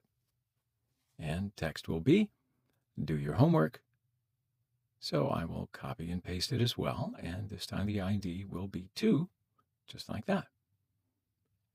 And what was the last one again? Oh, can't forget to feed the dog. And ID will be 3. Okay, so each of these are objects, and each of these objects represents a single to-do, and each one has a unique ID as well. So now we have these 3 objects stored in this array as the initial value. So this function returns an array, and that array returns us 2 values.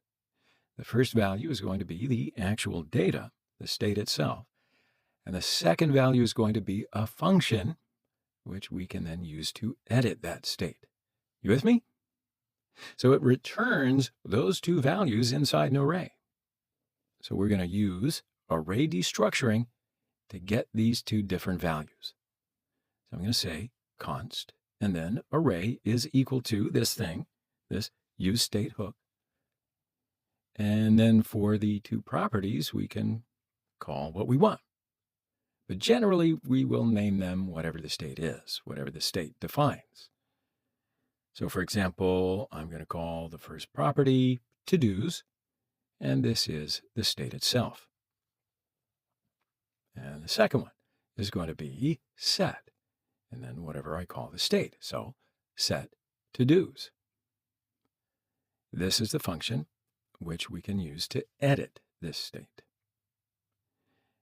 And we generally will name the function like this. It's kind of a community convention, but, you know, it's pretty clear to me, and I would definitely recommend you to do the same.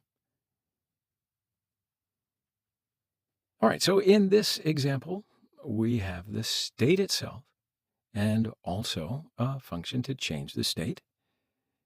And now we can use this state data inside this component instead of the list items. So I'm going to delete these list items. Now we can use to-dos to reference this array of data. And we can cycle through that array inside the template down here. So we don't want to hard code it, right? So I'm going to open up a set of curly braces and I'm going to say to-dos.map. And that's because we are going to map it to a new array of HTML templates. And then inside this function, we can take each to-do. This map function is going to cycle through the array, and in that array, we'll reference each item to this to-do each time. So now we can return some JSX for each item. And I'm going to say return, and then in parentheses, create an li tag. And inside the li tag, I want to output the text property of the to-do. So I'm going to say to-do.text. And then when we cycle through things like this, React expects us to provide a unique key property for each element as well. See, that's why I added this ID property right here. So let's add a key property, and then I'm going to say to-do.id. So now we're cycling through that state and outputting each list element. So why don't we just check it and see if it works? So I'll save it and jet over to the browser. All right, see, so we can see all of these things in the browser. So that's working. Now we can use state inside of a functional component just using this hook, useState. And I don't know, I'm kind of beside myself. I think it's pretty awesome. I'm sure you will too in time. But what if we want to change the data? For example, if we want to add another to-do to state, how the heck do you do that? Well, let me show you a little trick I'm going to demonstrate. So I'll create a button down here. And when I click on it, it's going to add a new to-do in here, all right? So first of all, let's create that button. So under the UL tag, I'm going to say button.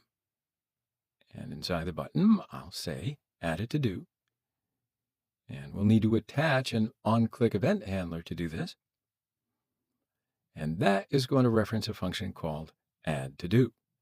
So let's create this function over here. We'll say const add to-dos and set that equal to an arrow function.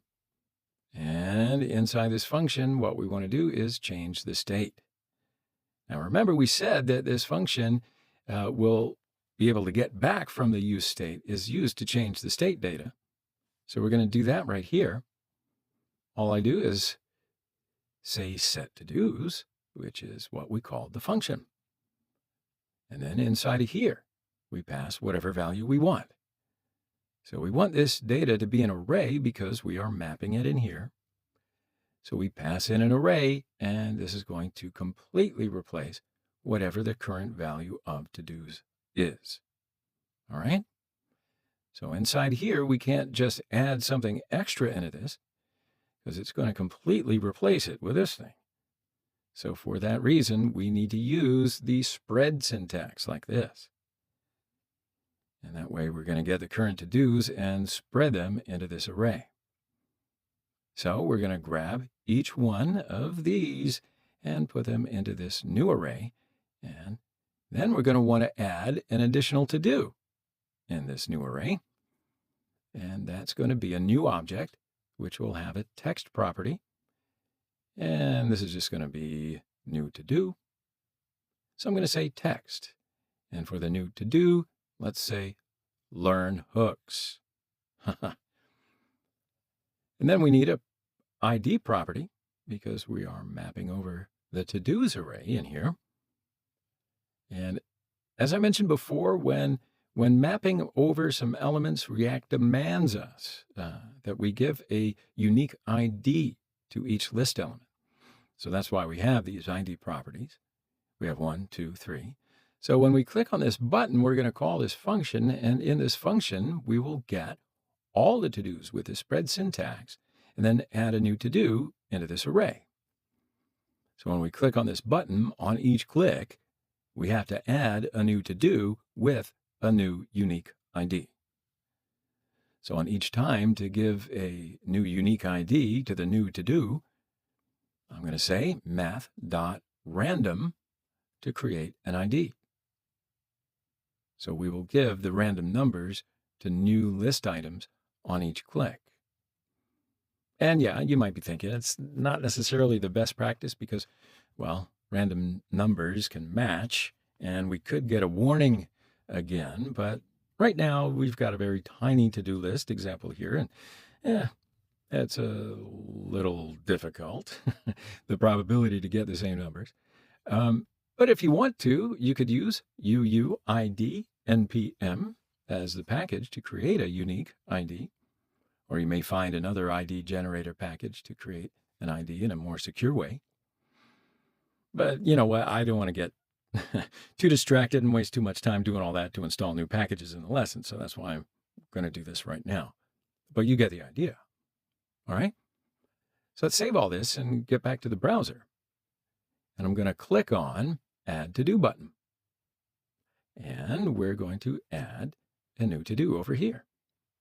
So I add a new to-do again, and a new one, and a new one. Okay, so it works. So what do you think?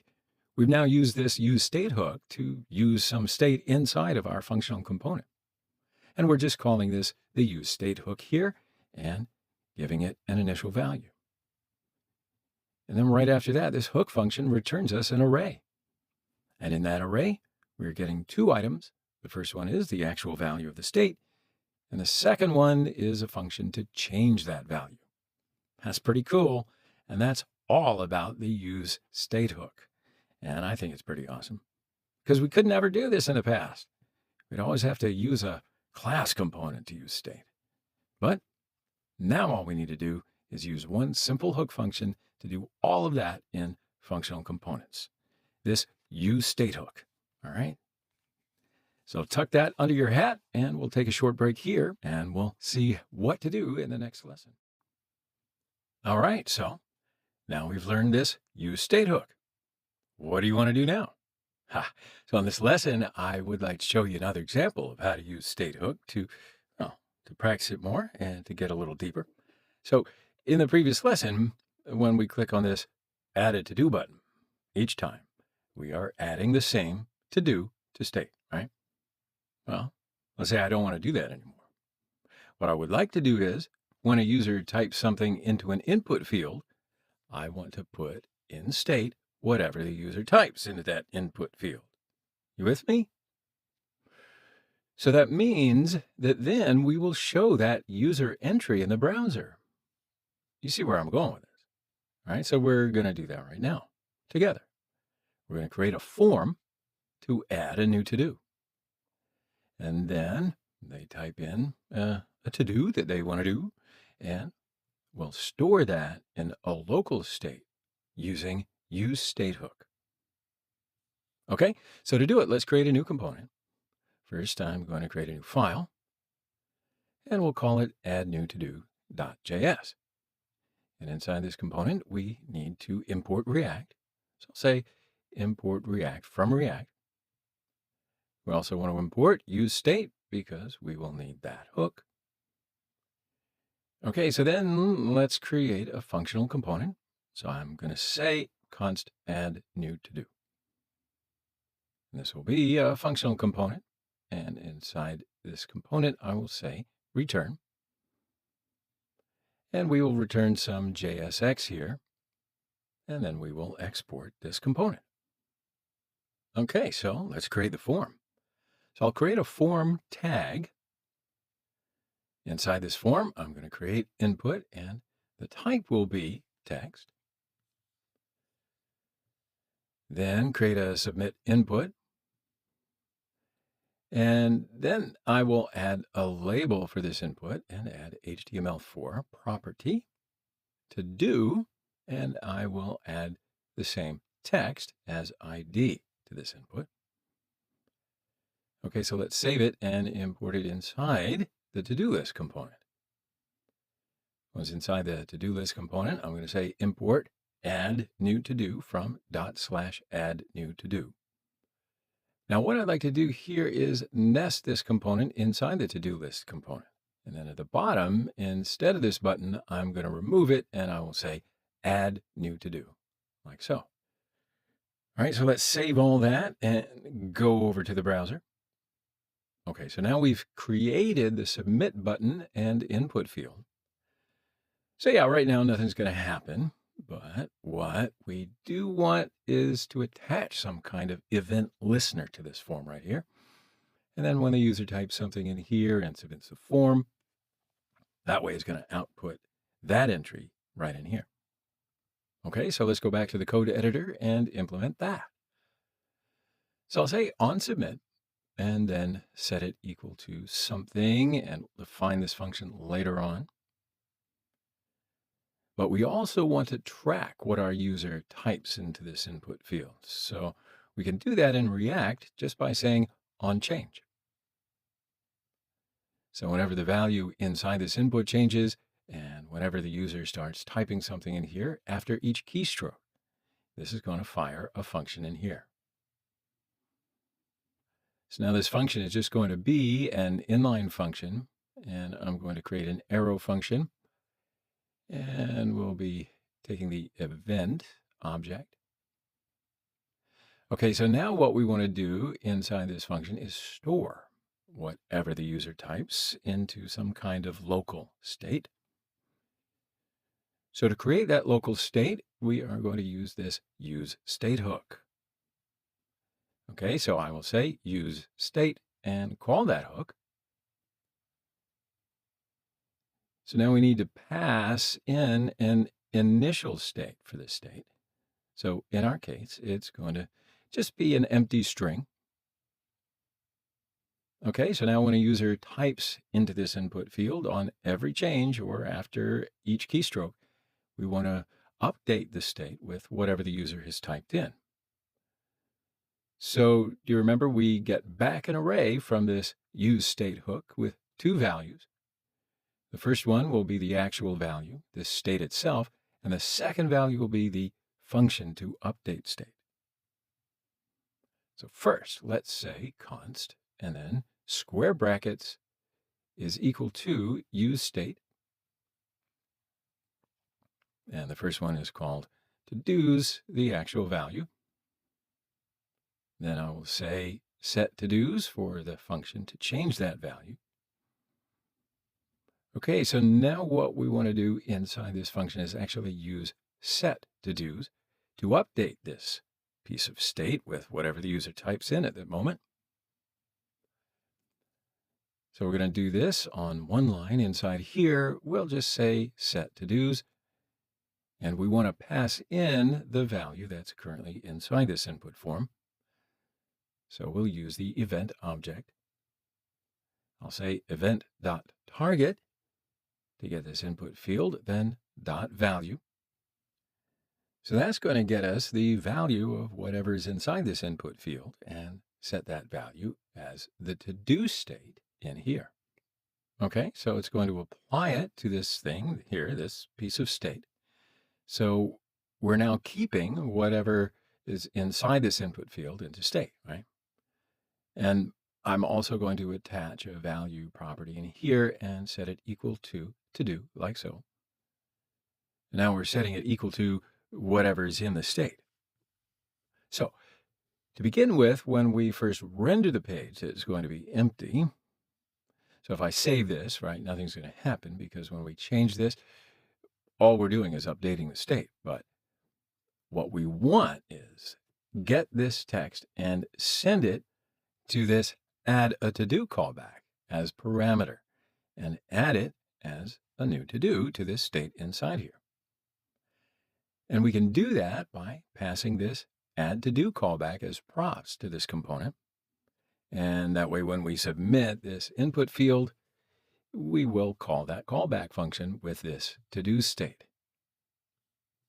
So let's do that. First, we'll create a function to handle the submit event. So I'll call this as, we'll just call it handle submit. And then up in here, we'll define that function. So const handle submit and set it equal to an arrow function. And we're going to take the event object inside here. And the first thing I'd like to do with it is I will say e.prevent default. Just to prevent that default action of the form when we submit a form. In other words, we don't want to refresh the page when we submit the form, right? We don't want that to happen. Okay, so now what I want to do is just log out the to-dos, whatever user has typed into this input field. So I just have to say console.log to-dos. So let's save all this and preview it in the browser over here. So now as we type something in and go over to the console, we'll press add to do, and we can see this is in the console. All right, so now that we can see it's working, what we'll do with it is take this and output it on here. So we want to add it to this data in the to-do list component over here. In order to do that, to change this data, we need a function, which is going to take what a user types in here and then add it to this data. So we already have a function here, and we defined it in the last lecture, and we called it add to do. And that'll take all of the current to-dos and output them into a new array with this spread syntax, and it adds it to a new one. All right, so now we are hard coding new to do. So what we want to do is output the text that we type in here. So we can take that in as a parameter here. We'll just call it text.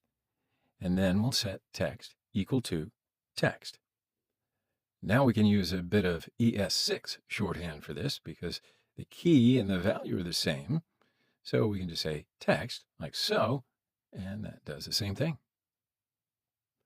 All right, so now we need to pass this add to do function into this add new to do form component so that when we call this function from this form component, it'll submit the form.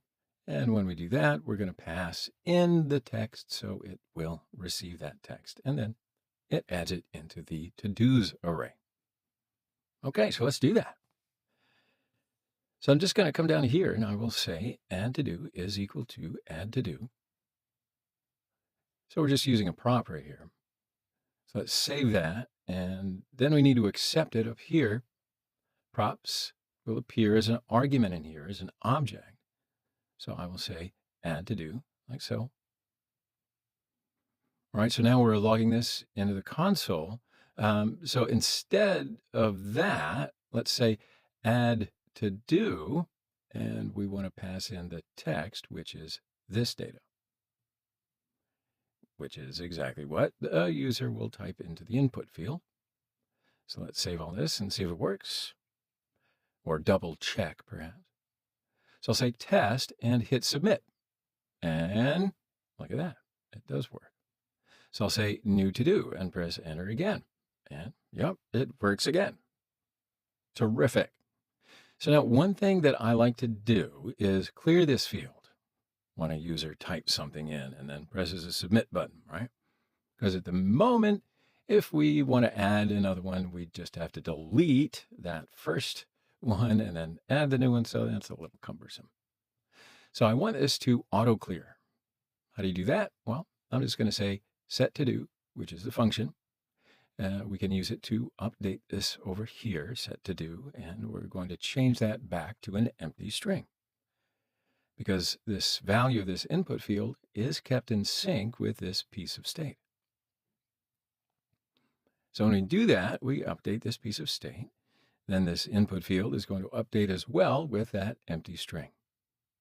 So let's save all that and go back to the browser and let's type in something and press submit. Yep, it works. Okay, so that's great. That's one really nice use of useState with input fields inside of a component. So why don't we take a short break here and we'll move ahead in our next lesson. Okay, so now we've seen the first hook useState. So I want to move on to the next hook, and that one is called useEffect. So in this lesson, we're going to learn the useEffect hook. So first of all, import that up here, useEffect, like so. Now all hook functions generally use this naming convention, use something, right? So you can think of this useEffect hook a little bit like a lifecycle method that we would normally use inside of a class component in React. So when we use functional components, we don't have access to those lifecycle methods. And if we wanted to run some code when the component updates, we normally need to use a class component. But now we can use this useEffect hook instead in a functional component. So why don't we just use it down here? useEffect is a function. And again, it will take in here a callback function as parameter. And that callback function is going to run every time the component renders or re-renders. So every time the data inside our component changes, it will also change the initial render. So you could use this useEffect hook to do something like communicate with a database or an API endpoint or something like that. So let's see how it works. All I'm going to do is log something into the console. So I'm just going to say console.log, and I want to say useEffect. And then I want to output the to-dos. So let's save this and flip on back to the browser. So when the page first loads and it first renders, we should see this function firing here. And then every time the data here changes inside the component, then the component will re-render. And on that re-render, this function is going to fire again. So every time the component renders, this useEffect hook will be called. So if I add a new to-do, then we should see it again, like so. Now we see the useEffect hook run again, this time with the extra data. Let's just type in some random stuff there again, and we can see the useEffect hook run again. Perfect. So this useEffect is running every time the component renders, or every time the data updates inside the component, and when it first renders as well. Okay, so now I want to demonstrate another use case of useEffect hook. So let's imagine that we had lots of different data inside this component. So anytime any of that data is updated, then this hook is going to run. So let's demonstrate. For instance, let's create some more states by using the useState hook. I'll say const, and this will be count and set count. And we will set that equal to useState, and we can use the useState hook or other hooks as many times as we want to inside a component, in fact. Right now, we're just storing different values, like this one to do state, and this one is count. So I'm going to give it 0 as its initial value. Then I'm going to create a button, and when we click on that button, it's going to increase the count by 1. So let's do that at the bottom down here. And I'll do a button in here. Now, inside this button, I'll just say score, semicolon, and open up a set of curly braces, then count. And we will print count as the score on the browser. So to begin with, this will be 0. But as we click on this, we want it to start adding 1 by 1 and again. So let's add the onClick event handler. And inside of here, we'll just do an inline arrow function, and we want to call setCount. And we'll take the current count and add 1 to it. So basically, the new value is going to be whatever the current count is plus 1. And that should then update the state. And therefore, we'll trigger a re-render. And therefore, this should run as well. Okay, so let's save all this and preview it in the browser.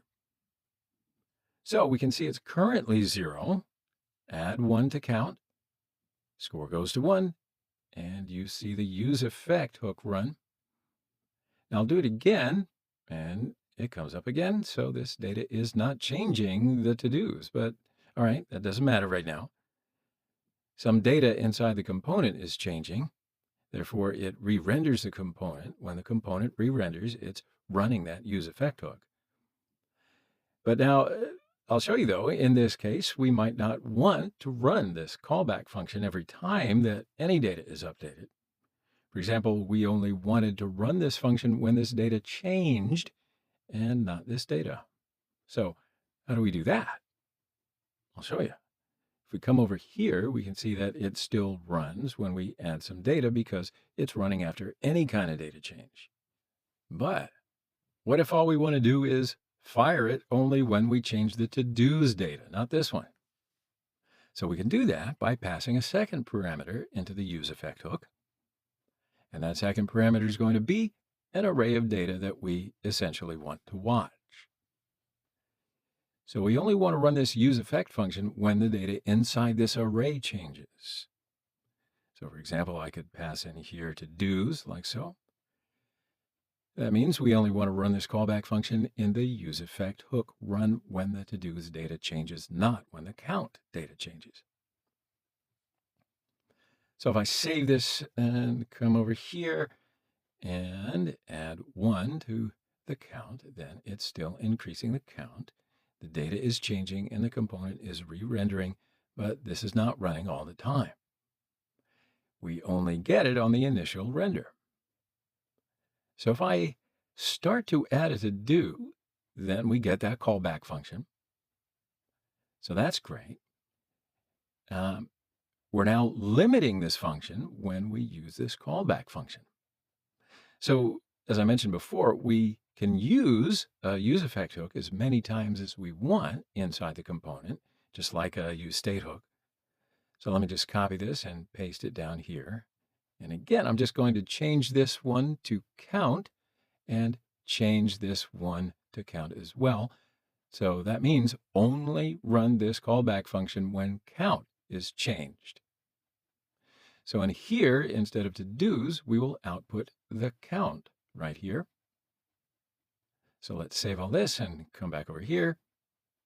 All right, so first of all, we will see 2 callback functions have run, one for the to-dos and one for the count, because they will both run on an initial render. Now, if we add a new to-do, then we get this one for the to-dos, but we don't get the other. If I start adding 1 to count, then we get the other hook function running, right? So that's making a lot more sense, and that's how to use this useEffect hook. Now we are using the useEffect to run some code every time the data changes, or whenever the component renders. And this is how we limit it to only run based on certain data. Okay? So that's the basics of hooks covered. In the next lesson, I would like to move on to using hooks alongside context. So review any of that if you need to, and we'll take a break here, and we'll come back in the next lesson. I look forward to seeing you then. All right. So far, we have learned what hook functions are. We've also learned the most important hook functions, useState and useEffect hooks.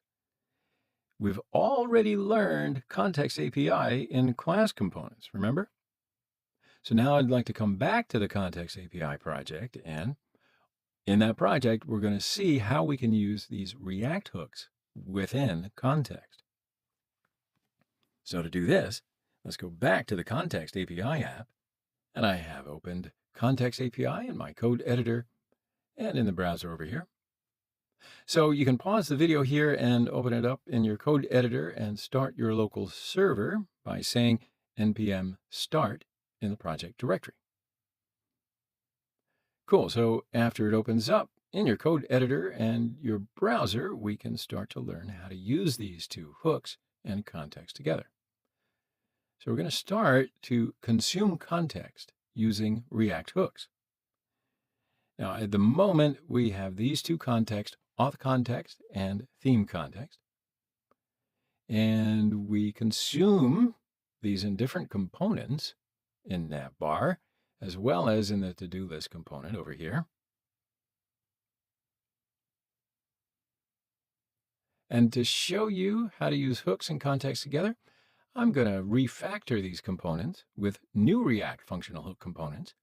And then we'll be able to see the usage of both contexts on the same pattern. And of course, we're going to see which usage of the context is cleaner and more readable. Okay, so let's do that.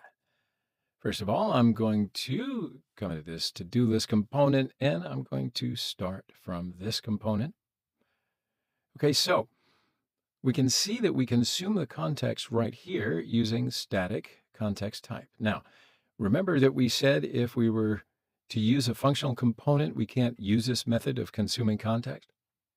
We can't do that in a functional component. We can only do it in class components. So what if we wanted to turn this into a functional component and use the context? Can we do that? Maybe you can, maybe you can't. But we can consume context with this context consumer in functional component. We can absolutely do that, so let's use it in a functional component. But I'll tell you what, there is another option, and we can do that in functional components in a cleaner way. So we can do that with the help of the useContext hook, all right? So let's learn how to use it right here. Now, the first thing I'm going to do is import that up here, useContext. So this is just another hook function that we can use inside of a functional component. Now I'm going to rewrite this component in a functional way using a functional component, and then we're going to use this hook right here to consume the context inside it. So I'm going to keep this here for reference just for now, and I'll come down here and I'm going to create a functional component. So I'm going to say const to-do list, and this is going to be a functional component. Now inside this component, I will say return some JSX, and then we will export this component again as well. So inside here, we will still want to return the same JSX right here. So now let's copy all that and paste it inside here, like so. All right, so the next thing I want to do is use this hook to consume context inside this functional component. Because, just as we said, we can't use this inside a functional component. We could use this context consumer inside a functional component. But I like using this useContext hook because I think it's much cleaner. So that's what we're going to use. All right, so how do we do it? All I'm going to do is come down here and I'll say use context and then pass in the context that we want to use inside this component. So we want to use theme context inside this component, and we imported that right here, theme context. So let's copy that and paste it in here. Okay, so we are saying here that we want to use this context. And this is going to provide us with that context object with all of these different properties in it. So let's open up the theme context, and it's going to provide to us everything in this state, all these properties, and also this change theme function.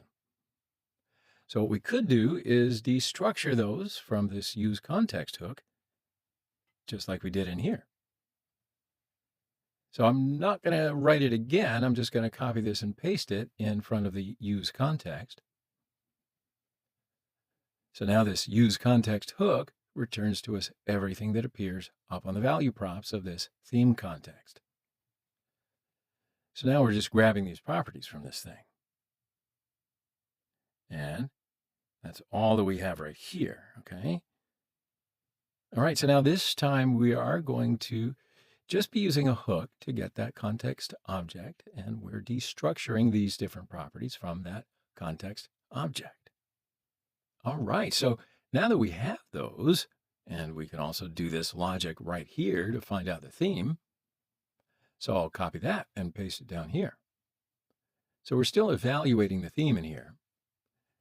If this is dark theme Boolean value is going to be true, then we will turn this dark theme property. And if it's false, this light theme would be returned.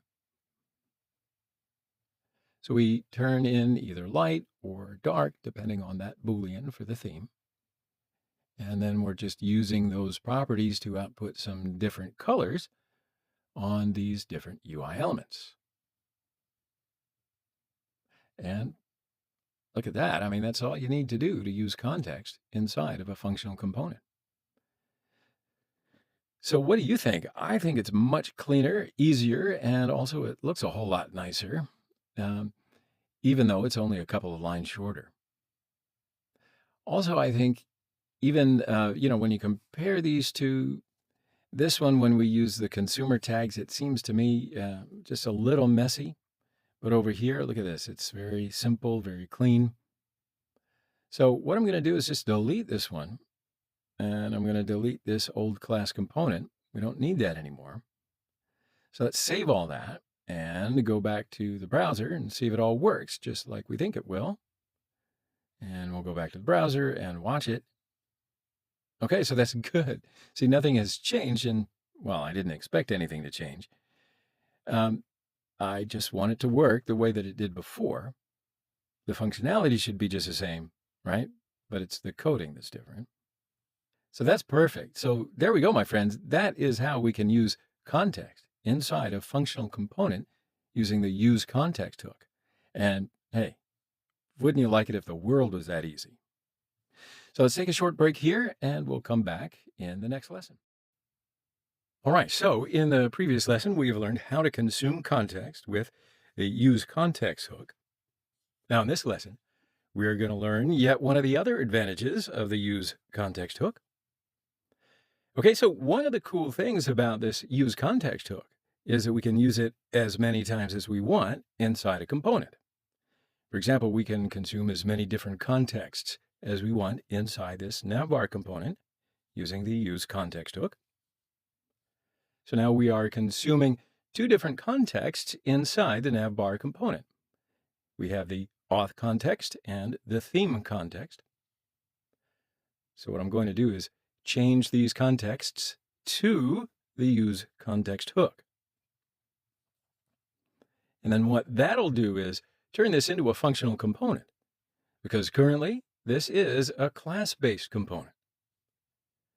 So what I'm going to do here is remove these consumer tags, and we're going to consume these contexts via the useContext hook. All right, so to do that, first of all, let's import useContext. And then we need to turn this into a functional component. So now I'm going to keep this component here for reference, but then come down here and create a functional component. So I'm going to say const and call this navbar again. And then inside this component, we want to return some JSX. So I'm going to grab all of this stuff in here. Let's cut and paste it over here. Okay, so the next thing I'd like to do is consume a context inside this functional component. So we have basically learned how to use the useContext hook. Let's come down in here and I'm going to say useContext. And first of all, we want the theme context. And remember that we are destructuring some of these properties from this, and the things that we want are these things here. So I'm just going to copy this and paste it over here. Now we're saying const and destructuring is dark theme, and light theme properties from theme context. This theme context returns to us this object, and we're grabbing those properties from theme context. Now we can do the same thing for the other context, the auth context. So I'm going to grab these because that's what we want from the auth context. So let's copy these is logged in and change auth status properties and set it equal to useContext. And we can use this as many times as we want inside a component to consume different contexts. Now, this time, we're going to want the auth context, like so.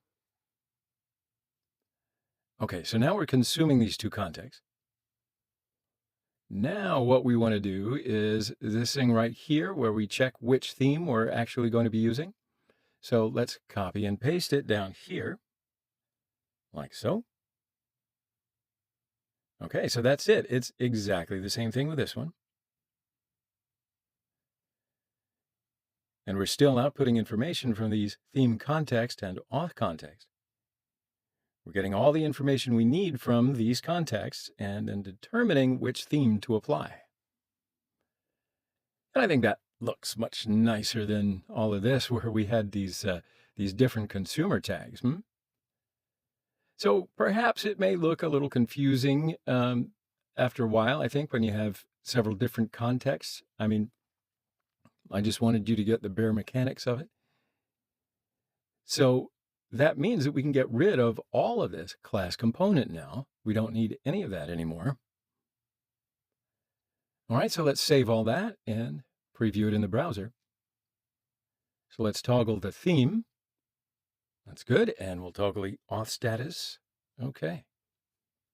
All right, so you see that nothing has changed. Everything still works as it did before. But we really couldn't see any change because we still have all the same functionality. In fact, if we saw any change, that would mean that we made a mistake somewhere, right? We converted that class component into a functional component, and it uses the useContext hook instead of the consumer tag. So what do you think about all that? It's a great way to work with context in a functional component, right? So that is how to use multiple contexts inside functional components. And I think it makes it a whole lot easier to read, and it makes the components appear neater as well. Anyway, that's how I prefer doing it. So why don't we go ahead and take a short break here, and we'll come back in the next lesson. See you in the next lesson. All right, so far, when we create contacts, we've been using class components like this. And we've done that because we wanted to use states in this provider component so that we can pass down that state in different components inside this value. But now we've learned how to use state in a functional component. So now if we wanted to use a functional component, we can use that hook to define some states inside that functional component. You follow? So I'm going to turn this auth context component into a functional component. Now, by the way, we don't have to do that. Class component is also fine, but I just want to show you that we can do this as an alternative or if it becomes your preferred method. All right, so let's go ahead and do it. First of all, we need state inside this component, and I'm going to import that from React library. And I'm going to import useState like so. Then let's turn this component into a functional component. So I'll say const, and I'm going to call this component auth context provider again. So I'm not going to change it. And this is going to be a functional component. And remember, when we want to use state in a functional component, we should use the useState hook. Okay, so I will call that hook useState like so. Now this useState hook expects us to provide an initial value. And so that means we're going to pass the same value. that we have here as the initial value, let's say false. And the state is going to be for the isLoggedIn property. I'm going to say const, then open up an array. Inside this array, let's say isLoggedIn for the state itself, and set isLoggedIn for edit this state. Okay, this change auth status is going to be a function. So I will say const change auth status, like so. Then we're going to set the state, not in this way. So let's remove it and call set isLoggedIn as the function to set the state. And I'm going to say set isLoggedIn. And now we're going to toggle the state. So I will put an exclamation mark, and then I'll say isLoggedIn, like so. Now when we call this function, we're going to set the isLoggedIn state with the opposite of its current value.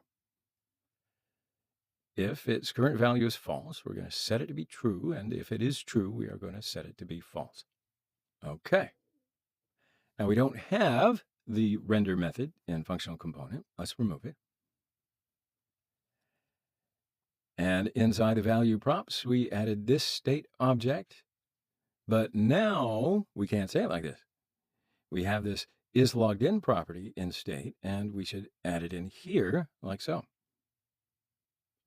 And we've also added this change auth status function in here. But this time we can't say this dot change auth status.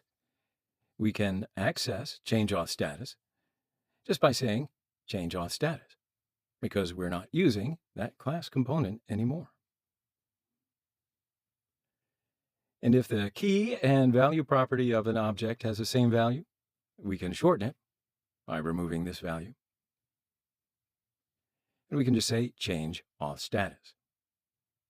And again, inside a functional component, we can't say this dot props to reference a component itself, because we can directly access it. So we can just remove this keyword from the props object and add this props as an argument to our functional component. And again, we can destructure this children from the props object. So let's remove this, open up a set of curly braces in here and say children, like so. And yeah, let's remove all this as well. All right, so now we have converted this auth context provider from a class component to a functional component. So we can save all this, and let's preview it in the browser. All right, so let's click on the change the theme. Okay, that's perfect. And click on this auth status, and it's changing as well. All right, so you can see it's working just as it was before.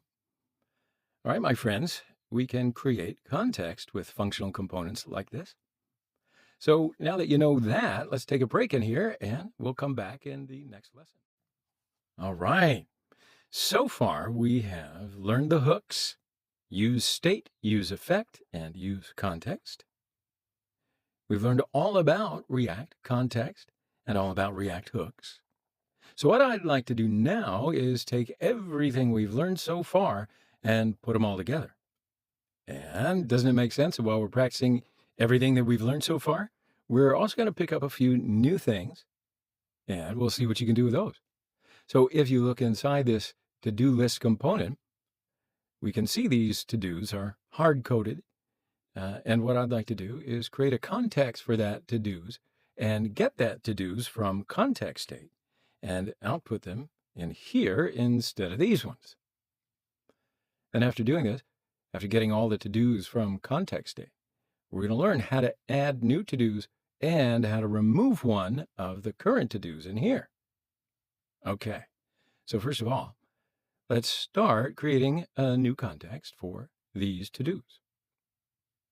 So let's right-click to context folder and create a new file and call this to-do list context. Okay, so the first thing we need to do is import React, so I'm going to say import React from React. And we also need to import a couple more things, create context, And also we want to use state, so we'll import the useState hook.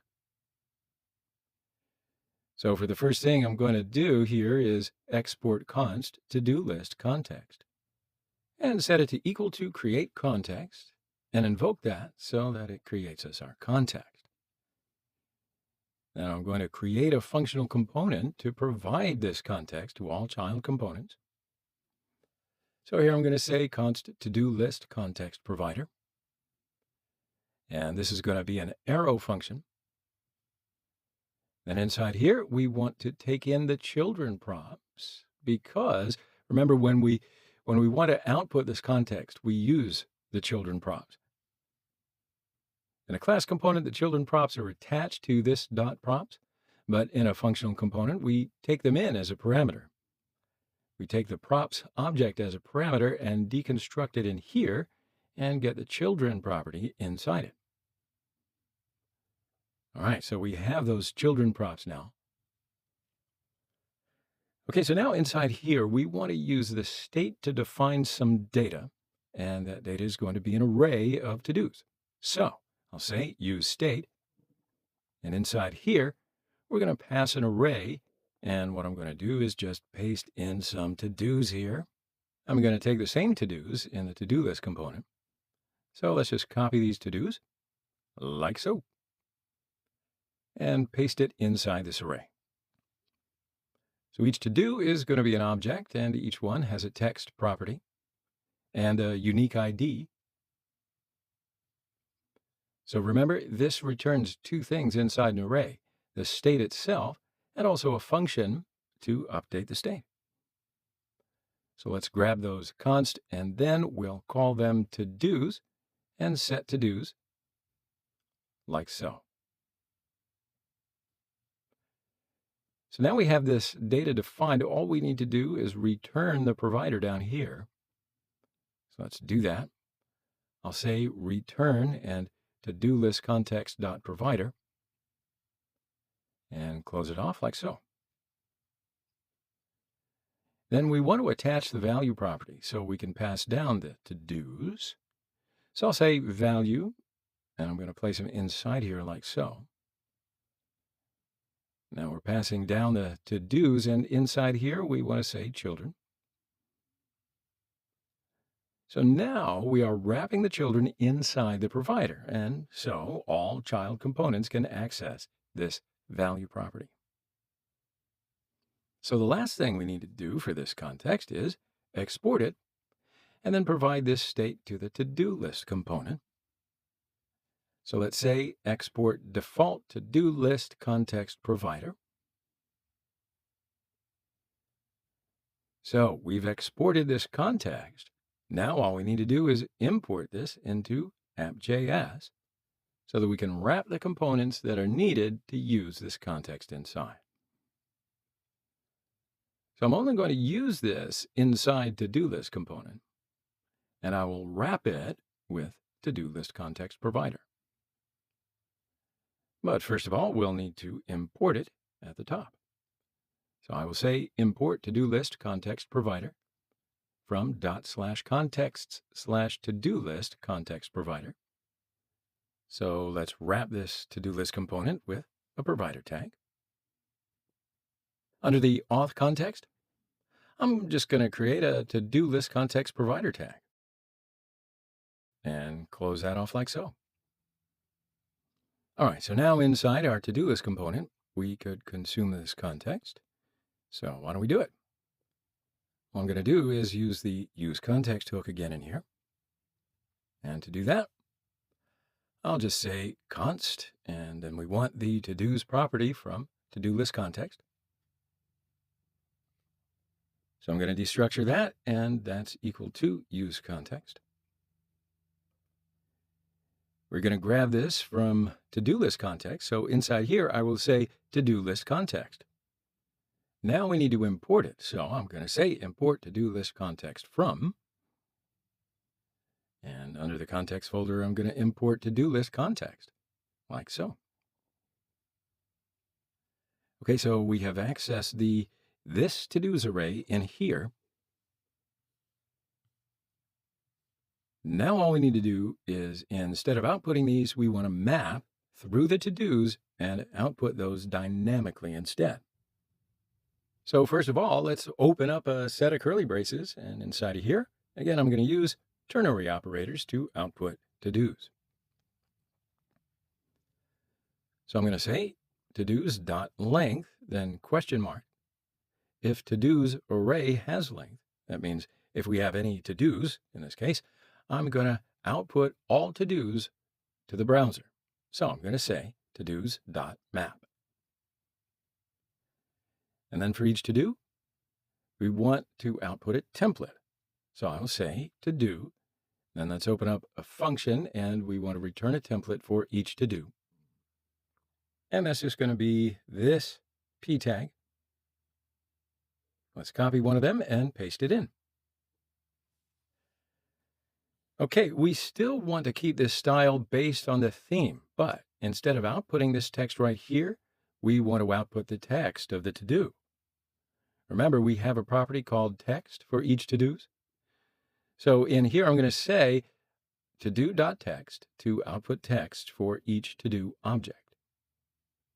And we need to attach unique key props to each list element. I'm going to use ID property for each to-do. I will say key is equal to to-do.id. Okay, so if this to-dos array has a length, we're going to output these to-dos. Otherwise, if it doesn't have any to-dos, let's put a semicolon in here. We're going to say you have no to-dos in a div tag, like so. So if we have any to-dos, we're going to map over that to-dos array and output them. And if we don't have any to-dos, we are going to say you have no to-dos. Okay, so that's it. So let's delete that stuff right there. And we'll save all this now and see if it works. All right. Well, that's fine. We can see all of this data right here, and everything still works. Whew. What a relief, right? So now we are grabbing all of these to-dos from context state. And it is pretty simple. We've just created a to-do list context in here, and then inside this context, we've defined a state, and it has some to-dos inside it. Then we grabbed those to-dos in the to-do list component using this useContext hook and output them onto the browser. All right, so in the next lesson, we're going to learn how to add new to-dos and then delete one of the current to-dos from this to-dos array. So we'll take a short break here and come back in the next lesson. All right, friends, here we are in the next lesson. But to refresh your memory, in the previous lesson, we created the to-do list context, and we sorted all the to-dos inside the state of this context. Then inside the to-do list component, we reached all the to-dos using this useContext hook, and we have mapped over the to-dos array and output them onto the browser. So in this lesson, we are going to add new to-dos to this to-do list. Okay, so these to-dos are inside the to-do list context in here. We stored all the to-dos inside this state. So we have two things in here. We have the actual data, which we call to-dos, and also we have set to-dos, which is the function we are going to use to change the state. And for this reason, we can add or remove to-dos inside this to-do list context component. All right, so we're going to define two functions inside this component. The first function is going to be to add a new to-do to the state, and the second function will be to remove a to-do from this state. All right, so first, let's start by adding a new to-do to data. Say that 3 times fast. So I'm going to say const add to-do is equal to an arrow function. Inside here, we'll take a parameter, the to-do, the new to-do that we want to add. And inside this function, we need to add this new to-do to this to-dos array. Remember, we use this set to-dos function to change the state. So we need to call that set to-dos function. And inside that function, we need to completely replace whatever data is inside here. So we pass in an array, And this is going to be the new array of to-dos. We need to spread out the current content of the to-dos array into this, so we don't want to override it. So ... to-dos, and I'm going to spread all to-dos in here, like so. Then a comma, then a new object, which will be the new to-do. All right, so now we have a text property, which is going to be equal to the to-do we take in as a parameter in here, and ID property, which is equal to the math.random function. And we're going to create a random ID while we are adding new to-dos for each to-do that gets added. You may use UUID npm packages or another different package to generate unique IDs. I did this just like so. Okay, so when we want to add a new to-do, we'll call this function, which is now passing the new to-do as a parameter. And it's going to take that new value and assign it to this text property right here. And we're also generating a unique ID for each newly created to-do. Thus, we are adding a new to-do object to this to-dos array. Okay, so now that we know that, when we call this add to-do function with a new to-do parameter, it's going to add that new to-do to this data. All right, so now what we want to do is call this function from the to-do list component. And to do that, first of all, we will need to attach this function to value props of this context provider. So I'll say add to-do right in here. Now we can reach out for this add to-do function from the to-do list component. And let's save it and go to the to-do list component. Okay, so now we can grab that add to-do function from this to-do list context. And I'll put a comma here and deconstruct that add to-do function. Now we need to pass a parameter to this add to-do function, which will be the new to-do that we want to add. So to do that, we're going to create an input field and an add to-do button. So that way we'll be able to type a new to-do into the input field that we're going to create, and then click on an add to-do button that we will also create in a minute. Now, when we do that, we're going to get the new to-do that gets typed into the input field and pass that new to-do into this add to-do function as a parameter. Make sense? So I'll show you how we're going to do that. First, I'm going to create a form in here. And inside the form element, I'm going to create an input field. And this will have type text. And I will create a submit button to be able to submit this form. I'll say input, and type is going to be submit. And it looks like that. So let's take this semantic UI class from this button and add it to the submit button to make it a little bit nicer. Okay, so let's add a label to this form element, and I will say label. And inside the label, let's say add to do. All right, so now we need to add HTML4 as an attribute to this label. So I'll say HTML4 and to do like so. Then we need to add ID property to this input to attach it to this label. So I will say ID is going to be to do, like so. Okay, so let's save it and preview it in the browser. Right, it's fine, but inside this button, let's say add to do instead of this submit text. So to do that, I will add value props to this submit button and set it to be equal to add new to do. All right, let's save that and flip on back to the browser.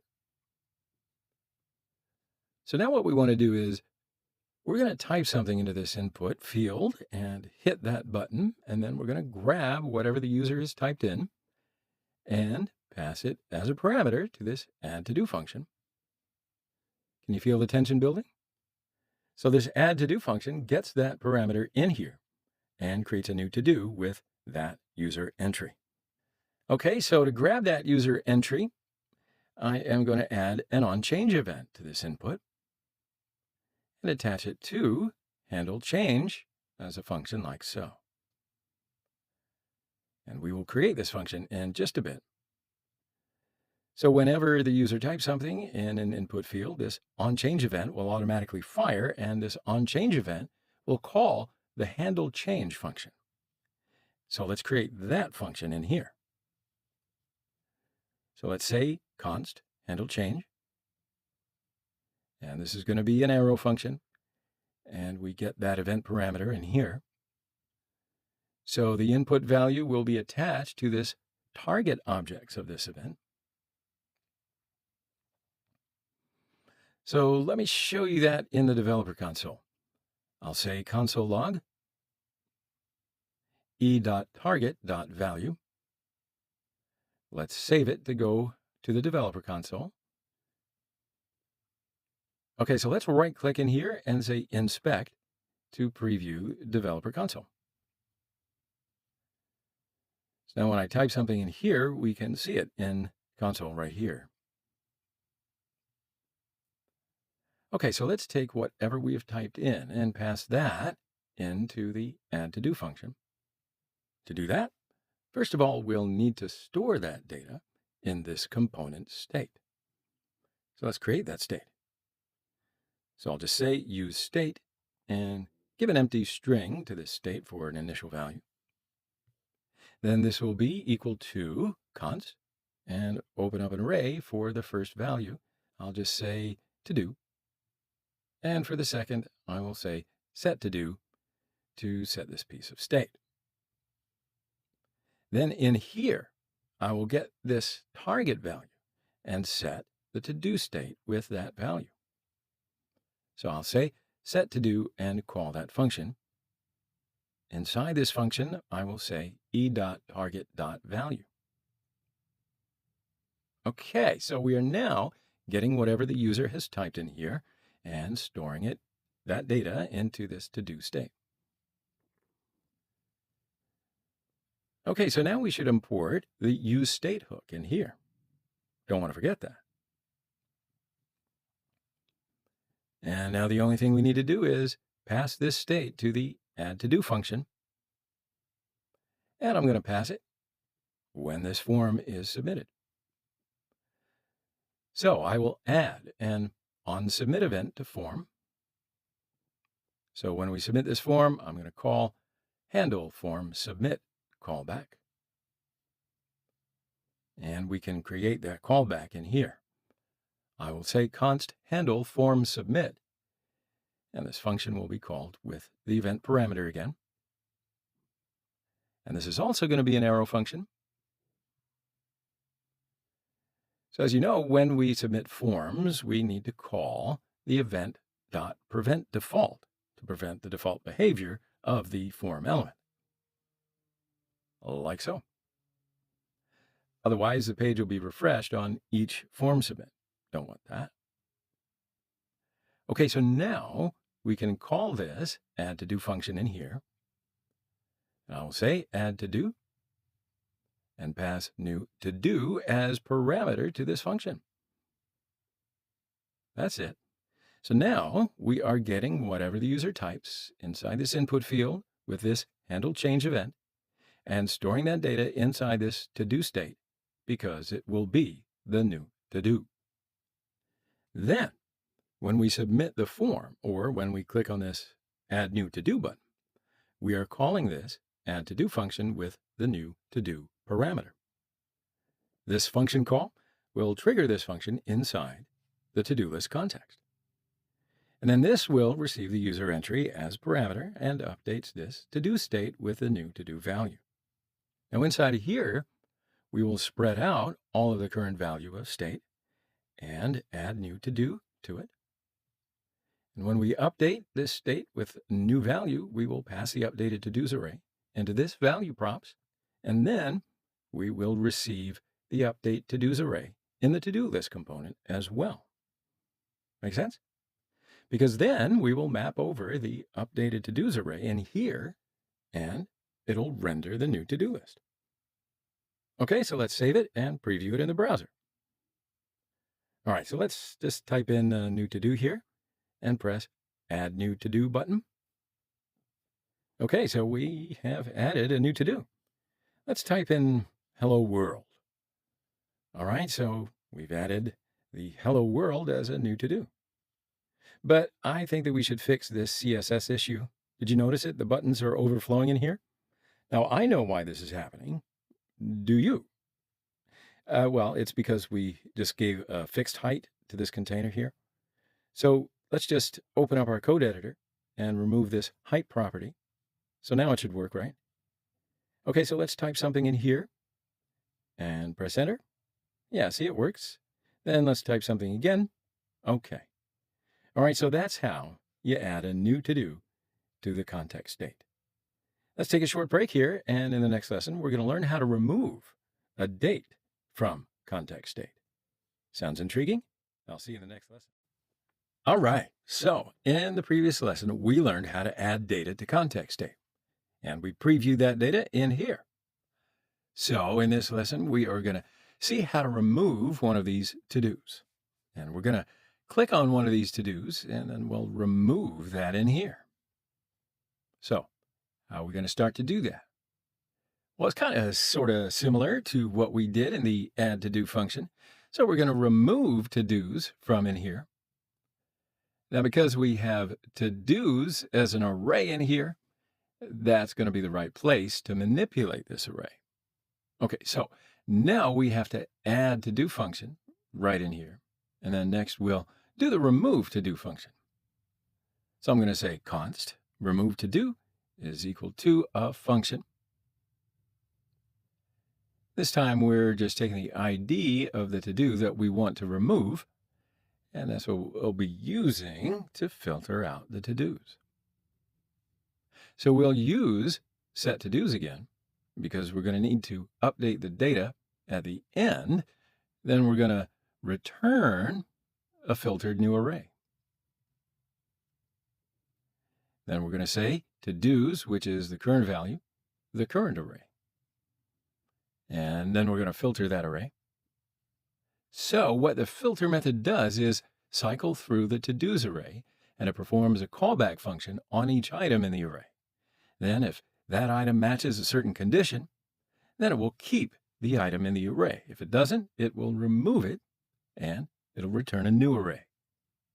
So let's pass in an arrow function up in here, and inside this function, we'll get a parameter, which is the individual to-do that we're currently iterating. And inside here, we're going to return true or false.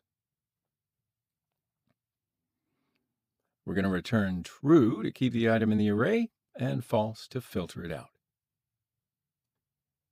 So we want to return to-do.id, which is the ID of the to-do that we're currently iterating. And we want to see if that is not equal to the ID that we pass in right here. Now this ID happens to be string, as we see it in here, but it ought to be a number because we're generating new IDs as random numbers, right? So let's turn it into a number. So if these are not equal, if the ID we pass in is not equal to the current book ID, then we're going to return true, and we keep that in the array. How's that? So if this is equal to this ID, then this is going to return false, and it will remove it from the array. So again, if we're going to find this ID in this array, we're going to filter it out from the array and set this state with the new filtered array. All right, so we have done this function. Now we need to pass this function into this value prop because we want to reach this remove to-do function from the to-do list component. So we're going to reach this function from the to-do list component, and then we'll pass the ID of the to-do that we want to delete and send it back in here. And when this remove to-do function receives that ID, it's going to filter that out from this to-dos array. So I'm going to say remove to-do in here. Okay, so let's open up the to-do list component and use that function. So we have the data we need inside this useContext hook. We just need to deconstruct remove to do function in here. So I will get the remove to do function from this to-do list context like so. Okay, so now what we want to do is when we click on one of these to-dos, I want to delete that to-do. So that's good. We're now cycling through that state and showing it in the browser. But like I said, when we click on one of these to-dos, I want to delete that to-do. To do so, we'll put it on the to-do list. No, we need to attach an onClick event to this p tag because each of these p tags represent each of these to-dos. So I'm going to say onClick, and inside here, I'm going to call a callback function, and I'm going to name it handle remove to do.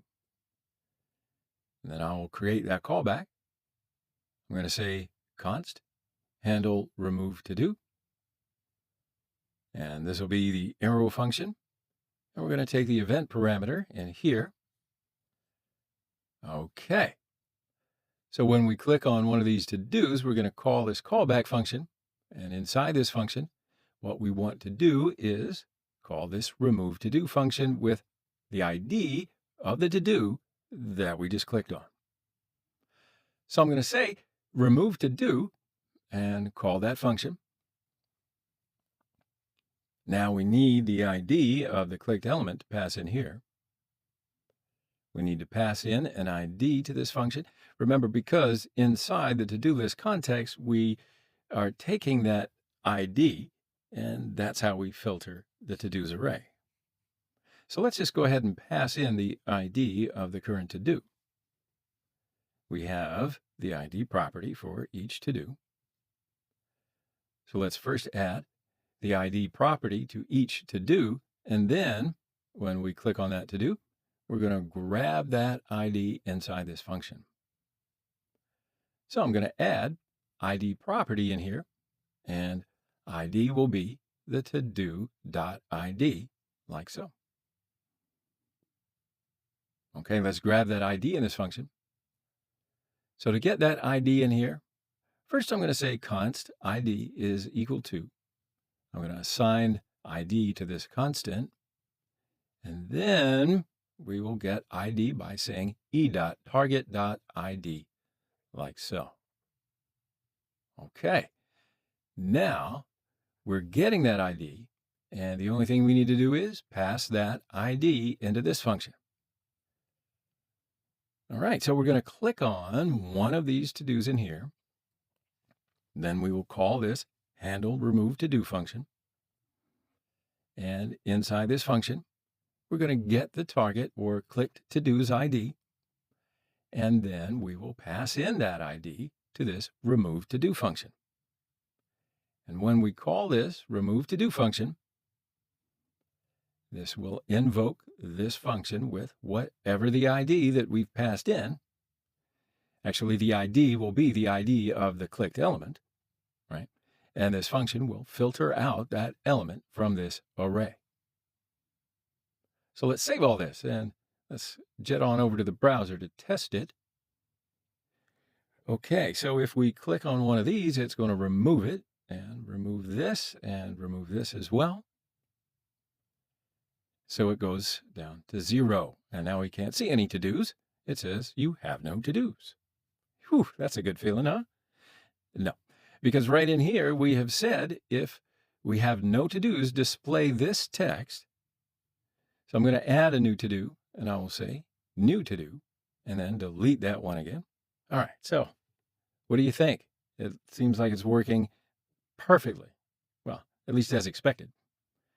Okay, so that's how you manipulate context data, and I think we're making some pretty good progress. So why don't we take a break right here, and we'll come on back into the next lesson. All right, friends, so now we've almost finished this application, but there is one last thing that I want to introduce you to, and that is the useReducer hook.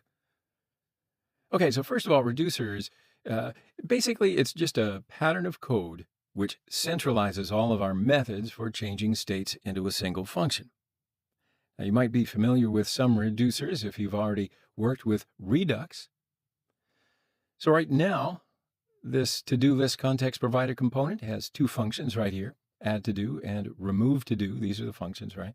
And they both interact with the state. So imagine that, let's say maybe in the future, if we were to make a bigger app or maybe even extend this app, we might have 4 or 5 functions that interact with the state. Yeah? And all that functioning might do different things, and then we'd have to pass each one of those functions into this value property in here. And then when we consume this context, we'd have to get all those functions separately in our components, which use them. And you see where I'm going with this, right? It would be kind of an extra job. It seems a little extra. So instead, what we could do is we're going to combine all of our functions into one single reducer function, which is going to make the app easier to maintain in the long run. So actually, it's just a coding pattern. And to be more clear, you don't have to use reducers if you don't want to. But if you want to, you absolutely can, because it may save you some time. Maybe on the other hand, you might want to centralize your functions. So there you have it. Okay, so let's see how you can use reducers in this project right here. So we broke down reducers into 3 different parts, right, to examine it. First, we have a reducer function, and that contains all of our state manipulation logic. It interacts with the state and changes the data in the state. Then we have our action object, which describes a type of change that we want to make inside the reducer function. For instance, we could have a type property with remove to do, and that's saying that we want the reducer function to remove a to do from the state. Then lastly, we have a dispatch function, which sends the action to the reducer. So we call this dispatch function, and we pass in the action, and that action goes to the reducer, and the reducer makes the change to the state. So imagine that we have our components, and we want to remove a to-do when a button is clicked, just like we did in the previous lesson. So what we're going to do first is we're going to create an action object which describes the type of change that we want to make. And then we can also pass in a payload in here, which is a second argument, and that's the ID of the to-do that we want to remove from state. So I'm saying that in here, I want to remove a to-do from state, and the to-do that I want to remove is this ID. Okay. And then the next step would be to dispatch that action to the reducer using a dispatch function. The reducer takes in the action as a parameter, and it also takes in the state that we're manipulating. So if the state is going to be the to-dos, this is going to represent the to-dos state. So it takes in those 2 parameters right here. And then when we dispatch an action, it runs this reducer function. And the reducer function looks at this thing right here, the action. It looks at the action and checks the types of action. Now remember, type is this thing, and then based on that type, it runs some different logic to update the state object. So in this case, it would be remove to do from state. So it would take this state and looks at the type and the payload in action, and it says, okay, I should remove a to do, which has an ID of 2 from state. All right, I can do that. So if it was an add to do, if the type was add to, then it would check the action type and then add a to do to the state. So in this case, the payload would be maybe some text that we want to add as to do. So once we've updated the state, we return that state, and that goes back into the provider value props. So when we provide it to so many different components in the future, they will all consume it. And when it updates over here, they're going to get that updated value. So that's the long and short of it, or at least the basics of how Reducer works. In the next session, we're going to actually apply it, and I'm sure we're going to understand it a whole lot better when we start applying this logic. So let's take a short break right here, and we'll come back in the next lecture. All right, so in the previous lesson, we learned a little bit about reducers. So in this lesson, we're going to learn how to use it and hopefully understand them a whole lot better. So let's get into it. Let's look at how we can use it. First of all, what we could do is import a new hook, which is going to be useReducer. And let's say we're going to use the useReducer instead of useState. So I'm just going to delete the useState in a second. Just hold on. But if you have a look over here, we can say useReducer, like so. And now remember that we pass in two parameters in here. The first parameter is the reducer that we want to use. And that is going to be the to-dos reducer. Now we're going to create that in a minute. And the second parameter is going to be the initial value of this piece of state. Now I previously set it to this, and I'm going to take that initial value again. So I'm going to take this as the initial value like so. And I remove useState because we don't need that anymore. So let's also remove this useState import as well. So when we first load the application, this is going to be our initial to-dos. Okay, so just like the useState hook, this useReducer hook will return an array, and in that array we will receive two parameters again. So I'm going to say const and then open up an array, and inside this array, the first parameter is going to be state itself. And again, I'll just call it to-dos, like so. And for the second parameter, it's going to be, remember, a function called dispatch. Okay, so this is the context state, just like we saw it on useState hook. And this is the dispatch function, which will help us to send an action to this reducer. Then this reducer function will get the action, and it will manipulate this piece of state, just like we did with these functions. But with the reducer function, we're going to do the same thing that we did in here, but we will centralize this state manipulation in the reducer function. So it'll reduce all of our different functions that we have to manipulate the state. So in our case right now, it's just these two functions. But anyway, it'll reduce it into a single function. You get it, right? Cool. Okay, so now let's create this to-dos reducer function in here. So let's say const, and it's going to be called to-dos reducer, and set it equal to a function. Now, of course, you remember reducer takes in those two parameters, the state first and then the action. And inside this reducer, remember we need to check what the action type is, because whenever we dispatch an action, it just goes to this reducer, and we need to check the type of that action before we actually manipulate the state. So let's say switch. I want to use the switch statement. And then we want to look at the action.type. That could be either add to do or remove to do. But we'll do a case for each one. So case, and that is going to be add to do. And it's kind of a community convention to keep these in capitals. So inside this, we're going to return a new updated state, and this new value is going to be the new array of to-dos.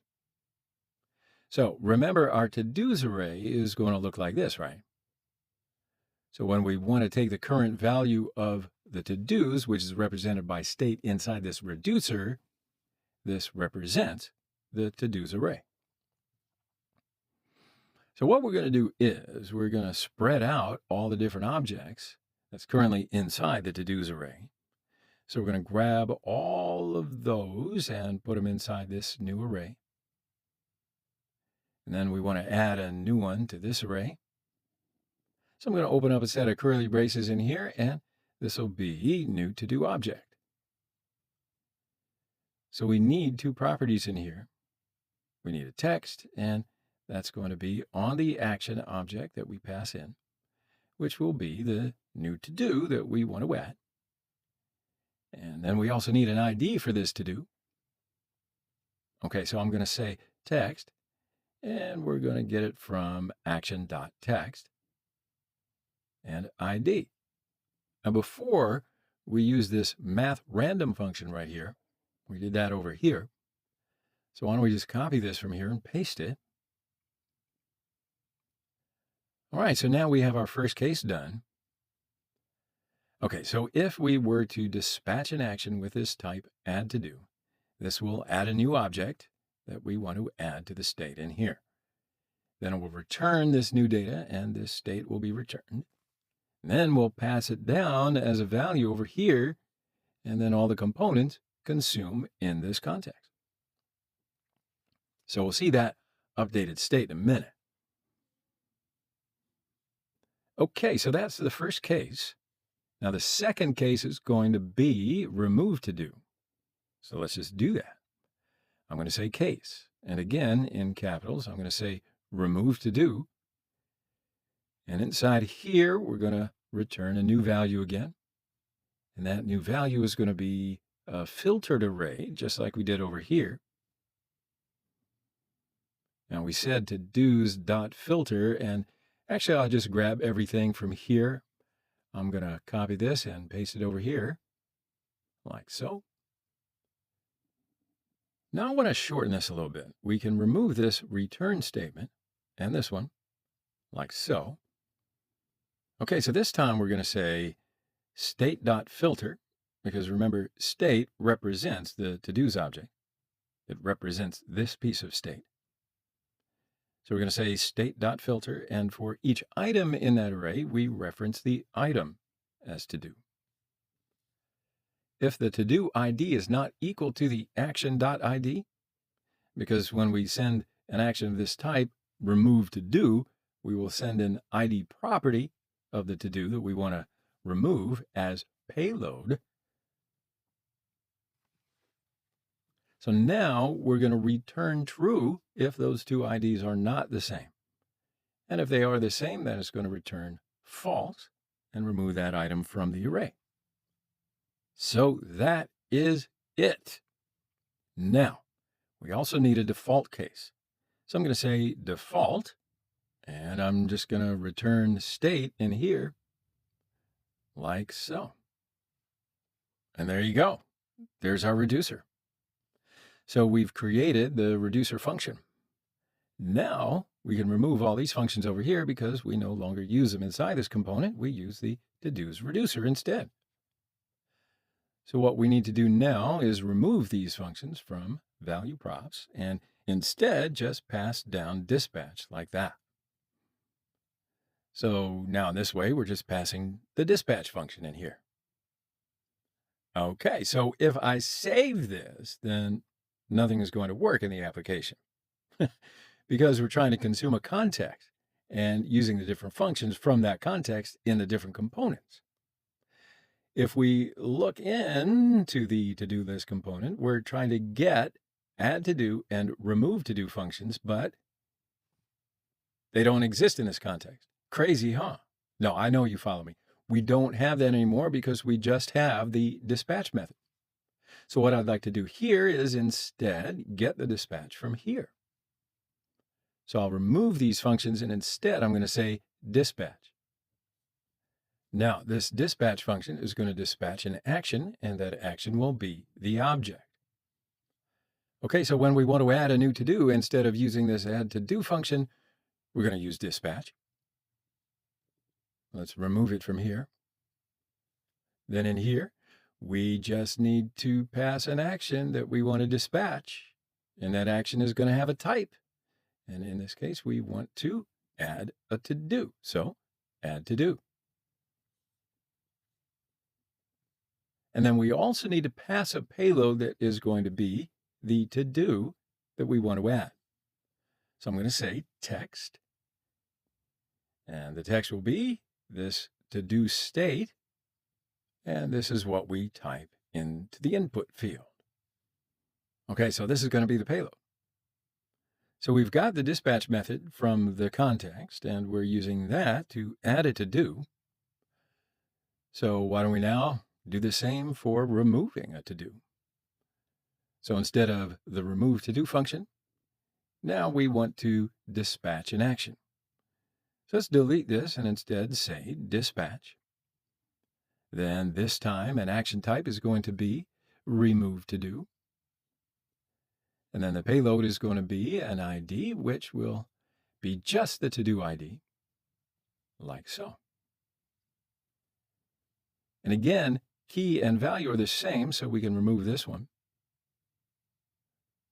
So now we're dispatching this type of action.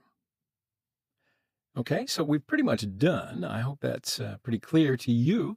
But let's save all this first and see how it works in the browser. Okay, so let me just refresh, and you can see that we have those initial to-dos to begin with. And if I say new to-do and press enter, it still works. It gets added to the to-dos, and I'll remove this, and that also works. So add something in here and press enter, remove it again. Okay, see, so that's great, don't you think? Okay, it's the basics of how to use the useReducers hook, and it'll reduce all of our different functions which interact with a state into one single function. It's efficient, it's clear, it's clean. I think you'll find that it's much easier as you expand your application because now all of your different state logic is in one place inside this to-dos reducer, and it makes this context file very clean as well because we're not having to do all of that manipulation right there. All right, so this is almost done now. I just want to show you one more tiny thing, and that's, well, I'm going to carry this reducer into its own file, and just to demonstrate the file structure of the reducer function. But I'm going to show you that in the next video, so stick around. I'll see you in the next lesson. All right, my friends, so far we've learned the function of useReducer, how and where and what you might be able to do with it. So in this lesson, we're going to make a tiny change in our component structure. Okay, so in general, we would create this reducer function under the, under its own directory. Because if you look at this page, well, it doesn't seem so clean, right? Because we have both this reducer function and this functional component in here. Now, at first glance, it might be a little confusing. Which one is the actual context and which one is a reducer function? So to make it more clean, readable, I'm going to separate these two in here. And then at the end, we're going to keep our context under the context directory and keep our reducers under the reducer directory. Now, to do that, what I'm going to do is take this reducer function and move it under the reducers directory. Okay, so to do that, I'm going to create a new folder called reducers under the src directory and put my reducer inside here. Of course, you don't have to do this. I'm just showing you another way to keep things a little bit more organized here. I'm not going to change any functionality.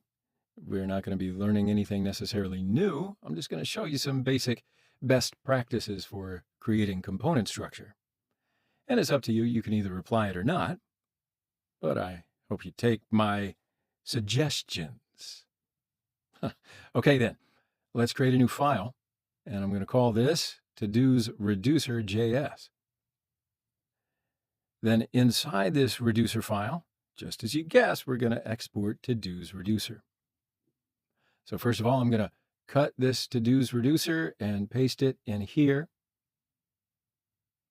Then we need to export this to reach it out into our context.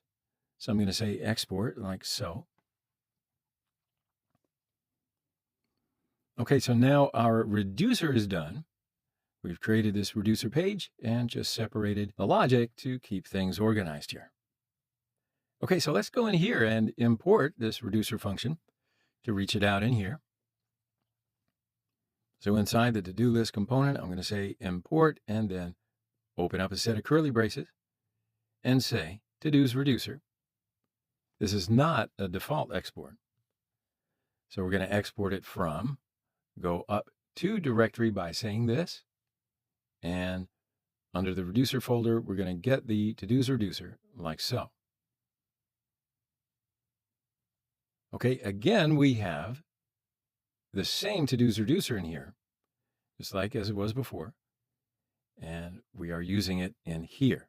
See, we didn't change anything. Okay, so let's save it and test it in our browser.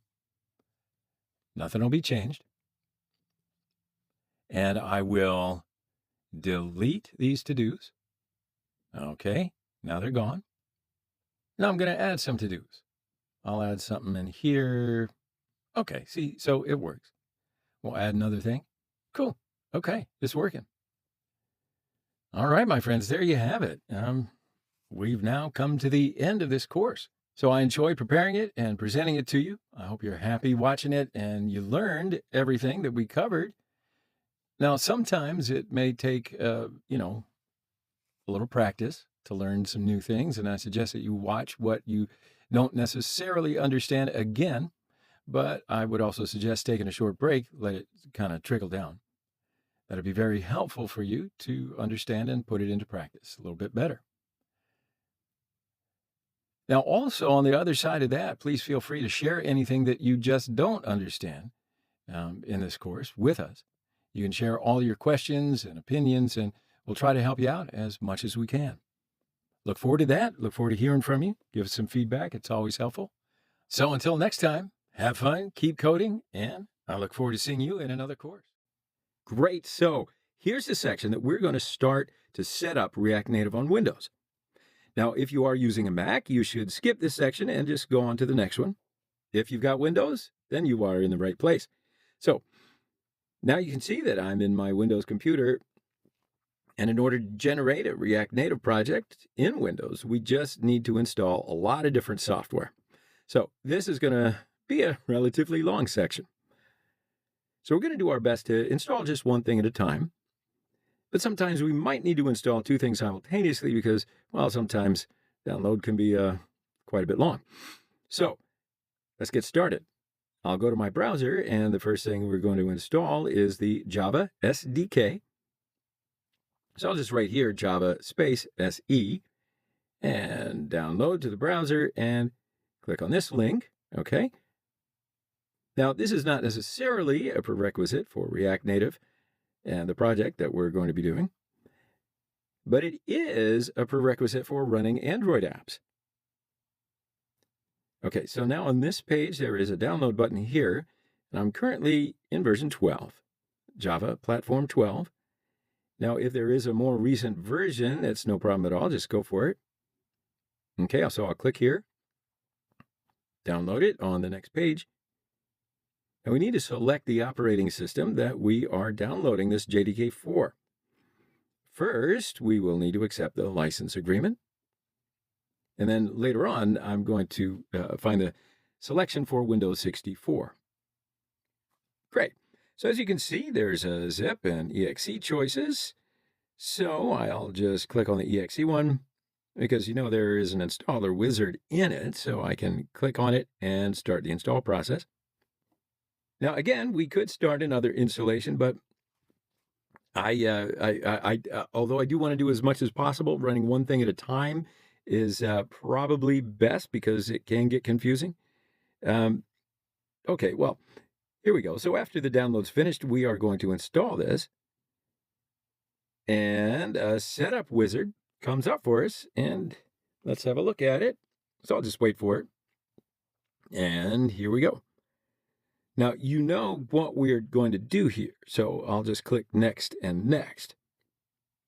And after a moment, we're going to complete the installation. Now, we just click the next buttons, right, to complete it. And yes, indeed, we're done with the installation. So now I've got the Java JDK installed on my system, so we'll just go ahead and close that. All right, so hey, that's the first step done. So we're going to have a lot of these steps to go through. So just bear with me and let's continue going. And that way you'll have everything that I have. So the next thing I'm going to install is Node. And I'm going to first flip back over to Google and I'll just write in Node. And it's all about running JavaScript outside of the browser environment. And then I can click on the first link. So here I'll choose the left one because this is the recommended one for most users. We're installing Node for two purposes. First, because we need to use Node to generate our application bundles and that take all the JavaScript code that we write, and it'll compile down all into one file to serve up on our mobile device, right? Now, we also need to use Node for package management as well. And where we will find that, well, we'll find it in just a second. It's just a very quick download.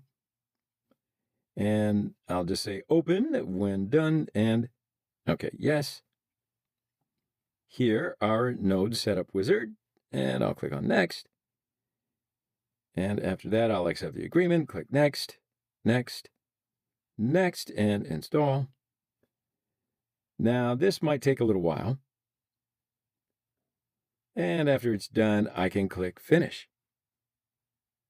So now we're going to move on to one last installation inside this video, and then we'll continue in the next one. So on my browser, I'll just write Python 2 and hit enter. Now here we're going to click this link, which says download Python. And quite promptly, we are prompted to download the latest version for Windows. Now we want version 2 of Python, not version 3, right? Version 2. So I'm going to look for version 2, and here I find the 2.7.15, and I'll click download.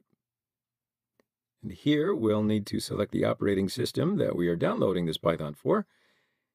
So here I'll choose the Windows 64 installer. I'll just click on it, and this is going to take a bit of time as well. So after it finishes, the setup wizard comes up for us, and here, as you know, I will click next, next, and next. And this will take a little bit. So after that, I can click finish. Okay, so now I know that I said that this was going to be the last thing that we were going to install, but there is just one more last thing that I want to start up for installation because it's going to save us a lot of time in the next section.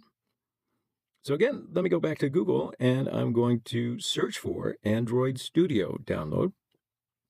Again, you're going to see a lot of links, but we are going to go with this Android developers link, right? So download Android Studio and SDK tools. And here there is a download button. I'll just click download Android Studio, and we'll start the download process. But first I'll accept, and then I can click the download Android Studio for Windows, and the download process has started. Good. So, because this might take a little bit of time, I'm going to let it continue. So while it continues to download, we'll just pause right here and let you finish your download, and we'll set it up in the next section. Hi, so in that last section, we did finish the download of Android Studio. Yes? Yes. Now, if I open up my downloads folder, I should now see Android Studio right here. And this is indeed the installation file, so I'll click on it. And this installation takes a really long time to finish. So I'll just start it up right now, install a couple of things, and then probably take a 15-minute break, to be honest with you, and then just come on back, and we can work at the Android Studio. So yeah, this is our setup wizard. Now here I'll just click next, next, and here you see where we're going to install the program, and yeah, I can just leave it as it is. So next, and then I can click install. So this right here is the part that's probably going to take the longest amount of time. So trust me, this progress bar right here is, well, it's not very accurate. In fact, it's quite deceptive. So it'll probably take a bit longer than we think. So while this continues, we're just going to make another installation. So right now I'm going to open the start menu, and then I can just type in this command, and it's going to open up the command prompt. Great. So now I'm going to right-click this and run it as administrator. So please just make sure that you launch this as an administrator. So right here, I am at my command prompt. Now, we've already installed both Node and Python. So just to test out the installation, I will type node-v, and I can see here version 10.16. So you want to make sure that you correctly see whatever number that hopefully you installed. You'll see it print up right here.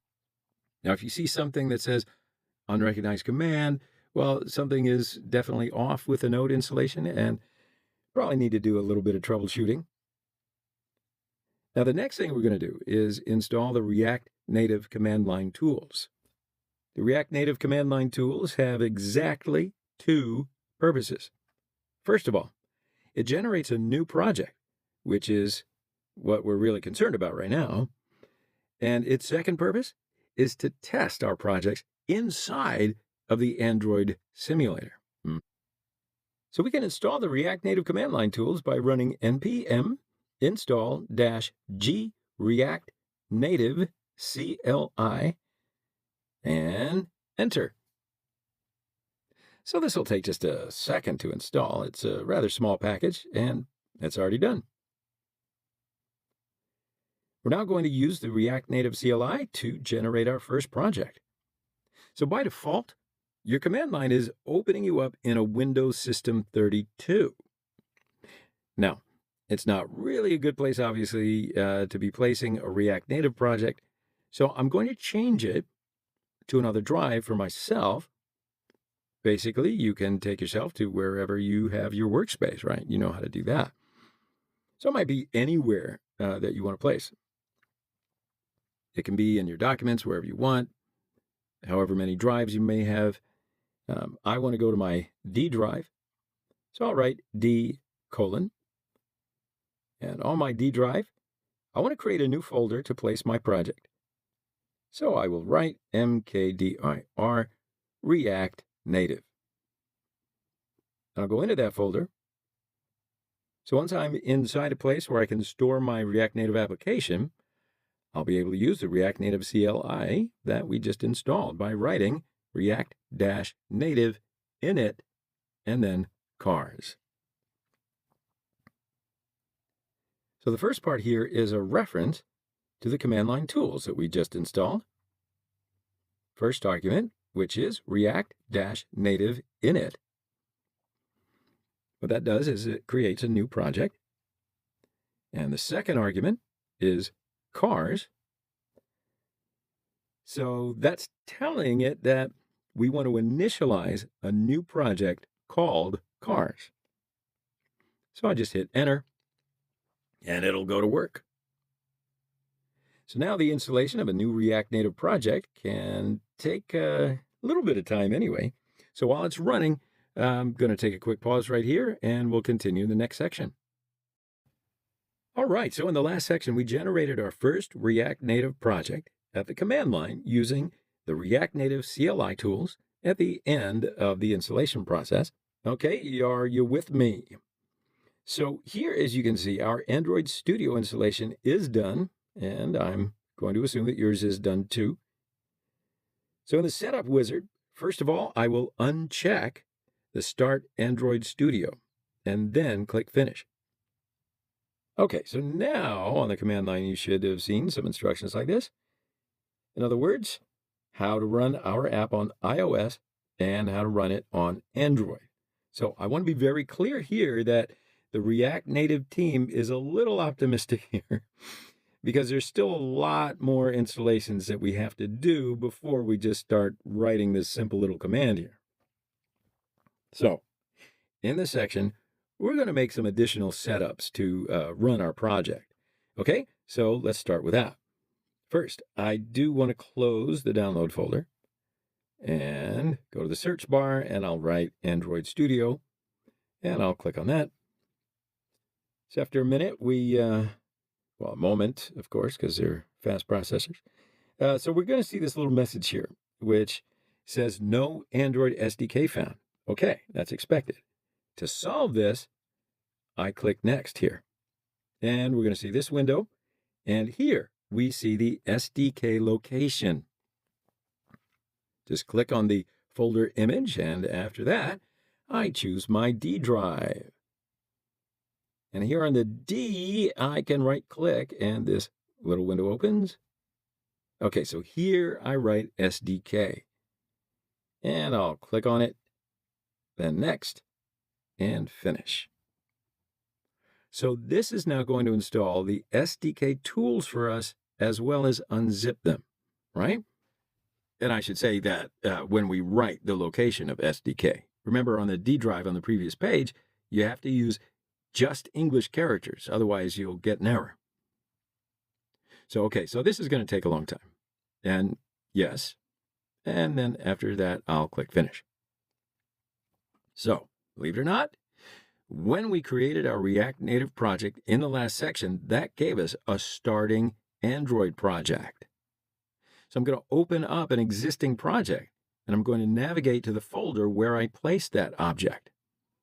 So for me, I place it on my D drive inside of the folder called React Native that generated a project called Cars, and inside of there is a folder called Android.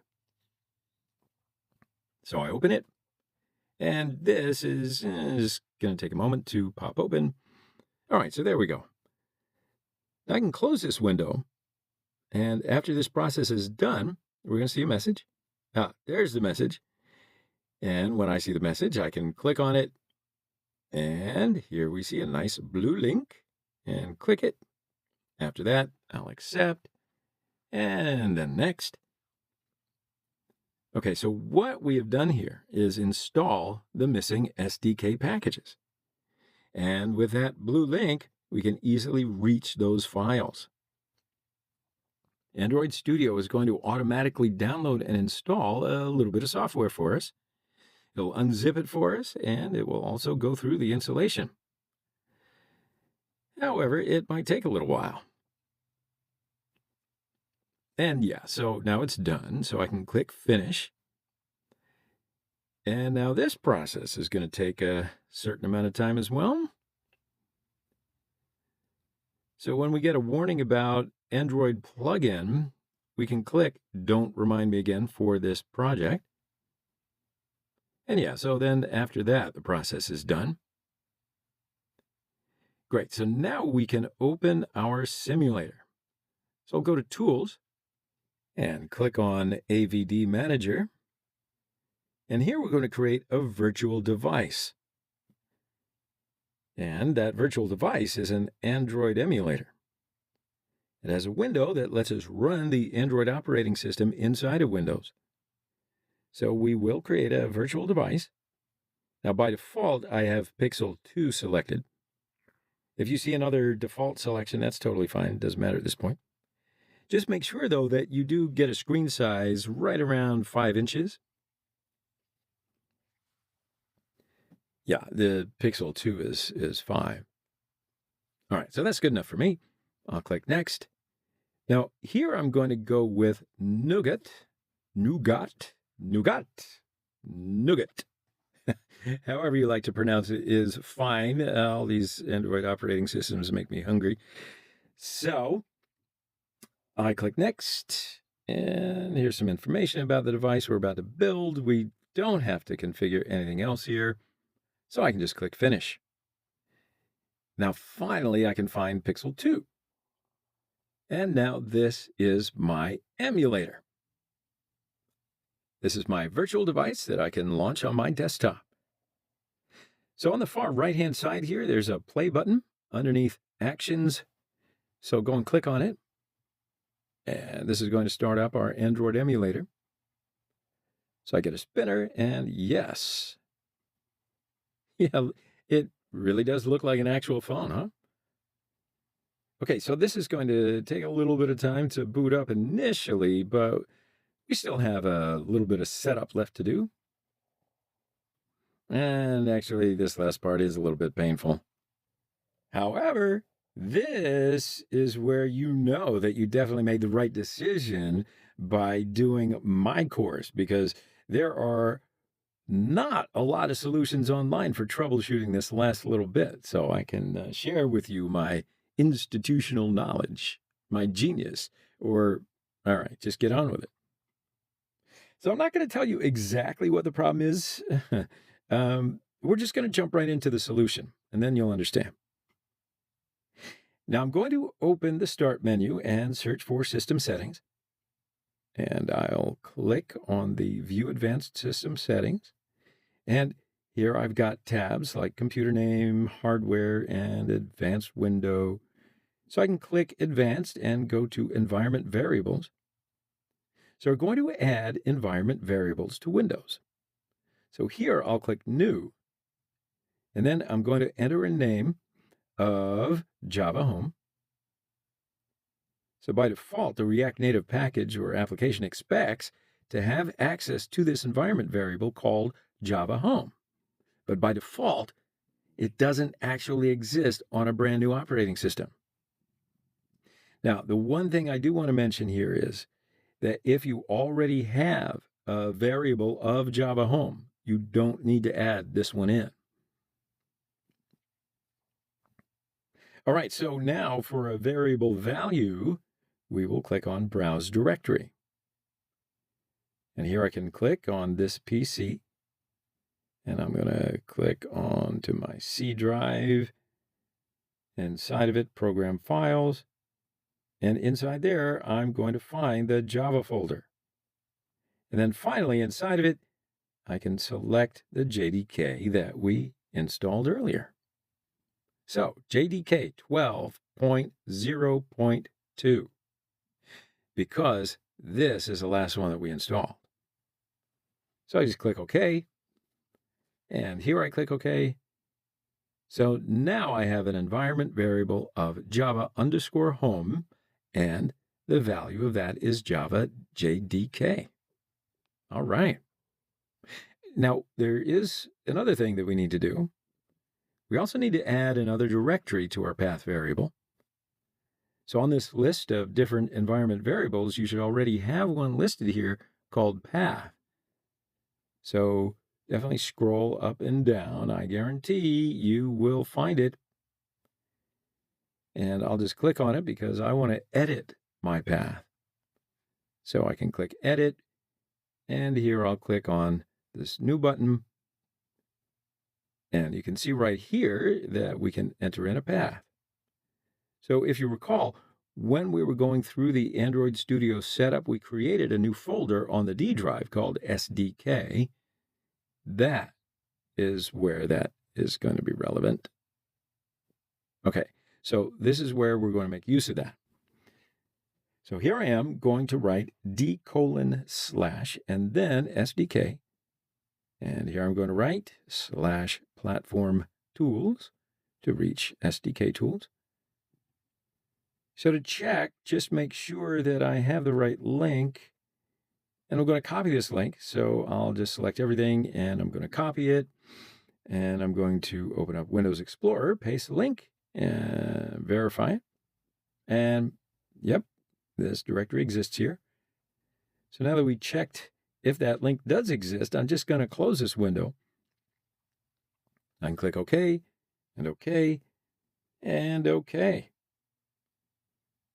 The last thing I'm going to do is restart my command prompt now. So I'm going to close the command prompt, and I'll open it back up by searching for command. Right-click on it, and I can run as an illustrator. And now we're finally ready to actually test our application inside of the emulator. So I'm going to change back to my project directory. And I'll write D:/, and here I can write CD React Native. And inside of that, I write CD cars. So now I'm inside of my project directory. Now I can test our emulator. So I'll write React-native run-android. And it might take a little bit. When I run that command, you'll see another window pop up. This is the React Native Packager. So this is what takes all of our JavaScript code, compresses it all down into a single JavaScript file, and then makes it available to the device, and then over here back to the original window. Our application is building for the Android device, and then it's going to automatically install and open it on the device. And there we go. Welcome to React. So by default, try to refresh any code. Now, I know that I'm going to give you a little bit of instruction right now that is particular to Android, and I know that they might not make a ton of sense until we start writing some code, but I do just want to mention them very quickly so that at least you will be familiar with them. First off, by default, to refresh our simulator or to get any changes to our code that we've made, we can follow the directions right on here. So you just double tap R to refresh, and as you can see, it refreshes. Now, the other thing I do want to mention is shake or press the menu button for the dev menu. So looking down here, okay, I don't really see any menu or menu button. Now, let me show you. This is a good opportunity to show you a little trick to open up the development menu. We can press Control M, and that opens the development menu. So as I work through the course, I will be using the iOS simulator, and many times I can say, okay, I'm going to open up my development menu right here. So in Android, to open the development menu, we have to press Control M, and to refresh our simulator, we will double tap R. Okay, so that's pretty much it. Oh, and the last thing that I do want to mention to you is what happens when I close everything? How do I get everything started back up? So I'll just show you. Once you close everything, you can get started again by opening up your Android Studio again. You can open up your React Native project again, and you'll go back up to the Tools menu, Android AVD Manager, and then click the play button on the right that will start up the emulator. And then on the inside of our command line, at the command prompt, we will change into our project directory. And then we can run the same command again, react-native run-android. Okay, so I think everything's ready now, don't you? So let's take a pause right here, and we'll continue in the next section. Hello again. So in this section, we're going to walk through installation of React Native on OS X. So if you're on a Mac, you need to follow this video. Just make sure that you're in the right place. I think you can see the difference. So the setup that we're going to go through is inside this section for iOS on OS X. It's going to be identical, well, nearly identical to the installation directions that are provided in the official React Native documentation.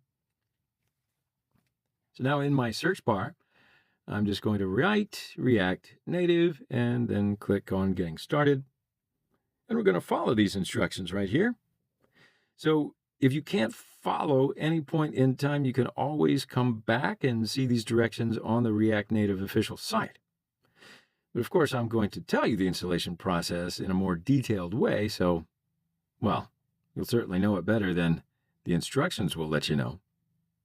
Anyway, before we install those dependencies, I am going to mention why we need all of those dependencies. So the first dependency that we're going to install is Xcode. So Xcode is an official Apple app for building software for nearly any official Apple device, like iPhones and iWatches or Mac laptops or anything else they're going to come up with. So guess what? We will be using Xcode to build our apps and install them on a mobile device. Xcode also comes bundled with the iOS simulator, which is a tool used to run mobile apps directly on your desktop or laptop.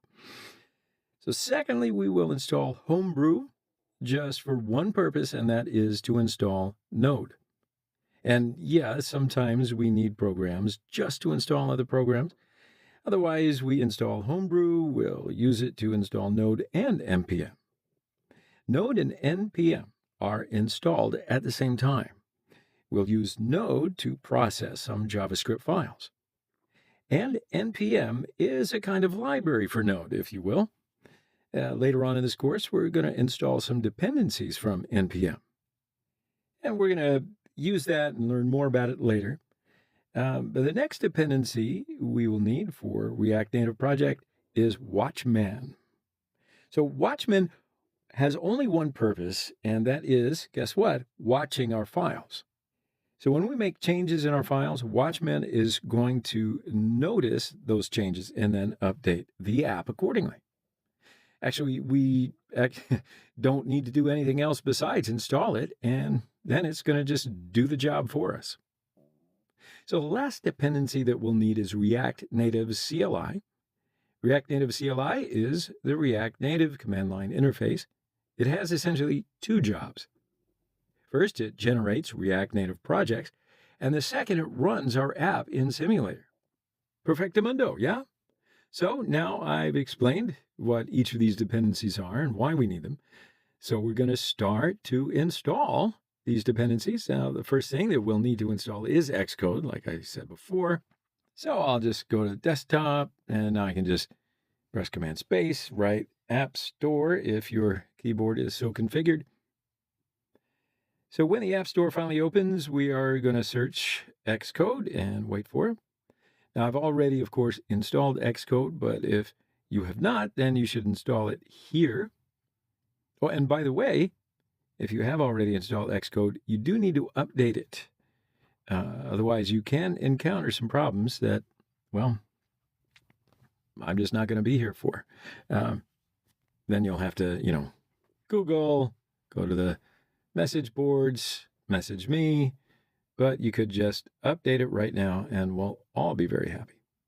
So just make sure that your Xcode version is the latest. Okay, so it looks like we're done. We're going to take a break. So I'm going to see you in the next section. All right, so in the last section, we started with our Xcode installation. Now we're going to continue with the other dependencies that we were talking about. So what I mentioned in the last section about Homebrew is that it's used to install Node. Now, by the way, Homebrew is used to install much more than Node. In fact, a whole bunch of OS X programs. So we're just going to install it right now. So I'm going to open up my browser and we're going to go directly to brew.sh. Okay, so when we're there, we're going to see a nice link right here in a big text box. I'm going to copy everything inside this text box, and then we're going to execute this script at our command line. So that script right there will automatically install and configure Homebrew for us. And now I'm just going to open up my terminal. You can find your terminal by pressing Command Space and then write terminal. So once my terminal is open, I'm going to paste that link into here and make sure that I've got the entire link from user bin all the way through the ending quotes with install over here. Cool. And then I'll just hit enter to install it. Now, like I said, I've already got Homebrew installed. Well, I said earlier that I had Xcode installed. Well, I also have Homebrew installed, so everything's actually already ready.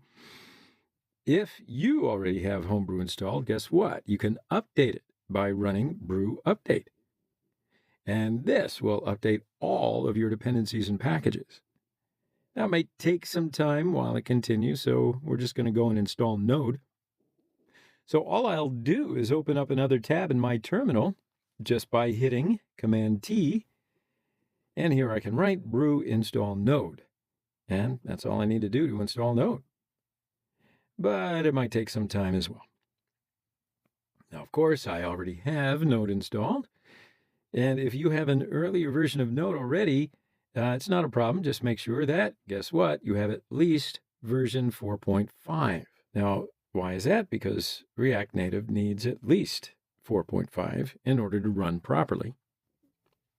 Okay, so once the installation is complete, to confirm that Node is installed, I'll just write node -- version, and I see my Node version right here.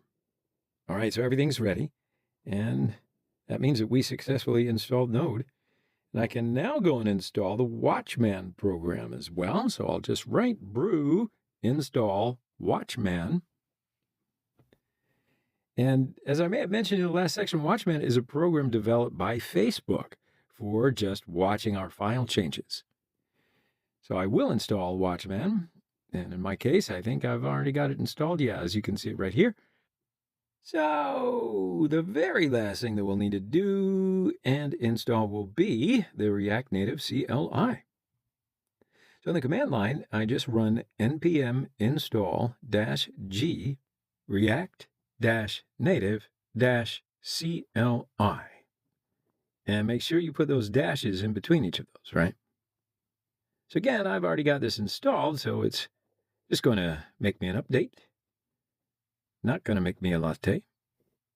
Okay, so it looks like it just went ahead and did an update. And yeah, hey, that's it. So that's all we need to do to get started with React Native CLI. We're now going to use React Native CLI to generate our first project. Once you generate a React Native project, it takes some time to get through the installation.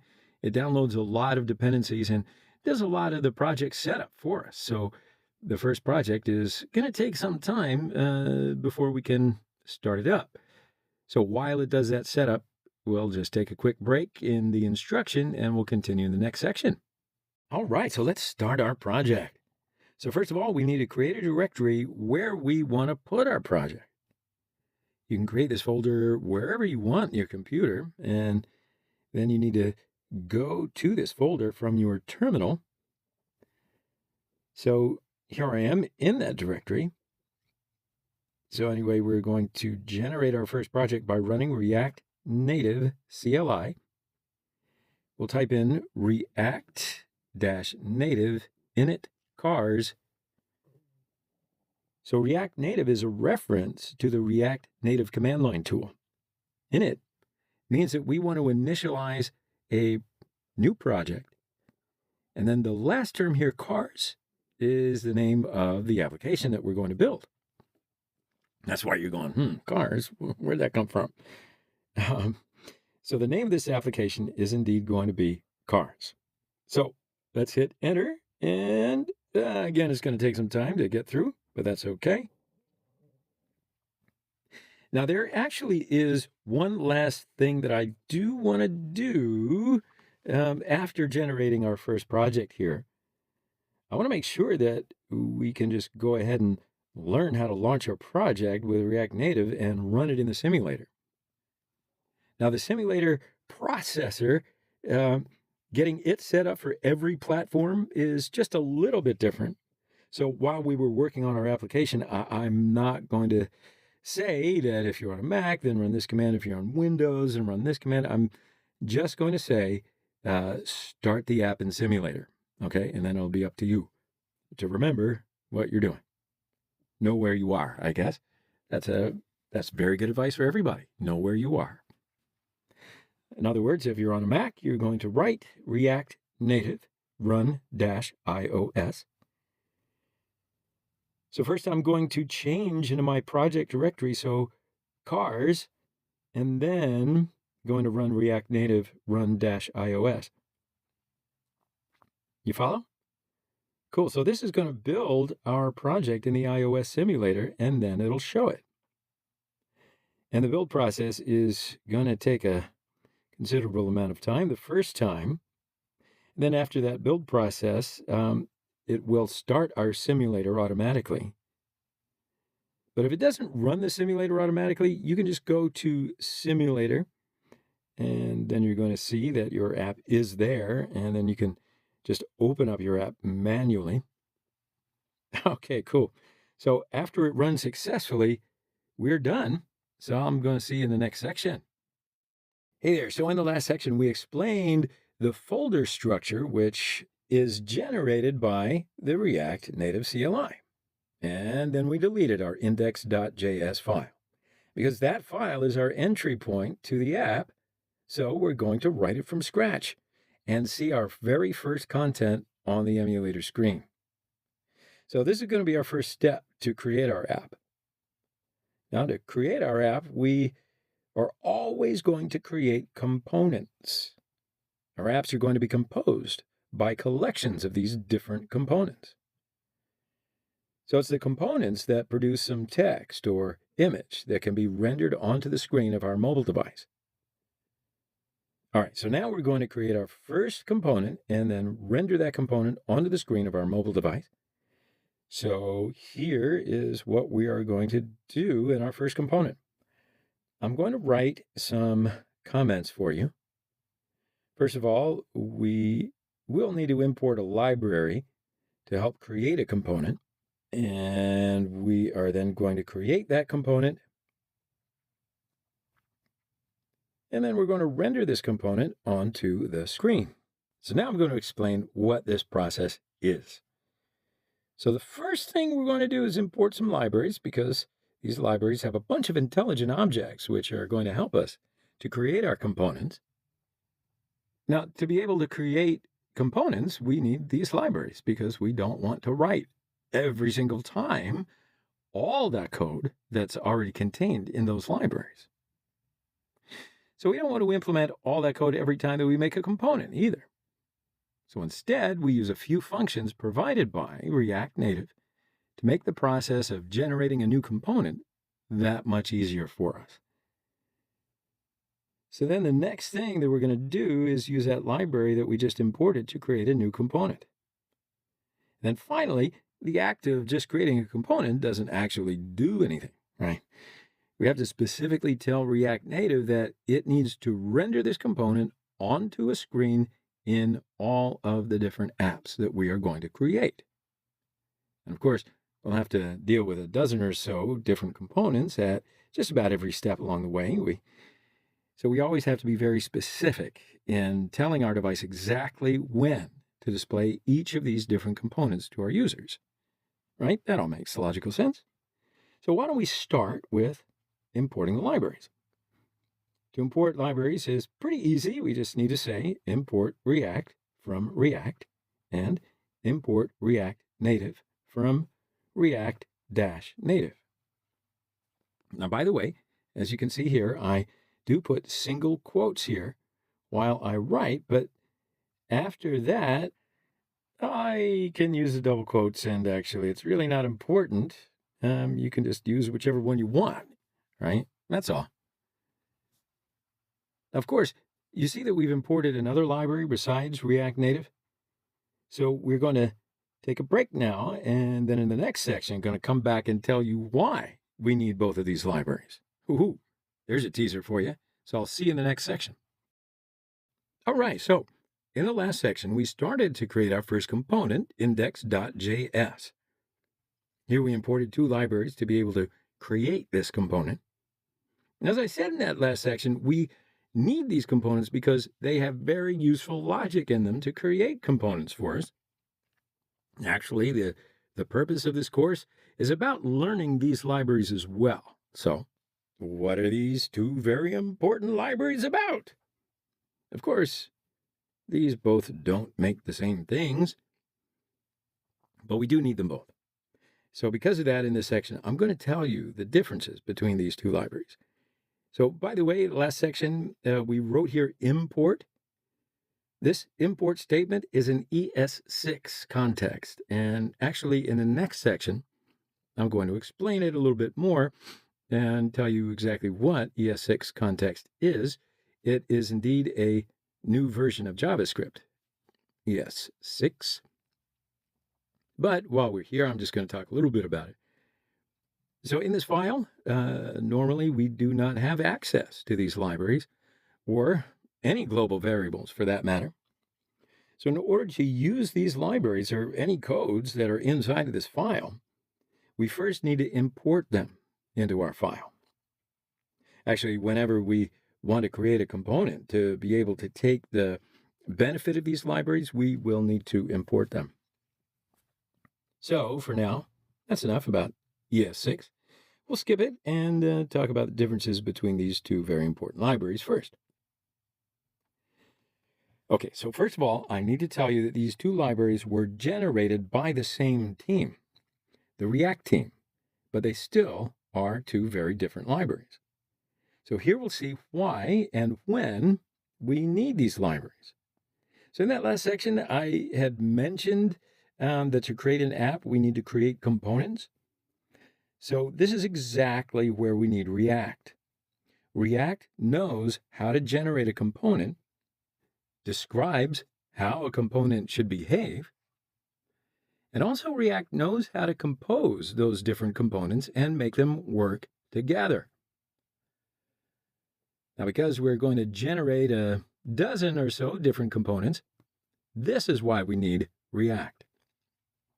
Now, on the other hand, React Native can be thought of as a portal to the mobile device, like the thing that we can use to get a handle on the mobile device that we're running on.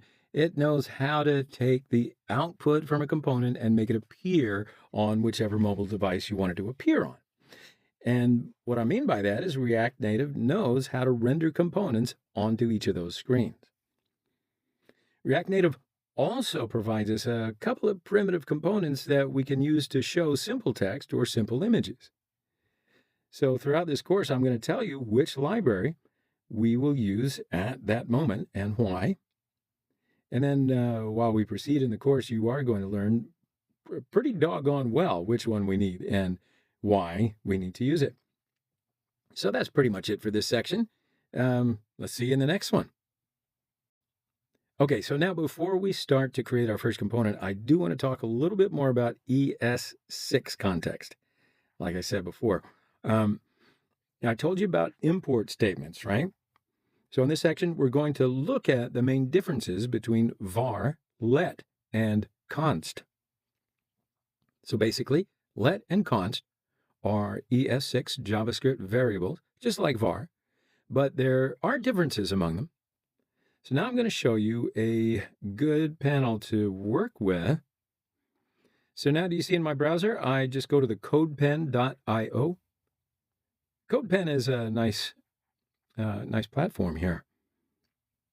You can try out your code and you can see your output. So it's fun to play with, and you can see what's what. Now, if you want, you can sign up, but you really don't have to. So here, it's just a nice interface for us. For now, we don't need HTML or CSS. I just need the JavaScript window. So I can minimize the HTML editor and the CSS editor. Okay, so now we can work on JavaScript editor. So to see our outputs, now I'm going to open my console from here. All right, so everything's ready now to write some JavaScript code. Okay, so first of all, let's create an outside block, which is going to be a function. So I'm just going to call that Oak Academy for now. And inside this block, I'm going to create another block, which is going to be a simple if statement. Now inside here, let's declare a new variable in the old way, and we're going to call it var pi. And it's going to be a number 3.14, okay? And call that function as well, Oak Academy, down here. And then outside of the if block, let's print this out. So we can see now that we've got 3.14, right? So the variable is being declared inside this block, but it's still being read and printed out from outside of that block here, okay? So now let's clear our console. So we change this to be let instead of var, and if we try to do the same thing, then we get a reference error because the variable's pi isn't actually accessible from outside of this block. So by the time that we're running this line here, the variable doesn't exist anymore. Okay, so let's clear the console again. So what this means is that if we had an other variable up here, also called pi, and then this one to be 2, and also let's print this one out. So if we run this now, we're getting pi declared up here, and then we're declaring a new version of pi, which is 2. Okay, so that's being printed out, as you can see here, and then outside of this block, we're again printing out what we can see is 2. clear the console. So what I'm trying to say is what you just saw. If you use let or const, then they are block scopes. So they only exist within the closest block that surrounds them. And that's the same with const as well. Now, just to demonstrate this here, let's write const instead of let. Okay, works the same way. And the main difference between let and const is const variables are immutable. And that means that you can't change them. So if you're using let, you can change and redefine the value within that let variable. But if it's const, then you can't do that. Okay, so for example, let's go back to this and let's say that down here, we're going to declare the value of pi to be 1. Then if we run this, then as you can see, that's fine. That's being redeployed. But if we change this to be a const and then try to rerun, look at that. You see that we've got an error because you can't change the value of the const. Okay, I think that's pretty clear. Hopefully it's helped to clear it up. If not, go back, play around with it, and I'll see you in the next lecture. All right, so in that last section, I mentioned about the ES6 context, let, const, and their difference between them and var, right? So now in this section, we're going to continue to create our first component, and I'm just going to talk you through something new in this project called JSX. So remember, a component is something that produces some content, text, or image. Now, you remember I said previously, I want you to understand every line of code that we write. So with this component structure, we can produce very complex applications. Now, my most favorite thing about React is that it has a tiny API. Now, there's not a lot of ways to work with it. So once you learn those ways, you can make some pretty awesome apps without worrying a whole bunch about complexity. So as you remember, I did put in here some comments about what we're going to do in creating our first component. And now we're in the second step, which is creating the component. So we've already imported 2 libraries to help us. So to define a component, we write out a JavaScript fat arrow function. We're going to call this function app because we called it app right here. So this function must return an object that describes what it should look like on our device. And we will refer to it as the app component for our device. And then next we're going to add a little bit of code in here. And that is going to look a little strange, but we'll discuss its purpose immediately following. Okay, so now here is the function that is going to return something which is going to render to our device. I'll put parentheses. Okay, and inside the parentheses, we will write something that looks like HTML, and we use tag text. And inside this tag text, I write, "Hi there," here. So this piece of code tells React Native that we want to render some text to the screen of our device. Well, what did I do, right? I mean, it looks like I wrote some HTML inside of our JavaScript code, but that is definitely not an HTML code. So as I said in the very beginning of the section, in this section, we are indeed going to talk about something new called JSX. And here it is. You're looking at it. So what is JSX? JSX is simply an extension to the JavaScript language that's used to write React components. In practice, JSX follows the same semantics of HTML. And here you see that we have opening and closing tags. And I write here text. And inside these tags, I put some text. And when we place one tag inside of another, we refer to that as nesting, as well as when we put some text within a tag. So in this course, we're going to be using JSX a lot because this is our one and only way to work with React Native. when we want to control what our app looks like on the screen of a particular mobile device. Okay, so as I said, JSX is an extension to the JavaScript language that's used to write React components. Looks a lot like HTML, but it's not. It is still JavaScript. JSX exists just to make our lives easier. As a developer, it's really just syntactic sugar to make our code a little bit more legible. Okay, so now then, our device is going to understand that this is going to be JavaScript code. So here for this, we use a library called Babel. Now you can see here that it is included in our project. And we're looking for our Node modules folder. And okay, so here you see that Babel is in our project. So what is this Babel doing here? Well, Babel is basically a tool that takes JSX and turns it into normal JavaScript. Now, to demonstrate that, we're going to go to babeljs.io. And here we see Try It Out button. So now on this interface, we can write any amount of code in here on the left-hand side. And we can write in here ES6 or even code that contains JSX as well.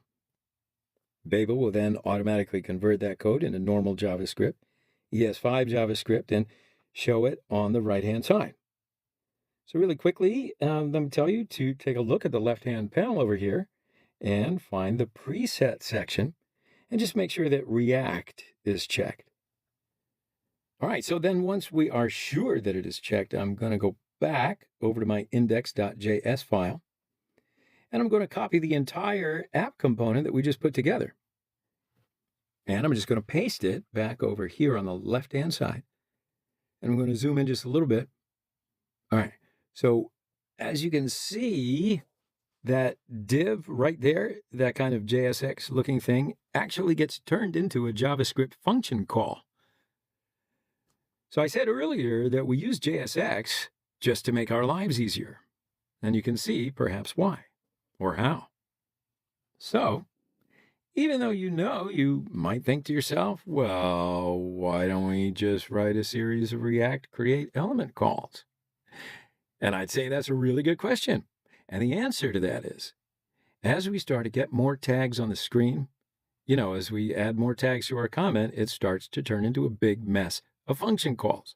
For instance, let's say that I write a UL tag here, and inside that LI tags, the first time I am writing some text, second, some other text, and the third one, bye-bye. And on the right-hand side, you see that this is a lot of code to write only for a list. So the authors of the React library realized, well, nobody really wants to write a whole bunch of function calls to React create element. It's a whole lot easier to read a whole bunch of nested HTML. Okay, so you can see what it looks like over here on the left-hand side. And that's the sole purpose of JSX. It's just to make the code that we're working with appear a little bit more legible on the screen. All right, so let's wrap it up. So in this section, we wrote our first component. And of course, a component is a JavaScript function that returns JSX.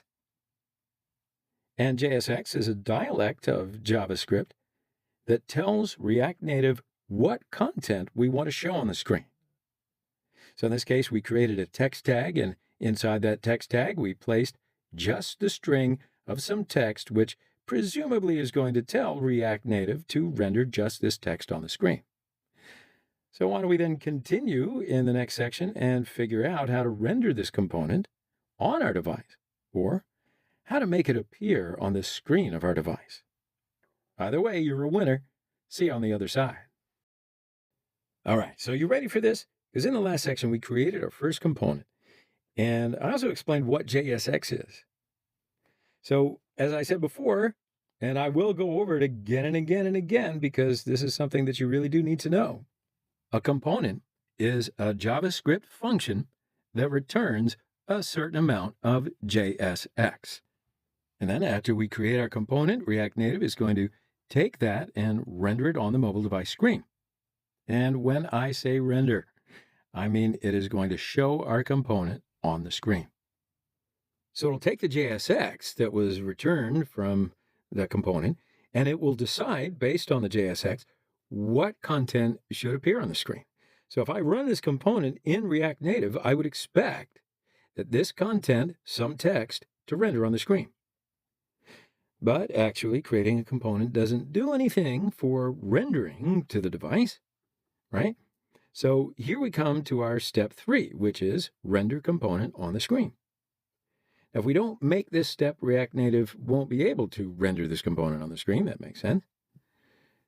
So React doesn't make anything by itself. We need to tell it what it should make. And then later on in the course, we're going to see that we have to tell it when it is going to do something as well. We have to be perfectly clear in everything we do for React Native. What, you thought I was going to say in relationships? Well, almost the same thing. So we have to tell it how these different parts of our app fit together, first of all. So this component is a nice example for this. We have to specifically tell React Native that we want to take this component right here and render it on the screen of our device. So for step number 3, we're going to write a little bit of code here just to tell React Native to take this component and show it on the screen of our device. Okay? So now we're going to write a certain amount of code here, and then I'm going to explain what is going on. So, all right, React Native.app registry.register component. And I'm going to pass in a string of cars.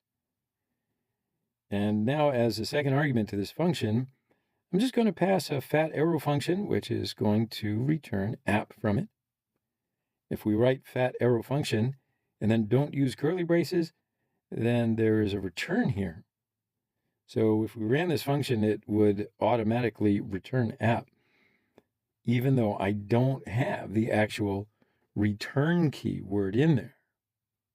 Okay, so let's talk about exactly what's going on in here. In any React Native application that we create, we have to at least register one component to the application.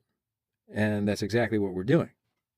So we tell React Native that it is about to render an application called cars. So the name of the string right here must match up with our project name when we created our project as using the React Native command tool. You remember that. So we named it just cars. And you were all like, what's cars? And then I'm like, don't worry, it's a project that we're going to create. Yeah, you remember. Okay. So therefore, as the first argument of this function, we passed the string cars. So the second, we passed a function that returns the first component to render for our application. We only have one component right now. So we're just going to return the app component again for every React Native component or for every React Native application that we create. We must register at least one component. Okay, that's it. Yeah, that's all we need to do, at least for just this small amount of content to render to the screen. But before we run this in the simulator, let's do one last thing that I want to show you. I want to do just a little bit of refactor here. Now, you'll notice that I am importing React Native here, and I'm using the React Native app registry, which is okay. And I've also got, it looks like an error about this text tag that we're using right here. So if we look a little closer at the error, it says that text is not defined. So that means that the last thing that we've got to make sure of that we have solved is how to handle the declaration of the variable text. So as I mentioned back in the import section, the important thing here is to remember about every single JavaScript file that we're going to create throughout our course and throughout your coding career is that there are no global variables that we can reference. So this text right here is an undefined variable because we did not define it yet anywhere in this file. And if we execute this code, it would throw an error. Now, we have to always make sure that every variable we reference is automatically defined for us. So this text tag right here is a primitive element that is provided to us by the React Native library. So in order to get access and be able to use this text tag, we must import it from the React Native library. And to do that, we're going to use a technique called import destructuring. All right, so that's the name of this technique here. So we're going to run it again. And first, we're going to write our code, and then we're going to discuss it. Now, I'm going to delete React Native right here and replace it with curly braces. All right, and inside curly braces, I'm going to put text, just text. So text is now defined. Now, this line, we said, don't import the whole React Native library. I do not want to access the whole library. I just want access to that text property out of that library. So as you can see, this really depends on detailed knowledge of what different properties or objects that React Native library contains. You're going to learn about all the different objects that it contains over time. Please don't overwhelm yourself. You will get it. But this is the one that we use right now. This is a text tag. Now, another property in the library is one that we've already used down here. It's the app registry. So notice that when I replaced the React Native of reference up here, all of a sudden now it's giving us an error message because now React Native is not defined because we deleted it from here. So now to solve this, we will also import the app registry function from React Native as well. So after text, we'll place a comma and then reference app registry. And finally at the bottom, because we're not making reference to React Native anymore, I'm going to delete the React Native dot like so. So see what we're doing? We're now just importing the text tag and app registry from the React Native library, not the whole React Native library. See, that's why I want you to understand each little itty-bitty bit of these components. So we are now using the text tag inside our component. And we are using the app registry component at the very bottom of our file here to render our component on the screen of the device. Okay? Okay. So now we've got a full React Native program ready to run. So if you recall, what we spoke about much earlier is how to run a React Native app in an earlier section. And the methodology is a little different depending upon what platform you're on, either OS X or Windows. Now, if you don't recall how to run the simulator and you're running Windows, then you'll want to go back a couple of videos and review that process. Otherwise, if you're using OS X at the command line, inside of our project directory, we will run React Native run iOS like so. This will, of course, start up our iOS simulator and launch the app. Now, of course, it's going to take some time. Okay, so this is our app, and you see, hi there. You'll notice it up on the very top left. I've got the hi there, so it looks like it's up there. So now our first component is being rendered to the screen, but definitely we've got a long way to go still. So we will continue in the next section. All right, so you've made it this far. In the last section, we got our first component to show up on the screen of our device. So yeah, I'm using iOS on Mac right here, so I'm going to be using the iPhone simulator.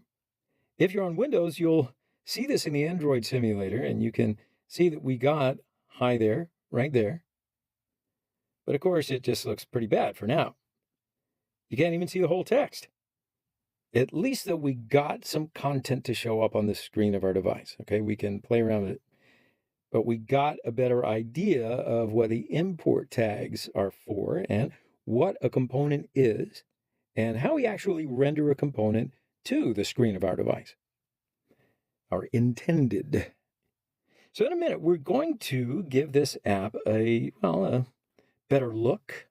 But for now, before we do that, and before we do that little bit of styling, we definitely need to know about the first application that we're going to build, right? So then afterwards, we can look at it again and then figure out the styling of our app. So now we're going to see the design of our first application. So first off is the purpose of our app. It's going to be to display some car pictures of different brands and models. And normally, when our app is first rendered to the screen, we're going to see a whole bunch of car pictures. But then we can type in a car brand and see just that brand's car picture. Got me? So in order to be able to search at the top of our app, there's going to be a header. And in this header is an input in which we can search the car brands, right? And then below the header, there will be our list of cars right here. So I'm only showing a single one, but we should probably be able to support to show many cars that the user can scroll through and do whatever with. So each car will have information, and it's going to be in this big rectangle here. And we're going to call this card. And on the header of the card, there's going to be a brand name and the model name of every car. So brand name and model name will be displayed inside the header. And then below the card header, which is this area here, that'll write the image inside that shows the car image. So like a real car catalog, it should show very large images right here in the center of the car. And then the last thing inside our design is our button. So this button is going to go to a site, and whenever the user clicks on this button, it should send the user directly to the official website of that car brand, let's say. So again, for every car model, which we're going to fetch some remote API, we're going to show one card. Okay? Okay. So in this application, we're going to focus a lot on just the basics of React and how we use React Native to build an application like this. We're also going to spend a little time to plan out exactly how we're going to build that project in particular. Okay, so now we need to decide what different types of components we want to make. Now, let me remind you that a component is a function that returns a certain amount of JSX, and JSX is what tells React Native what content we want to show on the screen whenever we build a React application. Have you memorized that? So we try to make components that are generally as reusable as possible, so we can write one component and then use it in a bunch of different locations throughout our app. So it's all about reusing code for this application. It is another sign of efficiency and cleanliness. So we're going to make several different components to build this application. So now I'm going to show you a diagram of all the different components and what they may indeed be called. So we might make one component called header. And this component will be at the very top of our application, and it's going to be an input. So here we will be able to make a search for different car brands, right? And we can also make a card component. And this card component is going to have many card sections inside of it. And each card section will have a little bit of content, whatever that might be. So at the top of the card section will be the brand name and the model name of the car, which is shown below that section. And then let's have another card section, and that'll show the car image. And the last card section is for this button, which sends us to the official site of the car brand. And now beside all of that, we can make another component for this button. And later on, we'll talk more about all the different considerations of when we want to make a reusable component. But for now, it's planning the component structure, which is at the very beginning of the course, is going to make it easier later on so that you have a very solid idea of the different parts of the application that we need to focus on when we're building it. Okay. So in this section, we saw how to design the overall shape of our app And we talked a little bit about the component structure of the app. So that means you're ready to move on to the next section. I'll see you there. Great. So now that we've seen the design of the application and have a, well, better idea anyway about what it's going to look like, I want to get started on working on it. So I think that we need to start from this header component. So that's what we'll do. Actually, this header is going to be a valuable input finally, but for now, we're just going to make it a title, okay? And it's going to say cars, because an input in React world is a little bit different than the inputs that you may have seen so far. So, like I said, for now, let's just keep this header, and it's just going to be a title. Later on in the course, we'll change it into the input where you can type in and search and all that. But for now, let's just leave it. This component is going to be at the top of our application. So actually, by now, we saw how we are going to show text in the mobile device screen. Remember? And here we just need to give this header a better looking style so that we can see our whole text and make this nice area around it. And this is going to be our big challenge for this particular section. Again, as I said, later on, we'll make this an input, but right now we'll just get started and do it up. So in any React Native application, I want to tell you that we need to create one file for every component, all right? So one component per file inside of my index.js file. Now, I've already got a single component for this file. So to create a new component, I will make a new JavaScript file in which to house it, if you will. So that means for larger applications, we will indeed need more components, and then therefore we will need to make more files. That's something that you're just going to have to get used to, I guess. Now to create my new component and the new file that goes along with it, I am going to my project folder, and inside of that, I'm going to create a new folder called SRC. Now, normally, all developers create this folder called SRC and put their own code into this folder. So that's what we're going to do. We're now going to write our codes into this folder. What it'll do, it'll separate the code, which React Native pre-generated, and the codes that we will write. So to create our new component, now, as I said, we will need a JavaScript file.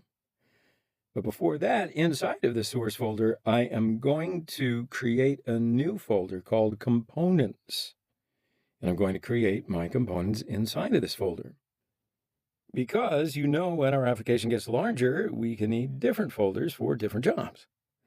And so that's why I like to make the second one just to say, hey, specifically right here, pick me.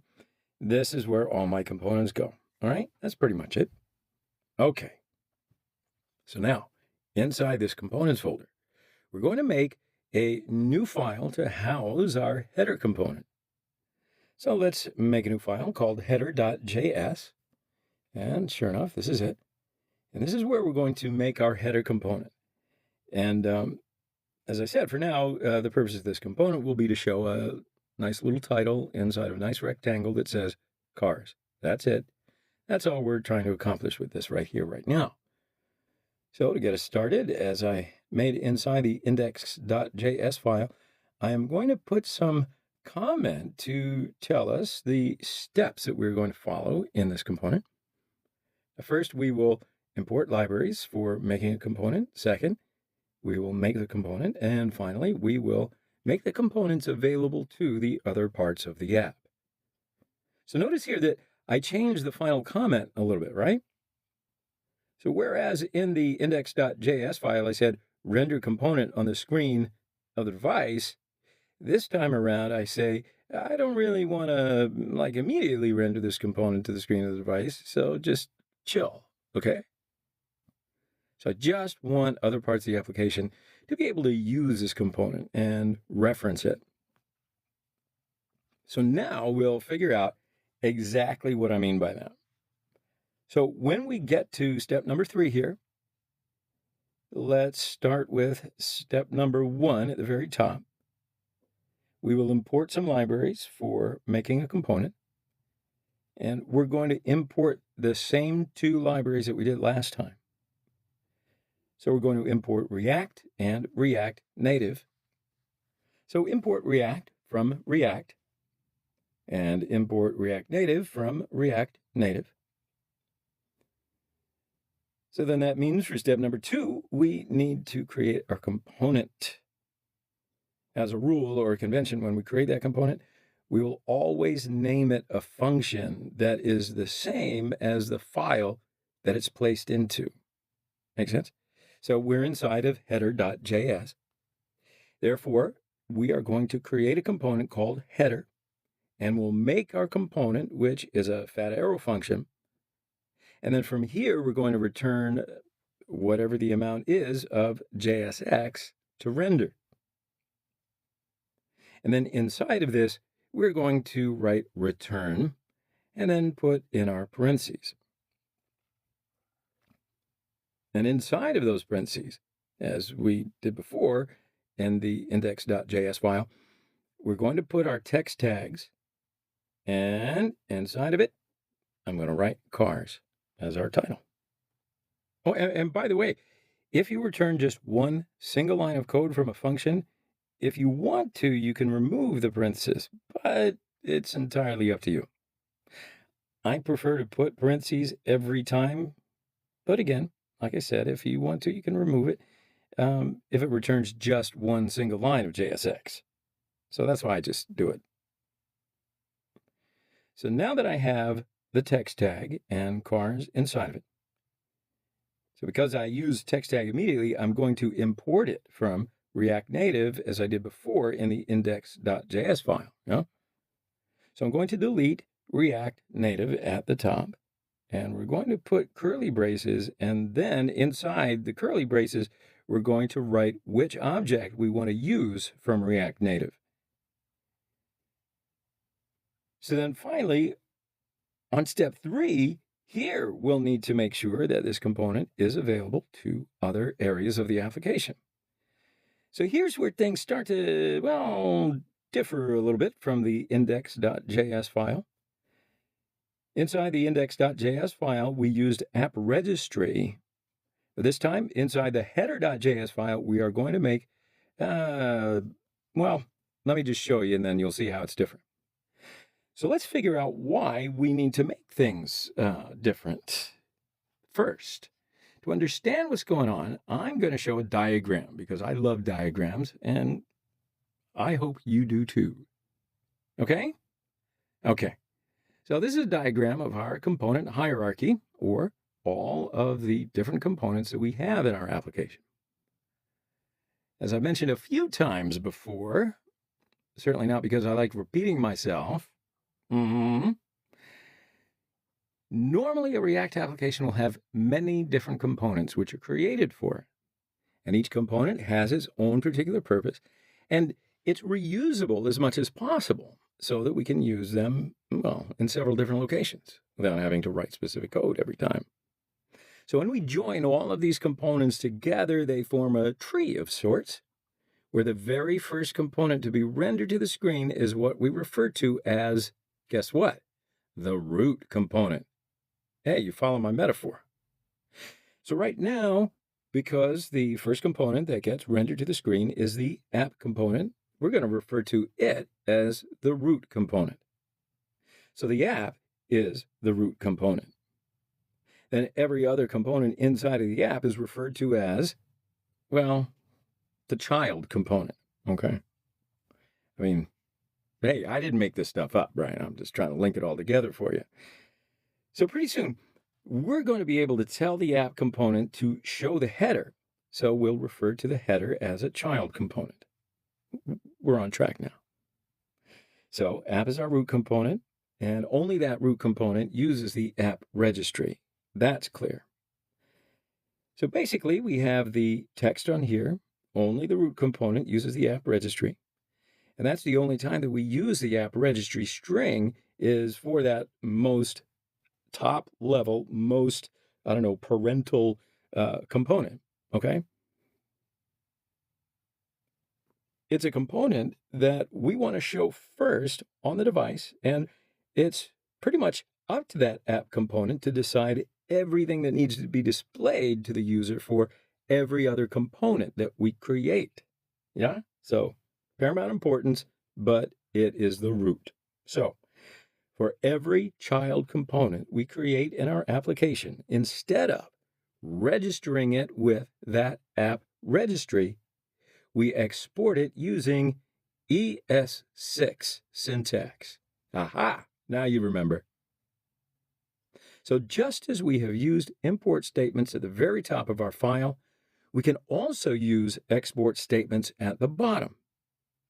So with this export statement, we make our components reachable for other files in our application. And see, that's the whole idea behind this export statement. So at the bottom, we can write export default header. And again, this means that the component that I want other files to be within our project to be able to, make use of it. So now let's continue in the next section, and then we can figure out how to make use of an exported component. See, now it's getting interesting. So in the last section, we mentioned about the hierarchy in the React world, and we talked about root and child components. And you probably went and Googled hierarchy. But in any event, we created our first component, which is called header. So for now, this header component is just showing text, but later on in the course, we're going to turn it into an input. Like we said before, I keep my promises. Now, besides this, we also talked about this export statement as well. So you're going to get used to this statement by the time that this course takes, because we're going to use imports and exports all the time. So this is the section that we're going to see how we import a component that we created into another component. So again, the export statement means that we can now use this component inside of other files inside of our application. Now, because to make complex applications, we will need to make different components work together in harmony. To do this, we're going to import one component into another, and this is what we call component nesting. So this is the process of component nesting. These topics are really basic topics, so you're going to get used to it in time. You may have already encountered nesting in other programs that you might be versatile in. But right now, we're going to import the header component into the app component, and you'll see what I mean. Afterwards, we're going to get to use it. So it's a two-step process, basically. First, import, and then we use it, right? So let's do step one first. Underneath the two existing import statements, we'll add a third import to import the header. So we'll say import header from .src/components/header. And yeah, I know it's a little bit different from our other import statements, but bear with me. So now I'm going to explain why we wrote this import statement like this. So previously, we wrote just import React from React and import React Native from React Native. Because we install these libraries with NPM, we just use the library name when we import the libraries. But if we import a file, which we have written, we need to specifically say that file's path to the import statement. So in other words, by the file's path, I mean that we need to imagine where we are in the folder structure and where the file is that we want to import from. So now we are in the index.js file, and this is in the cars folder. And inside the cars folder, we need to go to src and then components. And here is our header component. So we write dot, and this means in the current folder, which is cars. So in the cars, into src, into component, into header. Right? Now it makes sense. And if the file which we want to import is a JavaScript file, then we don't need to write .js. On the end there, we just write the file name. In our case, it's header. Cool. So this is the way that we write the file path. But of course, in this course, we are going to make much more example about this, so don't worry, we are going to get used to this time in no time. But of course. Okay, too much caffeine. I've recovered. Have you? All right, so the import step is done. Now I want to explain the difference between these two import statements. So if we want to import a library which we installed with npm, then we just write the library name when we import it, right? But if we want to import a file which we created, then we need to write the file path. That's about as clear as mud, as clear as I can make it anyway. And I think you get it. That's it. But you might be curious as to why the heck we got to do it this way. And that's what I'll answer. Because the library names will always be unique. So in other words, when we write just the name to the import statement, React assumes that this is a library. But when we create a file, this name could not be unique, right? So here, for example, we have one header component inside of here and another header component in another folder.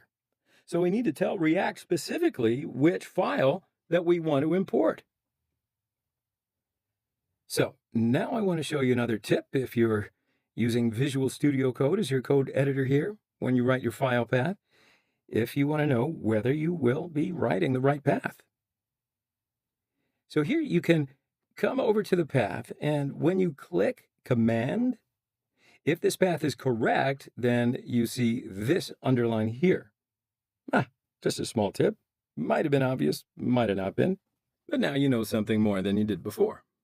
And I got to stop talking in rhymes this time. Anyway, by the way, if you want to go to that file again, you can just press Command, click on the path, and there you go. You're in the header component. Okay, so that's step one here. We have imported the header component, and now we're on step 2, if you're keeping track. We have to nest the header component inside of the app.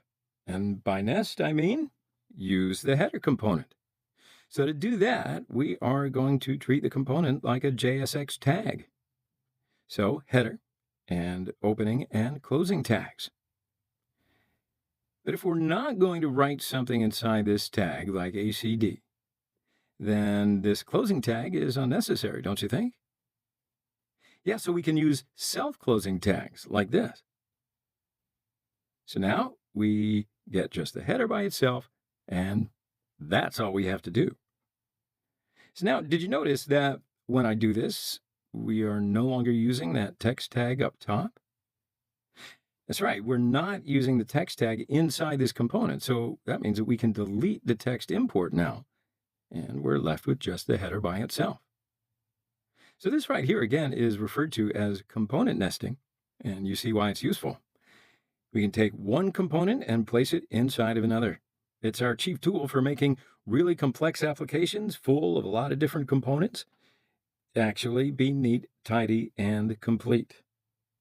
Plus, what I do want to do is test this out inside of the simulator. So that means that I'm going to bring the simulator up, and I'll refresh it by hitting Command-R, Control-R for Windows, and that refreshes it. So now here you see that the text of the header component is right there. It's, shockingly ugly, but at least we got the text to work, and that's really what we were looking for to do here. So that means that the header component is correctly being displayed within the app, right? So it's a good and complete step. So what we'll do is we'll continue in the next section to fix up the header with some styling so that it doesn't scare you away and it looks a little better, and at least it's centered at the very top of our application. So I'll see you on the other side.